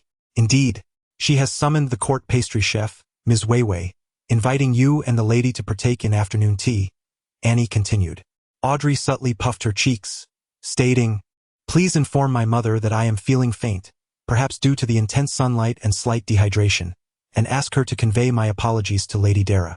As she spoke, she feigned a semblance of frailty. "Miss, this is not merely afternoon tea. It is a literary salon," and interjected. "Yet this cannot alleviate my dizziness. I require rest," Audrey resolutely declined. Meanwhile, she silently mused, "If I persist, I shall faint before you." The etiquette instructor remarked that I executed this gesture flawlessly. Did I perceive a sound? Suddenly, she realized that Susie, the golden retriever who ought to have remained outside, was missing, and the laboratory door stood ajar. I forgot that Susie can open doors with handles. What sound? Oh no! Audrey heard a crisp noise emanating from within, and a sudden association struck her as she dashed into the laboratory. Her eyes beheld shattered cups strewn across the floor and the last drop of silvery liquid licked away by Susie. Audrey stood frozen at the threshold, resembling a statue. Susie, the golden retriever, immediately sat upright, gazing at her owner with an innocent expression, wagging her tail. Off the coast of Plitz Harbor, on an island perpetually shrouded in storms, an ancient sailing vessel lay anchored in the port. A man with soft blonde hair, clad in a robe adorned with lightning patterns, gazed at the figure of Alger Wilson across from him, perplexed, and remarked, "The sea belongs to the tempest. This is the realm of the Lord. I am willing to follow his will and survey this dominion for him." "Very well," the blond man replied, clenching his fist against his chest. "The storm is with you." He stood upon the deck, accompanied by only a handful of crew members, watching as his companions departed from the ghost ship, growing ever more distant. "Sains, your misunderstanding stems from your insufficient knowledge," Alge murmured softly. Meanwhile, Audrey, filled with trepidation, completed the second modulation. Gazing at the silvery potion that appeared unchanged, she was nearly moved to tears. Taking a deep breath, she swiftly consumed the spectator potion in small sips. On Friday, a torrential downpour besieged Tingen, the rain drumming incessantly against every window. Within the Blackthorn Security Company, Klein, Rosen, and Brett reclined on the sofa in the reception area, relishing the modest lunch laid before them. This meal comprised meat, vegetables, and bread. Albeit in limited portions, it was sufficient to satiate one's hunger, with prices ranging from 7 to 10 pence, offering various tiers. Klein, with unabashed boldness, consistently opted for the 7-pence option, which typically included half a pound of oatmeal bread, a small piece of meat prepared in different styles, a ladle of hearty vegetable soup, and a touch of cream or butter. To his surprise, only one night watchman was present today. Rosen lifted her spoon to her lips, having heard that a case had arisen in the Golden Wutong district, involving elements of a cult. Thus, the police department had summoned 2 night watchmen to the scene. Brett set down his bread as Klein dipped the remaining oatmeal bread into the last of the meat gravy, silently consuming it. Within the sleeve of his left hand, a silver chain adorned with a yellow crystal faintly coiled. At that moment, a series of knocks echoed from the partially ajar door. "Please come in," Rosen said, momentarily taken aback, as she placed her spoon aside, quickly wiped her mouth with a napkin, and rose to her feet. The door was pushed open, revealing a man adorned with a half-height top hat. His black formal attire dampened on the left shoulder. His hair was flecked with gray, and he held a folded umbrella in hand. He gazed at Klein and the others, inquiring, "Is this the former mercenary team?" The tall, slender man cleared his throat and replied, "I have a task I wish to delegate." Chapter 42. Butler Kelly, I have a task I wish to delegate. You may have come to the wrong place. This security company's sign is merely a FA Aude. Upon hearing the visitor's words, Klein felt a surge of frustration, lamenting the absence of forums or comment sections for expression. Roshan's eyes flickered as she pondered for a moment, then spoke. Among the 6 official members of the Night Watch, Captain Dunsmith has been summoned to the church by the bishop for undisclosed discussions, while Leonard Mitchell is guarding the Chinese gate in his stead. The Reaper, Fry, and the sleepless, Liao Leitang, have proceeded to the Golden Wudong district to assist the police in investigating a theft with cult elements. One other sleepless, Cohen White, is on leave, and the Midnight Poet, Shi Jiatayan, is conducting his routine patrol at the Raphael Cemetery on the outskirts of the Northern District. As for the remaining 2 extraordinary individuals, the elderly Neil has grown frail and has not undertaken a task in quite some time, while Klein, still a novice, is truly a mere amateur in every aspect. None are present. The pallid man with gray at his temples, holding the umbrella, darkened in countenance, removed his hat, bowed, and stated, "I apologize for the intrusion. Farewell." He turned his body and walked towards the door, leaving number 36, Sutherland Street amidst the cacophony of rain and the howling wind. An unfortunate turn of events indeed. Roshan watched the gentleman depart, letting out a wistful sigh. Although the commission would not be hers to claim, she would certainly partake in a sumptuous meal. Alas, the Charney's gate must always be guarded. Klein contentedly set down his cutlery, having consumed even the thick soup of turnips and vegetables, which he was not particularly fond of. Did you wish for Bright to undertake the task? Or perhaps yourself? Roshan's eyes twinkled mischievously as she replied, Bright may not suffice, but you certainly can, our esteemed diviner. Before she could finish, she abruptly realized and quickly silenced herself, for the door had not yet closed.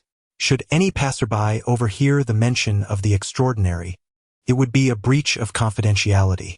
Fortunately, the captain was absent. Roshan glanced at the entrance, secretly sticking out her tongue, for otherwise, she would surely have to repent. Bright and Klein burst into hearty laughter, exchanging glances before beginning to tidy up the tableware.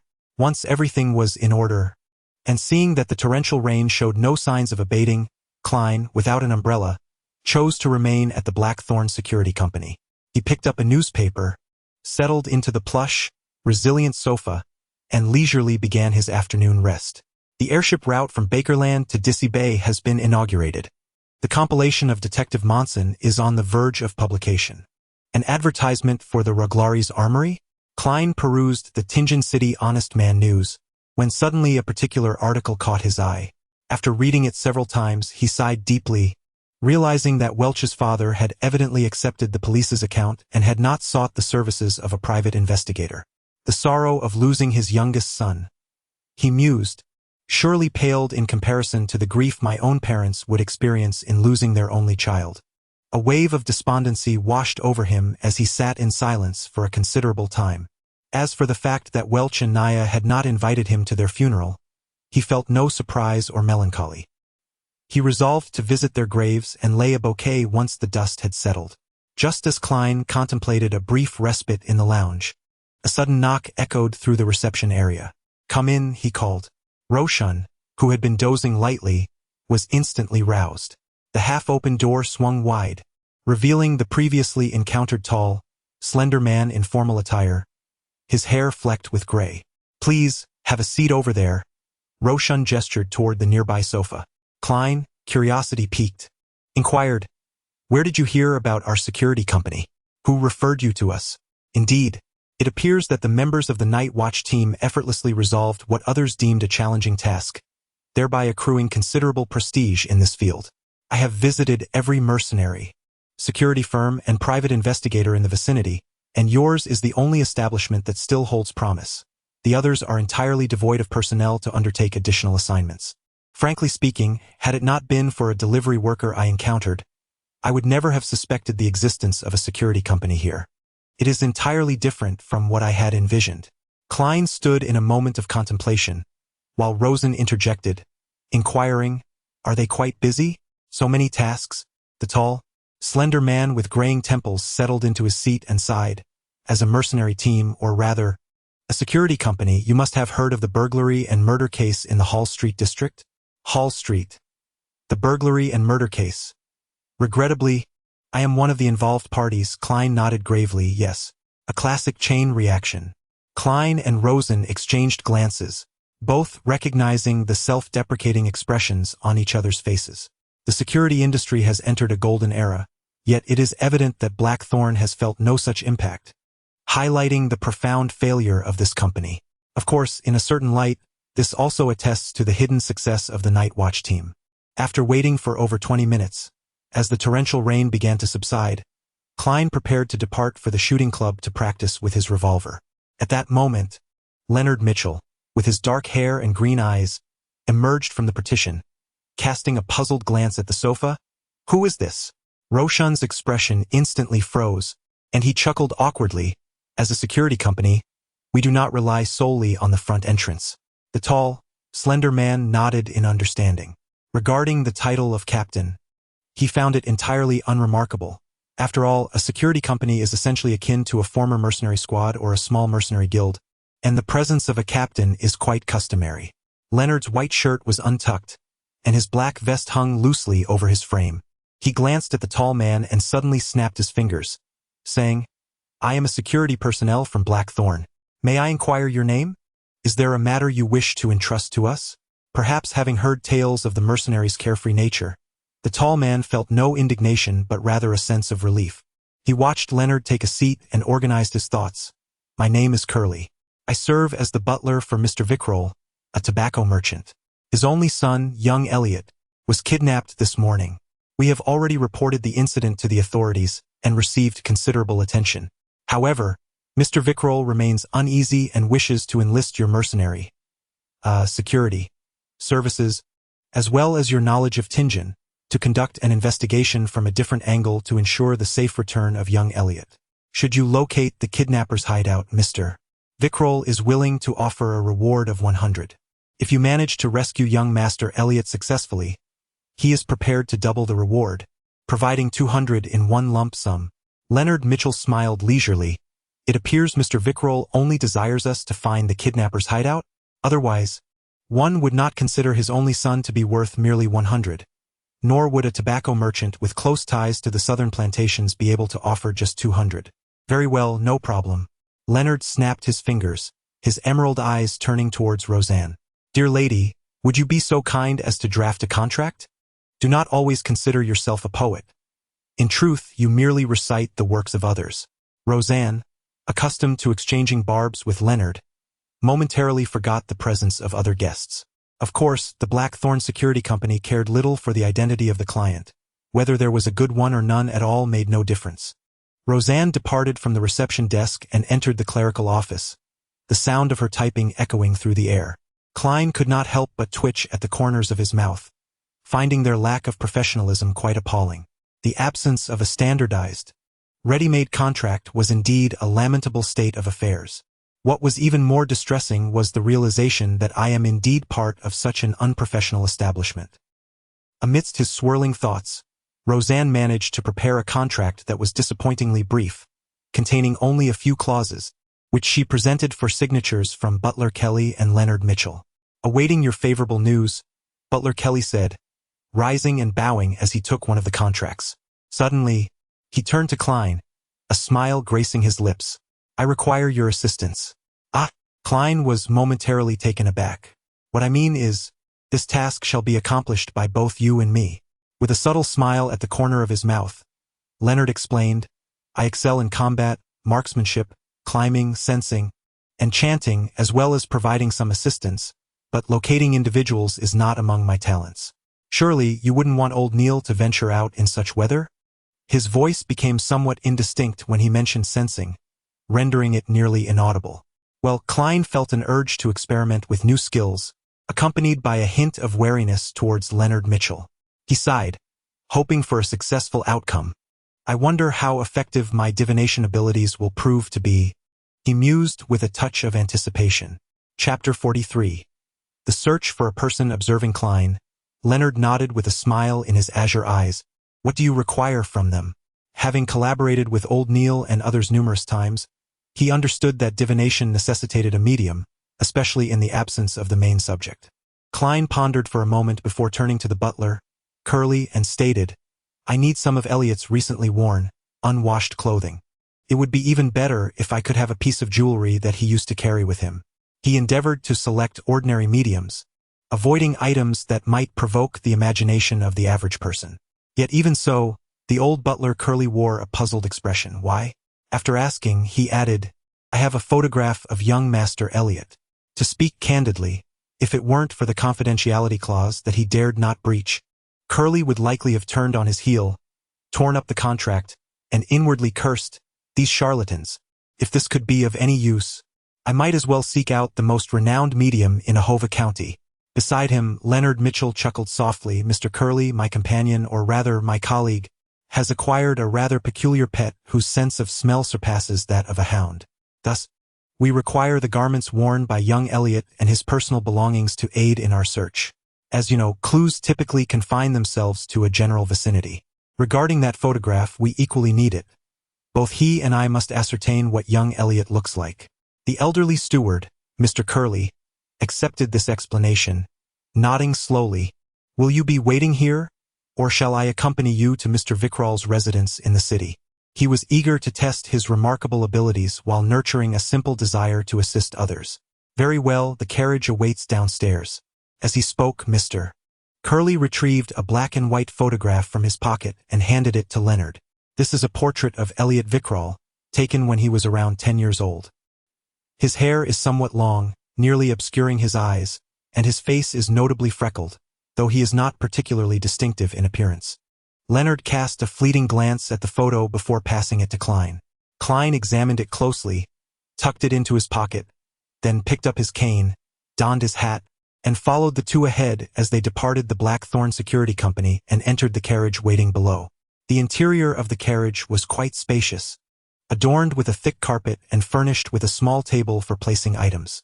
In the presence of the elderly steward, Klein and Leonard exchanged no words, silently absorbing the tranquility as the carriage glided smoothly over the waterlogged road, accompanied by the diminishing patter of rain. Commendable coachman indeed. After an indeterminate passage of time, Leonard broke the silence, offering a smile and a casual remark. Klein responded perfunctorily. The elderly butler, Curly, managed a smile and said, "Your praise is his honor. We are nearing our destination."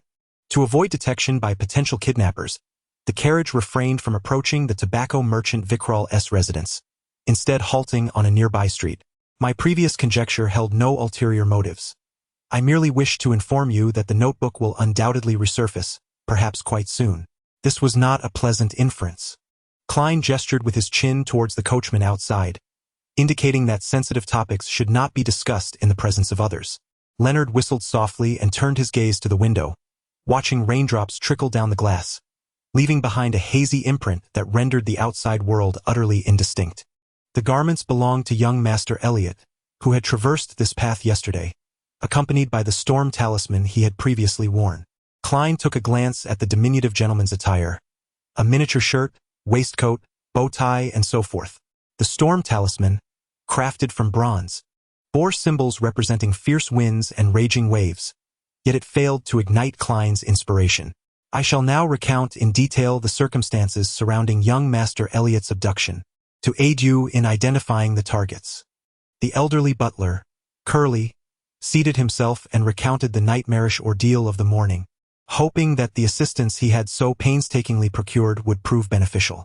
Klein and Leonard exhibited little interest in the specifics of the incident, focusing instead on the number of abductors, any unusual behaviors, and whether they were armed.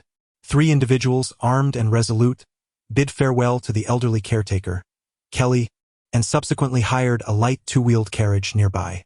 Unlike public carriages, this rented conveyance could be either 4-wheeled or 2-wheeled, with charges calculated by distance or time.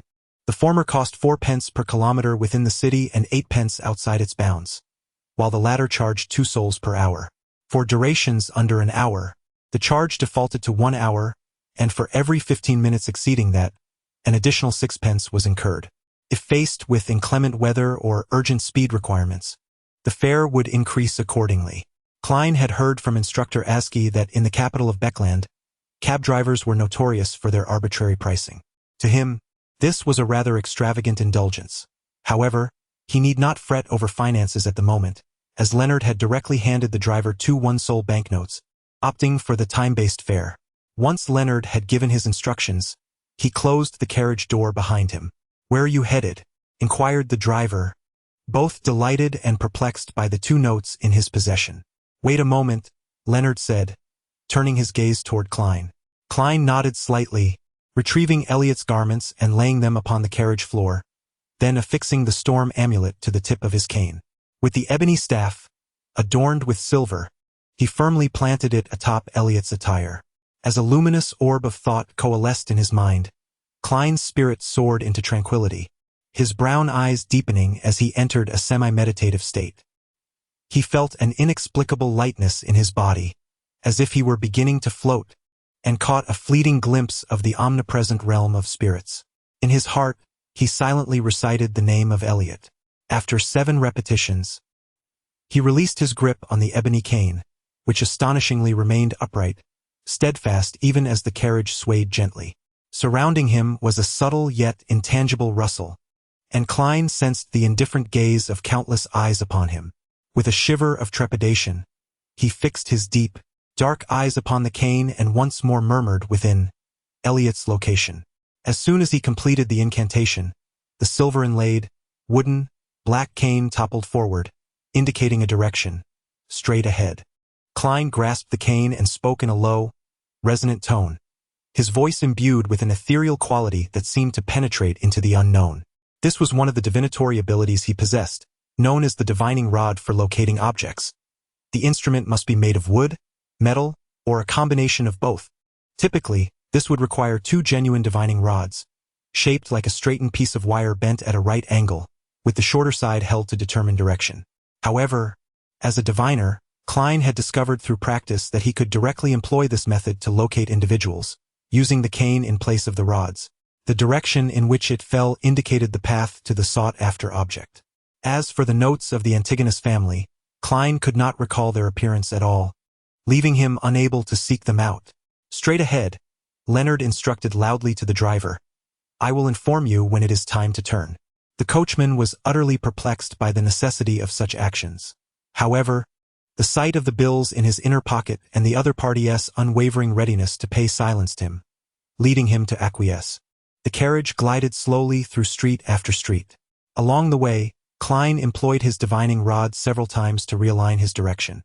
After the carriage circled a building, he finally ascertained that Elliot was inside, a mere 30 minutes having elapsed since bidding farewell to the old butler, Kelly. After dismissing the coachman, Klein set aside Elliot's garments and firmly planted the storm amulet-ensconced rod into the ground. His gaze deepened once more, and the few rain droplets around him began to whirl in place. With the rod tilted slightly forward, Klein pointed towards a stairway, declaring, "There. Sometimes I envy old Neil. Similarly, I find myself envious of you now," Leonard remarked with a smile and a sigh as he observed the scene. "This isn't particularly challenging. If you wish, you will undoubtedly master it. Your inspiration must be quite profound, yes?" Leonard nodded and chuckled lightly. "That is not necessarily a good thing." He quickened his pace, stepping into the stairway amidst the remnants of the rain. Klein, wary of dampening his formal attire, nearly jogged to keep up. The building comprised only 3 floors, resembling an apartment complex on Earth, with 2 rooms adjacent to each staircase on every level. Klein utilized his divining rod once again on both the first and second floors, and each time, the rod remained steadfast, pointing resolutely upwards. The 2 men tread lightly as they ascended to the 3rd floor, where Klein again set the silver-inlaid black rod firmly on the ground. A gentle breeze swept through the staircase, and his eyes transformed in hue, a profound black that seemed capable of ensnaring souls. A faint, ethereal weeping echoed around him. Klein released his grip, and the staff entwined with the storm talisman stood magically upright. Repeating Elliot's location in his mind, he observed as his black staff fell silently to the ground, pointing towards the room on the right. It must be within. As Klein retrieved the staff, he gently tapped his forehead twice. Amidst the deepening colors, he gazed at the door to the right, directly perceiving the various auras within. 1, 2, 3, 4. 3 abductors and 1 hostage, the numbers aligned. One of the auras appeared diminutive. It must be Elliot. Mr. Curley had mentioned that they possessed 2 shotguns and a revolver. Klein muttered softly. Leonard chuckled. "Allow me to serenade them with a poem. Why resort to abduction? Is it not possible to embrace civility joyfully?" He set down the bag containing Elliot's attire and stepped forward, his expression shifting to one of serene melancholy. His magnetic, deep voice began to resonate. The threat of fear, the crimson hope. At least one truth remains. This life is fleeting. One truth indeed, the rest mere fabrications. After blooming, the flower will bid farewell to the world. Chapter 44. Destiny. Klein's mind momentarily drifted into a daze, as if he beheld the tranquil moonlight and the gently rippling lake surface. His eyelids grew heavy with a swift weight, as if he could succumb to slumber while standing. In this haze of perception, he sensed an intangible, eerie, and indifferent gaze from behind, as if he were traversing the ethereal realm. Yet, he remained calm in both body and mind, finding it difficult to evoke any other emotions. Soon, Leonard ceased his chant, turned his head with a smile and remarked, "I am considering applying for a Fennebader lute. How can one chant without accompaniment?" He chuckled, adding, just joking, "I heard they are all fast asleep." The dark-haired, green-eyed member of the night watch, possessing a poet's temperament, stepped forward to the door where the captors and hostages were situated. Suddenly, he swung his shoulder, clenched his fist, and struck the door lock with a resounding blow. Crack! The wooden panels around the lock shattered, their sound barely perceptible. Klein, now awake and lacking Leonard's confidence, reached under his armpit, drew his pistol, and adjusted the chamber to ensure it was ready to fire. As the door swung open, he beheld a man slumped over a table in slumber, a pistol lying at his feet, and another man groggily rubbing his eyes, attempting to rise. With a swift motion, Leonard glided forward and knocked out the soon-to-awaken assailant. Just as Klein intended to follow him in, he suddenly sensed something amiss, abruptly turning to face the staircase. The sound of footsteps, clear and distinct, ascended from below. A man clad in a brown coat, unadorned by a hat, cradling a paper bag of bread, rounded the corner of the staircase, heading towards the third floor. Abruptly, he halted, his gaze meeting the metallic glint of a gun barrel pointed directly at him. In his pupils was reflected a young man adorned with a half-height silk top hat, clad in a formal black suit, and sporting a matching bow tie. The reflection also captured the cane leaning against the railing and the perilous revolver. "Cease all your movements and raise your hands." 3. Klein's voice was low and soothing. He gripped the revolver firmly, aiming to treat the other as a target for practice. In the tense atmosphere, the man in the brown coat discarded the bag of bread and slowly raised his hands. "Sir, I believe you have misunderstood," he said, fixing his gaze on the finger Klein had poised on the trigger, managing a slight smile. Klein was unable to ascertain whether he was a partner of the kidnapper or merely a neighbor, yet he betrayed no outward signs of uncertainty, stating in a grave tone, "Do not attempt to struggle. Shortly, someone will come to clarify any misunderstandings."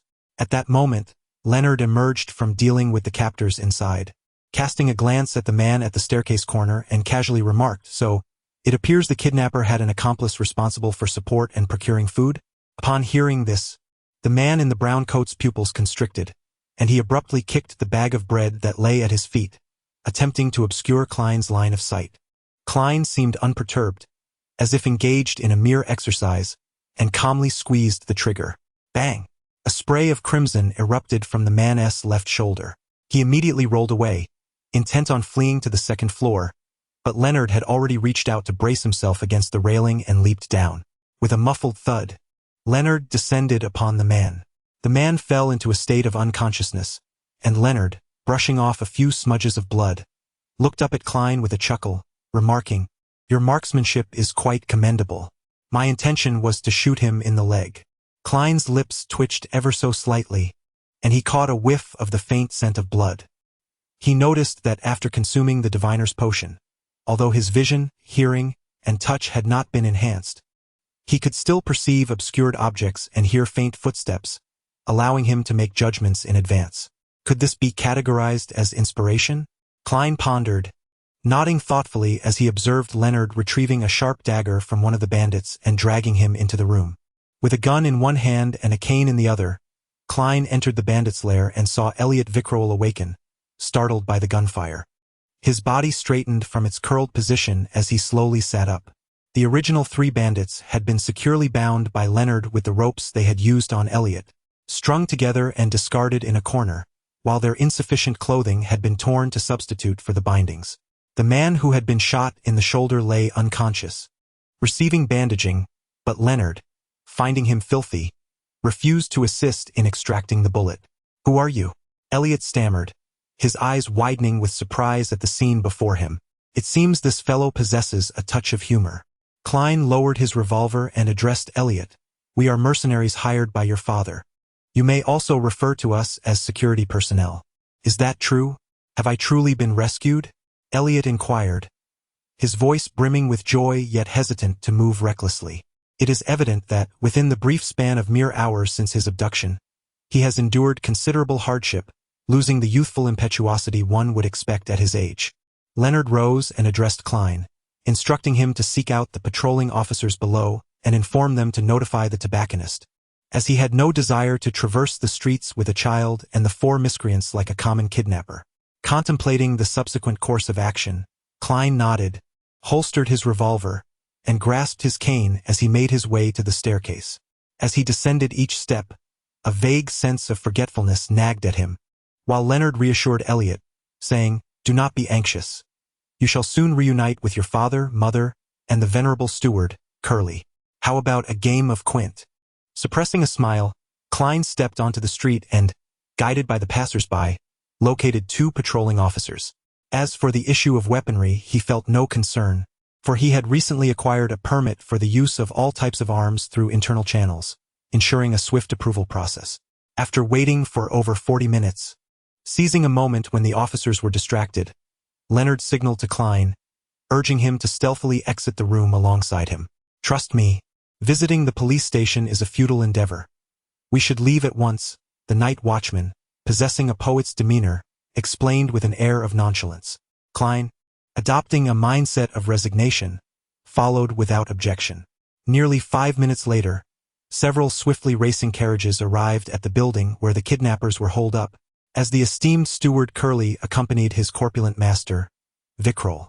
Until this moment, he remained enveloped in a haze of confusion, unable to believe that such fortuitous news had arrived so swiftly, as if conjured from a dream. Suddenly, a crisp sound pierced the air. Instinctively, he turned to glance in that direction. A two-wheeled carriage passed by, its windows wide open, revealing Leonard, with his dark hair and emerald eyes, snapping his fingers. After the carriage belonging to the Victorian family had passed, Leonard closed the window, pivoted his body, and regarded Klein. With a smile, he raised his right hand and declared, "A pleasure to collaborate. It seems we are not well acquainted." Klein, in a gesture of politeness, reciprocated with a light clap of his hands. He had not anticipated such a swift resolution to the abduction case, silently marveling at the extraordinary nature of the extraordinary, recognizing that even as a mere half-hearted rank 9, he could achieve remarkable feats. "This is a gesture employed by nobles to celebrate after a fencing match," Leonard explained with a smile.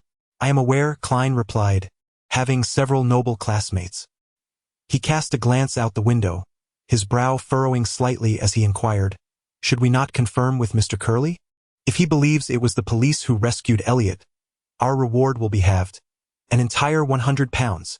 As for providing the whereabouts of the kidnappers, given their recent meeting, there would be no ambiguity. Do not concern yourself. Money is not of great importance in our lives." Leonard shrugged and smiled. "To me, it is of utmost significance." Klein managed a polite smile, adding, "Many poets have met an untimely demise due to poverty." Leonard chuckled softly, expressing his belief that Elliot would not lie about this matter. He could discern a lingering innocence within him. However, he added, even if one were to receive a reward of £200, the share would be minimal. "How much can I receive?" Klein inquired promptly. According to the long-standing unwritten rule, half of the reward was to be given to Mrs. Oleana as supplementary funds for the team, with the remainder divided equally among the participating members. Unfortunately, as you are not an official member, you would likely receive only 10%. £10? That's not too shabby. Klein feigned indifference to the loss and redirected the conversation. "Aren't you concerned that the kidnapper might awaken and realize the extraordinary influence he has experienced?"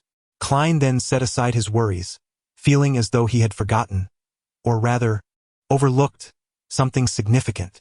The evening unfolded as it always did, with a delightful dinner and leisurely conversations among the three siblings, now accompanied by an unexpected visitor. He was a worker come to collect all the one-penny coins from the gas meter. Just as Klein was drifting into a deep slumber, he was abruptly roused by rustling noises outside. Puzzled, he opened the door and stepped into the unoccupied bedroom. Upon pushing open the weathered door, he was met with a gray table. Upon the table lay a notebook, its cover crafted from sturdy paper, entirely stained black. An inexplicable sense of déjà vu washed over him as he approached and opened the notebook. The page revealed a drawing of a figure adorned in opulent garments, crowned with a resplendent headdress. The Fool. Beneath the Fool, a line inscribed in Hermetic script reads, "All shall perish, including myself." Klein's heart jolted, and he suddenly noticed the corners of the fool's mouth curling upward. With a gasp, he sat upright, beholding the crimson moonlight filtering through the curtains, the silhouette of his bookshelf and desk, and the outline of his own bedroom, realizing he had been ensnared in a nightmare. In the midst of recollection, Klein froze, for he comprehended what he had overlooked today. While immersed in Leonard's chant, he had been subjected to an intangible and indifferent gaze from behind. This scrutiny was distinct from the normal experiences of meditation and clairvoyance, imparting upon him a sense of eerie familiarity. According to Captain Dunn, such sensations often herald. Klein abruptly straightened, affirming the sensation. Yes, it was indeed the notebook belonging to the Antigonus family.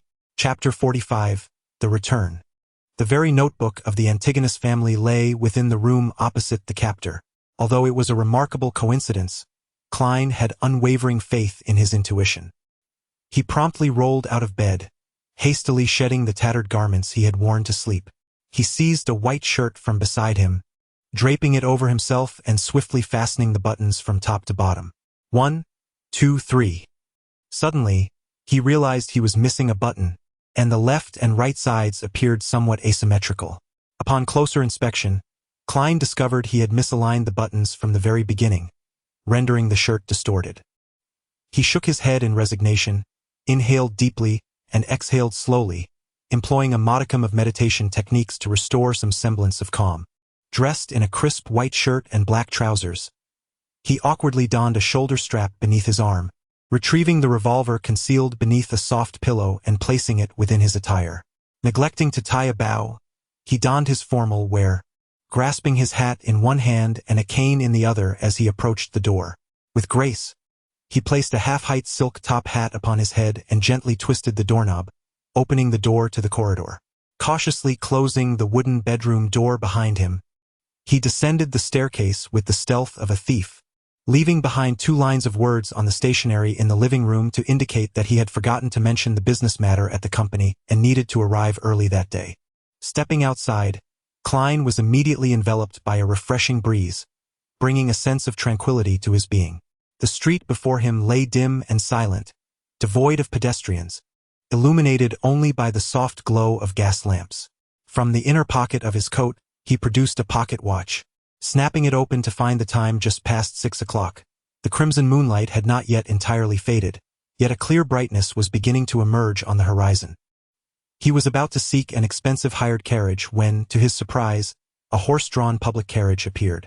Was there a public carriage operating this early? Klein, slightly taken aback, approached and signaled for it to stop. "Good morning, sir." The coachman skillfully brought the horses to a halt. The attendant beside him stifled a yawn with his hand.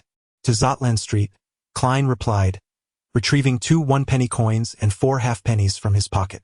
Handing over the fare, Klein boarded the carriage, finding it empty of other passengers, a stark contrast to the dimness surrounding him. "You are the first," the coachman remarked with a smile. 2 brown horses began to trot forward with a certain lightness. The coachman, with a hint of self-deprecation, remarked, "I work from 6 in the morning until 9 at night, yet my weekly wage amounts to a mere £1. Is there no time for rest?" Klein inquired, astonished. "We rotate 1 day off each week," the coachman replied, his tone growing somber. The toll collector beside him added, "We take charge from 6 in the morning until 11. Then we break for lunch and a brief rest, only to resume our duties after dinner at 6, when we swap with our colleagues. Even if we do not rest, the horses certainly need to." It was not always this way.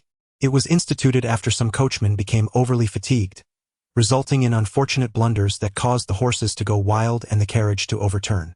How could those leeches suddenly become benevolent? The coachman scoffed. As dawn broke, the public carriage made its way toward Sutherland Street, picking up only 7 or 8 passengers along the route. Once the sun had fully risen and the sky was truly bright, the carriage arrived at Sutherland Street. Klein adjusted his hat with his left hand and hopped down from the carriage. He hastily entered number 36 on Sutherland Street and ascended the stairs to the exterior of the Blackthorn Security Company. At that moment, the front door was closed and yet to be opened. Klein retrieved a set of keys from his waist, locating the brass key that corresponded, inserting it into the lock, and with a twist he pushed the door open slowly. Inside, he spotted Leonard Mitchell, with his dark hair and green eyes, leisurely inhaling the aroma of a recently popular cigarette. In truth, I prefer cigars. You seem rather eager, the poetically inclined night watchman inquired with a relaxed demeanor. Where is the captain? Klein retorted with a question of his own.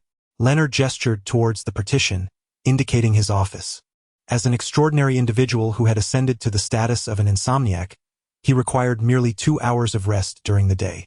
I surmised that factory owners and bankers would undoubtedly relish such a miraculous elixir. Klein nodded and swiftly passed through the partition, where he encountered Dunn Smith, who had opened the office door and stood at the entrance. "What is the matter?" he inquired.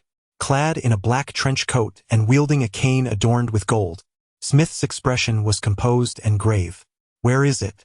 Although Dunn Smith's countenance showed no apparent change, Klein's intuition suggested that an unmistakable, intangible ripple had emerged from him, perhaps a glimmer of spirit or a shift in emotion. Just yesterday, at the location where Leonard and I had rescued the hostages, directly opposite the captor's quarters, I had remained oblivious until I dreamt and received a revelation. Klein made no attempt to conceal his thoughts. It seemed I had missed a significant accolade yesterday. At some point, Leonard had approached the partition and chuckled softly. Dunn nodded slightly, his demeanor grave as he instructed. "Have Cohen replace Old Neil in guarding the armory, and bring Old Neil and Fry along with us." Leonard ceased to feign levity and promptly notified Cohen and Fry, the night watchmen, in the entertainment room, one an insomniac, the other a reaper. 5 minutes later, the twin-wheeled carriage belonging to the night watch squad sped away, traversing the still sparsely populated morning streets. Leonard donned a felt hat and was attired in a shirt and waistcoat, temporarily assuming the role of a coachman, occasionally flicking the whip to produce a sharp crack. Inside the carriage, Klein and Old Neil sat on one side, facing Dunn, Smith, and Fry. The pallid complexion of the undertaker suggested he had not seen the sun in quite some time, or perhaps suffered from severe anemia. He appeared to be in his 30s, with dark hair, blue eyes, a prominent nose, and thin lips, exuding an aura of coldness and gloom, seemingly tinged with a faint odor reminiscent of his perennial contact with the dead. "Please elaborate on the matter," Dunn requested, adjusting the collar of his black overcoat. Klein caressed the yellow crystal pendant concealed beneath his sleeve, recounting the events from the moment he accepted the commission, delving into dreams. Old Neil chuckled softly. "It seems you share a fated connection with the notes of the Antigonus family. What a remarkable coincidence. Indeed, it was rather fortuitous. Were it not for Leonard's earlier mention that the preliminary interrogation results of the Elliot kidnapping case indicated no clandestine forces or mystical powers at play, merely a straightforward crime driven by greed, I might suspect some orchestrated scheme." Klein shared this sentiment of bewilderment. Such coincidences were too uncanny. Dunn remained silent, lost in thought, while the undertaker Fry maintained his usual reticence. The stillness was only shattered when the carriage halted, revealing the building Klein had described outside the window. "Let us proceed, Klein. You and Old Neil take the rear. Be cautious, utmost caution is imperative." Dunn dismounted from the carriage, extracting a peculiar revolver with an unusually long and thick barrel from his pocket, which he promptly stowed away in his right hand. "Very well." Klein hesitated to take the lead. Once Leonard located someone to guard the carriage, the quintet of extraordinary individuals ascended the stairway in an orderly fashion, their footsteps barely audible as they reached the 3rd floor. "Is this the place?" Leonard gestured towards the room opposite the kidnappers. Klein lightly tapped his forehead twice, activating his spiritual sight. In this heightened state, his intuition sharpened, and he felt a sense of familiarity with the door, as though he had previously ventured inside. Indeed, he nodded affirmatively. Old Neil also activated his own spiritual sight, scrutinizing the surroundings before stating, "There is no one inside, nor any magical aura." The corpse collector, Fry, added in a hoarse voice, "There are no malevolent spirits." He did not require spiritual sight to perceive numerous ethereal entities, including vengeful spirits and malevolent apparitions.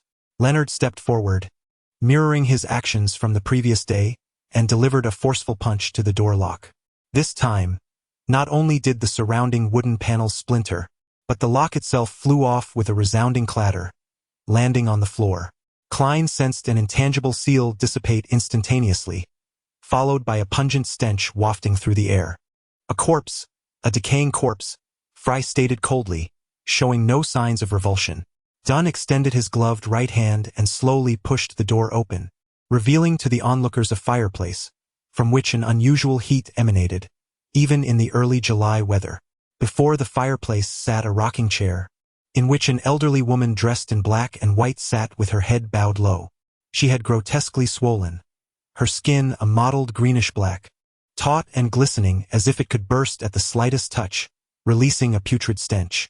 Maggots and parasites writhed among the flesh and decay, emerging and retreating through the folds of her clothing, resembling clusters of luminous points surrounding a dim, extinguished aura. Suddenly, the elderly woman's eyes dislodged, rolling on the ground and leaving behind yellowish-brown streaks. Klein felt a wave of nausea, unable to withstand the foul odor, and doubled over in retching. Chapter 46. The Portrait. Ugh. Klein crouched there, uncontrollably heaving, having skipped breakfast and soon expelling all remnants of his stomach's contents. At that moment, a small, tin-colored box resembling a cigarette case appeared before him. The open mouth of the container emitted a mixed scent reminiscent of tobacco, disinfectant, and mint, causing Klein's nose to tingle sharply, invigorating his senses. The overwhelming stench still clung to the air, yet he no longer felt nauseated, and his retching swiftly ceased. Following the small tin box upward, he glimpsed a pallid hand, lifeless and ghostly, a sleeve of a black trench coat, and the cold, somber figure of the mortician, Fry. "Thank you." Klein regained his composure, steadying himself with his hand on his knee before rising once more. Fry nodded expressionlessly. "You will get used to it." He carefully sealed the spout of the tin pot, tucked it into his pocket, and turned toward the highly decayed corpse of the elderly woman. Without donning gloves, he began his examination. Meanwhile, Dunn Smith and Leonard Mitchell strolled around the room, intermittently touching the surfaces of tables and newspapers. Old Neil, pinching his nose, stood outside the door, grumbling in a muffled voice, "It's revolting. I shall apply for a subsidy this month." Was this place familiar? Klein held his breath, envisioning his silver pocket watch in his mind, which brought him a sense of tranquility. Already in a state of heightened perception, he was suddenly flooded with a vivid image from the depths of his memory. A fireplace, a rocking chair, a table, newspapers, rusted iron nails embedded in the door, and a tin can adorned with silver. This vision was murky and somber, reminiscent of a documentary on Earth, yet even more indistinct and ethereal. It quickly overlapped with everything Klein observed before him, evoking a pronounced sensation of déjà vu, as if he had been there before. The haunting whispers, elusive and transient, pierced through the invisible barrier once more. "Hanachis. Fragra. Hanachis. Fragra. Hanachis. Fragra. Hanachis." Was this the Hanachis Mountains mentioned in the original owner's diary? It was content deciphered from the notes of the Antigonus family. The recent murmurs bore a striking resemblance to those from a previous occasion, all revolving around the term Hanachis. Was this an enticement? Klein was suddenly struck with alarm, reluctant to delve deeper, fearing he might spiral into uncontrollable territory. Dunn nodded slightly and approached the cabinet, suddenly reaching out to pull open the wooden door above. Inside, the bread had succumbed to mold, and 7 or 8 lifeless, gray, bristly mice lay nearby. "Leonard, go downstairs and locate the patrolling officers. Ascertain the situation here," Dunn instructed his team member. "Understood," Leonard replied before turning to leave the room. Dunn then opened the doors to 2 bedrooms, meticulously searching each one. Once he confirmed the absence of clues and the notes of the Antigonus family, the coroner, Fry, straightened his back and wiped his hands with a white handkerchief he had on hand, stating, "The deceased has been dead for over 5 days, with no external injuries and no significant effects from supernatural forces. The specific cause must await further examination." "Did you discover anything?" Dunn inquired, turning to Old Neil and Klein. Both men, having long exited their spiritual state, shook their heads in unison. "Everything here is normal except for the presence of a corpse. Initially, there was an invisible force sealing the room. You know, such operations are often encountered when we employ ritual magic," Old Neil added after a brief pause. Just as Dunn was about to respond, he suddenly glanced toward the doorway. After a few seconds, Klein and old Neil noticed something amiss and turned to look at the staircase corner. Moments later, the faint sound of footsteps gradually grew louder as Leonard and an officer ascended. The officer, detecting a foul odor, slightly changed color and promptly collaborated with his colleagues from the Special Operations Unit to knock on the door of the second-floor resident. Inquiring about the situation on the third floor, Katie Stefana Bieber, a widow aged between 55 and 60, has shared her residence with her son, Riel Bieber, for over a decade. Her late husband was a skilled jeweler, and their son, approximately 30 years of age and unmarried, has inherited his father's craft, earning around £1.15 weekly. According to their neighbors, it has been over a week since anyone has seen them. At this juncture, Klein discerned the crux of the matter, the missing, or more aptly, the whereabouts of Riel Bieber. That ancient tome was likely in his possession. Is there a photograph of Riel Bieber? Dunn inquired, directing his gaze towards the officer, who was portraying a senior inspector. However, it was not merely an act. For the police department's records did indeed classify him as a senior inspector, with his salary and allowances reflecting this status, excluding the ecclesiastical portion. The officer, appearing somewhat anxious, shook his head. I understand, you proceed to question the residents on the first floor in detail. Dunn commanded, observing the officer. He then closed the door and turned to old Neil. The next steps are in your hands. Otherwise, we shall have to let the residents slumber, seeking Riel Bieber's likeness from their dreams. I am not particularly confident in illustrations based solely on verbal descriptions. Old Neil nodded, retrieving several thumb-sized vials from the concealed pocket of his black, classical robe, and sequentially sprinkled the liquids around him. Subsequently, he produced a pinch of powder and circled himself with it. A strange and acrid scent wafted through the air, undeterred by the foul stench within the room. Yet, Klein suddenly sensed an invisible force encircling the old Neil, isolating him from the environment and from those around him, reminiscent of the room's previous state. Old Neil half closed his eyes, his lips moving as he murmured a low, indistinct incantation. Klein, caught unprepared, could only vaguely discern the words invoking the goddess's power, as he anticipated the favor of the night. Suddenly, a gust of wind surged through the window, scattering the dust. Klein felt a jolt in his chest. The bumps on his skin rose in response, and an indescribable, terrifying scent rapidly permeated the air, one that was too horrific to confront directly. His mind became muddled, taut and unable to relax, akin to the state of having just solved a complex mathematical conundrum.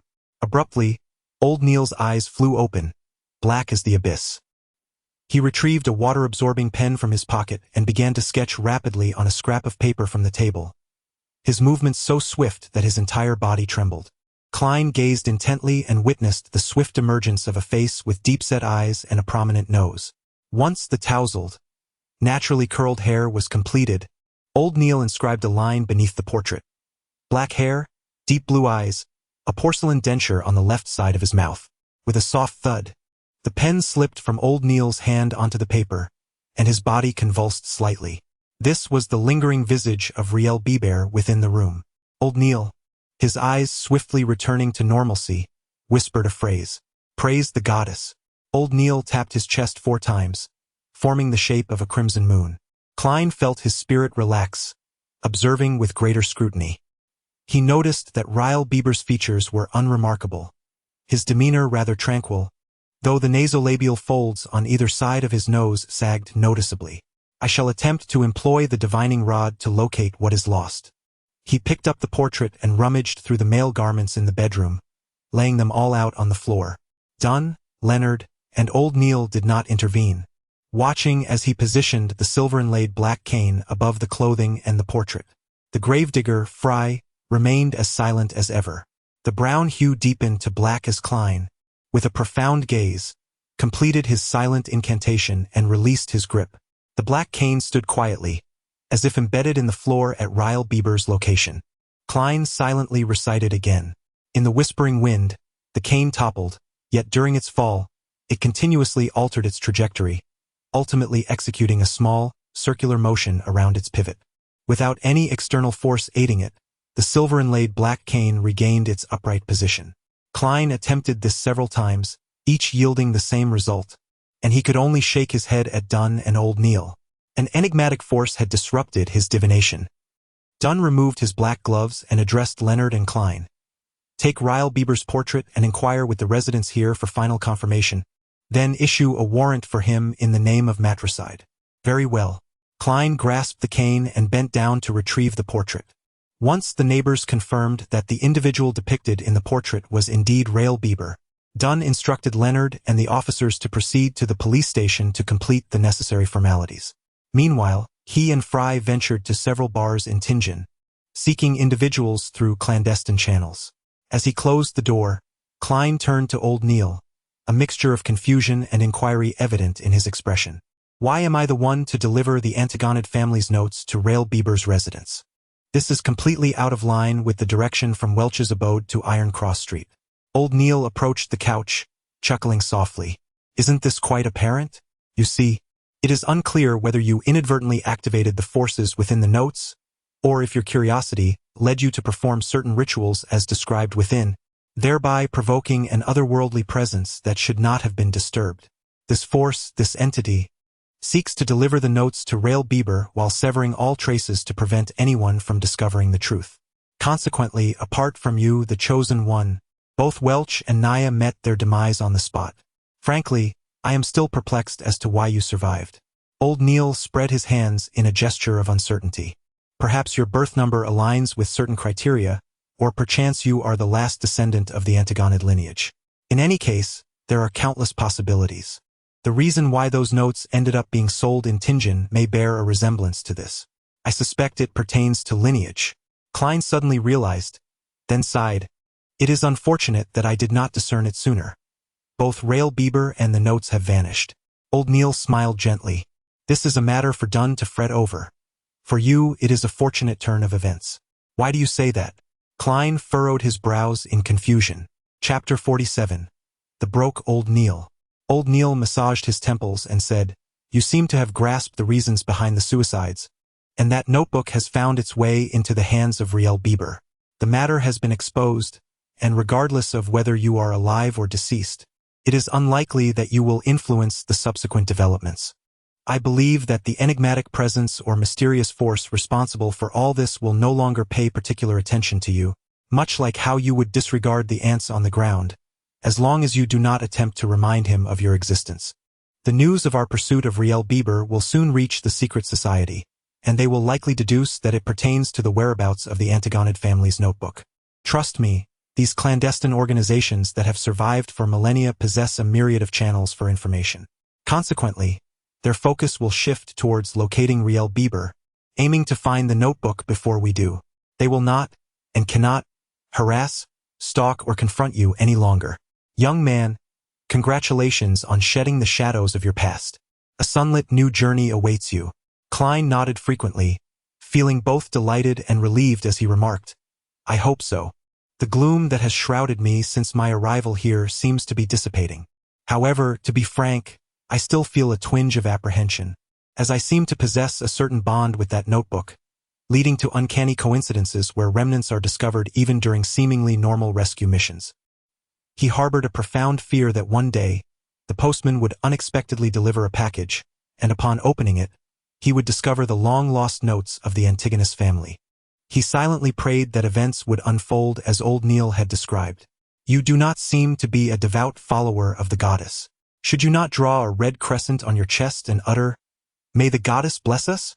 The two exchanged knowing glances and shared a quiet chuckle, almost in unison, placing their hands on their chests and proclaiming, Hail to the goddess. At that moment, the sound of turning dials and marbles echoed as the door of the Blackthorn Security Company swung open. The elegant and refined Mrs. Oriana, with her fashionable curls neatly pinned up, glided into the reception area in her light green dress. Good morning, Mr. Neil. Good morning, Klein, she greeted, her small calfskin handbag in hand, her smile radiant as she acknowledged them. Another bright day today, quite lovely. Mrs. Oriana then narrowed her eyes and adopted a serious expression, saying, Mr. Neil, your compliments remain as infuriating as they have been for the past decade. She placed emphasis on the words past decade. Is that so? Old Neil looked at Klein with a perplexed expression, his face a canvas of confusion. Please do not mention anything that may remind a lady of her age. As a seasoned keyboard warrior with a bit of knowledge on various topics, Klein instantly grasped Mrs. Oriana's sensitive point and chuckled lightly, saying, "Good morning, Mrs. Oriana. You look stunning as ever." "Thank you, our esteemed graduate from Hoy University," she replied. Aurelia smiled gently and nodded, then remarked that the old steward had already disbursed the remuneration for the commission task. According to the captain's stipulations, half of the payment constituted additional funds, while the other half was allocated to you and Leonard. However, as you are not an official member, you are entitled to merely 10% of that half, and you may sign for your share shortly. How much did he pay? Klein inquired, a mixture of joy and regret in his tone. £200, she replied, as he had stated. Oh, my lord, how astonishing! I can scarcely fathom, let alone believe, that this matter has been resolved so easily. Is this not less challenging than a dream? Why does your security company lack renown? It is an utter disgrace to the entire industry, Mrs. Aurelia mimicked the old steward's slightly southern accent. Klein pondered for a moment, then humorously remarked, "This is rather unfair to those kidnappers."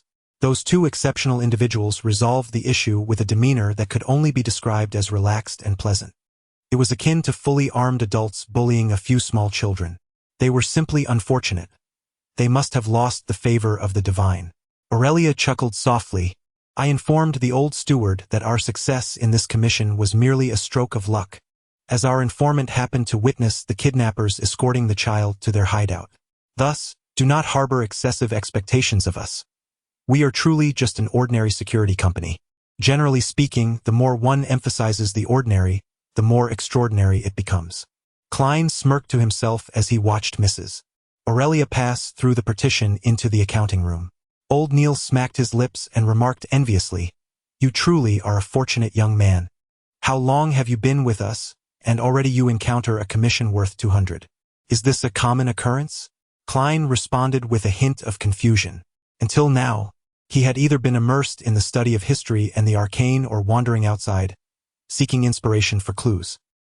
He then gazed at Klein with a glimmer of hope in his eyes. "Should you come across a similar commission in the future, please do remember to inform me."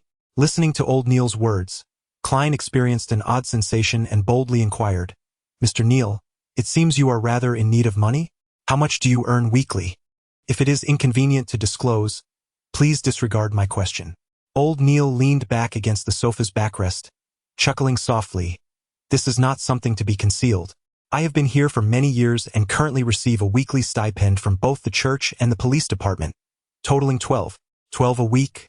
Klein exclaimed in astonishment. "That amounts to approximately 600 annually.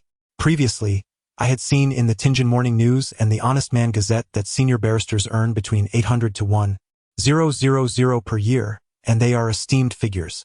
Meanwhile, the manager at Benson's import-export company earns merely 6 a week, which is already considered quite respectable. Indeed, such a salary is relatively generous, and we are exempt from income tax," Old Neil added with a smile. Klein had heard from his brother Benson that a weekly salary exceeding £1 necessitated the payment of Class E taxes, which pertain to income tax levied on the earnings of government and corporate employees. For the portion of income ranging from £1 to £2, the tax rate is 3%, from £2 to £5, 5%, from £5 to £10, 10%, from £10 to £20, 15%, and for amounts exceeding £20, 20%. Additionally, he had come across 4 other types of income taxes in the newspaper. Class A pertains to land, housing, and other capital gains taxes, encompassing both land rent and housing rent. Class B refers to agricultural income tax. Class C is the tax on profits from bonds, funds, and stocks. Finally, Class D encompasses income tax for businesses, financial sectors, and specialized professions. One notable point that elicited admiration from Klein was Old Neil's assertion.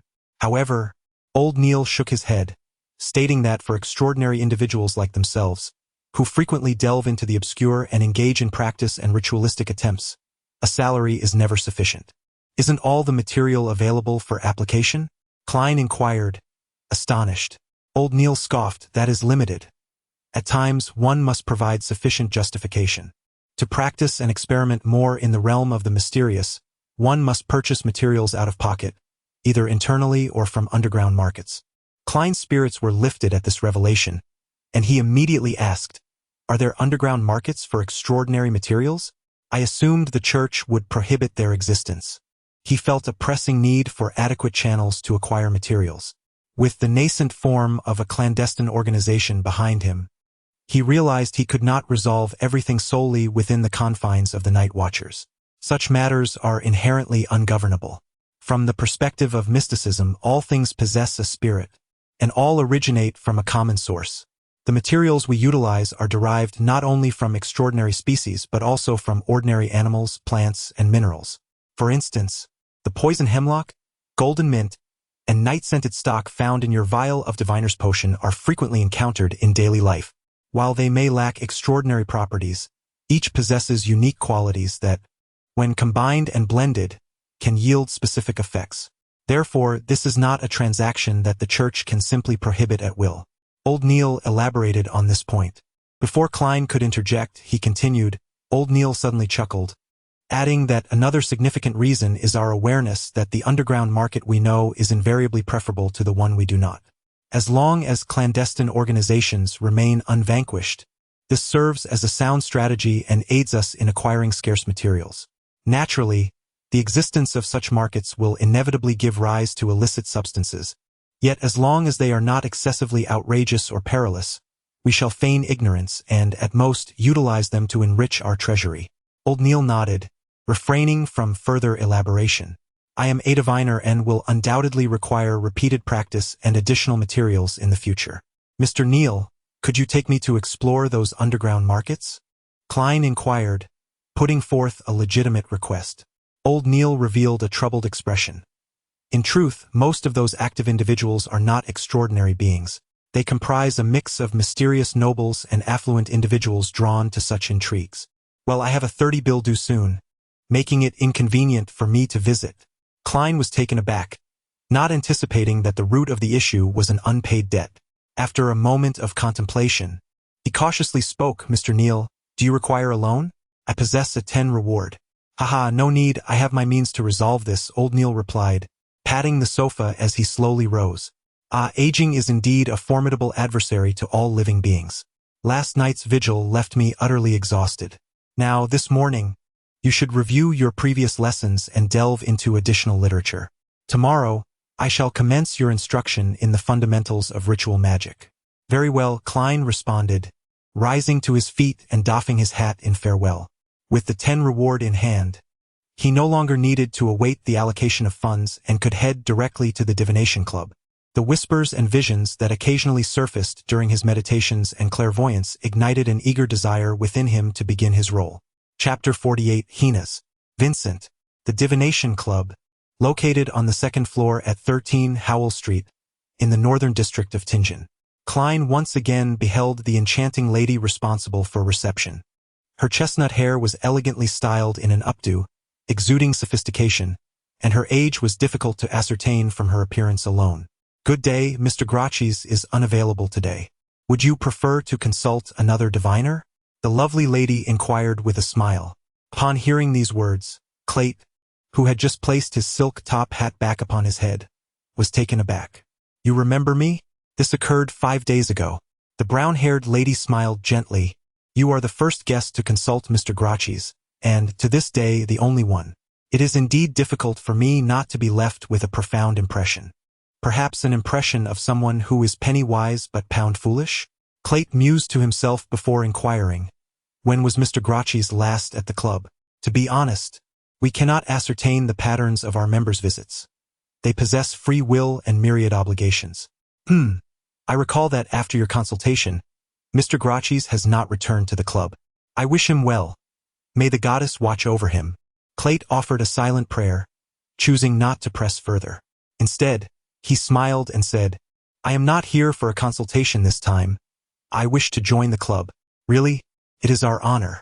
The brown-haired lady expressed her surprise at the moment. As a first-time member, a fee of £5 is required for annual membership, followed by £1 each subsequent year. I trust one need not elaborate further on the details?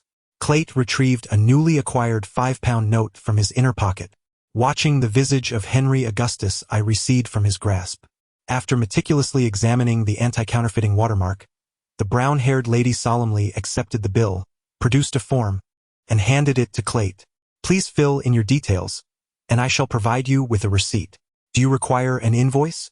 The letterhead read Blackthorn Security Company. Klein was amused by his own thoughts. He picked up the water-dipped fountain pen from the table and filled in his name, age, street, and company name with the deep blue-black ink. However, he deliberately left the date of birth blank for a diviner. This was a matter entwined with one's own mystical essence. After preparing the receipt and registering his membership, the brown-haired lady extended her right hand and said, "Welcome to the Tingen City Divination Club. I am Angelica Berahart, your diligent servant. Here is your membership cufflink, adorned with our unique inscription, which affirms your status as a member. Greetings, Ms. Angelica," Klein replied, gently shaking her hand as he accepted the dark golden cufflink. He noted that the unique inscription utilized a root from the language of Hermes, a term denoting diviner. "I am curious to know what divination techniques you specialize in, or rather, what methods you wish to learn within the club. We will consider inviting renowned diviners to instruct, and will also introduce you to members with similar expertise for delightful exchanges." He was there to assume the role of a diviner, rather than to learn the common divination methods accessible to the general populace. Angelica maintained a polite smile as she said, "You are free to assist others with divination in the club at any time. However, until we confirm your proficiency, we will refrain from endorsing your abilities when customers inquire. What fee do you wish to charge for your divination services?" 2 pence, Klein replied, intending to compete on price while remaining relatively obscure. "We shall extract a fee amounting to 1/8 of the total price, precisely 1/4 of a penny."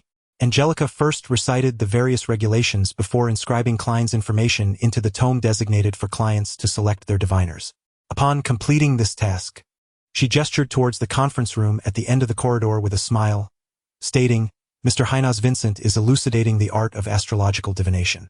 You are welcome to quietly find a seat and listen, or raise your hand to inquire about any complexities."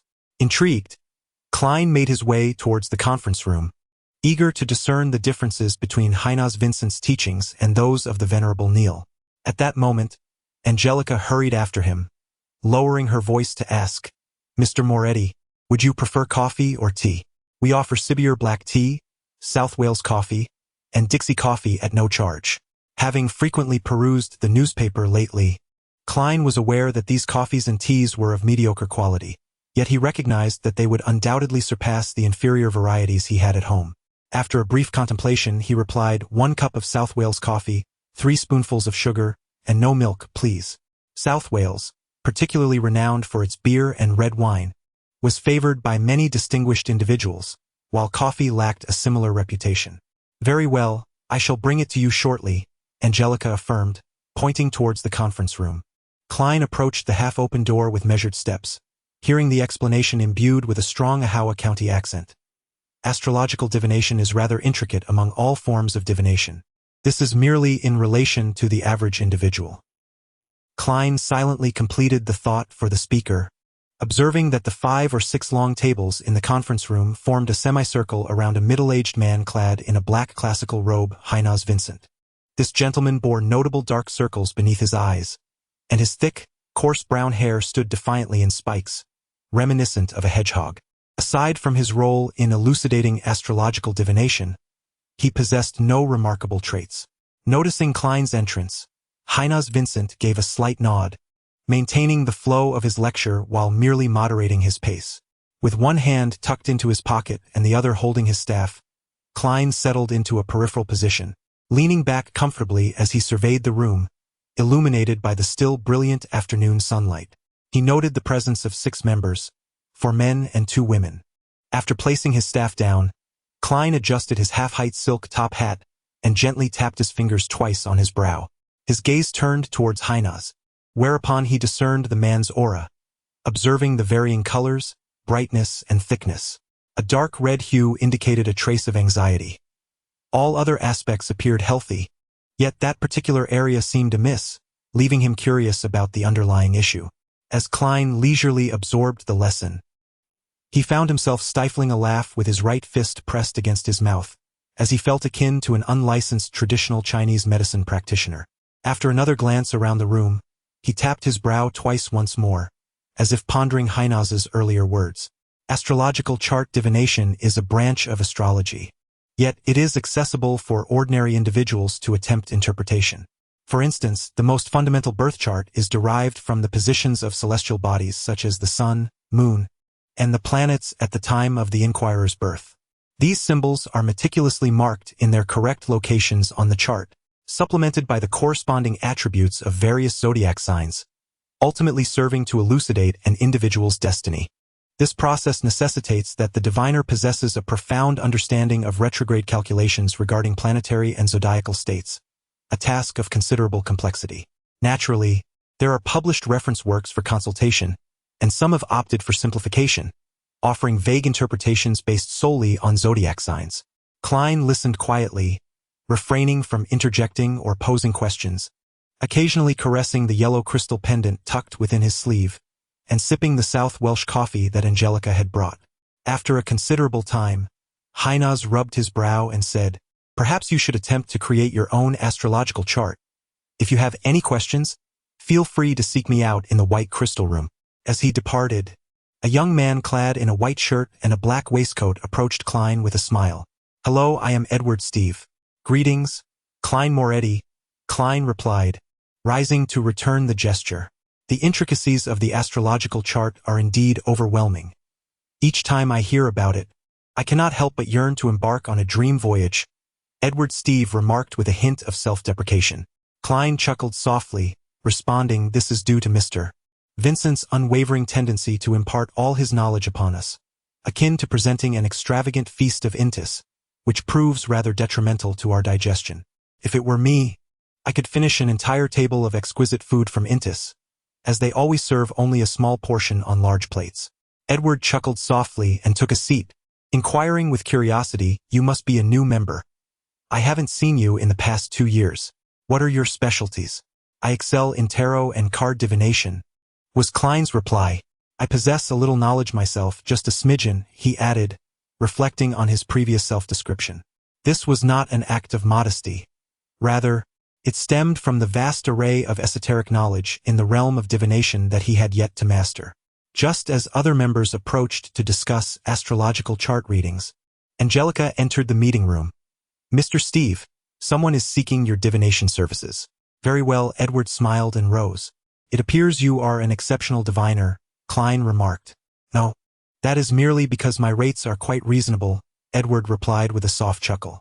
"Ordinary individuals seeking divination would never directly opt for the most expensive options, and unless one had been struck in the head by a donkey, they would certainly hesitate to trust the cheapest offerings. The most accessible opportunities lie within the moderate price range. I must be the one you refer to as having been struck in the head by a donkey." Klein shook his head with a wry smile as he watched Edward depart, realizing that his own pricing strategy seemed flawed. He stood, took up his cane, and exited the meeting room, seeking out Angelica once more. "I wish to adjust my divination fee, to 8 pence. Angelica regarded him intently and replied, "We will accommodate your request, but we will also inform customers that you have just joined our club." "No problem." Klein nodded without hesitation. At times, an air of mystery serves as a significant allure for fortune tellers seeking to attract clients. With the materials corrected, Klein turned and proceeded towards the conference room. At that moment, he spotted Heinaz Vincent emerging from the crystal chamber, a silver-plated mirror in hand. The renowned diviner addressed the 5 members within the conference room, 3 men and 2 women, saying, "I have recently mastered a new divination technique, the mirror divination. Would you like to learn it?" Mirror divination. That is hardly a safe method of divination. Dressed in formal black attire, Klein paused outside the conference room, furrowing his brow. Chapter 49. The Art of Divination. As a novice in the realm of mysticism, Klein did not dare claim extensive knowledge. However, he certainly understood more than the average individual. He was aware that various divination practices could be categorized into 3 primary types based on the source of revelation. The first category encompasses methods such as tarot, playing cards, pendulums, divining rods, and dreams, which rely on the querent's spiritual connection with the ethereal realm to obtain insights for interpreting the results. Yet, pendulums and divining rods demand a high level of spirituality and mental acuity, rendering it challenging for the unremarkable to receive clear and accurate revelations. In contrast, card divination employs predetermined symbolic elements to allow even the most naive individuals to grasp and manifest insights. Dreams occupy a middle ground between these methods. The second form of divination encompasses numerology, astrology, and all their derivative types. The diviner, through the inquiry of an individual or the objective information provided by natural phenomena, calculates, speculates, and interprets the corresponding outcomes. In this process, the initiative lies not with the inquirer, but with the diviner. The third method of divination involves the invocation of a third-party force, external to both the diviner and the inquirer. For instance, the practices of Ouija board and spirit writing, known to Klein from a past life, belong to this category. Through specific rituals, one seeks answers directly from unknown and mysterious entities. While it is unlikely for ordinary individuals to succeed in this endeavor, should a rare instance occur where communication is established with a malevolent or overwhelming presence, it often culminates in tragedy. The scrying mentioned earlier by Heinaz Vincent also falls under this method. In esoteric traditions, mirrors serve as gateways to the unknown, the bizarre, and the spiritual realm. Thus, Klein paused outside the conference room, intending to listen to how this renowned diviner would elucidate the practice, in order to decide whether to inform the captain about the midnight plan to duplicate the rival's gas meter. Of course, there are safer methods of mirror divination, such as seeking answers from 7 orthodox deities. Although it is exceedingly difficult for the average person to attain genuine revelations, at the very least, one would not encounter danger or residual effects. Conversely, the type of mirror divination strictly regulated by night watchmen and penalizers entails invoking the aid of certain organizations that venerate malevolent deities or mysterious entities. Furthermore, one cannot randomly fabricate terms or attributes, as even a single word or characteristic may inadvertently attract unwanted attention from the unknown. In this world imbued with extraordinary power, such divinations invariably tend to culminate in dire outcomes. Klein even harbored doubts regarding whether the original owner, along with Welch and Naya, had conducted a similar dark divination based on the notes of the Antigonus family. At this juncture, Heinaz elucidated the principles of the magical mirror divination to the 5 members, commencing a detailed description of the specific process. The foundation is indeed solid, Klein thought, subtly nodding behind the half-open door of the conference room. It must be said that under the mutual checks and balances among the 7 churches, certain esoteric knowledge had indeed leaked. For instance, the astrological manual provides numerous symbolic meanings. However, without potions or extraordinary powers, ordinary individuals can scarcely achieve the desired effects. Furthermore, we must meticulously polish the mirror, ensuring it is a silver-plated one, and position it in the home to symbolize the moon's place. Heinaz demonstrated with the prop in his hand. No, at this moment, the pendulum method is required. One must first select a location and silently recite 7 times that this place is suitable for magical mirror divination. Then observe the direction in which the pendant spins. Clockwise signifies correctness, while counterclockwise denotes error. Of course, if one were to beseech a malicious, unknown, and mysterious entity, the location becomes inconsequential. The entity's interest is what truly matters, Klein silently corrected, feeling somewhat like a teacher in a classroom.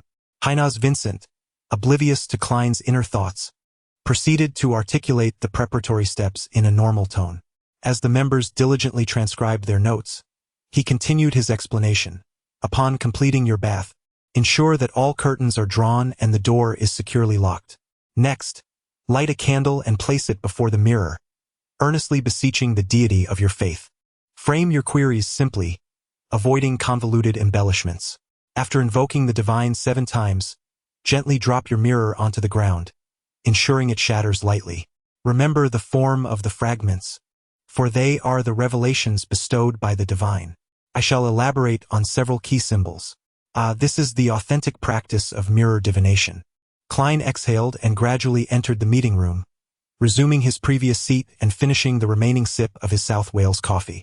The term authentic implies a genuine capacity for revelation, yet the interpretations often elude true comprehension. Klein refrained from inquiring about the nature of Edward's divinations or the methods employed, adhering to the unwritten code among practitioners of divination, which he, as a diviner, was bound to respect unless mentioned by the other party. I have observed that often our interpretations are excessively vague, seemingly tailored to accommodate diverse needs, allowing various individuals to extract personal resonance from the readings.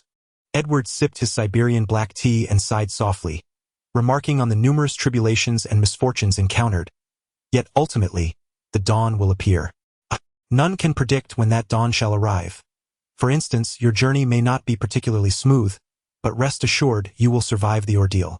After all, the deceased cannot contest my assertions. Having not been present from the outset, he overlooked the survivor's bias inherent in Heine's mirror divination course. Klein smiled and added, "The concept of survivorship bias refers to the phenomenon where statistics are often derived solely from those who are alive and have survived, overlooking those who have perished, resulting in a marked distortion.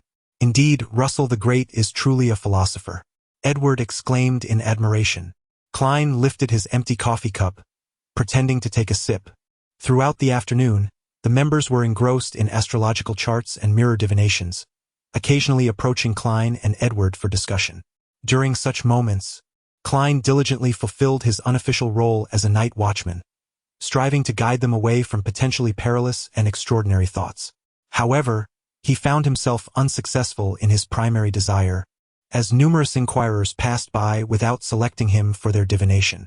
Perhaps next time I should take the initiative to entertain them with a few words like, "You are beset by misfortune," "Unpleasant events lie ahead," or "Nothing will go smoothly for you." No, that does not seem fitting for a diviner. Reflecting on this, Klein could not help but shake his head in self-mockery. He grasped his cane, rose to his feet, and took his leave. At 5:30, Edward, having donned his coat and prepared to exit the divination club, suddenly spotted a familiar figure. "Good afternoon. Gracious, long time no see," he greeted with a smile, observing his friend, who shared similar interests, dressed in his customary formal attire, adorned with a black bow tie, and a monocle hanging from his chest pocket. He soon noticed that his friend's complexion appeared rather poor, with even his soft, pale blonde hair showing signs of dryness. "Good afternoon, Edward." He coughed. Gracious, holding his hat, suddenly pressed his fist against his mouth and coughed a few times. Edward, with concern, inquired, "You seem unwell?" A severe illness had previously even transformed into pneumonia. Had it not been for my wife fortuitously encountering a remarkable apothecary who provided me with some miraculous elixirs, you would likely have to wait until the cemetery to see me again. Gracious's tone was laced with both trepidation and relief. "My goodness, I can scarcely believe it. You were once so robust. Look at you now, so frail," Edward remarked, adjusting his cane in astonishment. "I recall divining for you last week, and there were no indications of a grave illness. My own divination yielded similar results. Perhaps we are not yet proficient seers," Gracious replied, when suddenly he recalled something from Monday, his expression turning unusually grave. At that moment, the enchanting Lady Angelica approached, greeting them with a gentle smile. After exchanging pleasantries, she first inquired about Gracious's health, offering some advice, and then casually mentioned, "Mr. Moretti, who sought your divination last time, has also joined the club." "The gentleman who consulted me?" Gracious's eyes brightened instantly. "Where is he?" "He has already departed," Angelica replied, while both she and Edward struggled to comprehend Gracious's unusual reaction. Gracious, in a fit of excitement, took 2 steps and declared, "If he comes again and I am not at the club, please be sure to inquire when he shall return. He is an extraordinarily remarkable individual."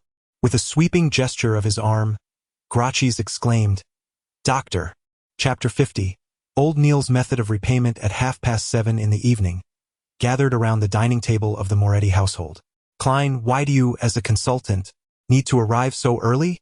Are the urgent matters of the security company particularly perilous?" Benson inquired, delicately probing into the events of the morning as he forked a piece of potato from the beef stew. "There is a batch of historical documents that must be urgently transported to Beckland, and I must be present to inventory and ensure that nothing is amiss. You know, those brutes wielding their fists do not comprehend the ancient scripts of Guffsack. Knowledge is indeed of paramount importance." Seizing the opportunity, Klein produced the remaining £5 note and handed it to Benson. "This is the extra compensation I received today. You could use some respectable attire as well." £5? Both Benson and Melissa exclaimed in unison. He picked up the note and scrutinized it repeatedly. A mixture of astonishment and confusion etched upon his face. This security company is truly generous.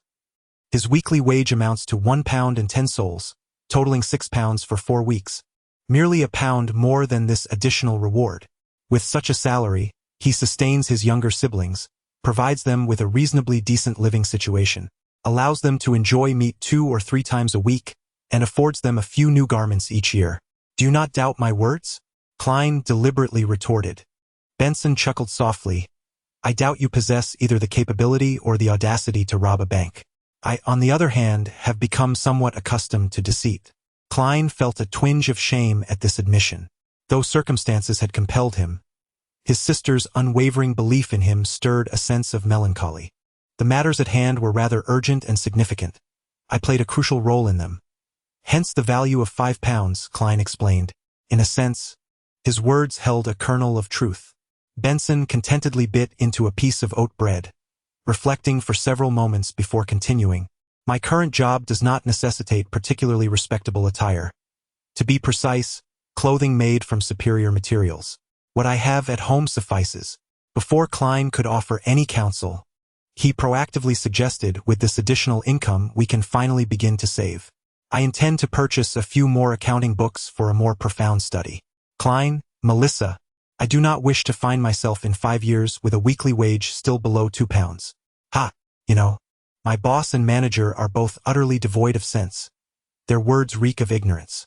An excellent notion, Klein concurred, seamlessly guiding the conversation. Why not consider perusing the grammar books in my room? To become a truly respectable individual and to secure a sufficiently lucrative salary, this is an essential factor. Perhaps it will not be long before the civil service examination emerges in the Kingdom of Rune, and early preparation could yield considerable advantages. Benson's eyes brightened at this thought.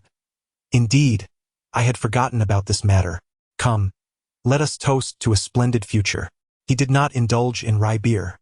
Instead, he poured oyster broth into 3 cups and clinked them gently with his brother and sister. After sipping the broth, Klein cast a glance at his sister, who was wrestling with a pan-seared fish, and chuckled softly, saying, aside from Benson's books, I believe Melissa is in need of a new dress as well. Melissa lifted her head and shook it repeatedly, asserting, no, I think it is best to save up. Klein interjected with a nod of agreement. Indeed, Melissa affirmed with a more decisive nod. In truth, if we do not pursue extravagant fabrics and the latest designs, it would not be overly expensive. We can set aside the remaining funds. Klein spoke with an air of undeniable authority. Benson chimed in, Melissa, do you wish to wear an old dress to Selena's 16th birthday soiree? Selena Wood is Melissa's classmate and close friend, hailing from a fairly well-off family. Her brother is a corporate lawyer, and her father is a senior employee at the Beckland Bank's Tingen branch. However, their so-called soiree is merely an invitation for friends to share a meal, engage in conversation, and play cards. After a brief silence, she suddenly recalled something and quickly raised her head, saying, Mrs. Shaw next door had the maid deliver a calling card, requesting to visit us formally on Sunday afternoon, which is to say, tomorrow at 4 p.m., to meet the new neighbors. Mrs. Shaw? Klein gazed at his brother and sister with utter bewilderment.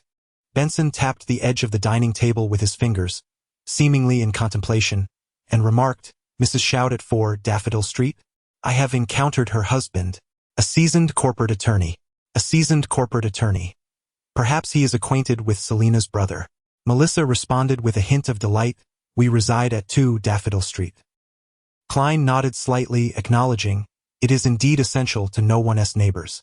However, as you are aware, I must still attend to the security company on Sundays, and I shall only have a respite on Mondays. Please convey my apologies to Mrs. Shoud. At this juncture, memories of childhood neighbors resurfaced in his mind, particularly those from his days at the Kreutzberg apartment, prompting a bemused sigh as he mused, shouldn't neighbors be acquainted naturally, through organic interactions? Haha, Klein, you seem not to grasp this. You have perused numerous newspapers of late, yet you have not engaged with the magazines aimed at households and women. They categorize families earning between 100 and 1,000 annually as middle class, asserting that this demographic forms the very backbone of the kingdom. extolling the middle class for their lack of the arrogance found in aristocrats and affluent individuals, as well as their distinction from the boorishness of the lower-income strata. Benson elaborated cheerfully, these magazines simplify many of the rituals associated with aristocratic socializing, establishing the differences between intimate visits, semi-formal calls, and formal visits. Speaking of which, he chuckled, shaking his head in amusement, morning visits? Both Klein and Melissa responded with astonished inquiries. What constitutes a morning visit between the hours of 2 and 6 in the afternoon? Benson set down his knife and fork, raised his hands in a gesture of bemusement, and remarked, I cannot fathom the reason. I merely perused a few magazines brought by my female colleagues. Perhaps it is due to the necessity of donning morning attire for the visit. Originally, morning attire referred to garments worn for mass or gatherings, later evolving to denote daytime formal wear, distinguishing it from evening attire. Very well. Do remember to procure some fine coffee grounds and tea leaves tomorrow morning, and do acquire some scones and lemon cake from Mrs. Sling. We must not display any rudeness before our neighbors. Klein chuckled softly, dipped the remaining bread into the gravy, stuffed it with potatoes, and savored it. The following day, on the Sunday morning, Klein finished the last sip of subpar tea, set down the newspaper, donned his half-height silk top hat, grasped his silver-inlaid black cane, and sauntered out the door, taking a public carriage to Zotland Street. He exchanged greetings with Roshan, who had just completed her night shift and was heading to the lounge for some rest, before descending into the depths below. At the corner, he encountered a member of the night watch, the somnolent Loya. This lady appeared rather aloof, with elegantly elongated eyebrows, large eyes, and hair as dark and smooth as silk. Good morning, Miss Loya. Klein greeted with a smile and a bow. Loya cast a fleeting glance in his direction with her deep blue eyes and offered a barely perceptible nod in acknowledgement. Just as they were about to pass each other, Loya abruptly halted and, gazing straight ahead, remarked, Ritual magic is a perilous endeavor. Ah! Klein was momentarily taken aback, and as he turned his body, he could only glimpse her retreating silhouette. Thank you. He furrowed his brow and called out to the retreating figure of Loyat Laitin.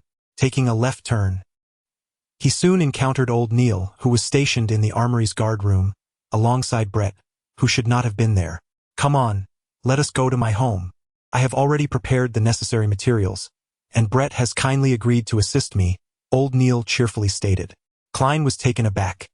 Not here? Old Neil, holding a silver box, clicked his tongue. There is no space here for practicing ritual magic. Old Neil's residence was a standalone house, adorned with a garden in front, filled with roses and golden mint among other herbs. Upon entering, one was greeted by a carpeted foyer, furnished with 2 high-backed chairs and an umbrella stand. Beyond the foyer lay a spacious living room, its walls clad in light-colored wallpaper, with a deep brown floor and a small carpet featuring intricate patterns at its center, surrounding a substantial round table. Comfortably encircling the table were plush benches, chairs, and a piano. My late wife was exceedingly fond of music, old Neil remarked, gesturing towards the piano. The sofa and coffee table resided in the sitting area. Let us conduct today's ritual magic in the living room, old Neil said, placing the silver box down with a smile. I will first demonstrate a ritual magic for you. Please observe and memorize attentively. As he spoke, he retrieved a piece of parchment resembling sheepskin from the silver box, and with a specially concocted black ink imbued with a tranquil fragrance, he began to draw peculiar patterns upon it. Klein observed closely, realizing that old Neil seemed to be, perhaps likely, drawing an invoice. As soon as old Neil inscribed the number 30 alongside the corresponding pound symbol in the designated place, Klein could no longer contain his bewilderment and inquired, Mr. Neil, what ritualistic magic are you about to perform? I intend to employ magic to resolve that 30-pound debt. Is that even possible? Klein's eyes widened, his mouth agape. Chapter 51. Grounded ritualistic magic to resolve a bill with magic? Are you to curse the creditor directly or counterfeit currency? Various thoughts leapt through Klein's mind, and his gaze towards old Neil grew increasingly unsettling. He seriously contemplated the possibility of alerting the night watchers. Old Neil shot him a glance and retorted, From your expression, I perceive ignorance, folly, and a feeble, shameful trust. Did Dunn not convey the maxim of the seeker? Do as you will, but harm not. Although this maxim originated within a clandestine and nefarious organization known as the Moss Ascetic Order, those extraordinary individuals who have chosen the path of the seeker have validated its truth through their experiences. As long as one adheres strictly to it with reverence, the risks of losing control are minimized. The converse is equally valid. Your doubts are an affront to me and to the seekers. My apologies, Klein responded without hesitation. He had indeed forgotten the maxim that Dunn Smith had once mentioned. Old Neil was not truly angry.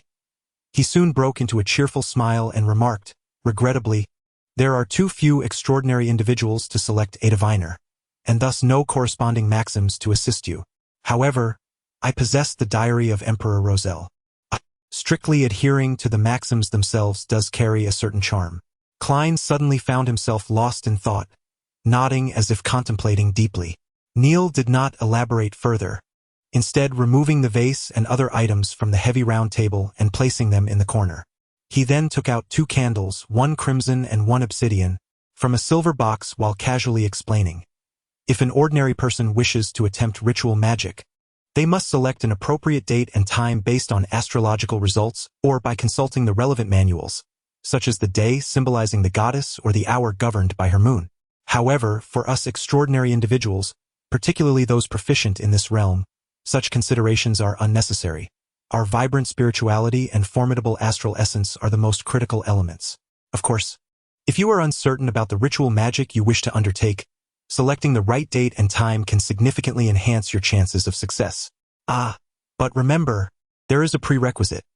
You must keep this in mind and adhere to it strictly. Old Neil placed 2 candles with care, turned his body slightly, and gravely addressed Klein. Those of lower order lack sufficient strength. Nearly all ritualistic magic they can perform involves petitioning external forces for power and assistance. Thus, one must only consider the orthodox deities, such as the goddess or the Lord of Storms. Absolutely, unequivocally, do not attempt to communicate with the unknown, the unpredictable entities, regardless of whether they have followers or if the recorded promises are temptingly alluring. Trust me, do not harbor a sense of invincibility. Merely attempting once will inevitably lead you toward the abyss.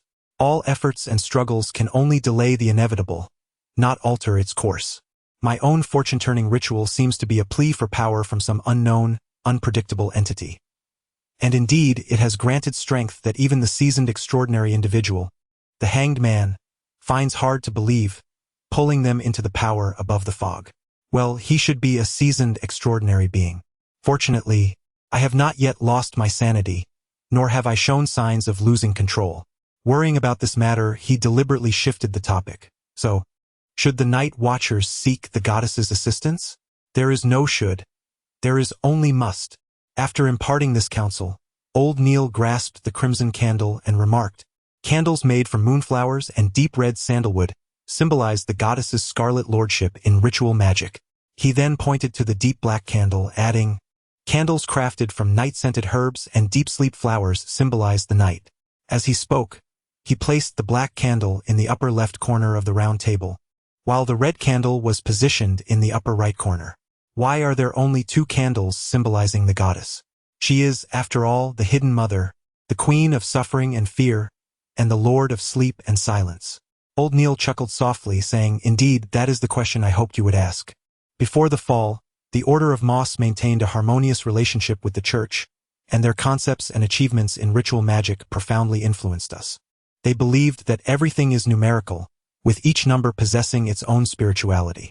In ritual magic, the number 0 represents the unknown, embodying chaos and symbolizing the state before the world's creation. The number 1 signifies the beginning, representing the original creator. The number 2 symbolizes the world and deities birthed from him, while the number 3 indicates the interaction of the divine with the material realm, giving shape to all things. Here, the 2 candles represent the goddess, leaving the 3rd for ourselves. The specific choice of which 2 candles to use, and what they represent, must be determined by the intended effect of the ritual magic. The concept of all things being born from 3. Klein couldn't help but recall certain notions from a previous life. Noticing his earnest attention, old Neil grasped the 3rd candle, stating, this candle symbolizes I. It is an ordinary candle, merely infused with a hint of mint. Remember, plants such as rose, lemon, mint, moonflower, night-scented stock, and deep sleep flower are favored and cherished by the goddess. The 3 candles also symbolize each individual's body, spirit, and divinity. With this description complete, Old Neil placed the 3rd candle at the center of the round table. He subsequently retrieved the meticulously prepared full moon essential oil, a cauldron inscribed with dark sacred symbols, an elegantly adorned silver dagger, a cup of clear water, and a dish of coarse salt. For those extraordinary individuals unfamiliar with ritual magic, additional items such as bells, crystal spheres, silver chalices, and incense would be necessary. However, for the seeker and the diviner, these implements sufficed. Old Neil placed a parchment resembling sheepskin, inscribed with accounts, beside the large cauldron below, anchoring one corner with a specially crafted quill. Turning to Klein, he remarked, "Ritual magic demands a pristine, undisturbed spiritual environment, which we must create ourselves.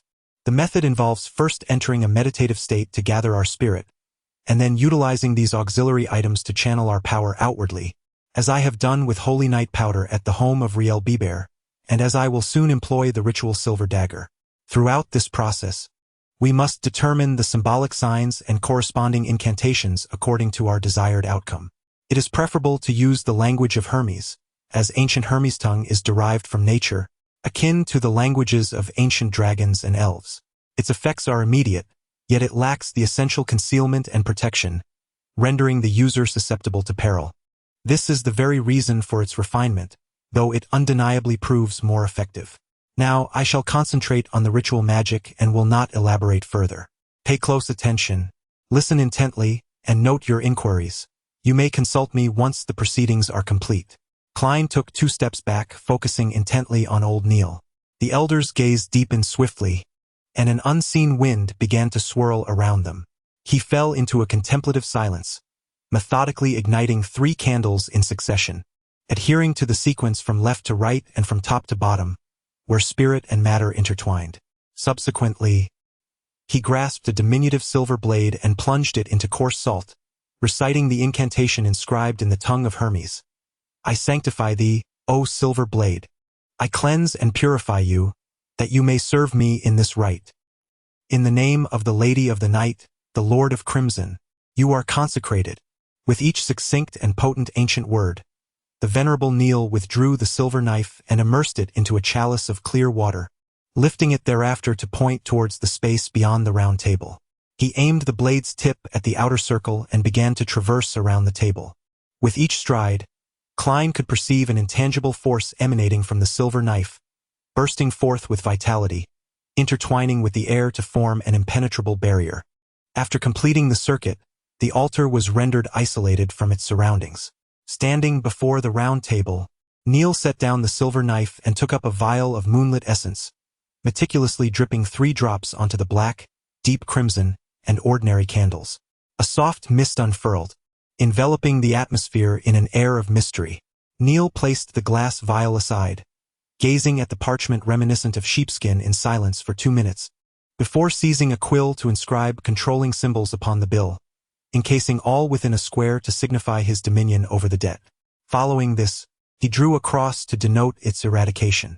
At this juncture, he held the sheepskin-like parchment in one hand and gently tapped his brow with the other, unlocking his spiritual sight. Once again, an intangible yet vibrant force emanated as the elderly Neil softly intoned, "I beseech the power of the night. I implore the strength of crimson. I seek the favor of the goddess. I request the means to settle this debt. O nightshade, herb of the red moon, please impart your power to my incantation. O moonflower, herb of the red moon, please convey your strength to my spell." Klein, standing nearby, was utterly astonished, his mind swirling with conflicting thoughts. Is such a spell truly effective? Though it is inscribed and recited in the language of Hermes, it seems rather too straightforward, too simple, too grounded. Will the goddess be incensed, doubling the bill? At that moment, the candlelight suddenly intensified. After completing his recitation, the aged Neil closed his eyes for 2 minutes, then took the full moon essential oil and dripped a drop onto each of the 3 candles. Subsequently, he grasped the parchment resembling sheepskin, brought it close to the candle symbolizing himself, and upon igniting it, cast it into the large cauldron. Once more, Neil shut his eyes, seemingly attuning to the essence of the burning bill. After a while, he opened his eyes, gazing at the cauldron adorned with a black sacred emblem, only to find that the sheepskin parchment had completely incinerated, leaving nothing but ashes. "Praise be to the goddess," he proclaimed, marking 4 points on his chest to create the symbol of the crimson moon, and then extinguished the candles in the reverse order of their lighting. Having completed these actions, he seized a silver dagger and pierced through the surrounding invisible wall. With a sudden gust of wind, Neil visibly exhaled in relief, saying, "Very well. Is this sufficient?" Klein, astonished, inquired, "Has the bill been resolved?" "How was it resolved? I am uncertain, but rest assured, it will be addressed in a reasonable manner." Old Neil replied with a nonchalant shrug. This left Klein at a loss for words and expression. Could this be somewhat unreliable? Chapter 52. The audience let us not dwell on that confounded bill any longer. Instead, let us engage in a discussion on ritual magic, Old Neil said, his demeanor light as he gathered the candles, cauldron, and silver knife. Klein felt an urge to mimic the American nonchalance of the past with a shrug, yet ultimately refrained from such an ungentlemanly gesture. The course on mysticism continued until noon, when Old Neil cleared his throat and remarked, "By the way, I must lament that I missed a delightful breakfast due to my efforts in acquiring those wretched materials." Klein, both amused and puzzled, glanced around and asked, "Mr. Neil, do you not have a cook at home? Or perhaps a maid to handle the cooking?" A weekly wage of £12 should suffice to employ several servants. According to the newspapers, hiring a common cook, with provisions and lodging included, requires only a weekly wage of 12 to 15 shillings, not even a pound. As for maids who handle miscellaneous chores, their wages are even more modest, ranging from 3 shillings and 6 pence to 6 shillings, though one cannot expect much in the way of culinary skills from them. That is not quite right. Given Mr. Neil's outstanding debt of £30, it would indeed be rather normal for him to refrain from hiring a chef or servants. I seem to have broached a question I ought not to have asked. As Klein reflected on his words, the elder Neil shook his head nonchalantly, stating, "I often experiment with ritualistic magic at home, delving into extraordinary artifacts and their corresponding literature. I would neither employ nor could I possibly engage ordinary individuals as cooks, footmen, or maids. I merely arrange for someone to clean on occasion. And if they are not of the ordinary sort, do you truly believe they would be inclined to undertake such tasks?" I appear to have posed a rather foolish question, perhaps because I have never engaged in mysterious affairs within my own abode, Klein self-deprecatingly elucidated. The elder Neil had already risen, donning his round felt hat, and as he ambled towards the door, he murmured, "I seem to catch a whiff of seared foie gras. Once the bill is fully settled, I must indulge in a proper serving. I could certainly devour an entire piece of roast pork accompanied by applesauce for lunch. No, that will not suffice. I must have another sausage paired with mashed potatoes. Just speaking of it makes me hungry." Klein swallowed hard, hastily following the elder Neil towards the nearby public carriage stand. Upon returning to Zotland Street, as the elder Neil disembarked from the carriage, he suddenly exclaimed, "What have I just seen? My goodness, what have I just seen?" In a remarkable display of agility akin to that of a sprightly youth of 17 or 18, he darted to the roadside and picked up an object. Klein, puzzled, approached closer, only to discover it was an exquisitely crafted leather wallet. This was the initial impression that Klein received. However, from the second glance onward, his gaze was irresistibly drawn to the bulging wallet filled with stacks of bills. There lay at least 20 gold pounds, adorned with a gray background and black patterns, all facing upward. Old Neil unfurled the wallet and carefully examined the notes, exclaiming with surprise, £10 banknotes featuring the esteemed nation founder, protector William I. Oh, divine goddess! There were a full 30 of them, alongside several £5, £1 notes and 5 sols bills. Over £300? This was genuinely a fortune. It would take me a decade to amass such wealth. Klein's breath involuntarily grew heavier. Given the high value of gold pounds, discovering such a wallet was akin to stumbling upon a suitcase filled with cash in later times. Whose fortune had he stumbled upon? Surely, it could not belong to an ordinary person, Klein reasoned with calm analysis. Such a wallet was evidently not the possession of a lady. A sense of relief washed over Klein as he reassessed old Neil's moral character. He had previously harbored concerns that the individual might use this divine gift as an excuse to settle debts, pondering fervently on how to intervene and persuade otherwise. This notion of acting with impunity while causing no harm? Klein experienced a sudden epiphany. Just then, the carriage came to a halt, and a middle-aged man clad in a black suit, adorned with a matching bow tie, exited the compartment. He gazed at the wallet and, doffing his hat, addressed the gentleman. "Gentlemen, this must belong to my master."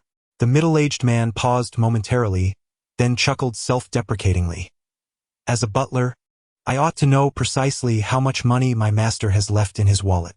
I apologize. Please allow me to inquire. This is your freedom." Old Neil gestured invitingly. He moved closer to Klein and old Neil, smiling as he spoke. "More than 300 pounds, but less than 350 pounds. My master does not recall the exact amount." "Doesn't recall. Truly a man of great means.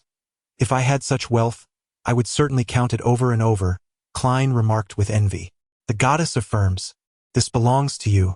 The middle-aged man took the wallet, counted briefly, and then extracted 3 10-pound notes. "My master is Sir Deville. He appreciates your quality, and this is the reward that honest men deserve. Please do not refuse." "Sir Deville?" "The same Sir Deville who established the Deville Trust to provide affordable housing for the working class?" Klein suddenly recalled the name. He was a gentleman whom his brother Benson respected but deemed somewhat detached from reality. "Thanks to the Sir. He is a kind and generous gentleman." Old Neil graciously accepted the 3 banknotes. After watching Sir Deville's carriage disappear, he turned to Klein, lightly flicking the cash and chuckling. £30. The bill is settled. I told you it would be resolved in a reasonable manner. This is the power of magic." "The power of magic indeed. Is that possible?" Klein was once again left in astonishment. After a few minutes, as he approached the staircase leading to the security company, he curiously inquired, "Mr. Neil, why did you not ask for a greater sum?" In the expansive banquet hall, numerous chandeliers were adorned with flickering candles, emitting a delightful fragrance that uplifted the spirits, their collective luminosity rivaling that of gas lamps. Long tables were laden with delectable dishes such as seared foie gras, roasted beefsteaks, roasted chicken, pan-fried sole, duxbury oysters, braised lamb, and rich cream soups. In addition, bottles of misty champagne, Ormeau wine, and South Welsh red wine glimmered invitingly under the soft glow of the lights. Servants clad in crimson waistcoats deftly navigated through a gathering of gentlemen and ladies, each dressed in either elegant or extravagant attire, balancing trays of crystal glasses. Audrey Hall graced the scene in a pale white gown featuring a high collar, high waist, and leg of mutton sleeves. The bodice was tightly cinched, with the waist exquisitely slender, while the layered cake-like design was perfectly supported by whalebone corsetry. Her golden hair was elegantly styled in an updo, and her earrings, necklace, and rings sparkled with radiant brilliance. On her feet were white dance shoes adorned with roses and diamonds. How many petticoats lay beneath? 4, 5, or perhaps 6. Audrey delicately touched the crinoline with her right hand, gloved in white lace, while her left hand held a glass of crystal-clear champagne. Unlike in times past, when she would be the center of attention at the revelry, she now chose to retreat from the merriment, quietly standing in the shadow of the drapes by the floor-to-ceiling window. She sipped her champagne, gazing distantly at the individuals before her with an air that seemed out of place. The younger son of Count Wolf was engaged in conversation with the daughter of Lord Conrad, employing exaggerated gestures to emphasize his words. Indeed, the larger his motions, the less credible his statements appeared, a conclusion supported by experience. He was prone to elevating himself while belittling others, yet could not suppress the undercurrents of insecurity that manifested in his speech and body language. Lady Della repeatedly concealed her laughter behind her left hand, a clear indication of her desire to flaunt the exquisite aquamarine adorning her finger. Nearby, her husband, Duke Negan, was embroiled in discussions with several conservative nobles regarding the current situation. Since the commencement of the banquet, he had only sought out Lady Della with his gaze on one occasion. Their eye contact was nearly non-existent, suggesting that their affection might not be as genuine as it appeared.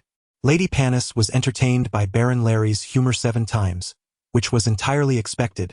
Yet why did she cast furtive glances at her husband? They had separated. But no, the paths they took could lead to the garden. For a fleeting moment, she almost believed she was witnessing a theatrical performance, with each person playing their role impeccably. She sighed silently, her expression icy. At that moment, she felt a sudden urge to turn, directing her gaze towards the spacious balcony outside the floor-to-ceiling windows, focusing on the shadowy corners of the expansive terrace. Within that shadow, a golden retriever sat quietly, its gaze serene as it observed the interior, watching Audrey, half of her body concealed in darkness. Susie.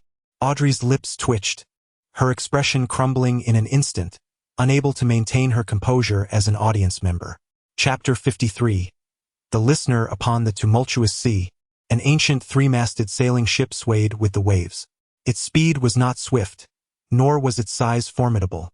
It appeared as a withered leaf detached from a tree amidst the chaotic scene where sky and sea merged in disaster. Yet, regardless of the hurricane's ferocity or the terror of the waves, it sailed on undisturbed, showing no sign of tilting. Alger Wilson stood upon the vacant deck, gazing at the towering waves that loomed around him, lost in contemplation. Monday was approaching. He murmured silently. It was a day belonging to the Earth Mother, heralding a new cycle of prosperity and decay. For Alger, however, it bore an additional significance, one tied to a mysterious entity perpetually veiled in gray mist. At that moment, one of his few remaining crew members approached, respectfully inquiring, "My Lord Bishop, what is the objective of our voyage?" To pursue a listener of the Aurora Society. As the storm subsided and mist enveloped the peculiar ship, which bore cannons yet remained unfashionable for its time, a boy of 8 or 9, with soft golden hair, watched in trepidation the disorderly pirates around him. He observed them indulging in barrels of beer, swinging from ropes, exchanging jibes, and even engaging in brawls. He turned to gaze at the figure of the man in the black robe standing in the shadows and lowered his voice, asking, "Father, where are we going?" 5 days prior, he had encountered his father for the first time, a man who claimed to be an adventurer. Were it not for the oil painting left by his mother that attested to the man's identity, and the orphanage that had opened its doors to him, he would never have wished to leave his hometown to follow this nearly unfamiliar kin. "Jack, I shall take you to a sacred place, the sanctum where the Creator once resided. Is that the realm of the divine? We mortals can only enter with a blessing." Young Jack had been well educated by his mother, possessing sufficient knowledge, and at that moment he felt both astonished and fearful. The man standing in the shadows bore a face so strikingly chiseled that it was hard to forget, reminiscent of a masterpiece crafted by the finest sculptor. "Jack, mortal is a misinterpretation. The Creator fashioned this world, and He is omnipresent, existing within every living being. Thus, all things possess divinity, and when the divine essence reaches a certain magnitude, one can become an angel. The 7 so-called demigods of today are merely more powerful angels. See, I can hear the teachings of the Creator even now. What an extraordinary revelation it is. Life is merely a spiritual journey. When the spirit is sufficiently robust and resilient, we can discover our own divinity and unite with a greater essence of divinity." Young Jack, unable to grasp the intricacies of this description, shook his head and inquired about another question he had previously neglected. "Father, I heard from Mother that after the Creator fashioned this world, He fragmented into myriad entities and does not exist in a tangible form. Why, then, is there still His sanctuary?"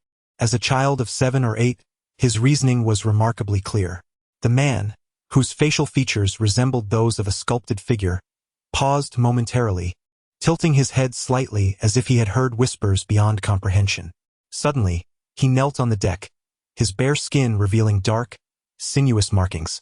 He clasped his hands over his head, his face contorting in agony as he cried out, "They are lying."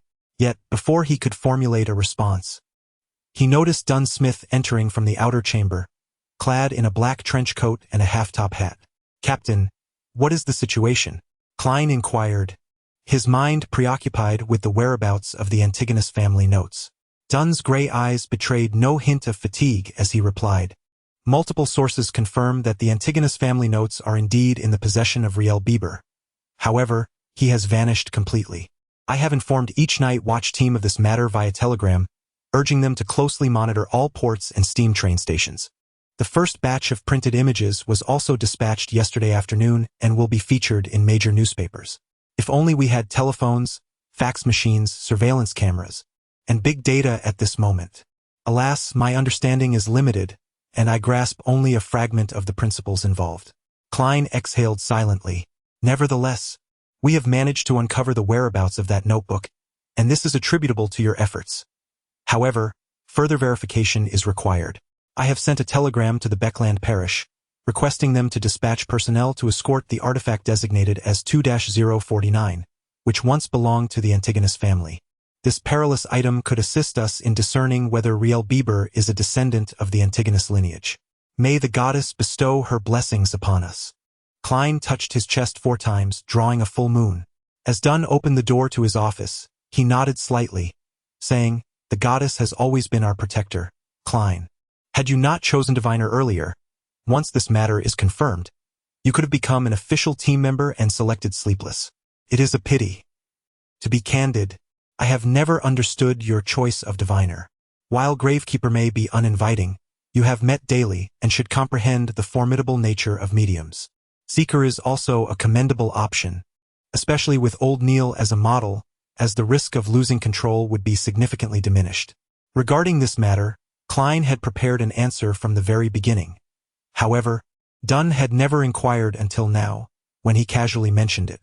Klein organized his thoughts and articulated, "What I contemplate is that diviners and seers are auxiliary extraordinary beings, and they do not always need to confront adversaries, as that would be perilous.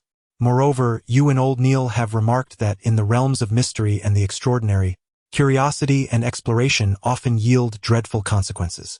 The description of seers evokes a sense of trepidation within me.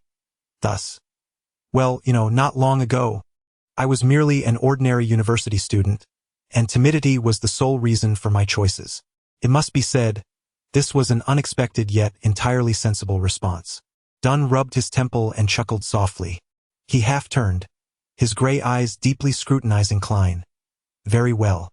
Klein realized he was no longer conflicted. He bid farewell and turned away, beginning to mentally count 3, 2. "Wait a moment," Dunn called out. "Captain, is there anything else?" Dunn cleared his throat and replied, "Well, auxiliary extraordinary beings may also find themselves in situations where they must confront enemies. Although diviners may seem to evade such encounters, we must not be negligent. You must maintain your firearms practice and systematically enhance your strength. That is precisely what I am striving to accomplish," Klein indicated towards the outside. "I shall take my leave now." "All right, wait a moment."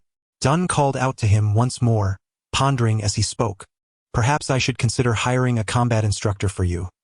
Of course, this would only come into play once you have officially joined the team." Klein responded with a cautious and inquired, "Captain, is there nothing else?" "None at all," Dunn replied. Observing Klein's skeptical gaze, he shook his head with a gentle smile, reiterating, "I assure you there is truly nothing more." Only then did Klein step out from behind the partition, bidding farewell to Roshan and Mrs. Oleana. He first proceeded to the shooting club for practice, and then meandered for a full hour, diligently fulfilling the tasks assigned by the captain. Having completed all of this, he made his way to the divination club, where he spotted the lovely Miss Angelica leisurely engrossed in a magazine. "Family." Klein silently recited the title before approaching her with his cane, smiling as he greeted, "Good afternoon, Miss Angelica." "Good afternoon, Mr. Moretti," Angelica replied, setting aside her magazine with an unhurried demeanor. "Not long after you departed yesterday, Mr. Gracious arrived. He has just recovered from a serious illness."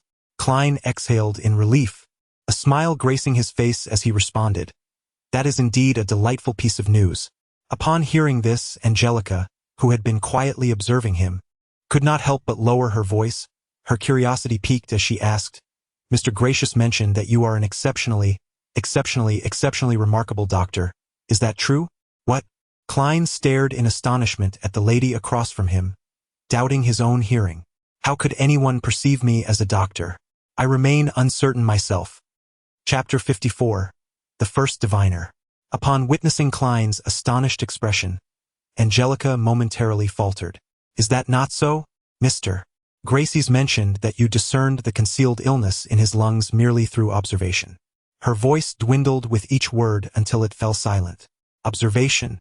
A darkening brow? Suddenly, Klein comprehended, shaking his head with a chuckle. I believe Mr. Gracie's has misunderstood. He intended to dismiss the matter casually but was abruptly reminded of the previous afternoon when no one sought his divination, resulting in an exceedingly challenging experience as a fortune-teller. Thus, his mind raced and he offered a brief explanation. This is, in fact, a form of divination. Divination. Yet Mr. Gracie's only mentioned that you observed his facial features.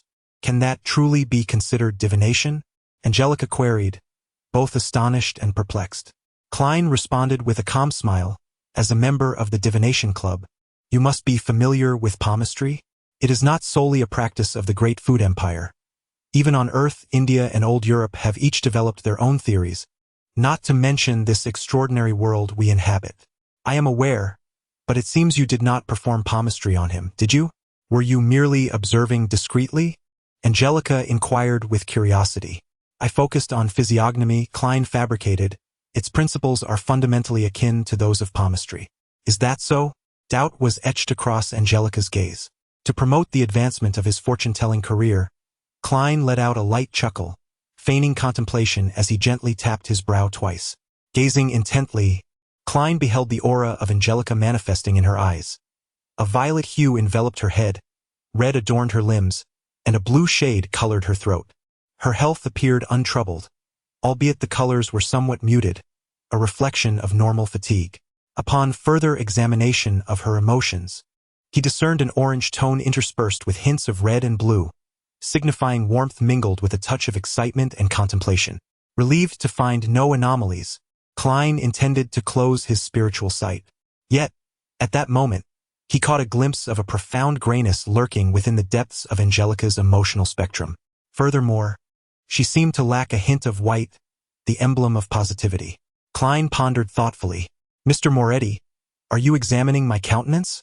Angelica inquired, sensing the young gentleman in the black formal attire had fallen silent, scrutinizing her with earnestness, her voice tinged with curiosity and concern.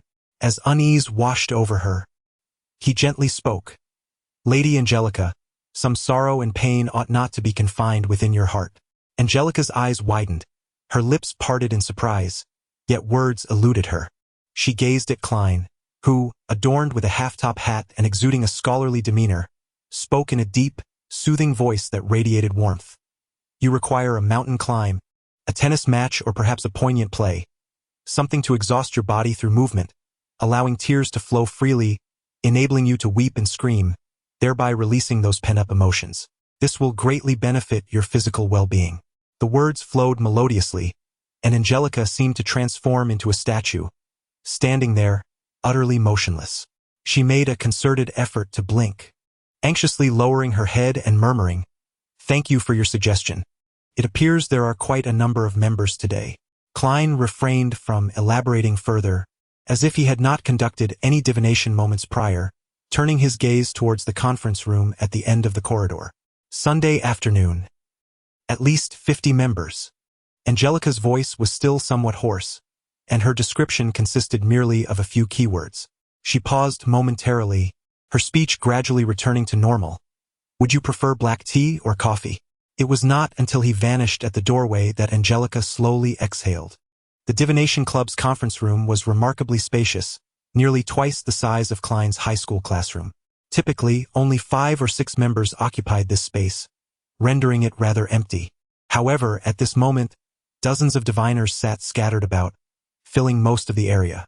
Sunlight streamed through several bay windows, as members engaged in quiet discussions, gathered around Heinaz Vincent for consultation, practiced their divination, or sipped coffee while reading newspapers. He scanned the room but did not spot his acquaintances, Gracious and Edward. Thus, he casually picked up a shared divination textbook and settled into a corner, leisurely perusing its contents. Before long, Angelica entered, carrying a cup of black tea, which she placed on the table before Klein. Just as she was about to leave quietly, she suddenly noticed Mr. Moretti unfastening a uniquely designed silver chain from his left sleeve, upon which dangled a pristine yellow crystal. What does he intend to do? Unbeknownst to her, Angelica slowed her pace, gazing intently at Klein. With his left hand grasping a silver chain, Klein lowered the yellow crystal, allowing it to hover just above the surface of the cup filled with Siberian black tea, a mere breath away from touching the liquid. His expression serene. He partially closed his eyes, and the atmosphere around him became profoundly tranquil. The pure yellow crystal began to move slightly, rotating in a clockwise direction, accompanied by the elegantly designed silver chain. Witnessing this scene, Angelica found Mr. Moretti to be exceptionally enigmatic. "Your black tea is rather delightful," Klein remarked, opening his eyes and speaking with a gentle smile. His previous actions were deliberately performed to captivate Angelica's attention. In order to attract clients seeking divination, the role of Angelica as the one responsible for reception and recommendations was indeed crucial. Embracing his role as a fortune-teller, Klein cast aside any remaining reservations and fully immersed himself in this persona. "Indeed, Mr. Vannas is quite discerning regarding the quality of tea," Angelica replied, momentarily taken aback. It was only when a sudden knock at the door interrupted her thoughts that she snapped back to reality, hurriedly glancing towards the entrance to see a young lady clad in a light blue gown. The young woman removed her gauzy hat adorned with a powder blue ribbon, her expression calm yet melancholic. "Good afternoon, esteemed miss. Are you here to join the club or to seek a reading?" Angelica welcomed her with familiarity. "I wish to have my fortune told," the young lady with striking yet sorrowful eyes replied, biting her lip.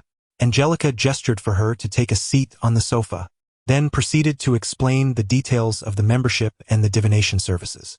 She retrieved a brochure and handed it to her, saying, "You may choose anyone you wish." The melancholic young lady diligently perused the illustrated album, as the overwhelming number of members at the club today left her feeling quite flustered. "Could you recommend someone from these pages?" she inquired, gesturing towards the central section of the album, deliberately omitting the fortune-tellers whose fees exceeded 2 sols or fell below 4 pence. "I would suggest this gentleman," I replied. The anxious young lady focused her gaze and discovered a fortune-teller named Klein Moretti. "Mr. Moretti has only recently joined the club. Is he truly reliable?" she asked, her voice tinged with uncertainty. Angelica nodded reassuringly. "Both a member and I can attest to Mr. Moretti's exceptional skills. If it weren't for his recent membership, he wouldn't charge such a modest fee." "I understand," the sorrowful young lady acknowledged with a nod.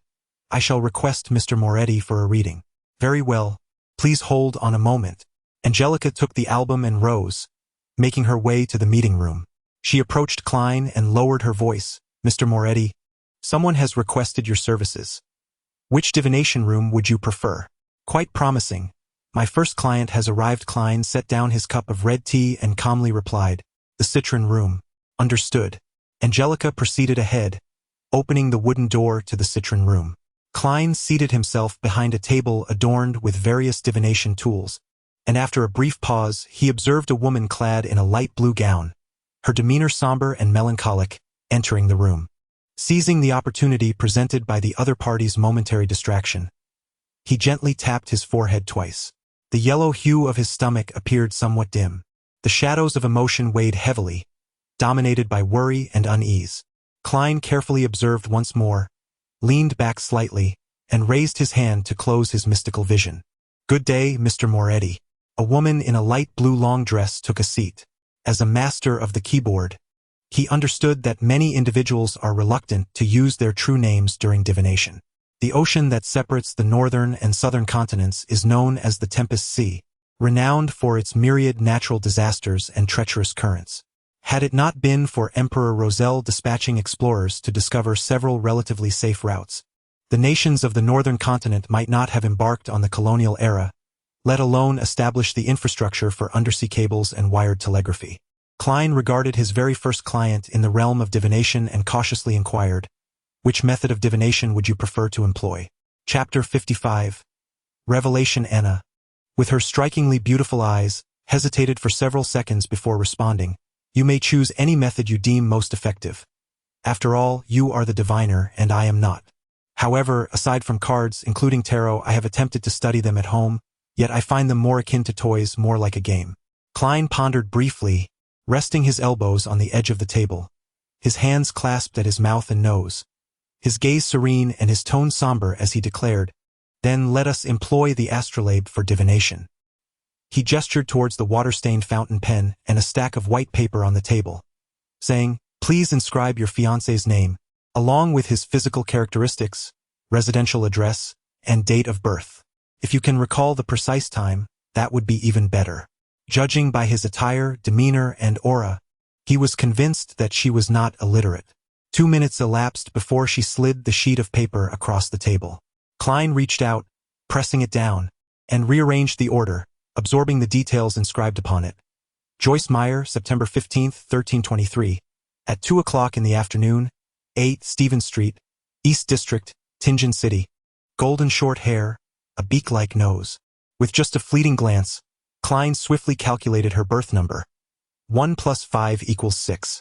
In the realm of mysticism, the birth number derived from the sum of the digits in one's birth date influences a person's life until the age of 27, while the month number, the sum of the digits in the birth month, affects the years between 27 and 54, and the year number, the sum of the digits in the birth year, governs life beyond the age of 54. It was now July of 1349, and Joyce had yet to turn 27. Thus, Klein directly calculated her birth number. Subsequently, he computed her annual number, which is derived by substituting the current year for the birth year, and then adding it to the birth and month numbers to ascertain the general fortune for the year. The numerical sequence 1 3 4 9 1 7, 178. 8 represents the spiritual number 9 for the month of birth, and the spiritual number 623. 235 signifies that the annual spiritual number is 5, indicative of impending changes and unforeseen events that necessitate a degree of risk. Klein, taking into account the present circumstances, silently concluded that the information provided by Anna was relatively accurate. "Mr. Meyer is departing on June 3rd? Anna remarked, biting her lip. "If he is not lying, then that must be the case." "Very well," Klein responded, retrieving a pen and casually noting this detail.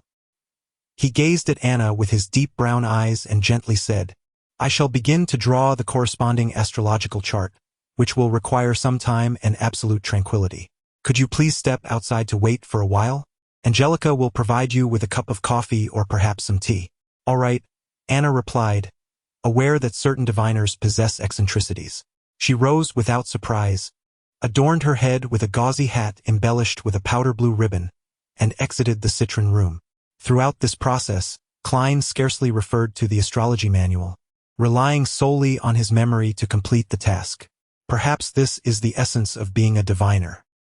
Upon finishing the astrological chart, he experienced a profound sense of satisfaction, feeling a notable lightness in body, mind, and spirit. As he examined the outcome, he made a rough assessment that Joyce Meyer would encounter misfortune but ultimately emerge from it. At this juncture, the divination could be considered complete. However, Klein placed significant importance on his inaugural business transaction, hoping to build a reputation that would facilitate future endeavors. Thus, he picked up the pen once more and inscribed a line in Hermetic script on the paper Anna had written upon, the current condition of Joyce Meyer. He silently recited the phrase, committing to memory the birth date and other details inscribed on the paper, over and over again. After the 7th repetition, Klein grasped the sheet firmly and leaned back against the chair. In his mind, he conjured an orb of light, his gaze deepening to an inky black, as he swiftly descended into a meditative state. The surroundings became ethereal, with what appeared to be intangible entities and nebulous mists extending above him, boundless and infinite. He intended to employ the method of dream divination. By reiterating the question and firmly embedding it in his mind, he would allow his astral form to traverse the spirit realm in his dreams, seeking revelations. For the average individual, such experiences may occur sporadically, yet the symbols within their dreams often remain complex and elusive, difficult to recall. However, diviners do not face this dilemma. They can vividly perceive certain images. Everything began to blur, and Klein found himself in a state of half-consciousness, half-daze. Within a distorted, phantasmal world, he beheld a young man with golden hair and an aquiline nose, who was frantically swimming through a sea of blood, terror-stricken, nearly consumed several times. yet ultimately fortunate enough to reach the shore. The scene shattered and shifted, revealing a gray-blue house adorned with a toy windmill at its entrance, where the golden-haired young man was slowly stepping inside, his expression one of joy. Just then, the image transformed again, and Klein discovered himself within a magnificent palace. The walls were crumbling and in disrepair, with some areas overrun by moss and weeds. Through the surrounding gaps, he could glimpse the external peaks and clouds that seemed to hover closely. At the pinnacle of the palace, there sat a colossal throne hewn from stone, inlaid with dull gemstones and gold, seemingly not intended for human use. Upon the enormous chair lay an emptiness, marked by the passage of time, as if it had endured the trials of countless years.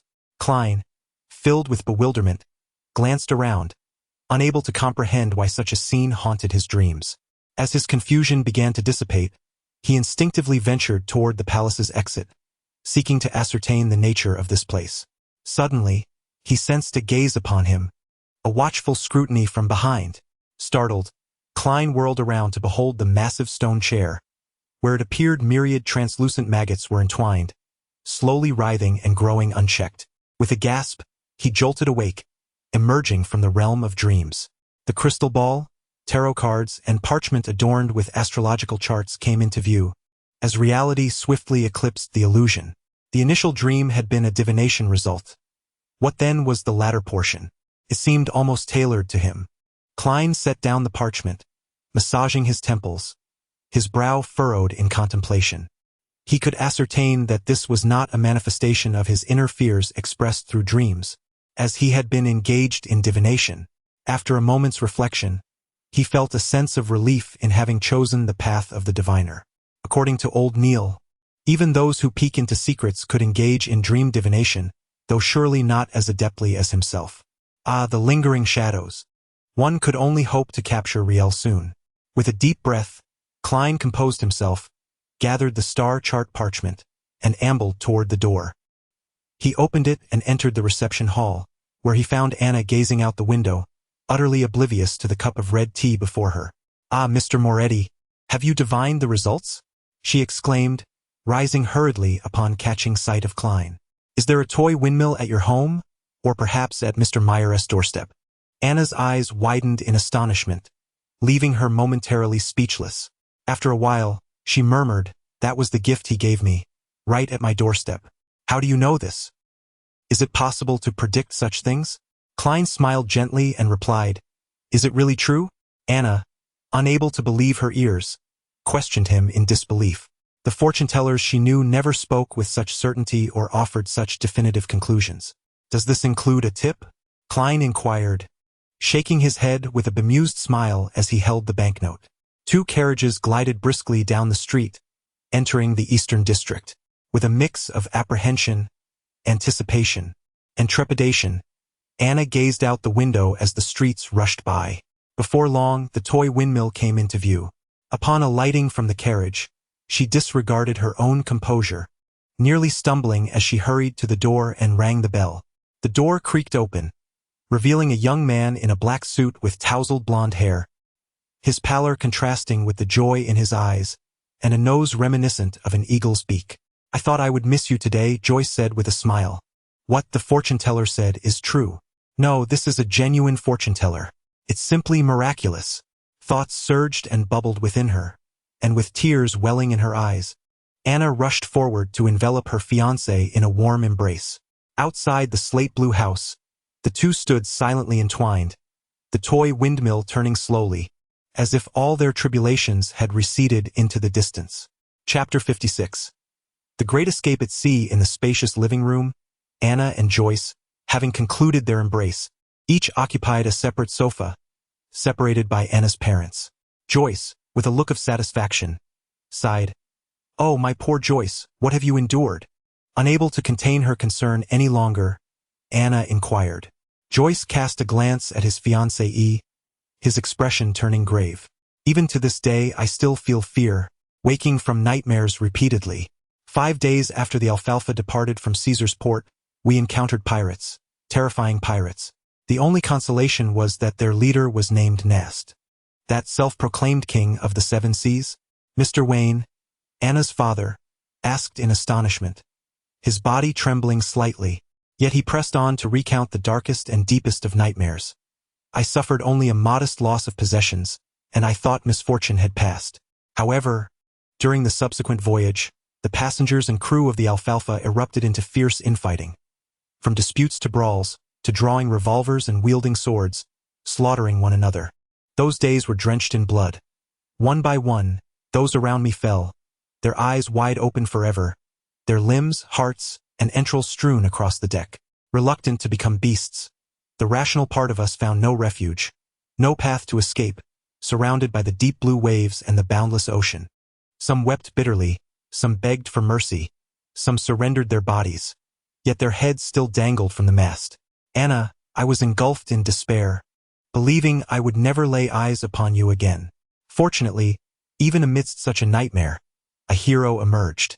Captain led us to the sturdy lower deck where, fortified by provisions of fresh water and sustenance, we endured until those madmen reached their limits. Mr. Triss inspired us, boldly taking the lead as we bravely counterattacked the murderers. After an unforgettable and bloody battle, we survived, albeit the Alfalfa had veered off course, and the crew dwindled to a mere third of its original number. Yet, it was this unassuming boy who, in the direst of circumstances, resolutely stood before us all. Oh, steam above, my poor Joyce, what a heart-wrenching ordeal you have endured. Thank God, we worship him, for he has spared us from separation. Tears welled in Anna's eyes, as she traced the triangular steam and mechanical insignia upon her chest. Joyce offered a faint smile, slightly pale. At this juncture, he gazed quizzically at his fiancée, Anna. When I first laid eyes on you, I felt your joy and astonishment, yet I cannot fathom why, upon alighting from the carriage, you dashed so excitedly toward the door. I had intended to offer you a grand surprise. What? The Waynes and Joyce exclaimed in unison. Anna covered her face, shaking her head. I too find it hard to believe the events of today, yet they have indeed transpired. Steam above, perhaps miracles truly exist in this world. Oh, how unfathomable this situation appeared to Joyce. It was beyond his comprehension. Could he possibly know me? Had someone sent him a telegram? Was he well acquainted with the police in Enmat Harbor? No, that still failed to elucidate how he knew I had come to your abode. How could he ascertain your intention to seek divination? Had you made an appointment in advance? Perhaps a skilled diviner must possess a wealth of information, even if it remains unutilized in the short term. Perhaps there is indeed something magical about divination.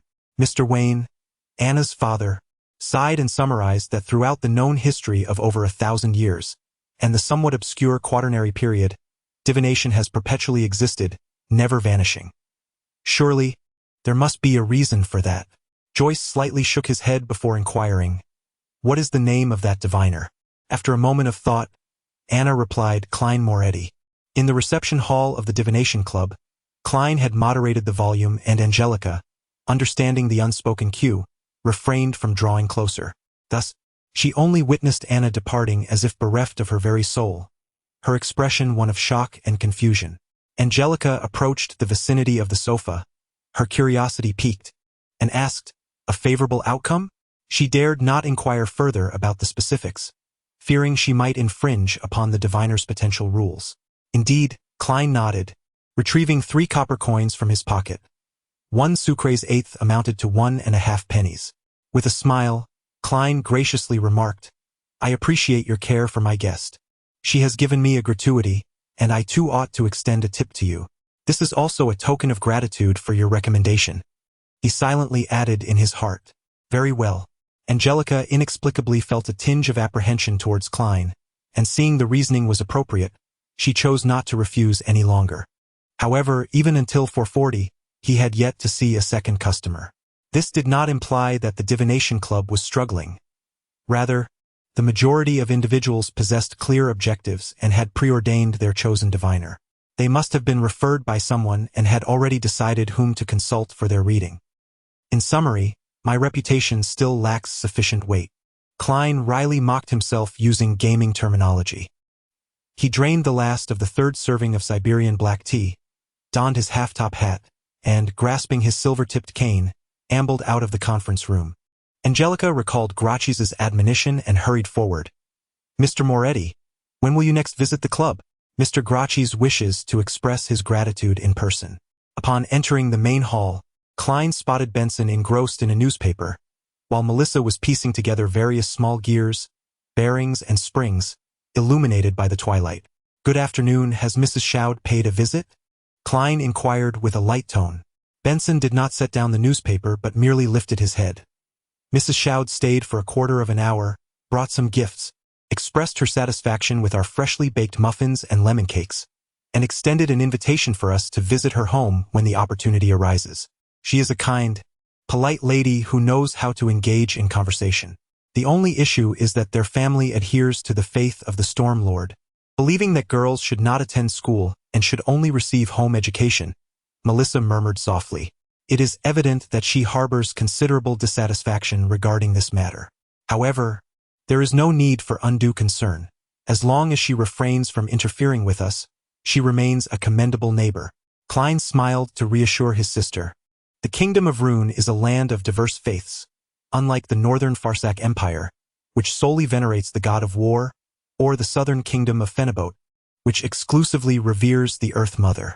The followers of the three principal deities, the Lord of Storms, the Goddess of Night, and the God of Steam and Machinery, inevitably encounter some ideological and habitual conflicts. Yet, after centuries of coexistence, mutual restraint has prevailed, avoiding any situation where coexistence becomes impossible. Melissa pressed her lips together and redirected her gaze toward the pile of components. Klein opened his notebook, took up his pen, and meticulously inscribed in Chinese. Why is playing a role the key to the digestion of potions? Chapter 57, Organization and Summary. After pausing for a moment, Klein continued to write. The essence of resolving the potion issue lies in digestion rather than mere mastery, a point that can be intuitively grasped. Mastery merely treats the power of potions as an external tool, akin to a tamed beast. Regardless of how proficiently one masters it, it never truly belongs to oneself, posing a significant risk of backlash. In contrast, digestion involves perceiving the consumed potion as an integral part of oneself, breaking it down, merging it, and absorbing it, thus unifying it into a cohesive whole. This aspect is currently beyond dispute.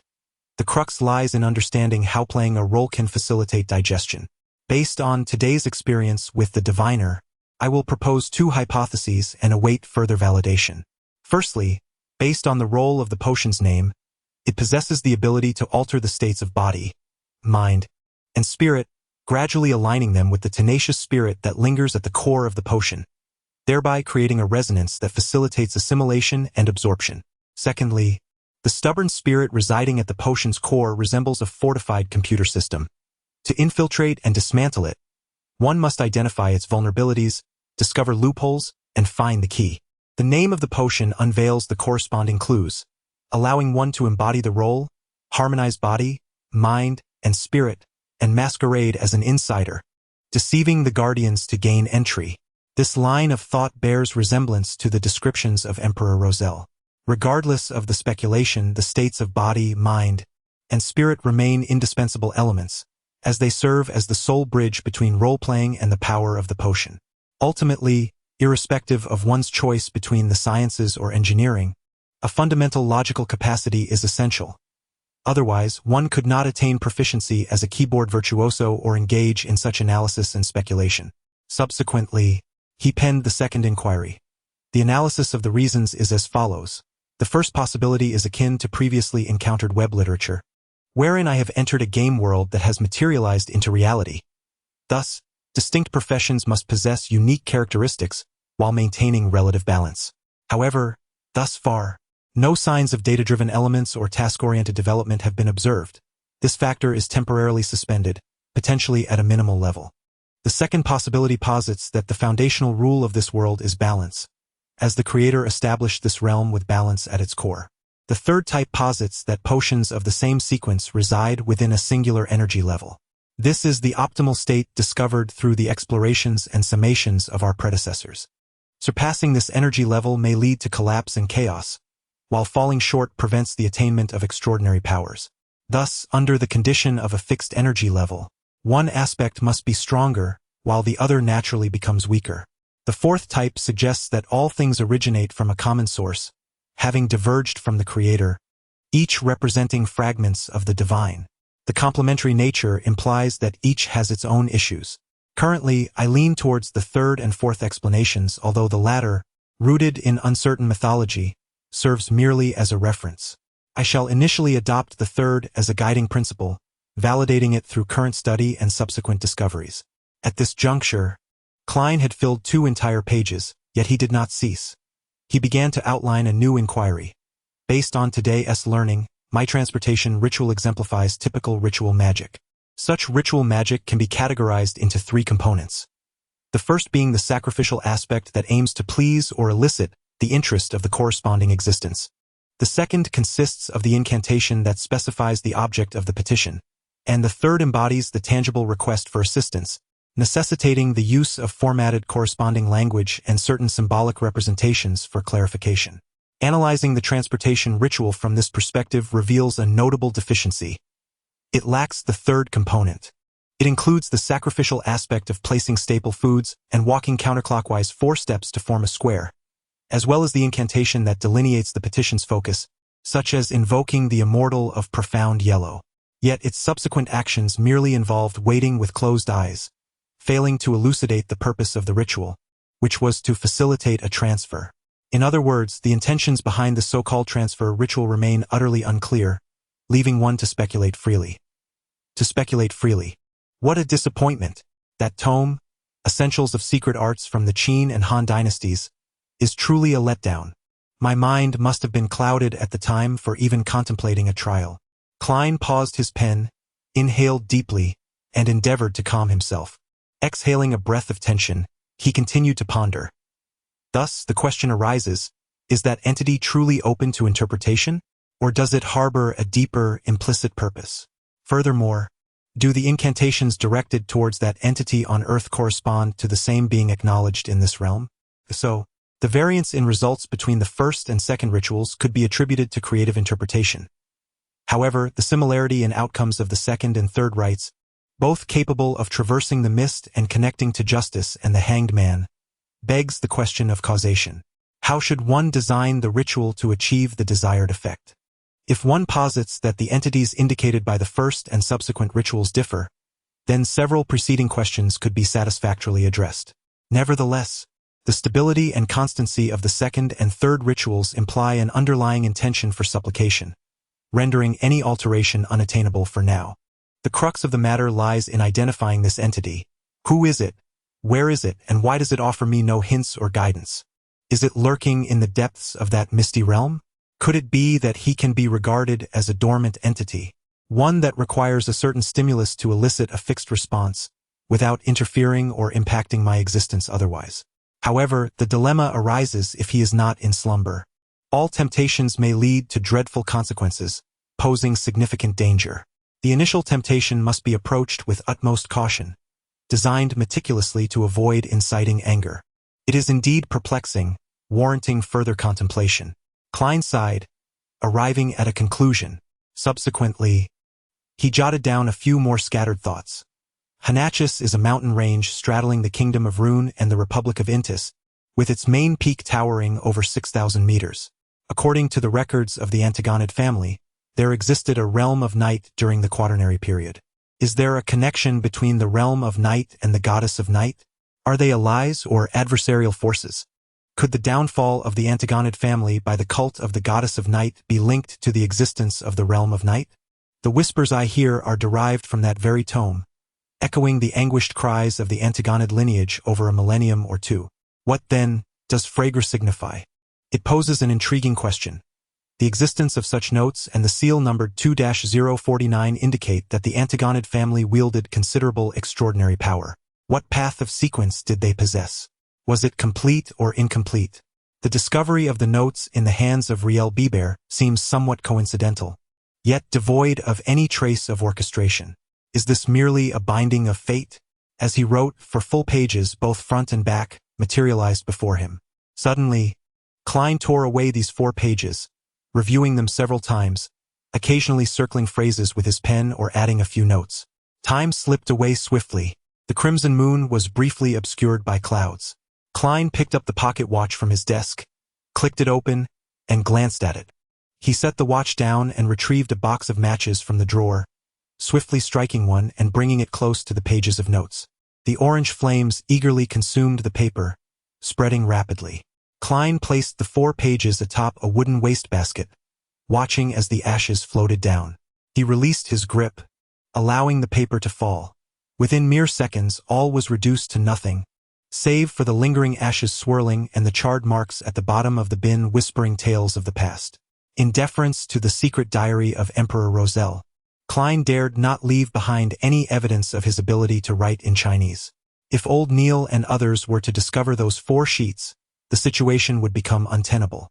Furthermore, when addressing sensitive matters, regardless of whether he employed Ruin, ancient Farsak, or Hermetic languages, Klein feared that the figure watching him in dreams might perceive and interpret the content.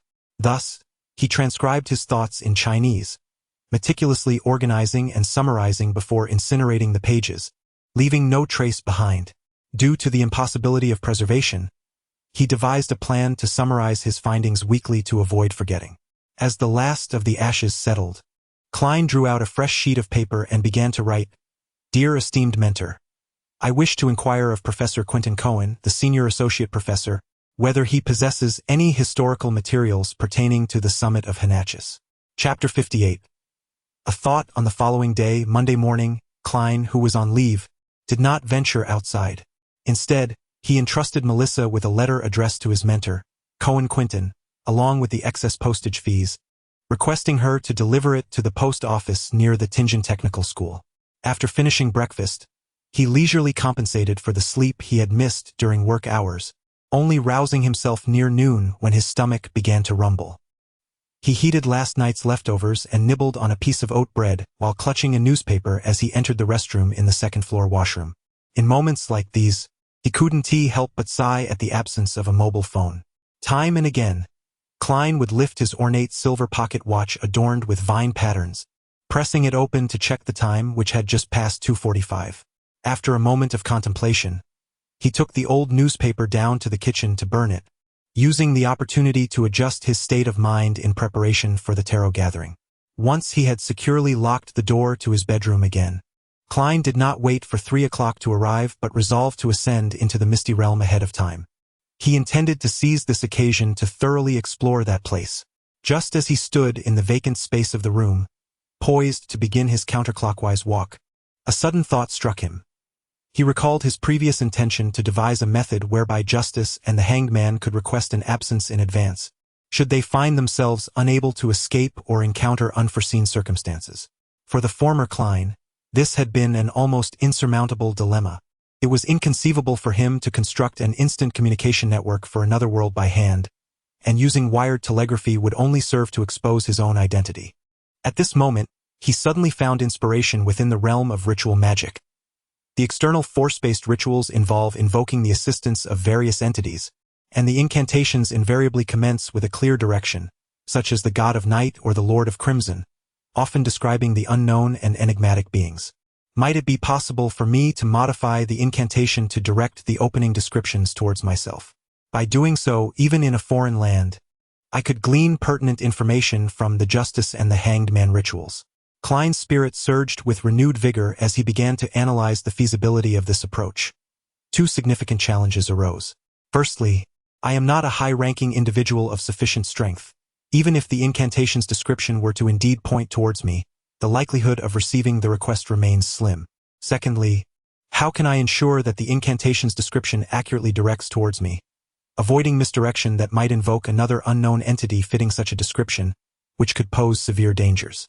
Silently, he paced in circles, instinctively connecting this matter to the mysterious realm above the gray mist. My inability to receive the request does not imply that the gray mist itself is similarly hindered. Its conjunction with the deep crimson stars can directly pull individuals into its space, transcending distances. I could contemplate binding my essence to that mysterious realm during the directional description. Following this line of reasoning, although I may not immediately receive the request while the other party conducts their ritual, entering the gray mist would allow me to perceive the corresponding information. In simple terms, it pertains to the distinction between online and offline messages on QQ. The more Klein pondered, the more exhilarated he became, believing that this line of thought was worth pursuing. In truth, he harbored an incantation that could undoubtedly lead to success, derived from the pure transliteration of the name of the celestial sovereign of the primordial void. However, the dilemma lay in the fact that it would result in his relinquishing control over the mists above, thus forfeiting his dominant position. He could only eliminate the notion of fool from another world? No, this was indeed precise. It was nearly impossible for any other entity to meet the criteria. Yet, it would unveil his greatest secret. Klein contemplated incantation after incantation, only to dismiss each one in turn. A fool not belonging to this era. The enigmatic sovereign above the mists. The amalgamation of these two concepts could nearly encapsulate him, binding the mists to his very being. There remained a slight gap. One could not rule out the existence of multiple realms and sovereigns above the mists, nor could one dismiss the possibility that this description pointed towards the spirit realm.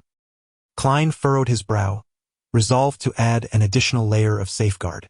The king of yellow and black, who governs good fortune. This serves as a close translation of the celestial sovereign of the primordial void. If it stood alone, it could easily misfire and attract unknown dangers. However, with the preceding two limitations and the precedent of his own incantation leading him into the mists, the target of the description could be entirely secured. Klein exhaled deeply, silently reciting the incantation he had meticulously prepared. O fool of a bygone era, you are the enigmatic sovereign above the mist, the king of yellow and black who wields fortune. He imperceptibly nodded, retrieving a pocket watch to ascertain the time. It was 2:58. Without further contemplation, he secured the watch and entered into meditation. Accompanied by the recitation of his spells, he took 4 steps counterclockwise, forming a square. The most deafening cacophony and the most soul-stirring cries erupted once more, and he experienced a headache more unbearable than that induced by the potion of an oracle. This pain, unlike the acute agony of a piercing wound, was a throbbing discomfort that incited frenzy, eroded reason, and sowed chaos within him. Klein, through meditation, exerted control over himself, striving to remain oblivious to the clamor. The whispers and murmurs receded like a tide. His body felt lighter, and his spirit became ethereal. An endless expanse of gray mist emerged within his vision, with deep crimson stars appearing near and far, resembling countless watchful eyes. Above the mist, a grand palace loomed, akin to the dwelling of giants, seemingly existing in this realm for eons. In a fleeting moment of realization, Klein vanished from his original position and seated himself at the head of a bronze-long table, adorned with 22 high-backed chairs. The ritual's effects had indeed been secured. He murmured softly, lightly tapping his forehead, enveloping himself in a shroud of grayish-white mist, denser than before. According to the description of the hanged man, if justice were to become the spectator, it was prudent to refrain from revealing any actions or gestures before her.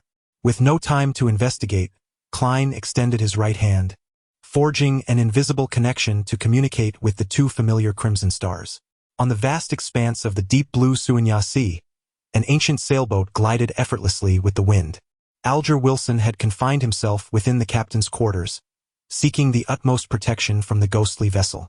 Before him lay an open pocket watch, ticking steadily beside a brass sextant, its rhythm lacking joy and fraught with tension. As the hour, minute, and second hands aligned perfectly, a burst of deep crimson erupted before Alger Wilson, breaching layer upon layer of defenses. In Beckland, Queens, Audrey Hall reclined against a velvet pillow, perusing once more the yellowed parchment in her hands. Her gem-like eyes seemed to harbor 2 slowly swirling vortices of souls. Her gaze was serene yet frigid, as if awaiting the unfolding of a grand drama. The deep crimson flared once more, and she observed herself being engulfed with a condescending demeanor.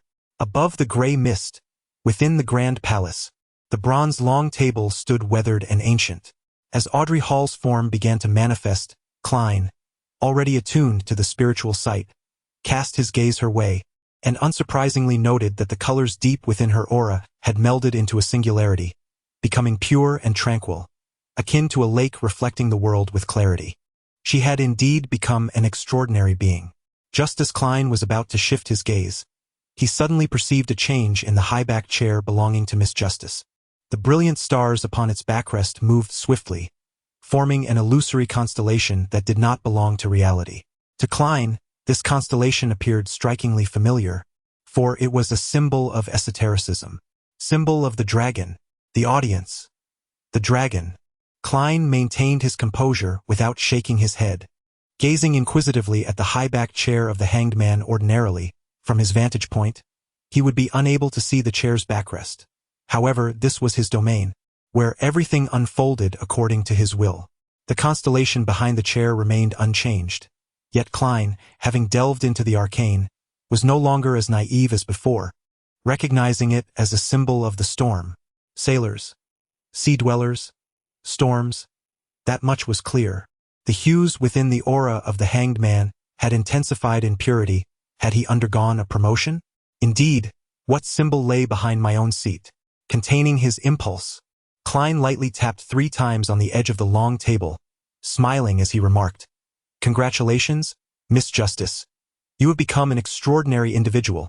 Can he perceive it directly?" Audrey paused momentarily, then replied with a faint smile. Thank you, Mr. Fool. Thank you, Mr. Hangman, quicker than I imagined," Alger Wilson stated with calm assurance. Klein chose not to pursue the topic further. He tapped his forehead gently and, with a smile, inquired, "Ladies and gentlemen, have you managed to locate Roselle's diary?" Chapter 59.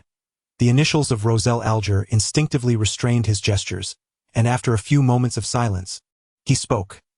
"I have discovered 2 pages of Emperor Roselle's diary and memorized their contents." "Quite impressive," Klein responded, ensuring that his voice bore no trace of his mixed feelings of joy and disappointment. He was delighted to have a full 3 pages, yet disappointed that it was only 3 pages, for the initial collection was undeniably easier, serving as a mere exploration of inherent resources and channel potential. As time progressed, the task would grow increasingly arduous, entangled with a myriad of factors. "Shall we express it now?" Audrey inquired calmly. "Indeed," Klein replied succinctly. He maintained his previous posture, making scarcely any adjustments, mindful of the audience before him. As his words resonated, yellowed parchment and a deep red quill materialized before Audrey and Alge. In silence, the parchment became adorned with lines of text, some bold and dignified, others delicate and flowing, and still others crooked and askew. Within less than a minute, the contents that Audrey and Alge had forcibly transcribed were fully inscribed. With a mere thought, Klein summoned the 3 pages of parchment into his grasp. His gaze swept across the pages as he perused the diary, noting the disarray of language order, as well as omissions and errors.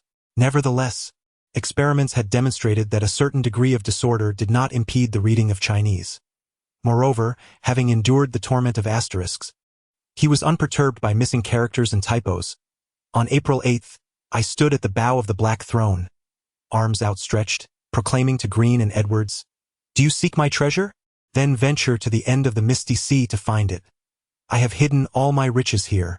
They entirely misconstrued my jest, inquiring if I truly possessed additional treasures. How dreadfully dull. "You shall never become my 4 horsemen this way." On April 11th, an unnamed island not situated on any safe navigational route was discovered, home to numerous extraordinary species. No, I prefer to refer to them as extraordinary kinds, as it carries a certain elegance. In addition to these beings, the island is populated by a myriad of peculiar creatures.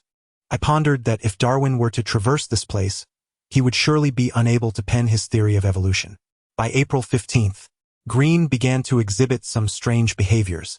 Could he have contracted some form of infection? When did the illustrious Emperor Roselle, born of the Intis Kingdom, embark on a voyage? The Misty Sea must be the body of water located to the west of the Intis Republic. I ought to visit the library to seek out historical records for comparison. Klein swiftly perused a page before casting his gaze towards the back. At this moment, he no longer concealed his understanding of Emperor Roselle's secret symbols, as such knowledge befitted the identity of a fool. Audrey and Alge remained silent, seated quietly in anticipation, seemingly unfazed by this revelation, even believing it to be the rightful course of events. On October 2nd, they shockingly decided, without prior consultation with me, to arrange my engagement with Matilda of the Able family. Goodness, I have yet to even lay eyes on her. No, I must refuse. Even if it means running away from home, striving for self-sufficiency, and enduring oppression, I shall resist this forced marriage. On October 5th, Miss Matilda is truly exquisite.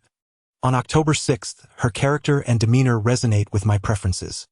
I find myself beginning to anticipate our union. He discovered that the early Roselle did not write in his journal daily.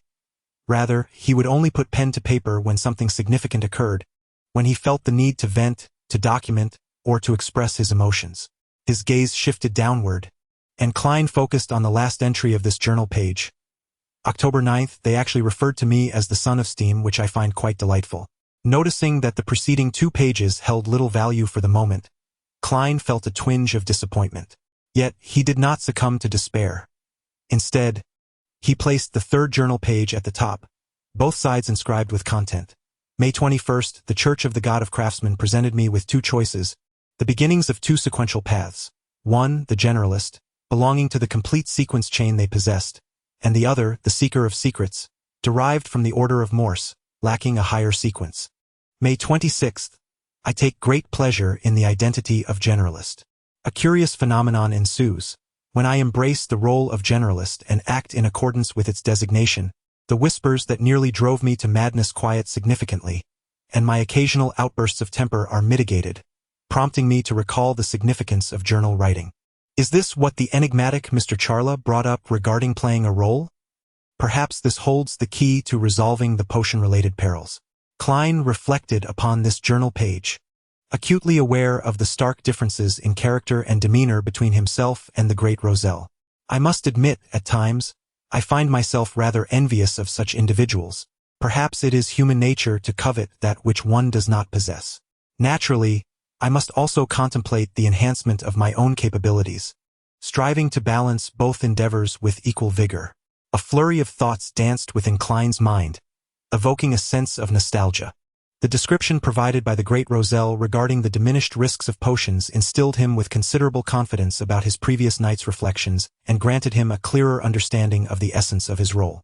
Setting aside 3 pages of his diary, Klein lifted his gaze toward Justice and the hanged man, and with a faint smile remarked, "Pardon me, I became quite engrossed." Audrey, suppressing her inner envy, replied with a serene smile, "I can comprehend your fascination. I look forward to the day when I might exchange insights from the diary of the great Roselle with you. Such an exchange comes at a cost." Klein replied with a knowing glance at Justice. His gaze briefly skimming over the silent figure of the hanged man, Audrey clasped her hands before her, stating, "Mr. Fool, Mr. Hanged Man, I have 3 inquiries to pose. Should you deem the answers to hold significant value, please indicate your desires, and I shall endeavor to procure them thereafter." Klein nodded gently, reclining more comfortably. Audrey pondered for a few moments before casting her gaze toward the fool, seemingly awaiting a response. Klein lightly tapped the edge of the long table with his fingers, speaking in a relaxed tone. "Allow me to illustrate with a more vivid analogy. The core essence of the sequence potion resembles a heavily fortified castle, wherein reside the lingering, retaliatory spirits. Our objective is to conquer this challenge and truly become the masters of the castle. We currently have 2 approaches. The first is a forceful assault, which may not guarantee success and will undoubtedly inflict harm upon ourselves, unless we possess overwhelming superiority, which is evidently not the case. The second method involves an invitation from the castle's master, allowing us to bypass the guard scrutiny and smoothly infiltrate the castle to eliminate our adversaries with ease. However, the issue lies in the fact that this invitation contains a description of the guest's physical attributes and corresponding demeanor. Therefore, we must don disguises and play the part of the invited guests. Do you understand? Alger, seemingly having anticipated this, immediately inquired, "Is that invitation the name of the sequence potion?" "Indeed." Klein confirmed affirmatively. Audrey felt a sudden clarity wash over her, comprehending the essence of the role they must assume. Her excitement momentarily elevated her from a passive listener, and she exuberantly praised, "I believe this is an exceptionally valuable explanation. I cannot simply accept it without some form of assurance, Mr. Fool. What sort of exchange do you require?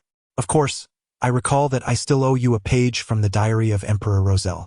More of Roselle's diaries, or..." Klein paused momentarily, He had initially intended to inquire about any intelligence concerning the seer sequence, but he reconsidered, fearing that such a mundane request might tarnish the image of the fool. He abandoned the notion, resolving to subtly broach the subject at a more opportune moment. In any case, I was recently promoted, and I have yet to fully assimilate the seer potion. He consoled himself, adding with studied nonchalance, or any information pertaining to the Antigonus family, even details I was previously aware of. Alger remained silent for a few seconds, casting a circumspect glance towards the head of the bronze long table before uttering in a deliberate tone, "Mr. Fool, I am prepared to remit payment for your previous elucidation." Chapter 60. The second blasphemy slate. No problem, Klein responded, striving to maintain a consistent, deep timbre in his voice. He rested his left elbow on the armrest of the high-backed chair, his fingers lightly supporting his slightly inclined forehead, adopting an attitude of serene attentiveness. Alger deliberated over his words before stating, "The Antigonus family is an ancient lineage, their history stretching back to the cataclysmic era predating the fourth epoch, and they are linked to the second blasphemy slate." The second blasphemy slate? Can there be a second blasphemy slate? How many of them exist? Klein's pupils contracted imperceptibly, and he nearly shifted his posture. According to the statements of the Hanged Man and Justice, the blasphemy slate purportedly contained records of the 22 pathways to divinity. Could such a significant artifact truly exist in duplicate, or perhaps even in greater numbers? The 22 pathways of the divine. The sequential pathways. Can these two terms be equated? Does each complete sequential pathway lead to the throne of the divine? In a fleeting moment, Klein was inundated with a cascade of thoughts prompted by the mention of the second blasphemy tablet. He believed that had it not been for the dense, grayish-white mist obscuring him, his emotional response would likely have been discerned by the audience member. As for the term era of catastrophe, he was no stranger to it. It refers to the third epoch. The second blasphemy tablet? Audrey candidly expressed her curiosity. Well asked. Klein silently applauded Miss Justice for her inquiry. This was a question that the fool, due to his identity, could not conveniently pose. Alger glanced at the fool, noting that his demeanor remained unchanged and that he did not interject.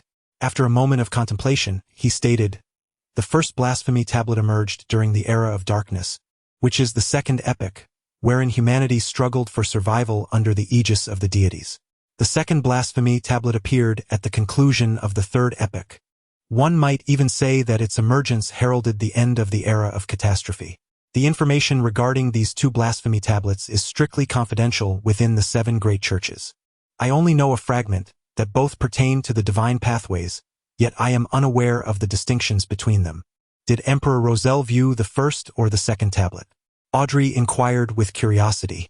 At that moment, the Hanged Man, Alger, succinctly replied, "The second."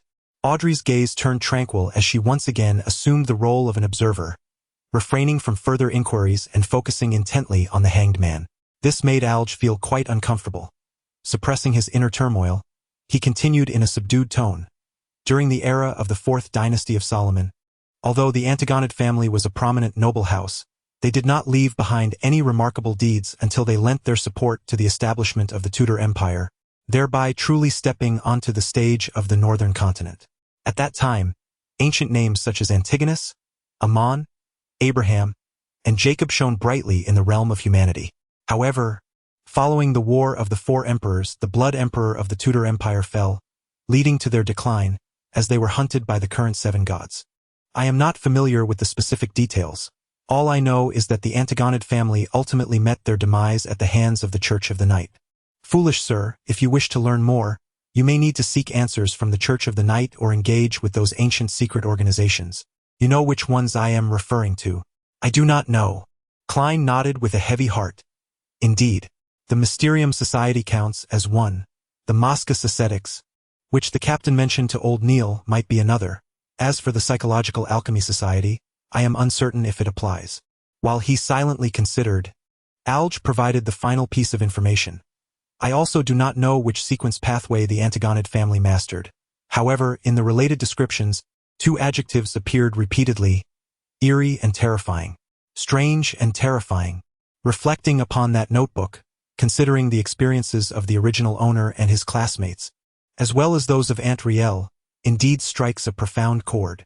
Klein lightly tapped the edge of the long table with one finger, several times in succession.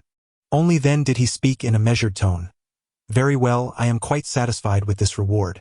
The reason he persistently tapped on the table was to reinforce this action, convincing both Justice and the hanged man that he had a habit of such tapping, thereby cloaking the activation and deactivation of his spiritual sight. It is my honor. Algy refrained from mentioning other matters. Audrey glanced at the hanged man, then at the fool, and with a gentle smile said, Now I shall pose the second question. What are the names of the subsequent potions of the audience? Where might I uncover the clues? I wish to inquire directly as well, but different choices entail varying challenges. Klein remained silent, directing his gaze towards the hanged man. After a few seconds of contemplation, Algy responded, The subsequent potion of the audience in Sequence 8 is called Mind Reader, while the ancient title of Sequence 7 is Psychoanalyst, now referred to as Psychologist. I learned this from a member of the Psychological Alchemy Society. I believe they possess a considerable number of potion formulas through this avenue. The Psychological Alchemy Society. The medium Dali held some of their theories in high regard, while the captain deemed them malevolent and insane. Klein listened thoughtfully. Do you know the current whereabouts of that Psychological Alchemy Society member? Audrey inquired with bright eyes. Whether it be a mind reader or a psychologist, both resonate profoundly with her aesthetic sensibilities. Algy, rarely amused, let out a brief chuckle. I am aware. He lies submerged near Suanya Island, a fate I orchestrated myself. Should you seek the Psychological Alchemy Society, I regret to inform you that the trail has gone cold. He held no concern that Justice would ascertain his identity through the preceding description, for that incident was one he had singularly orchestrated. Audrey found herself at a loss for expression and words. Taking a breath, she momentarily faltered in her role as an observer, shyly inquiring. For my third question, if hypothetically a common animal were to consume the potion of Sequence 9, what might transpire? What an absurd question! Klein subtly tapped his forehead, his fingers brushing twice against his brow. Soon, he discerned through the subtle shifts in color that Audrey's emotions were a tumult of anxiety, nervousness, and a hint of shame. Had she perhaps engaged in a similar folly? Klein, though somewhat taken aback, found it not entirely surprising, having identified that Miss Justice possessed such inclinations during their previous gatherings. The hanged man, Algy, appeared equally taken aback, pausing for a considerable moment before responding. Ordinary animals lack the cognitive faculties of humans and cannot readily grasp the art of meditation. Therefore, they are likely to perish on the spot or devolve into monstrosities. However, should they endure, they may transform into extraordinary beings. If the potion enhances cognitive abilities, they might even attain a semblance of intelligence. Very well. Audrey silently exhaled, nodding with a relaxed intonation, indicating that she had no further inquiries. Argyll contemplated momentarily, choosing not to mention the Aurora and the listener, and similarly shook his head, affirming, Neither do I. I have a matter to discuss, Klein stated, maintaining his posture while smiling. This requires your cooperation. With his clairvoyance still active, he immediately sensed the palpable tension emanating from the hanged man, while the previously carefree Miss Justice exhibited a newfound apprehension and caution. Before they could speak, Klein reassured them, Rest assured, it is a trivial matter. Should it prove successful, it will greatly benefit you. Consequently, I shall not offer additional remuneration. Please proceed. Audrey instinctively assumed a receptive stance, though she found it impossible to penetrate the dense gray mist enveloping the fool. As you wish, Argyll responded, steadying himself with a grave tone. Klein's fingers twitched lightly as he smiled and said, I previously mentioned that we would undertake certain endeavors to allow you to request leave in advance, alleviating concerns about being in opportune circumstances on Monday afternoon. This is precisely what we desire. Audrey's features relaxed with a gentle smile. Argyll pondered for a moment before inquiring, What is it that you require us to do? In your leisure time, you might consider engaging in a ritualistic magic. It need not be overly formal, merely requiring an undisturbed environment. Arrange 4 new candles upon an altar, each positioned at a corner, preferably of aromatic sandalwood. Place a portion of white bread near the upper left candle, a serving of fenugreek near the upper right, seafood paella at the lower left, and a Dixie pie at the lower right. Utilize a silver knife to create a sealed spiritual atmosphere. Klein elaborated on the ritualistic magic derived from the transmutation ceremony, generously instructing Miss Justice on how to cultivate a spiritual environment. Blend moonflower, golden mint, deep sleep flower, golden bergamot, and rock rose for distillation, extracting essential oils to anoint each candle with a drop. Audrey listened intently, taking notes, and ultimately inquired, "What about the incantation? Mr. Fool, what is the corresponding incantation?" Mr. Algie also paused his writing, turning to gaze at the fool. "Ah, you, the enigmatic sovereign beyond the mist, the ruler of fortune clad in yellow and black, do not belong to this era." Chapter 61. Eccentric symbols. As an enthusiast of the occult, prior to her immersion in this shrouded mist, Audrey had not formally encountered extraordinary powers. However, during clandestine gatherings with fellow noble aficionados, they exchanged their respective knowledge, whether genuine or not, studying the hermetic script used in rituals and attempting various ceremonies recounted by others. Despite the fact that none of these rituals yielded tangible results, they nonetheless afforded Audrey a foundational understanding of the structured incantations. This points to the 7 deities who gaze down upon the entire world. It stands almost equivalent to the Scarlet Lord, the Mother of Secrets, the Queen of Misery and Fear. Arj Wilson, who knows more and understands deeper, trembled with a profound intensity. If the ritual magic designed by the fool truly directs towards him, allowing him to receive our entreaties, then he must be addressed with reverence, employing this third-person honorific to describe deities and similar entities. How fortunate, how astutely wise it is that I have consistently comported myself with cooperation, refraining from any foolish actions, even my inquiries remaining within the bounds of propriety. Perhaps he is some ancient, hidden, fearsome being, merely not presenting himself in his original visage or true name before our eyes.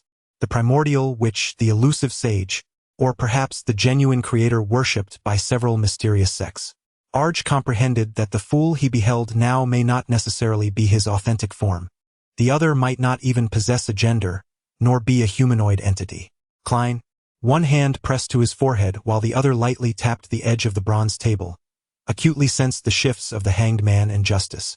Yet he feigned ignorance of the occurrence, maintaining an air of expectation, and continued to speak to himself. "I beseech your assistance. I implore your favor. I ask you to grant me a delightful dream. Bloom of deep slumber, herb of the crimson moon, please impart your strength to my incantation. Golden citron, herb of the sun, please convey your power to my spell." He meticulously recounted a series of incantations belonging to a different format, concluding with a smile. "Ladies and gentlemen, have you memorized it?" Relying on the formidable memory of the audience, she swiftly documented everything and recited it aloud for confirmation. Alj, in contrast, exhibited a demeanor far more composed, as his pen continued its steady motion regardless of his inner thoughts. After Klein affirmed Audrey's notes, he smiled slightly and remarked, "If this endeavor proves successful, we may slightly modify the incantation next time to achieve our desired outcome. By no later than Wednesday, I hope you can find the time to complete this ritual." He intended to return here on Thursday evening to ascertain whether the ritual's magic would yield any effects. The reason for not allowing the hanged man and justice to directly request absence was due to Klein's concern that it might be challenging to discern whether they genuinely wished to excuse themselves or if it was merely a byproduct of the ritual's magic. Audrey pondered for a moment and replied, "Mr. Fool, your previous suggestion regarding the separation of powers and the examination screening has garnered considerable support from several members of Parliament. Perhaps it may indeed materialize, though given the efficiency of the kingdom's government, the proposal may not surface for at least 6 months." She was not apprehensive about the hanged man uncovering her identity through this matter, as she had merely guided the conversation casually, leading those proud ladies to believe it was their own formidable intellect at play, prompting them to eagerly boast to their husbands, fathers, and brothers. At that moment, Audrey felt as though she beheld a resplendent peacock unfurling its plumage. She was convinced that the ladies would continuously engage in self-affirmation, attributing the honor of the event to themselves while completely forgetting their own contributions, embroiled in disputes over who had first proposed the matter. He paused for a few seconds, casting a glance at the fool seated at the head of the bronze table, carefully choosing his words. In recent decades, The frequency of activities conducted by various clandestine organizations has been on the rise, with several newly emerged groups of considerable scale and extraordinary power surfacing. Are you seeking to extract the reasons from me? I have yet to delve into any materials concerning illegal organizations. Klein merely smiled, refraining from commenting on the news of the hanged man, and instead ambiguously remarked, some ancient forces are stirring. For instance, the power represented by the notes of the Antigonid family. Is that so? Alger murmured, as if struck by a revelation. Klein's gaze swept over the hanged man, then over Justice as he smiled and said, if there is nothing further to share, then let us conclude today's gathering. As you wish. Audrey and Alger rose simultaneously. Klein's fingers glided, severing the connection with the deep crimson star, as he observed the two figures vanish into the grand hall. He stood up and turned to his high-backed chair, which was positioned behind the head of the bronze table, gazing at the constellation symbols there. The brilliant stars interconnected to form a peculiar symbol, one that lay beyond the current scope of Klein's esoteric knowledge. He scrutinized the scene intently, discerning within it the emblem of secrecy represented by the eyeless eye, alongside the symbol of transformation depicted by the twisted line. Both were incomplete, overlapping to forge a new sigil. The incompleteness of secrecy, the incompleteness of change. What could this amalgamation signify? Klein furrowed his brow and murmured, momentarily stumped for an answer. Initially, I had merely entertained a fleeting thought, providing only a vague concept without a detailed description of the palace, the long table, or the shape of the chairs. What, then, were these forms based upon? Optimal choices? Initial templates? Or perhaps a reflection of reality? As Klein contemplated, a previously overlooked question suddenly struck him. Alas, I must admit, as a master of the keyboard, I indeed lack experience in many matters. My perception dulled to the point of belated realization. With this self-reflection, Klein diligently began to examine the area surrounding the temple amidst the fog, yet found no other life forms nor any further anomalies. As for the distant, seemingly boundless realm of illusion, he hesitated to delve deeper, fearing total disorientation within its depths. This place is undeniably steeped in mystery. I wonder if new transformations will manifest as I grow stronger. Klein sighed, extending his spirit to envelop himself, simulating the sensation of rapid descent. Time seemed to race by, various phantoms fragmenting around him, as he pierced through the grayish mist and glimpsed the tangible world, catching sight of his desk, curtains, and coat rack within his bedroom. Beckland, the Queen's District. Audrey beheld the oil painting hanging on the wall, feeling the softness of the velvet pillow. As Mr. Fool spoke of attempting the ritual, his tone exuded a certain confidence while he recited descriptive incantations such as the mysterious sovereign and the king of yellow and black.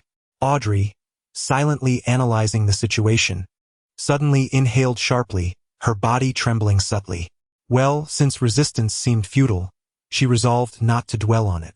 Mr. Fool had consistently displayed a demeanor of kindness. He must be a lawful presence. Audrey's spirits lifted swiftly as she contemplated her role and the faint echoes of the potion's backlash. At that moment, she sensed something and quickly turned to gaze into the shadowy corner, away from the balcony. There she spotted the golden retriever, Susie, crouching quietly, observing her much like she would observe a maid. Oh, goddess! Audrey's lips twitched, an urge to hide her face overwhelming her as she sighed deeply. On the Sunia, within the heavily fortified captain's cabin, Alge awakened to find no change around him, as if nothing had transpired. He let out a sigh and mused to himself. An ancient existence, perhaps? Meanwhile, Klein, having detached from the ritual, drew back the curtains and retrieved his notebook, embarking on the act of writing once more. After completing his notes, he reviewed them repeatedly, yet ultimately, he tore the transcribed pages to shreds and incinerated them completely. Engaging in this weekly endeavor should ensure that the key points remain etched in memory. However, as time progresses, the burdensome nature of tasks will inevitably increase. Regrettably, there currently exists no alternative solution, particularly as my studies have not encompassed the realm of cryptography. Klein gathered his thoughts, stretched his neck, and resolved to venture forth to the divination club. The perception of a diviner varies among individuals.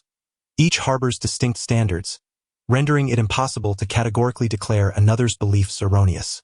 Consequently, Klein found himself uncertain as to what type of diviner would best fulfill the requirements of potion-making, relying solely on repeated practice to hone and ascertain his understanding. Chapter 62. The Diviner's Counsel. Before departing, Klein seized the opportunity to meticulously clean his formal attire and top hat with a small brush and handkerchief. He then donned a freshly laundered white shirt, complemented by its linen counterpart and the only respectable yet affordable coat he possessed, and briskly made his way to the street. First, there was Melissa's dress, followed by Benson's formal wear, and only then could he contemplate his second outfit. Alas, funds were perpetually insufficient. Additionally, he needed to amass a collection of porcelain tableware to entertain guests, all while saving for various esoteric materials. Seated in the public carriage, Klein mentally calculated his household finances, shaking his head increasingly as he pondered. He estimated that it would take at least a year before he could elevate himself, along with his brother and sister, to the status of what is deemed the middle class. This estimation, of course, did not account for any potential promotions or salary increases. The public carriage traversed the streets and came to a halt across from the Divination Club on House Street. Klein pressed his black, non-silk, half-height top hat firmly in place as he half-jumped, half-strolled out of the vehicle. He followed a well-trodden path to the entrance of the club located on the second floor, where he beheld the strikingly beautiful Angelica with her chestnut-hued hair. Though her eyes bore traces of lingering redness and swelling, she exuded an air of remarkable relaxation. Klein raised his hand and gently tapped his brow twice, scrutinizing her closely. He discerned that the profound grayness of her emotional depths had dissipated significantly, replaced by a few rays of sunny brightness. After observing her, he approached, doffing his hat with a smile and saying, "Lady Angelica, what a splendidly sunny day it is. Wouldn't you agree?" Angelica lifted her gaze, letting out a brief gasp before breaking into a radiant smile. "You resemble Mr. Vincent's cat. You walk so silently. Can you perceive that? Ha! I almost forgot that you are a gifted physiognomist." She paused, biting her lip before offering a graceful bow. Thank you for the advice you provided yesterday. I feel so much better. This past year, I have never felt as relaxed, joyful, and fulfilled as I do now." As Klein listened to her heartfelt gratitude, he too was imbued with a sense of joy and elation, his lips curving upwards as he replied, "It is my honor to be of assistance to you." In that moment, he felt his own spirit lighten and enliven considerably. Was this the kind of diviner that potions sought? One who could genuinely aid those who inquired? Klein seemed to ponder this, gently pinching his brow and quietly nodding twice. It must be said that he has discovered through practice that the current actions to initiate and terminate the use of spiritual vision are still insufficiently discreet. However, the dilemma lies in the fact that he cannot conceive a better alternative in such a short time, as he has only recently embarked on the path of a diviner, and his spiritual growth has yet to reach its zenith. His mastery of the craft is similarly limited. Thus, it is imperative to stimulate the spiritual centers effectively to serve as a medium for the switch, and such areas are rather scarce, with the space between the eyebrows being a relatively superior choice. Once he has thoroughly assimilated the potion and transformed into a true diviner, he should be able to devise a more discreet method for activating the switch. Klein nodded almost imperceptibly and proceeded toward the partially opened conference room door. "Coffee or perhaps tea?" Angelica inquired hastily. At that moment, he noticed 6 or 7 members present in the room, yet the familiar figure of Mr. Vincent Heinaz was conspicuously absent. "Mr. Vincent has not arrived?" Klein paused and casually asked. Angelica looked momentarily taken aback. "Mr. Vincent does not attend every day. He has accepted an invitation to lecture at a divination organization in Enmat Harbor. Do you need to speak with him?" "No, I am merely curious, as I have seen him each time I visited before," Klein replied with a smile and a shake of his head. In that instant, he recognized a familiar face among the 7 members. Grachis, the one who had previously sought his divination services. Grachis was donning single-lens glasses, engrossed in the materials on the table, when he suddenly sensed someone observing him and lifted his head to meet the gaze. A palpable expression of joy suddenly illuminated his face as he pushed himself up and swiftly approached Klein, exclaiming, "Good afternoon, Mr. Moretti." I was just pondering whether you would grace us with your presence today. Angelica mentioned that you are not a physician, but rather a skilled diviner adept in physiognomy. Klein chuckled softly, replying, I am not solely proficient in that, Mr. Grachis. It appears you have completely overcome your ailment? He gently pressed his fingers against his forehead and tapped his brow twice, noting that Grachis's complexion had returned to its healthy hue. Indeed, I truly regretted not heeding your counsel. Fortunately, a remarkably talented apothecary resides near my home, who provided my wife with an extraordinarily potent elixir that steered me away from death. Grachis reflected wistfully. As a prospective member of the Night Watch, Klein, possessing an acute professional sensitivity, inquired, a remarkably talented apothecary? An extraordinarily potent elixir? Extraordinary, you say? To what extent? Does it fall within the realm of the extraordinary? A folk herbalist? He appeared to ponder deeply, tapping his brow once more. What is his name? Where does he reside? You see, as a diviner, I cannot guarantee my immunity to illness. Perhaps I shall need to procure an elixir from him in the future. Klein understood from his mentors and classmates that the modern medical system in this world was still in its nascent stages, offering little recourse for numerous ailments. Thus, the market for miraculous elixirs and adept apothecaries remained robust. It would be prudent to gather information, as it may prove beneficial in times of need. His name is Rosen Darkweaver, and he owns a quaint little shop at 18, Vlad Street in the East District, aptly named Rosen's Folk Herb Store. Klein silently took note, sincerely opening his mouth to speak. Gracious turned his body, inviting him to sit beside him, just as Angelica brought over the coffee she had brewed. Compared to the coffee from Southwell, the aroma of Dissy coffee was more robust, though its flavor was somewhat inferior. Klein took a sip and savored it for a moment. Observing Klein set down the white porcelain cup, Gracious carefully considered his tone before speaking. Mr. Moretti, may I request your assistance in a divination? I shall compensate you according to the fee you determine. 8 pence will suffice. I shall not raise the price unexpectedly. Klein had been hoping for someone to seek his divination services. Was it necessary to go to the divination room? Very well, the yellow crystal chamber. Gracious, more familiar with the surroundings, led the way. Upon entering the divination room, he locked the wooden door behind them. Klein settled himself behind the long table and asked gravely, Mr. Gracious, what matter do you wish to divine? I have an investment opportunity, but the amount involved is substantial. If it fails, both my family and I would face a severe blow. I wish to ascertain its likelihood of success. Gracious volunteered. I have done a divination using tarot cards myself once. Yes, it was a reading conducted with a pure heart, and the outcome was quite favorable.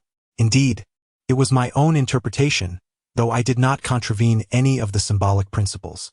Klein pondered for a moment and curiously inquired, could you describe the matter in detail and provide the relevant information? If you have any information about the other party, that would be even better. We can perform a horoscope reading. Very well, Gracious replied, organizing his thoughts. Mr. Lonrus, during his investigation of the Henachus Mountains, discovered a large iron ore deposit, abundant and of high quality. He exhausted his savings to acquire the land and commissioned a professional company for an exploration, which yielded encouraging conclusions. Recently, having perused the newspapers, Klein, a history enthusiast, was aware that stocks existed in this world and understood that the concept originated from Emperor Roselle. Indeed, it was he who, during the colonization of the southern continent, established the Zibelang Company, raising public funds through the issuance of stocks, thus effectively resolving financial issues and successfully seizing the first fortune from colonial interests. Klein recalled his brother Benson once mentioning that inheriting a fortune of £3,000 would free him from arduous labor, as a stable annuity would yield approximately 5%, equating to around £150, roughly the same as Klein's current annual salary. This was the so-called rentier class. Klein sighed inwardly and cautiously asked, Are you certain there are no issues with this matter? Is Lonrus trustworthy? A photograph holds little significance. Having witnessed numerous similar occurrences in this era of knowledge explosion, Klein remained unconvinced. However, whether he believed or not mattered little. He could only take up his pen and, based on the critical temporal information provided by Gracious, proceeded to draft the corresponding horoscope. After a considerable time, Klein gestured towards the astrolabe and remarked, You should be able to discern for yourself that this matter will not proceed smoothly. Beneath the facade of prosperity lies a precipice, a chasm. My divinatory counsel is to circumvent it, to avoid it. Gracious fell into silence, opening his mouth several times only to close it once more. After a few minutes, he managed a wry smile and said, "A diviner can only offer suggestions. They cannot make decisions for others." Just as the two departed the citron chamber, Angelica approached, saying, "Mr. Moretti, someone seeks your divination." She added in a hushed tone, "He did not ask for a recommendation, nor did he consult the catalogue. Has my reputation spread?" Klein pondered as he turned towards the reception hall. Chapter 63. Dream interpretation. Taking a few steps forward, Klein beheld the guest seeking divination.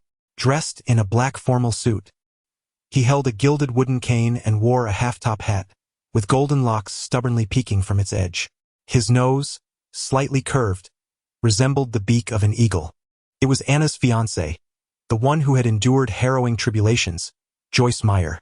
Having encountered him in a dream divination, Klein immediately smiled and greeted, "Good afternoon, Mr. Meyer." "Good afternoon, Mr. Moretti," Joyce replied, removing his hat and bowing. "I am grateful for your guidance regarding Anna. She has sung your praises incessantly." Klein chuckled lightly, saying, "I have changed nothing. The credit belongs to you. Without a resilient spirit and a yearning for beauty, one cannot triumph over adversity." After the courteous exchange, he could not help but inwardly scoff. Is this what they call mutual flattery in the realm of commerce? Without waiting for Klein to respond, he inquired with curiosity, "The moment you laid eyes on me, you seemed to recognize who I am. Is it due to the distinctive nature of my nose, or did you foresee my visit in advance?" Indeed, Joyce appeared taken aback, taking a few seconds before managing to muster a smile and saying, "Mr. Moretti, I would like to request your divination." No sooner had he spoken than Klein suddenly noticed something. Mr. Klein Moretti referred to himself as a diviner, rather than a soothsayer or an oracle. "Very well, let us proceed to the citron chamber." Klein gestured invitingly. At that moment, he inexplicably felt the urge to don a long black robe and to speak sparingly, in order to embody the enigma of a diviner. Upon entering the divination room, Joyce Meyer proactively locked the wooden door and surveyed the surroundings.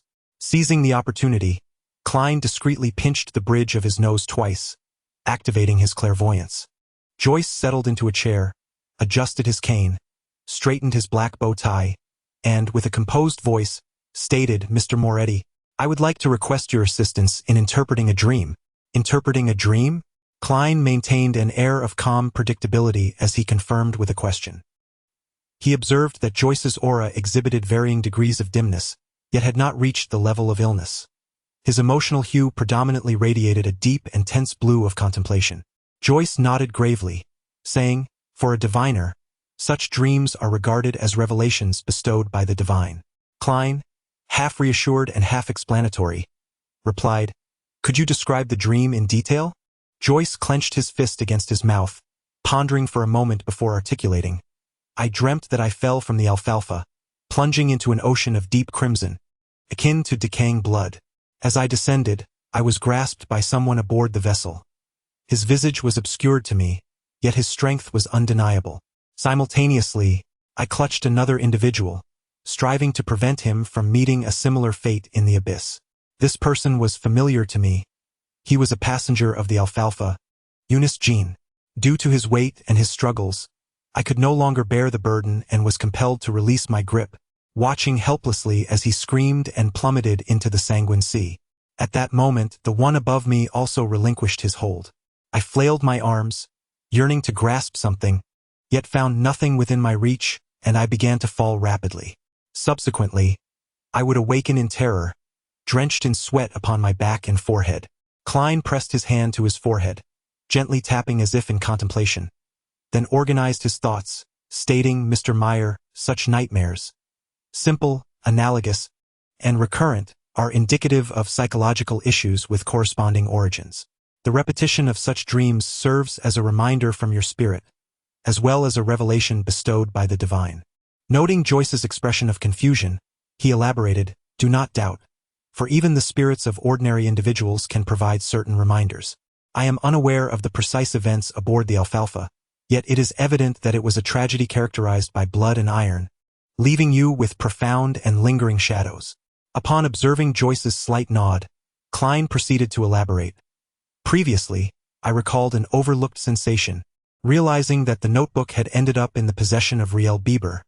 It was indeed a similar case. However, my acuity is sharper, my intuition more profound, and my knowledge of the occult far more extensive, enabling me to make judgments at the earliest opportunity. Klein paused for a few moments, gazing into the eyes of Joyce Meyer, and inquired, "Was it not Mr. Eunice King, who fell into the Crimson Sea due to your release, that once implored you aboard the vessel, yet remained unable to escape the clutches of fate?" "Indeed, but I do not harbor any sympathy for him.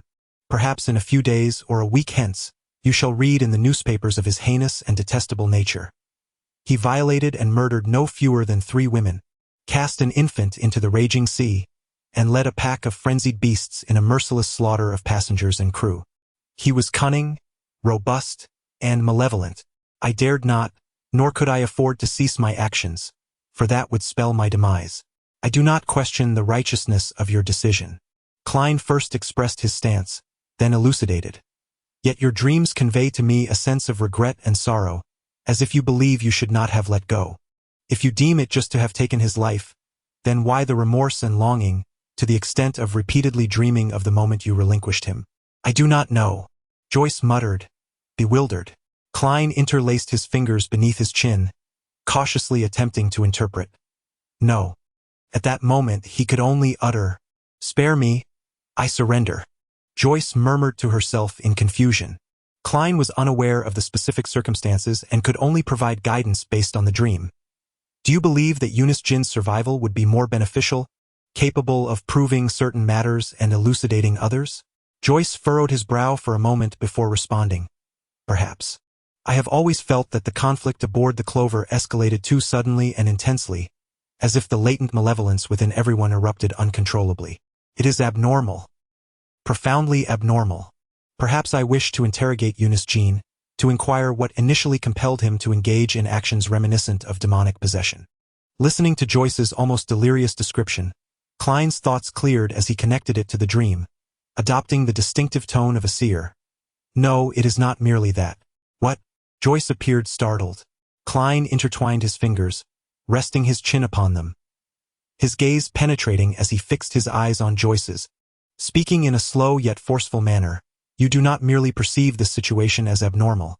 You have also observed certain details that you have overlooked. These overlooked details, when interconnected, can lead to a dreadful conclusion. Thus, your intuition suggests that there is a person with significant suspicion, namely, the one who grasped your hand in the dream but ultimately released it. You subconsciously refuse to suspect him, rendering his visage invisible to you. He is your companion, one who once held dominion over your life and death, or perhaps, saved you." Joyce leaned back abruptly, the chair creaking under the sudden movement. Beads of sweat began to form on his forehead. His eyes filled with confusion. I saw it with a clatter. Joyce abruptly rose, causing the high-backed chair to wobble precariously, nearly toppling over. "Mr. Triss," he uttered a name as if expending every ounce of his strength. It was the name of a round-faced, affable and bashful boy. The hero who saved the survivors. Klein chose not to intrude, leaning back slightly and waiting in silence. Joyce's expression fluctuated for a moment before settling back to a semblance of normalcy, albeit with a hint of pallor. He offered a faint, bittersweet smile and said, "I understand now. Thank you for your interpretation. Perhaps I should visit the police station." He produced his wallet and extracted a one-sol note. "I do not believe that money can truly reflect your worth. I can only offer you what you deem appropriate. This is your remuneration." Joyce pushed the bill towards Klein. "If you handed me £10 directly, I wouldn't mind 1 sol. You and your fiancée are quite alike." Klein maintained the demeanor of a seer, saying nothing, smiling as he pressed the banknote down. Joyce inhaled deeply, donned his top hat, and turned towards the door. "Thank you, Master Moretti." "Master?" Klein chuckled quietly to himself as he watched Joyce exit the divination room, murmuring silently, "Something extraordinary seems to have transpired aboard the Alfalfa. If only the captain were here." He could decipher everything from Joyce Meyer's dream on Tuesday morning, in Beckland, Queens. Awakening early, Audrey summoned her golden retriever, Susie, and with utmost seriousness declared, "Susie, you two have become extraordinary. We are kindred spirits, we must assist one another more effectively. Please guard the door and ensure no one disturbs me, for I am about to conduct a ritual." Susie gazed at her owner, wagging her tail with a sense of resignation. Chapter 64. The instigator in that moment. Her eyes turned contemplative as she adopted the perspective of an observer, swiftly devising a new plan. Audrey secured the bedroom door, addressing Susie, "You stay here, and if Annie and the others attempt to force their way in, immediately inform me from the bathroom."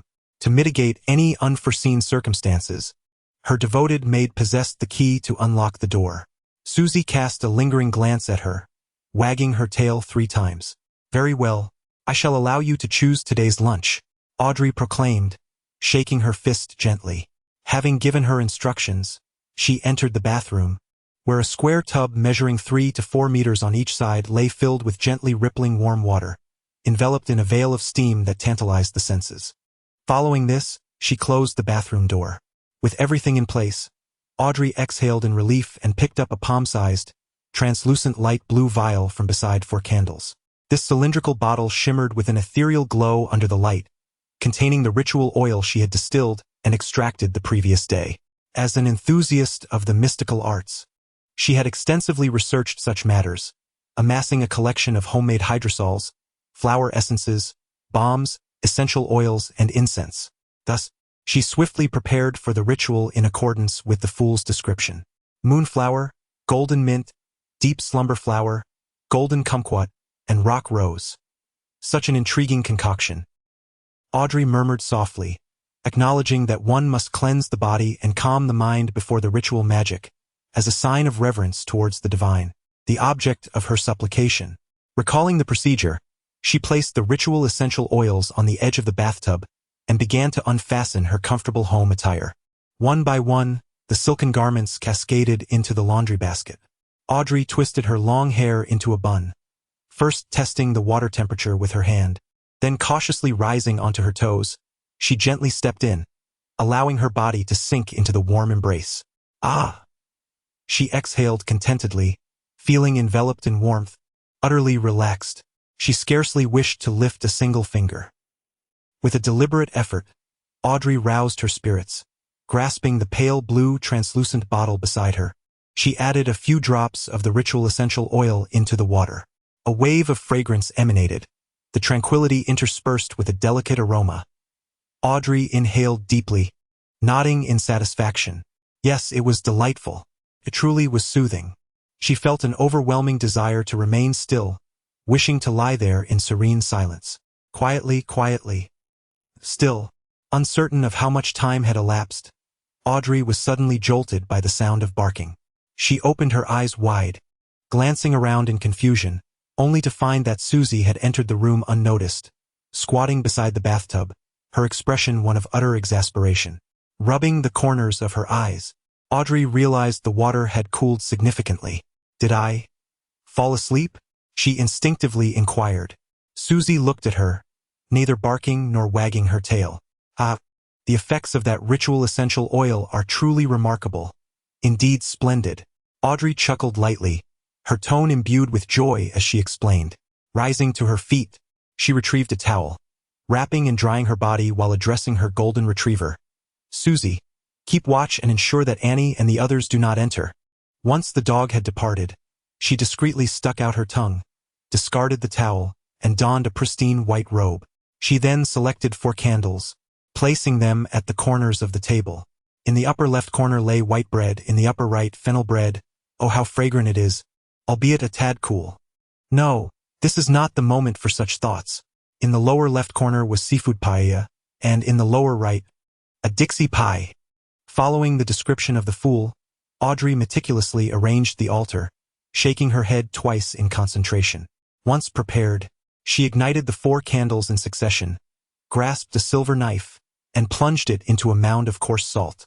After reciting the sacred incantation in Hermetic tongue, Audrey retrieved the intricately designed knife and placed it into a cup filled with clear water. Gathering her spirit, she withdrew the silver blade, envisioning the ethereal energy radiating from its tip. An intangible force surged forth as Audrey circled the altar with the knife in hand, feeling as though spiritual walls had indeed risen around her, banishing all impurities and distractions. She maintained her composure, ensuring that her excitement and elation did not disrupt the sanctity of the ritual. Setting down the silver knife, she picked up a delicate light blue vial and let a drop fall onto each candle. A soft fragrance wafted through the air, and Audrey felt her body, mind, and spirit enveloped in tranquility. She took a deep breath in silence, bowing her head in reverence, and began to chant the formal incantation in the language of Hermes. O fool not of this age, you are the enigmatic sovereign above the gray mist. You are the black and yellow king who wields fortune. I beseech your assistance. I implore your favor. I ask that you grant me a pleasant dream. O flower of deep slumber, herb of the crimson moon, please bestow your power upon my incantation. O golden bergamot, herb of the sun, I entreat you to lend your strength to my spell. As Audrey completed her recitation and prepared to meditate on her desires, she felt a breeze stirring within the sealed spiritual wall and observed the deep crimson star on her palm swirling. Her heart raced, and she quickly half-closed her eyes, focusing intently and earnestly pleading. Once everything subsided, she glanced around, slightly puzzled, and found no other peculiar phenomena. Was that sufficient?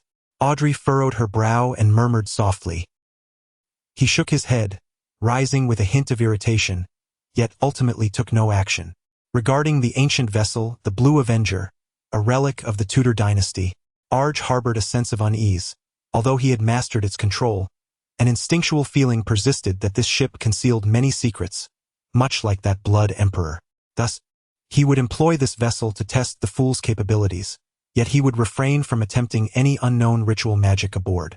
Alger pondered for a few moments before leaving the captain's cabin and stepping onto the deck, addressing the scant few crew members. We are nearing the Rosteth Isles, where we shall dock for a day. The crew erupted in cheers, exclaiming, "Thank you, my Lord Bishop." As the ghost ship required no sailors, the crew was sparse, and they never fretted over supplies. Each day, they savored fresh provisions and clear water. Yet, the relentless voyage and the monotonous scenery wore on their bodies and souls, as if they were perpetually stifling something, enduring an unnameable burden, until they could no longer contain it. The Rosteth Isles were a renowned colonial hub in the Suanya Sea, bustling with commerce and diverse industries. "I can scarcely wait," one sailor exclaimed, stretching his waist and sharing a knowing chuckle that men universally understand.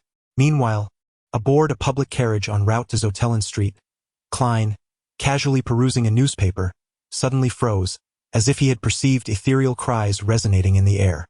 These indistinct calls came swiftly, only to vanish just as quickly, dissipating within mere seconds. Klein pressed his forehead, battling a throbbing pain that seemed to originate from the depths of his mind. Was it the enigmatic whispers spoken of by old Neil? Or perhaps the result of heightened inspiration? A flurry of thoughts raced through his mind until he abruptly noticed 4 dark spots that had emerged on the back of his right hand, seemingly unknown to him until now, akin to inconspicuous birthmarks. These spots, remnants of a transmutation ritual, gradually faded from deep to light, before ultimately disappearing. Klein stared at it, pondering a new hypothesis regarding his recent encounter. Had justice or the hanged man attempted the ritualistic magic I had provided? Was my reasoning truly accurate? Yet, I remain woefully inadequate in strength, unable to discern the essence of the supplication. I wonder if there are any messages preserved beyond the gray mist. I shall enter tonight to confirm. A mix of trepidation and exhilaration coursed through Klein as he hastily raised the newspaper to obscure his face, concealing his emotional turmoil from others. Before long, he arrived at Zotland Street and entered the Blackthorn Security Company. He had yet to greet Rosen when he spotted Captain Dunn Smith emerging, a wanted poster adorned with an illustration in hand. "Take a look at this internal wanted notice," Dunn remarked. "A notably malevolent and cruel extraordinary individual has entered Tingen." Dressed in a black trench coat, his hat absent, Dunn cast a glance in Klein's direction and casually handed over the paper. Upon receiving it, Klein's gaze was immediately drawn to the sketch. The subject bore a round face, exuding a blend of warmth and bashfulness, appearing to be in the vicinity of 18 or 19 years of age. Triss, suspected to be an extraordinary individual, was preliminarily assessed as a Sequence 8-foot instigator, with a potential affiliation to the Knowledge Society, the perpetrator behind the Alfalfa incident. Witnesses confirmed that he departed from Enmat Harbor and subsequently arrived in Tingen, whereabouts currently unknown. Triss. Alfalfa. Could it truly be the work of an extraordinary being? Klein suddenly recalled the dream interpretation from the previous afternoon and Joyce Meyer's description. He immediately remarked, "Captain, I am acquainted with an individual who might serve as a significant witness." "How dull, Captain. Fortunately, yesterday was my day off. Not a workday spent masquerading as a soothsayer." Klein mused inwardly, experiencing a fleeting fear of being caught slacking by his superior. He then inquired, "Which sequence path does the instigator belong to? And what organization is the Cognizant Society? Is inciting others to mutual slaughter a method for Triss to eliminate the dangers of potions, or a necessity for promotion?" Dunn pondered for a few seconds before responding, "It is indeed time for you to engage with the relevant materials concerning extraordinary individuals and clandestine organizations, rather than perpetually being directed by Old Neil to examine historical documents. Captain, did you not recruit me for the purpose of having a history expert?" Klein refrained from pointing out the inconsistency, nodding earnestly, "Understood." Chapter 65. Information on extraordinary individuals. With the document signed by Dunn in hand, Klein descended underground and turned into the armory. Dunn was correct. It was indeed time to familiarize himself with various extraordinary beings and secret organizations. Old Neil, clad in a black classical robe, did not express surprise upon seeing the note. Rather, he nodded in agreement. He then added with a smile, "After all, you are to accompany me to the underground trading market tomorrow night." Tomorrow night? Klein could not conceal his astonishment, confirming with a question. Old Neil nodded and remarked, "I am a person who cannot find peace and sleep when burdened by debt. I always hope to repay it as swiftly as possible. Previously, why did you not exhibit this sentiment, waiting until the last moment to resolve it with ritual magic? It seems I am not the only one afflicted by procrastination. Wait, is it really necessary to phrase my fear of succumbing to the temptation of spending the repayment money so delicately?" Klein chose not to expose Old Neil's thoughts but instead urged, "Mr. Neil, could you please check the NIS gate and retrieve the corresponding documents for me? The armory here primarily contains archaeological materials and historical literature, with some pertaining to extraordinary individuals and secret organizations, though they are scarce and largely foundational knowledge. You may only read them here. They cannot be taken away." As he placed the documents on the table, he added a reminder. "Understood." Klein nodded emphatically, extending his hands to swiftly leaf through the pages, initially performing a comprehensive scan. Quite detailed indeed. No wonder it is the internal documentation of the Night Watcher. It is impressive that the church boasts a history spanning 3,000 to 4,000 years, or even longer. Klein's gaze swept over the materials, his heart filled with admiration. The documents not only introduced various secret organizations but also outlined numerous pathways of sequences, some well-developed, while others merely listed the names of corresponding potions.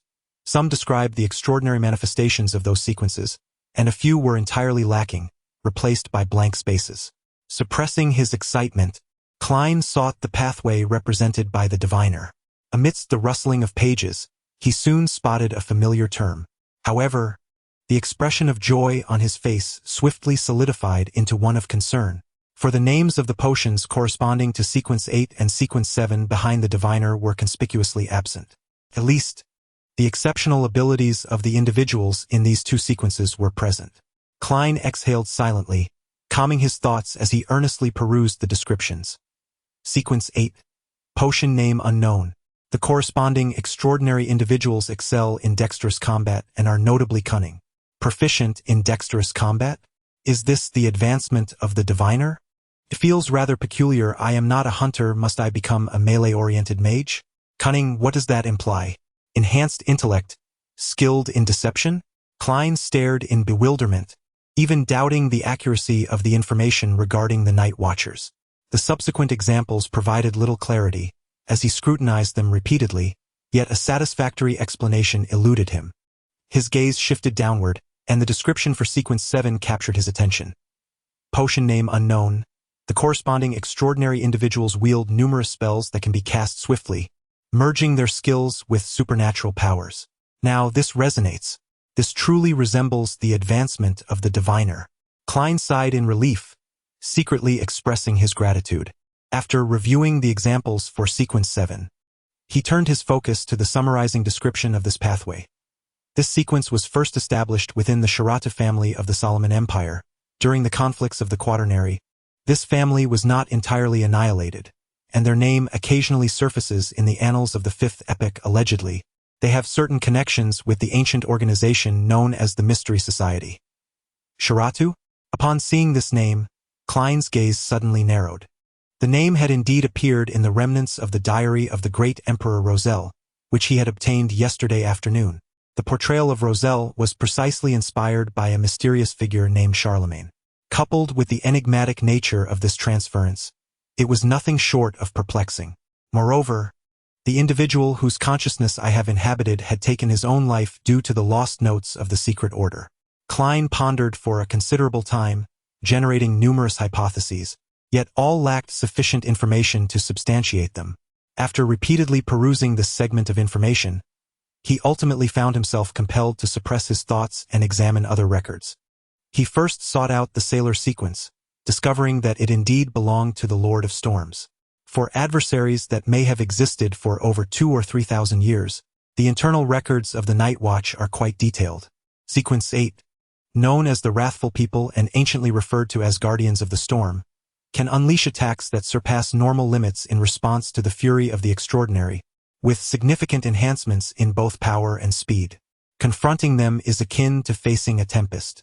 Sequence 7, known as the Navigator and historically called the Storm Priest, corresponds to extraordinary individuals who are scholars of astronomy and geography. They possess an intuitive understanding of magnetic fields, ocean currents, wind directions, and clouds. Vessels captained by navigators are never lost at sea. They are esteemed patrons of the ocean, gaining comprehensive enhancements while upon the waves. They are allies of water, able to navigate underwater for over half an hour with ease. They can also perform a limited array of water-related spells, some derived from their own mastery, while others are bestowed by the Lord of Storms. The capabilities of the Sequence 7 Navigator are formidable. Klein nodded thoughtfully, suspecting that the Hanged Man is either a guardian of the storm or a navigator, with the latter being the more probable given the recent ascension of the individual. This also suggests that the Hanged Man is not a member of the Punisher but rather a pirate clandestinely assimilated by the Storm Church. The Sequence 7 psychologist or psychoanalyst has advanced further, now able to directly influence targets, such as treating their madness or inducing it, leading them to lose their rationality. Extraordinary individuals, often imperceptible to others. After perusing the aforementioned materials, Klein arrived at a definitive conclusion. Having familiarized himself with the particulars concerning the members of the gathering, he turned his attention to the Church of Steam and Machinery, for Emperor Roselle had selected a path belonging to their series. Series 9, the Omniscient. The corresponding extraordinary individuals believe that knowledge is power. They possess a rudimentary understanding of mysticism and exhibit greater expertise in substances such as aqua regia, nitroglycerin, and intricate gear mechanisms, seemingly knowledgeable in all domains. It is no wonder that Emperor Roselle remarked that this potion would be particularly suited to him, maximizing his strengths. A revelation washed over Klein, and his gaze descended. Following the descriptions of several cases, Series 8 materialized before his eyes. Archaeologists, armed with ample historical knowledge, survival skills, and esoteric knowledge pertaining to ruins, possess the robust physique and capability to confront these challenges. Series 7, the Appraiser, possesses an intuitive grasp of the capabilities and issues associated with most extraordinary items and can endeavor to utilize them while minimizing peril. Due to Klein's insufficient confidentiality level, the materials related to the series pathways extended only to level 7, leaving him restless and devoid of alternative means. He could only hope that Beckland would expedite the delivery of the sealed object 2-049, thereby confirming whether Railbibber was indeed a descendant of the Antigonus family. In that case, he would have the prospect of becoming an official member and attaining a higher level of confidentiality. Consolidating his emotions, Klein meticulously perused the documents from beginning to end. he discovered that the corpse collector's successor was the gravedigger, a practitioner of necromancy. He noted the absence of any designation or description for the seeker's Sequence 8, which remained a blank slate, while the records for Sequence 7 intriguingly contained the name of a potion. Sorcerer. Quite impressive, it seems. As Klein slowly turned the pages, he came across the apprentice and thief that the illustrious Emperor Roselle was so fixated upon. However, the entries related to them ceased at Sequence 8, leaving a void thereafter. Sequence 9, Apprentice, possessed rather peculiar abilities, merely identifiable as the initial stage of a mage's lineage. They seldom found themselves ensnared and were remarkably difficult to confine, always managing to evade entrapment. Sequence 8, Trickster, commanded a myriad of peculiar yet feeble spells, reveling in deceit. Is this a subtle transformation into a role? Given the choice, perhaps I would opt for the apprentice. Klein silently mused, only to suddenly stumble upon the name of the potion associated with the creator of the Alfalfa incident, Triss, Instigator. Chapter 66. The Cult of the Sorceress. Sequence 8, Insider, adept at awakening the basest desires within individuals, skilled in exacerbating conflicts, inciting discord, and orchestrating bloodshed. The description lacks sufficient detail. It appears the Night Watcher is not entirely familiar with the capabilities of this potion. Nevertheless, it undeniably aligns with the characteristics of the Alfalfa incident. Klein's gaze ascended, directing itself towards Sequence 9 corresponding to the Insider. Sequence 9, Assassin, capable of temporarily altering their physique, achieving a feather-like lightness, and acquiring the keen vision of an eagle along with nocturnal sight. Each assassin excels in concealing themselves within the shadows, possessing nimble footwork and the potential to unleash their entire might in a singular strike. Upon finishing the description, Klein found himself enveloped in profound confusion once more. The assassin. The advancement from insider to assassin?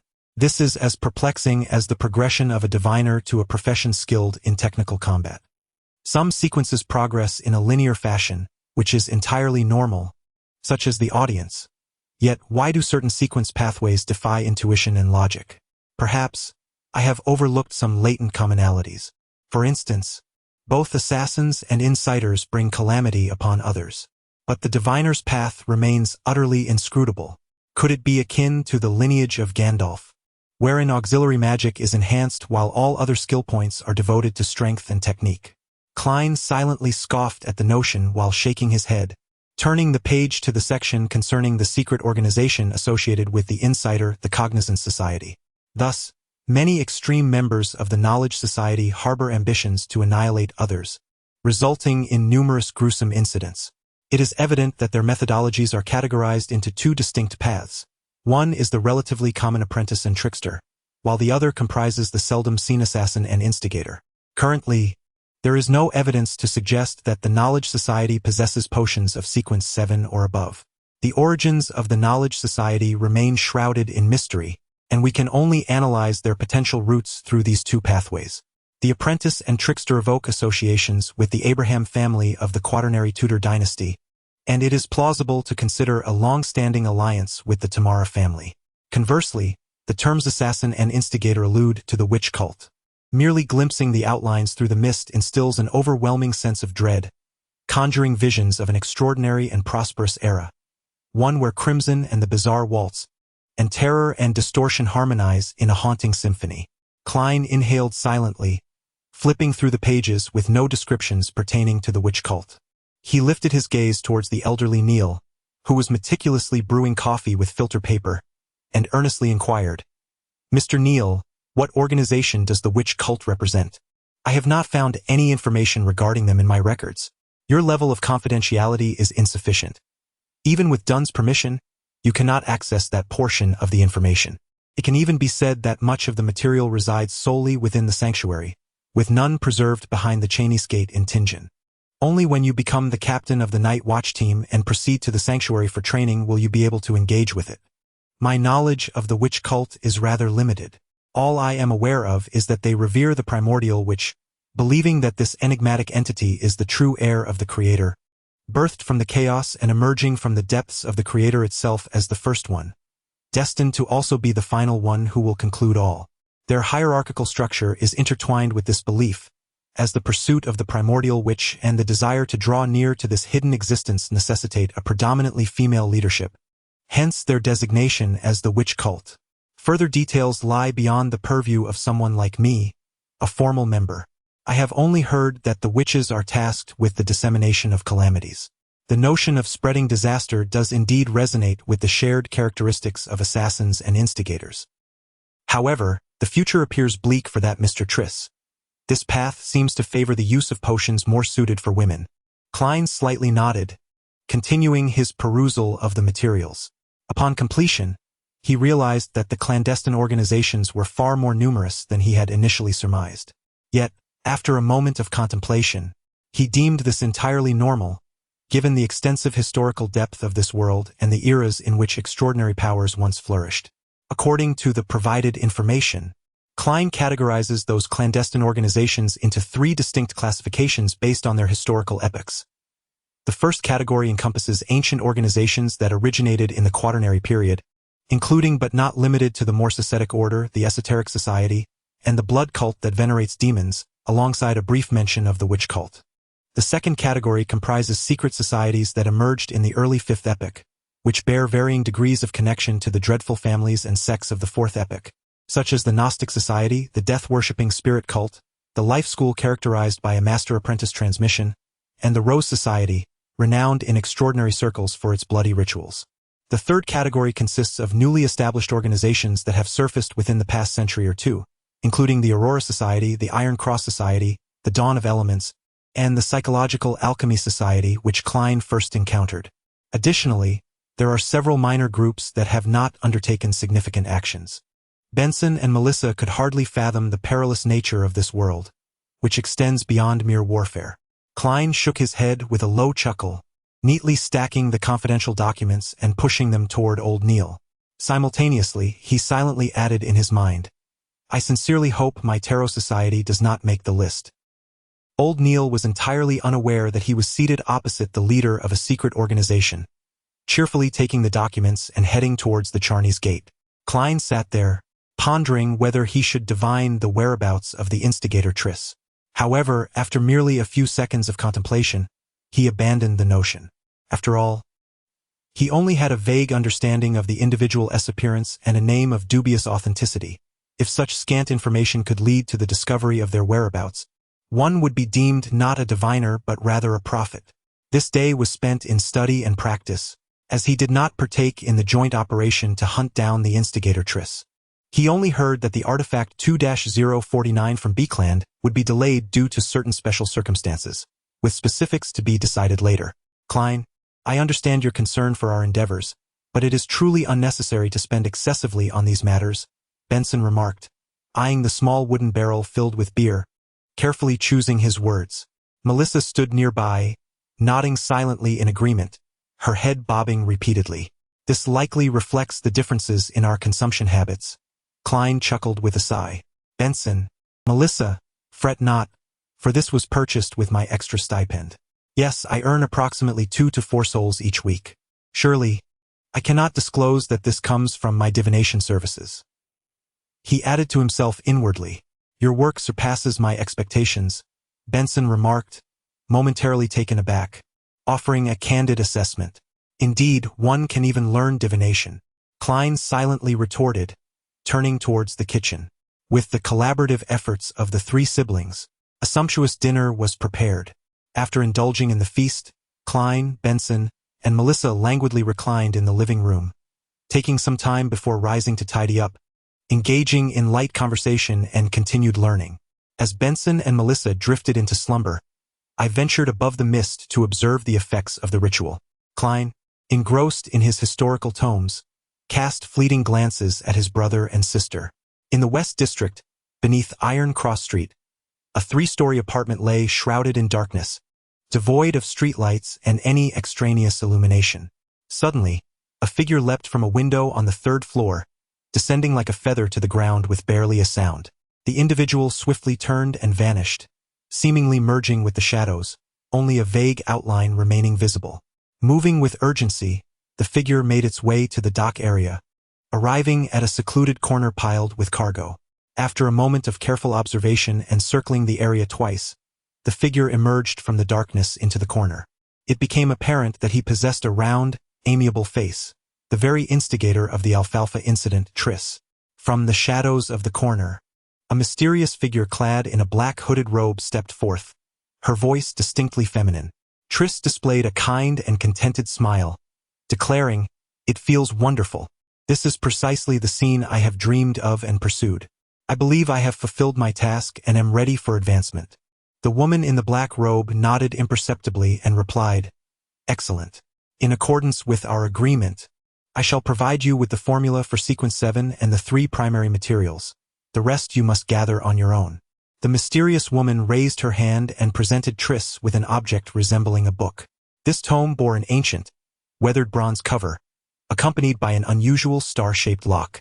Triss understood that the book contained formulas and ingredients, and a surge of excitement coursed through him. He stifled his emotions and curiously gazed at the name of the potion inscribed on the bronze casing. "Which?" Triss exclaimed in astonishment, unable to fathom that the word written in ancient Hermetic script was this. "A witch? Am I to be elevated to the status of a witch?" What ist? "Haven't you always found it peculiar? Peculiar that our leaders are predominantly female. This is the answer." Chapter 67. Response. The crimson moon hung silently in the dark sky, illuminating the gradually quieting university town of Tingen.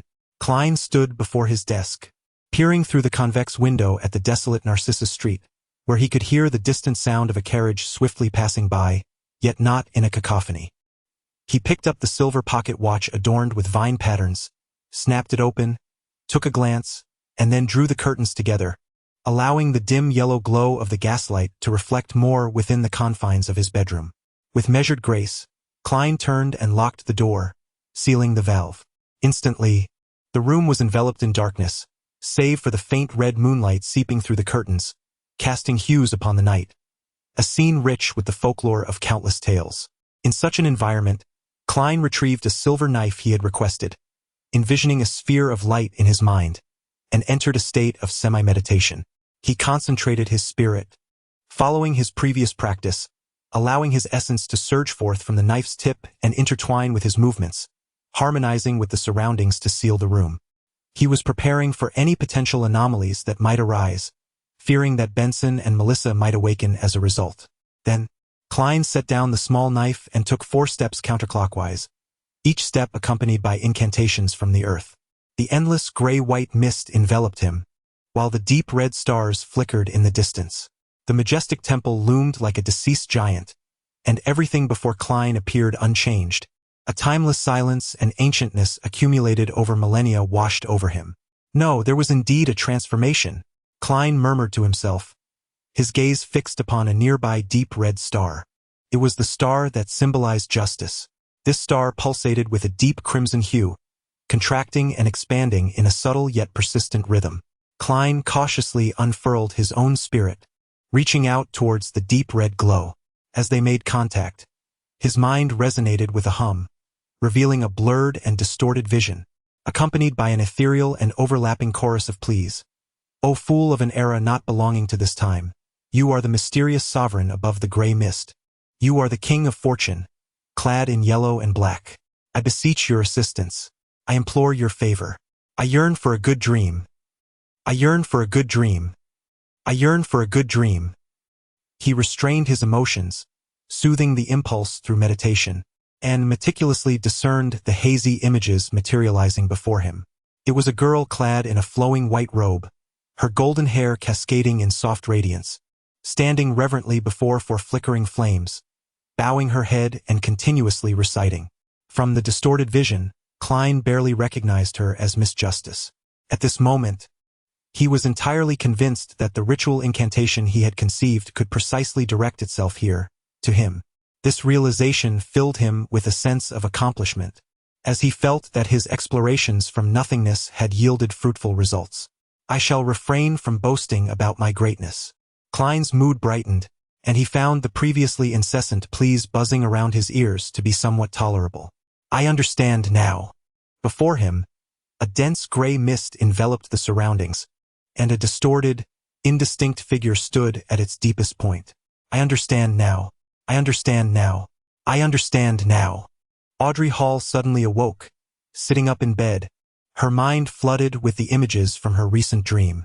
She clearly recognized that she had dreamt of the Fool, that mysterious figure elevated above the gray mist. The Fool, though not yet a deity, was certainly close enough. Audrey slowly inhaled and then exhaled. Acknowledging that her counterpart was an insurmountable force, she quickly cast aside her worries and began to contemplate her next steps. First, thoroughly digest the audience potion. My performance has been fairly commendable. Second, seek out the Psychological Alchemy Society. Third, see if she could obtain the Mind Reader Potion formula from the Fool or any clues related to the Psychological Alchemy Society. However, every divine being possesses a complete chain of sequences unique to itself, and may not necessarily be privy to the formulas of other pathways. The newly emerged and extraordinary organization of psychological alchemy may not be deemed worthy of the Fool's attention. Detaching himself, Klein settled comfortably at the head of the bronze long table. In this moment, within the realm of gray mist, he was the sole being, surrounded by an enveloping silence. It seemed that he could only convey information but could not harness the powers of this place. Thus, it appeared that my previous cunning approach was unfeasible. Klein silently mused, his lips moving in quiet contemplation. His original intention was to devise a spell and ritual that, if effective, could bind himself to the gray mist world, thereby unlocking the forces of this enigmatic space. In doing so, he could beseech himself, cleverly circumventing restrictions, enigmas, and dangers, thus extracting a greater utility from the gray mist realm. For instance, he could first conduct a ritual to petition himself for the bestowal of spells, and then, upon entering the gray mist, respond to this plea, granting himself the desired boon. It seems I have been overly optimistic. My understanding and mastery of this gray mist world have yet to reach such heights. Klein shook his head in self-deprecation, preparing to depart. Just then, he observed the deep crimson star, symbolizing the hanged man, beginning to contract and expand, hearing an ethereal and intangible sound ripple outward in concentric circles. Is it coinciding with the ritual of the hanged man? Klein pondered thoughtfully, nodding in recognition. He sat at the head of the bronze long table, extending his hand to gesture towards the distant star. A spiritual essence emanated forth, brushing against the ever-contracting and expanding deep crimson. He heard the low, overlapping pleas of the hanged man and beheld indistinct images. In the visions, the hanged man, clad in a pure black robe, stood before four flames, surrounded by a spiritual barrier that warded off external influences. You are the sovereign of fortune, the king of yellow and black. I beseech your assistance. In the end, he swept his hand, and a shimmering liquid enveloped the altar-like table, instantly revitalizing it. Alge Wilson found himself in the opulent city of Rosedale, the capital of the Isles, rather than accompany the crew to the renowned Red Theater. He remained within the confines of the inn, tightly closing the doors and windows, attempting the ritual described by the Fool. It appeared that this endeavor was less than successful. The Fool would need to devise another method, he mused, a mix of relief and disappointment washing over him. Once he sorted out the aftermath, Alge intended to venture downstairs to procure a glass of potent langy liquor, which was favored by the Storm Lord's enforcers for its capacity to enhance the rage of the populace. As he opened the door, poised to step out, a sudden blur caught his eye. He beheld an ethereal and boundless gray mist in the corridor, where a vague figure sat at the farthest point, as if enthroned upon a lofty seat. Alge's gaze deepened in astonishment, yet upon surveying his surroundings once more, he found everything unchanged. The creaking floorboards underfoot, the aged wall sconces, and the corridor that remained less than pristine. His countenance darkened, and he struck his chest lightly with a clenched fist, yet he found himself unable to articulate his reverence for the Lord of Storms.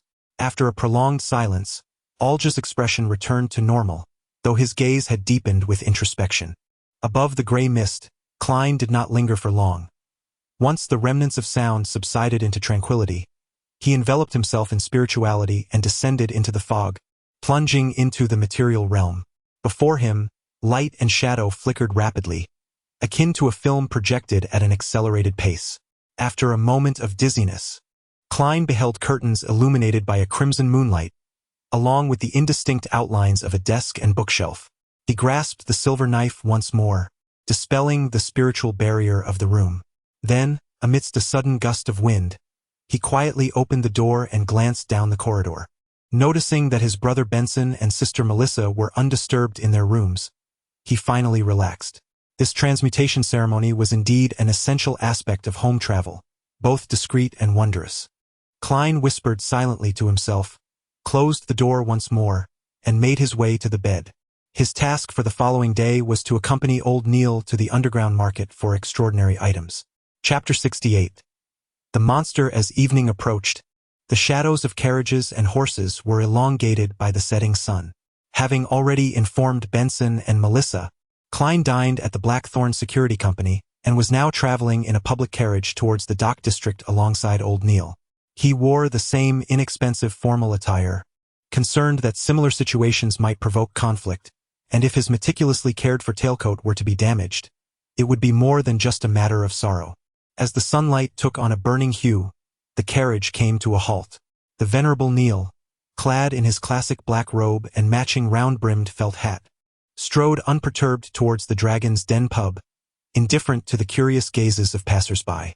Although the establishment lay somewhat distanced, and its heavy doors were firmly shut, Klein could still hear the rising tide of cheers emanating from within, as if rallying behind some heroic figure. As he approached, an instinctive awareness washed over him, prompting him to glance towards the cargo warehouse across from the pub. There, obscured atop the roof, stood a stout figure clad in uniform. The man bore an oversized grayish-white mechanical box on his back and clutched a complexly designed long rifle in his hands.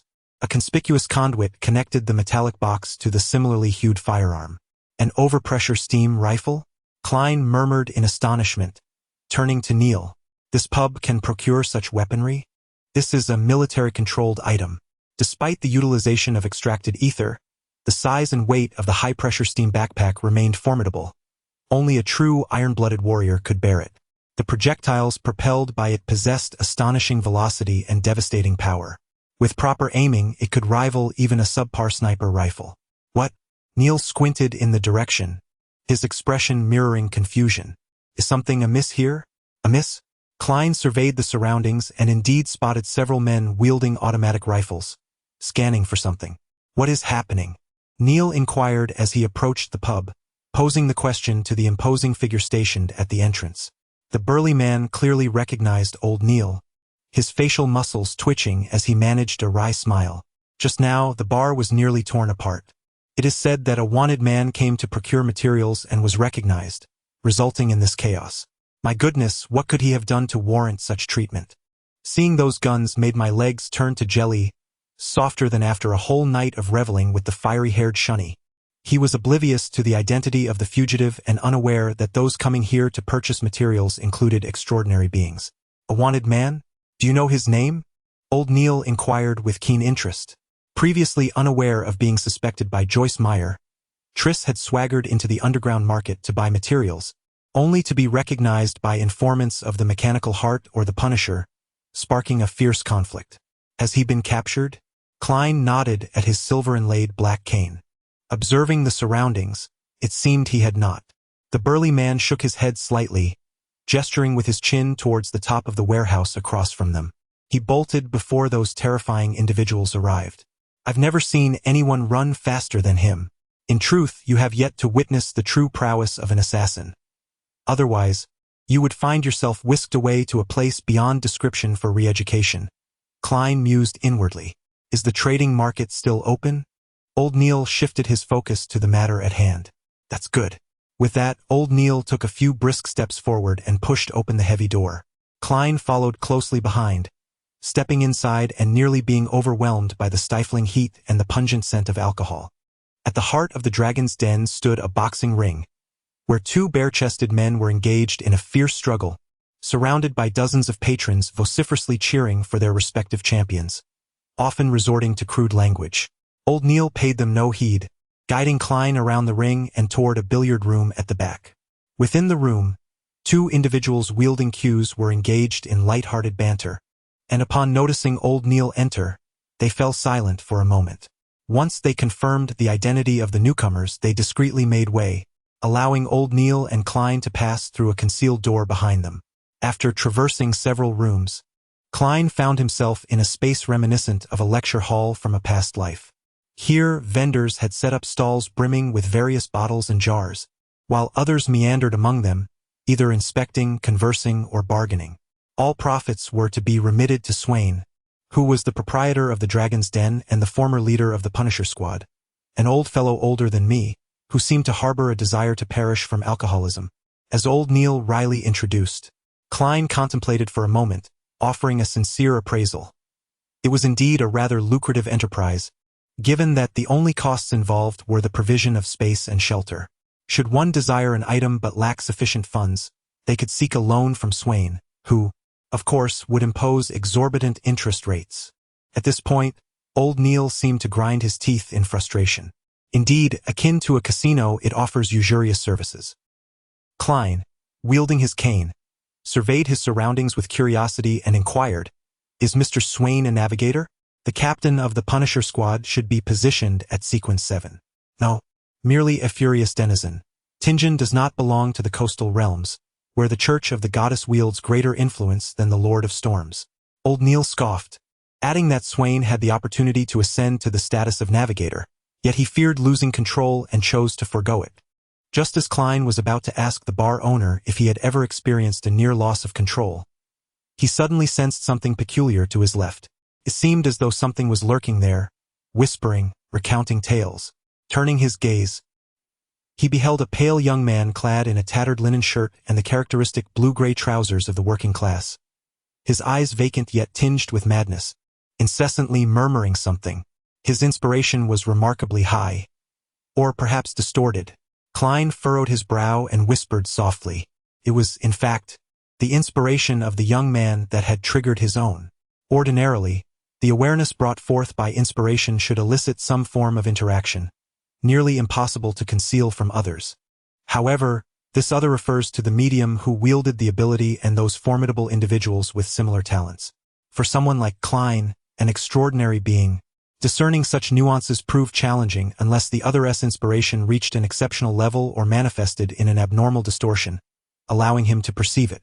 Their gazes met, and the pallid-faced young man with disheveled black hair approached, wearing an expression that was a curious blend of somnolence and madness. He halted before Klein, staring vacantly at him. Suddenly, he erupted into laughter, exclaiming,